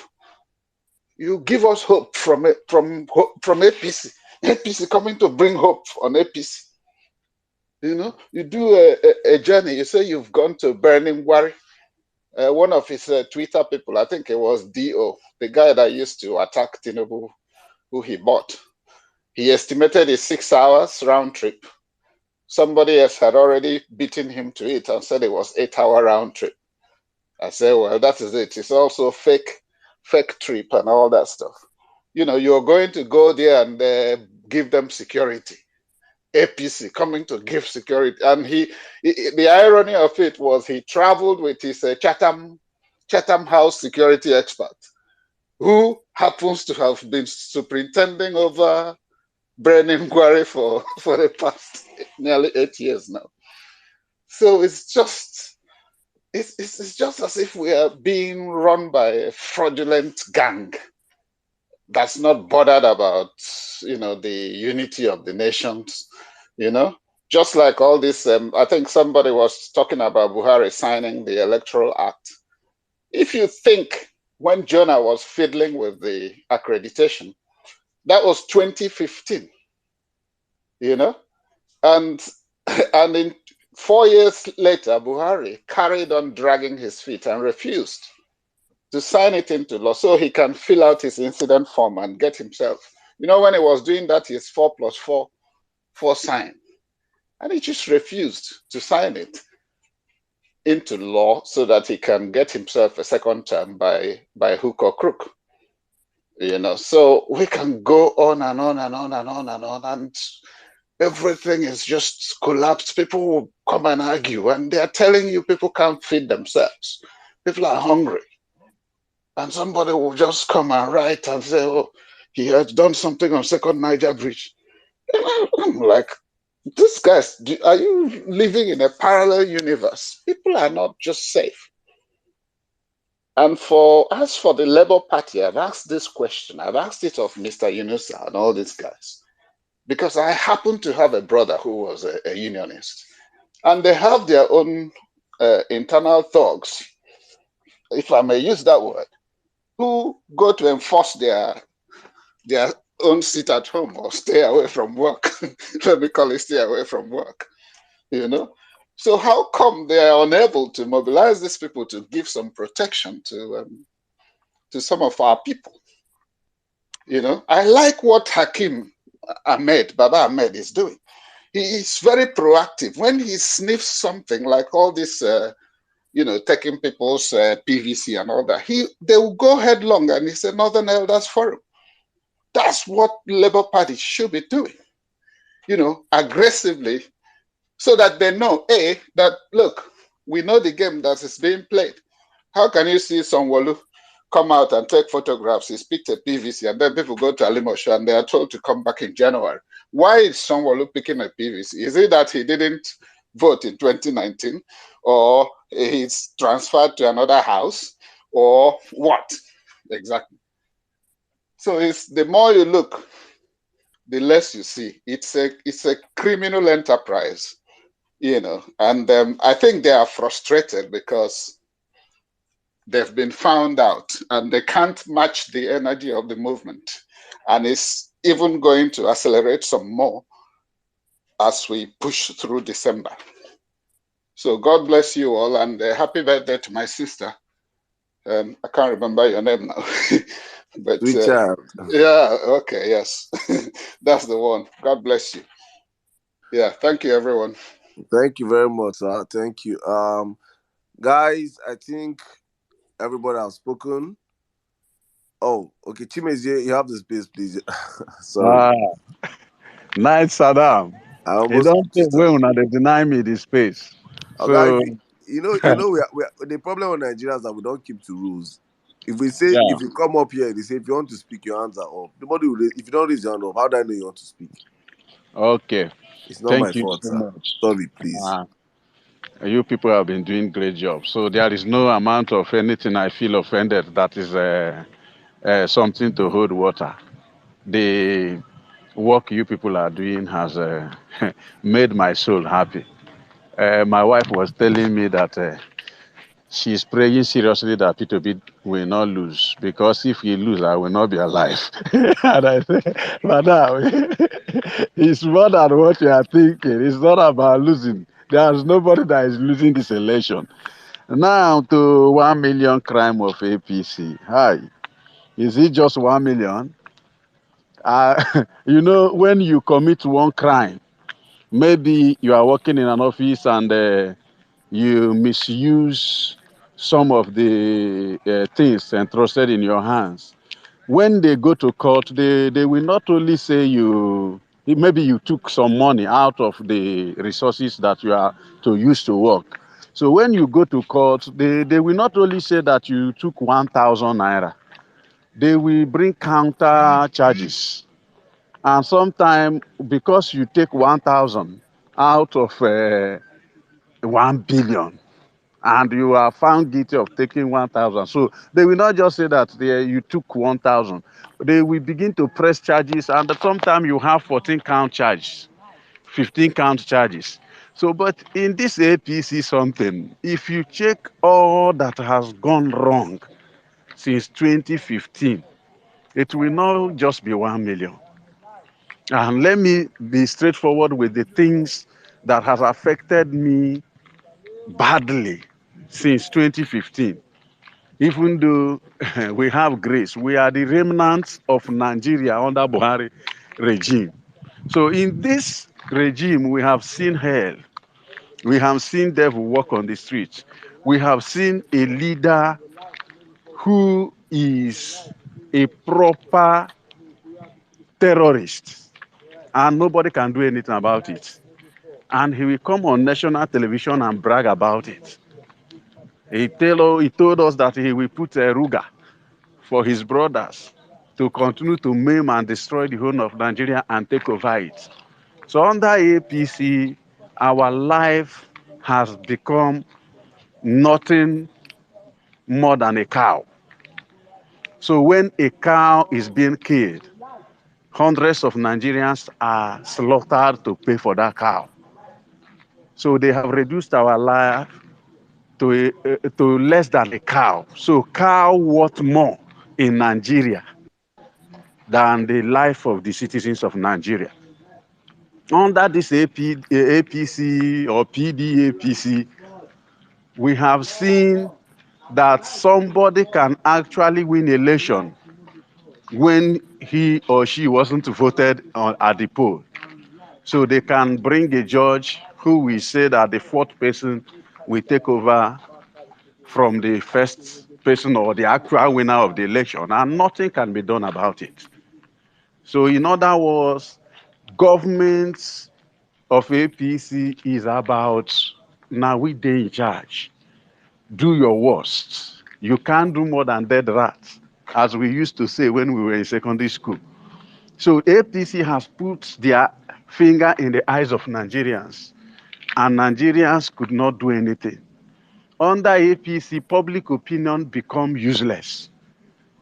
No matter whatever you say under this government, the people that are defending them, the two spokespersons of the government, one additional and this kind of thing, even the clergy's voice are no longer a voice in this government. That no matter what happens, they killed 20, they killed 30, they killed hundreds in Benue, in Enugu, in anywhere in the world. It is nothing to them. It is only when somebody is killed in Kaduna and that person is from the same religion or ethnic group with Muhammad Buhari that they can announce that this person died. So under Muhammad Buhari, everybody is under siege. Under APC government, just 8 years, nobody's life is sure. What all of us are waiting is that we don't know who is going to be next. And we can't remove these people. So we have become worthless in our own land. And they are still trying to push themselves back so that they will continue to fry us like crayfish. Whenever they want to hear something or want to cover up something, they will kill people. The soldiers will be at the mouth of terrorists, giving terrorists access to move funds, to move guns, to move sophisticated weapons, and even collect percentage on the ransom that Nigerians donated and gathered without doing anything. So people dying in doesn't mean anything to this government. If I begin to list, I tell you, me as I am like this, we list 100. But because of Please, time, please, can you wrap up? yeah, because of time, I'm going to drop here. The thing has made me so down that everything I'm doing about P2B, I'm doing it with the whole of my life, and I am brutal to APC. They have met me in my office. I live in Lagos.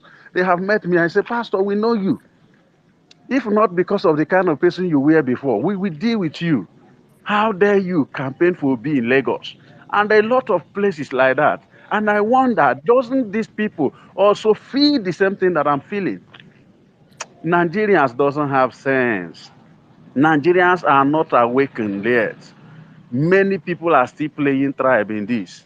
But thank Sir, you I will so cut you much. there. I will Thank cut you you so there, please. much for what you are doing. I hear the mic for now. Sorry. That was no. I'm not even that. You your analogy is false. You said Nigerians. Please say Nigerians have met. It is it is Yeah. unfair to a whole lot of Nigerians. Millions of Nigerians are going out to pick their PVCs that are supporting Peter for you to come out and say Nigerians don't have sense. I know millions are out there that will come out to vote for him. So please let's choose the words we say out here. Yes, I And say some Nigerians, yeah, please some, stop. not Yeah. all of Nigerians. Yeah. And then the minority. And the minority. Yes, they are the minority. Only that Yeah. they are using force to deal with No, it's us. normal. It's normal. But but we will match them in this election. Thank you. Thank you very much, sir. So guys, we'll be winding as we wind down. I just made a tweet right now and I posted on the Jumbotron. Please, it's just from when we come on these spaces, we learn every day. And may I learned something today. Honestly, uh if there's any takeaway I am taking from this space today is that we should please normalize using the word LP instead of Labour Party because I just thought about it today. I've not been hearing PDP boys come out to say People Democratic Party or APC boys come to say Association of Past Criminals. They use APC, PDP, and it is enshrined in the party. So we should please normalize LP, say LP, tweet LP, share LP, whatever you do, let it be LP. Whatever you're saying, LP, LP, LP, LP. Until we get used to LP on our lips, until we get used to LP, people saying LP wherever they are, please and please make tweets about LP. Stop using Labour Party anymore because Labour Party, I don't think that name will be on the ballot. LP will be on the ballot. And LP is what the more we start sinking LP into the hearts and minds of people, the better for us. So please make tweets with LP, tag us, retweet tweets with LP. Please, LP should be the word going forward in these last few days of the elections. Thank you. All right, DJ, you have the space, please. 4 minutes. DJ, are you there? Yeah, boss, I'm here. Good evening. Good evening, my brother. You have the space. Yeah. Cecil, so Stevens also and everybody, I greet you all and thanks for all you guys are doing. Thank you for all the work you guys are putting together. It's been long I speak on violence peace because it's not my thing to talk. It's just my thing to act. We're working in Sokoto. We're working so much and we're achieving results. I'm not here to count the 1 million crimes of APC, but I'm just here to tell you that it is possible. I have high faith that Peter Obi is coming and is coming in as president come 2023. Whatever you're doing, just double the effort. We have few days left. People are getting tired, people are getting worn out, and this is the time that the enemy can take over. So the little strength you have, just allow it flow. It's just about a few days to go. Console yourself with the time that remain so that you won't get tired. If you give up now, you lose more than those who didn't even fight. So you've paid some sacrifice. and you are just a few days away. So this word is going to the biggest obedience space, violence space. Today we are not up to 1,000 though, but I believe it can sink. Nobody should get tired now. We have gone too far to retreat now. That's what I'm just saying. Counting APC seeing their crimes, it's gonna just get my head angry this night, and that's what's the least thing I want this night. I just want to have a good night rest after a very long day. Thank you, and God bless you all. God bless the Federal Republic of Nigeria, and I love you all. Thank you very much, my brother. Yusuf, your hands are up. Good evening. You have said something, Yusuf. What do you want to say again, my brother? Thank you, Saddam. I just want to just buttress like the thought to the last speaker. I'm very optimistic that President Muhammad Buhari will make sure the election is free and fair. Because, and again, the new electoral act and the beavers is even giving me more ginger that we are good to go. And I'm sure Buhari will want to go down the book at least. Even if the 8 years has been rugged, at least let it be like, yes, he conducted a free and fair. Under his regime, it was free, fair, and credible. So I'm sure he want to go down the book by that. Look at what Jonathan did. Just that phone call, that last phone call he made during his last tenure. Congratulations! When just that has given him that that global look of being a peace ambassador. So I'm sure we are on the same page, and I'm sure the president will ensure that this election is free, fair, and credible. Thank you, Saddam, and keep it up. All right. Thank you very much, my brother. My people, thank you very much one more time. I think we have come to the end of today's violence space. It's been one entertaining space, one space that I've loved, I enjoyed and had so much fun. I hope you guys had fun too.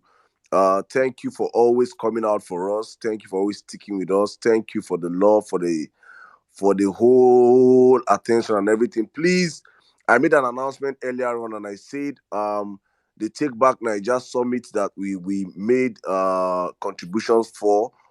We raised some amount of money on the space here, and I got a message from Jack, and he said that P2B said they should now have school students town hall meeting in every state instead of a summit.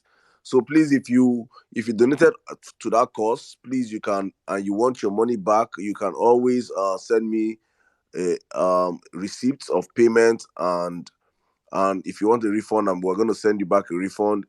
If not, if it passes this week, we're putting that money into the campaign direct, please. So please, I'm making this open to everybody. Please, you raised that money, you donated and you want your money back, please let us know. We send back your money. If not, we're gonna put it to helping support groups down on the grassroots.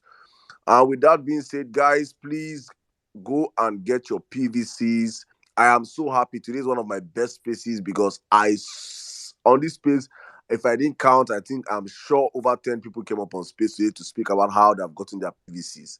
And we had less stories of people that didn't get their PVCs. So if you're here with us on the space from the beginning, you would have seen people that have always come out of spaces and I know more that did not request the mic that have gotten their PVCs that are on space with us here. So all those story of obedience or PVC, I'm just laughing at them because I have seen PVCs from people. Thank you guys. Do not relent. Keep pushing. Remember, all of you in diaspora, I keep saying it every time, you have a very, very big role to play. You might not come back home to vote, but your money is going to be sent back home for Christmas. Please do not send money, even if if your mama, your papa, anybody will be, they have to have PVC. They have to have PVC. If not, they'll continue begging you. How long do you want to keep begging? Please. Let them get their PVCs. Talk to them. If your friends have their PVC, don't send them money. Let them eat. If they go one Christmas without eating rice, they will have sense. If they don't have PVC, let them get registered under Labour Party. Labour Party needs party agents. You should have no reason why you're a Nigerian, you're looking for money, you are saying you're hungry, you're complaining, and you don't want to get involved in the process. We can forgive you if you don't have your PVC or you did not register. That's no problem. But then get involved, please. Please, diasporans, I'm saying this because I know that you guys are more of the people that are still on space with us right now. Do not send your money back home to people that don't have their PVCs. Please, you're enabling bad behavior. Thank you. All right. To the rest of you, thank you very much, guys. We have changed our time for our spaces. 4 p.m. every Thursdays, and 4 p.m. every Saturdays. Let's keep it like that till elections. We have 70 days to elections. And let me make this quick announcement. On the 20th of December, on Tuesday, the campaign train will be hitting Akwa Ibom. Akwa Ibom, people, please come out en masse. You know our principal married from your state. Let there be no space. On the 20th, we don't want to see space in that stadium. Let it choke. Let there be let it flow. Let there be overflow. Akwa Ibom on Tuesday. I think Cross River should be on Wednesday. I'm not certain. I'm not the one I don't know, Sha, but I know Rivers is on Thursday. Rivers. Ha. Port Harcourt. Port Harcourt shut down. We don't hear story. Please, massive Down. shutdown. Don't worry, Shut down. down.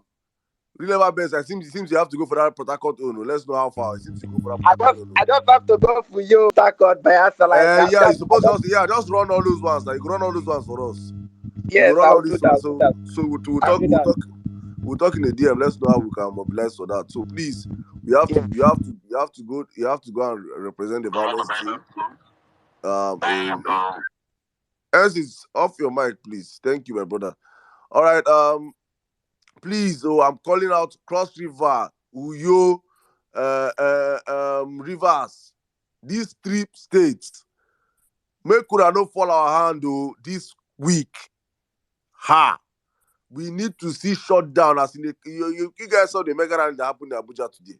774 people came out. Every local government sent one person to represent APC today. 704 local governments in Nigeria. One individual from every local government came to Abuja today. Please, we don't want something.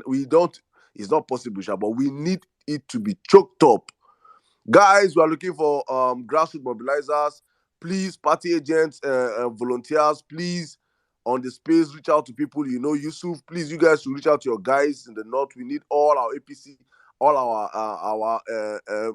see, I don't need to call APC. God forbid.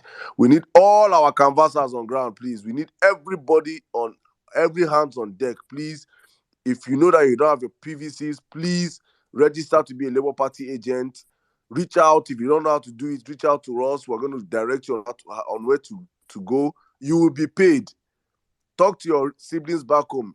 The guys, we need men, young boys, 17, 18. Young boys with their blood see the hot. Please, let them come out and be party agents for us. We need everybody to get involved so that by election day, when they see the crowd of the sea of people that come out that day, that talk that they will send, they don't burn that talk well. Please, Nigerians, I call on you guys. Please, we have less than 70 days to these elections. We can do it, and we will do it. It is possible. Thank you very much, my people, one more time for always being on the space with us. Thank you very, very much. We appreciate you. Big shout out to my Vawulence team behind the scene. You guys are wonderful and amazing. Thank you for keeping the radio running. Thank you for keeping the website up and active. And this week, we are supporting 27 support groups across 27 states from the Vawulence space. With materials and mobilization. So by this week, from next week, hopefully our materials will be hitting your support groups. All of it have been disturbing us. Please, we have been working behind the scene for this. So thank you very much. Thank you, my brother N6 and Oma in absentia for always coming out on this space to help support the space. Thank you for your time and your sacrifices. Thank you, Joel Obedient, my brother. Thank you, Renova Best. Thank you, Mary White. Yusuf, thank you for all those I could not bring up to speak. I'm sorry, we cannot go further than this. Thank you, JP, my bro. Thank you very much. Keep bringing those P2B videos. Thank you, Zos. Thank you, Olawaski Ogunyemi. Thank you, P2B. USA. Thank you, Mommy Madonna, that director. Thank you, Mazi Injenje TV, Injenje YouTube. Thank you very much, my brother. You are amazing. Thank you, Zari Yusuf, my brother Naomi. Thank you, Hey Franny. Thank you, Dr. Lu. Thank you, Anna. Thank you, Shrubs. Nekus, Mommy Bolanle. Thank you. Our hearts are with you. Stay strong, ma. Anka Dede. Thank you, Monica. Rosemary. Thank you, Stella Obosi. Thank you, Lady GOIK. Hey, Ikenna, Captain Jamil, Oga Captain Jamil. Thank you. You say spaces are gone, spaces are back. Thank you for coming later. You came to church late today. Thank you, Chinonso. Thank you, Wed MC, for always coming out here with us. Thank you, guys. I cannot call all your names. Ayomide, Abia Fesson, Ruka, TK, Emmanuel, Adaigwe, Bright, Ike Obosi, Ovi, and every one of you on the space today. Thank you, guys. God bless you all. Please, if you're free tomorrow, join my brother Omar on his People's Parliament by 2 p.m. Nigerian time, and also by 12 p.m. you can join us on the prayer space with Dr. Kelechi where we pray for our country. Thank you guys for all of you that have collected your PVCs. God bless you. Go get 10 more people with you. If you're not collecting your PVC, please don't give up. Do not give up. Keep pushing till you get that PVC. That is your visa out of bad governance. And God bless you all. See you guys, same station next week, Thursday. Remember, we did this for God and for country. We love you all. Thank you.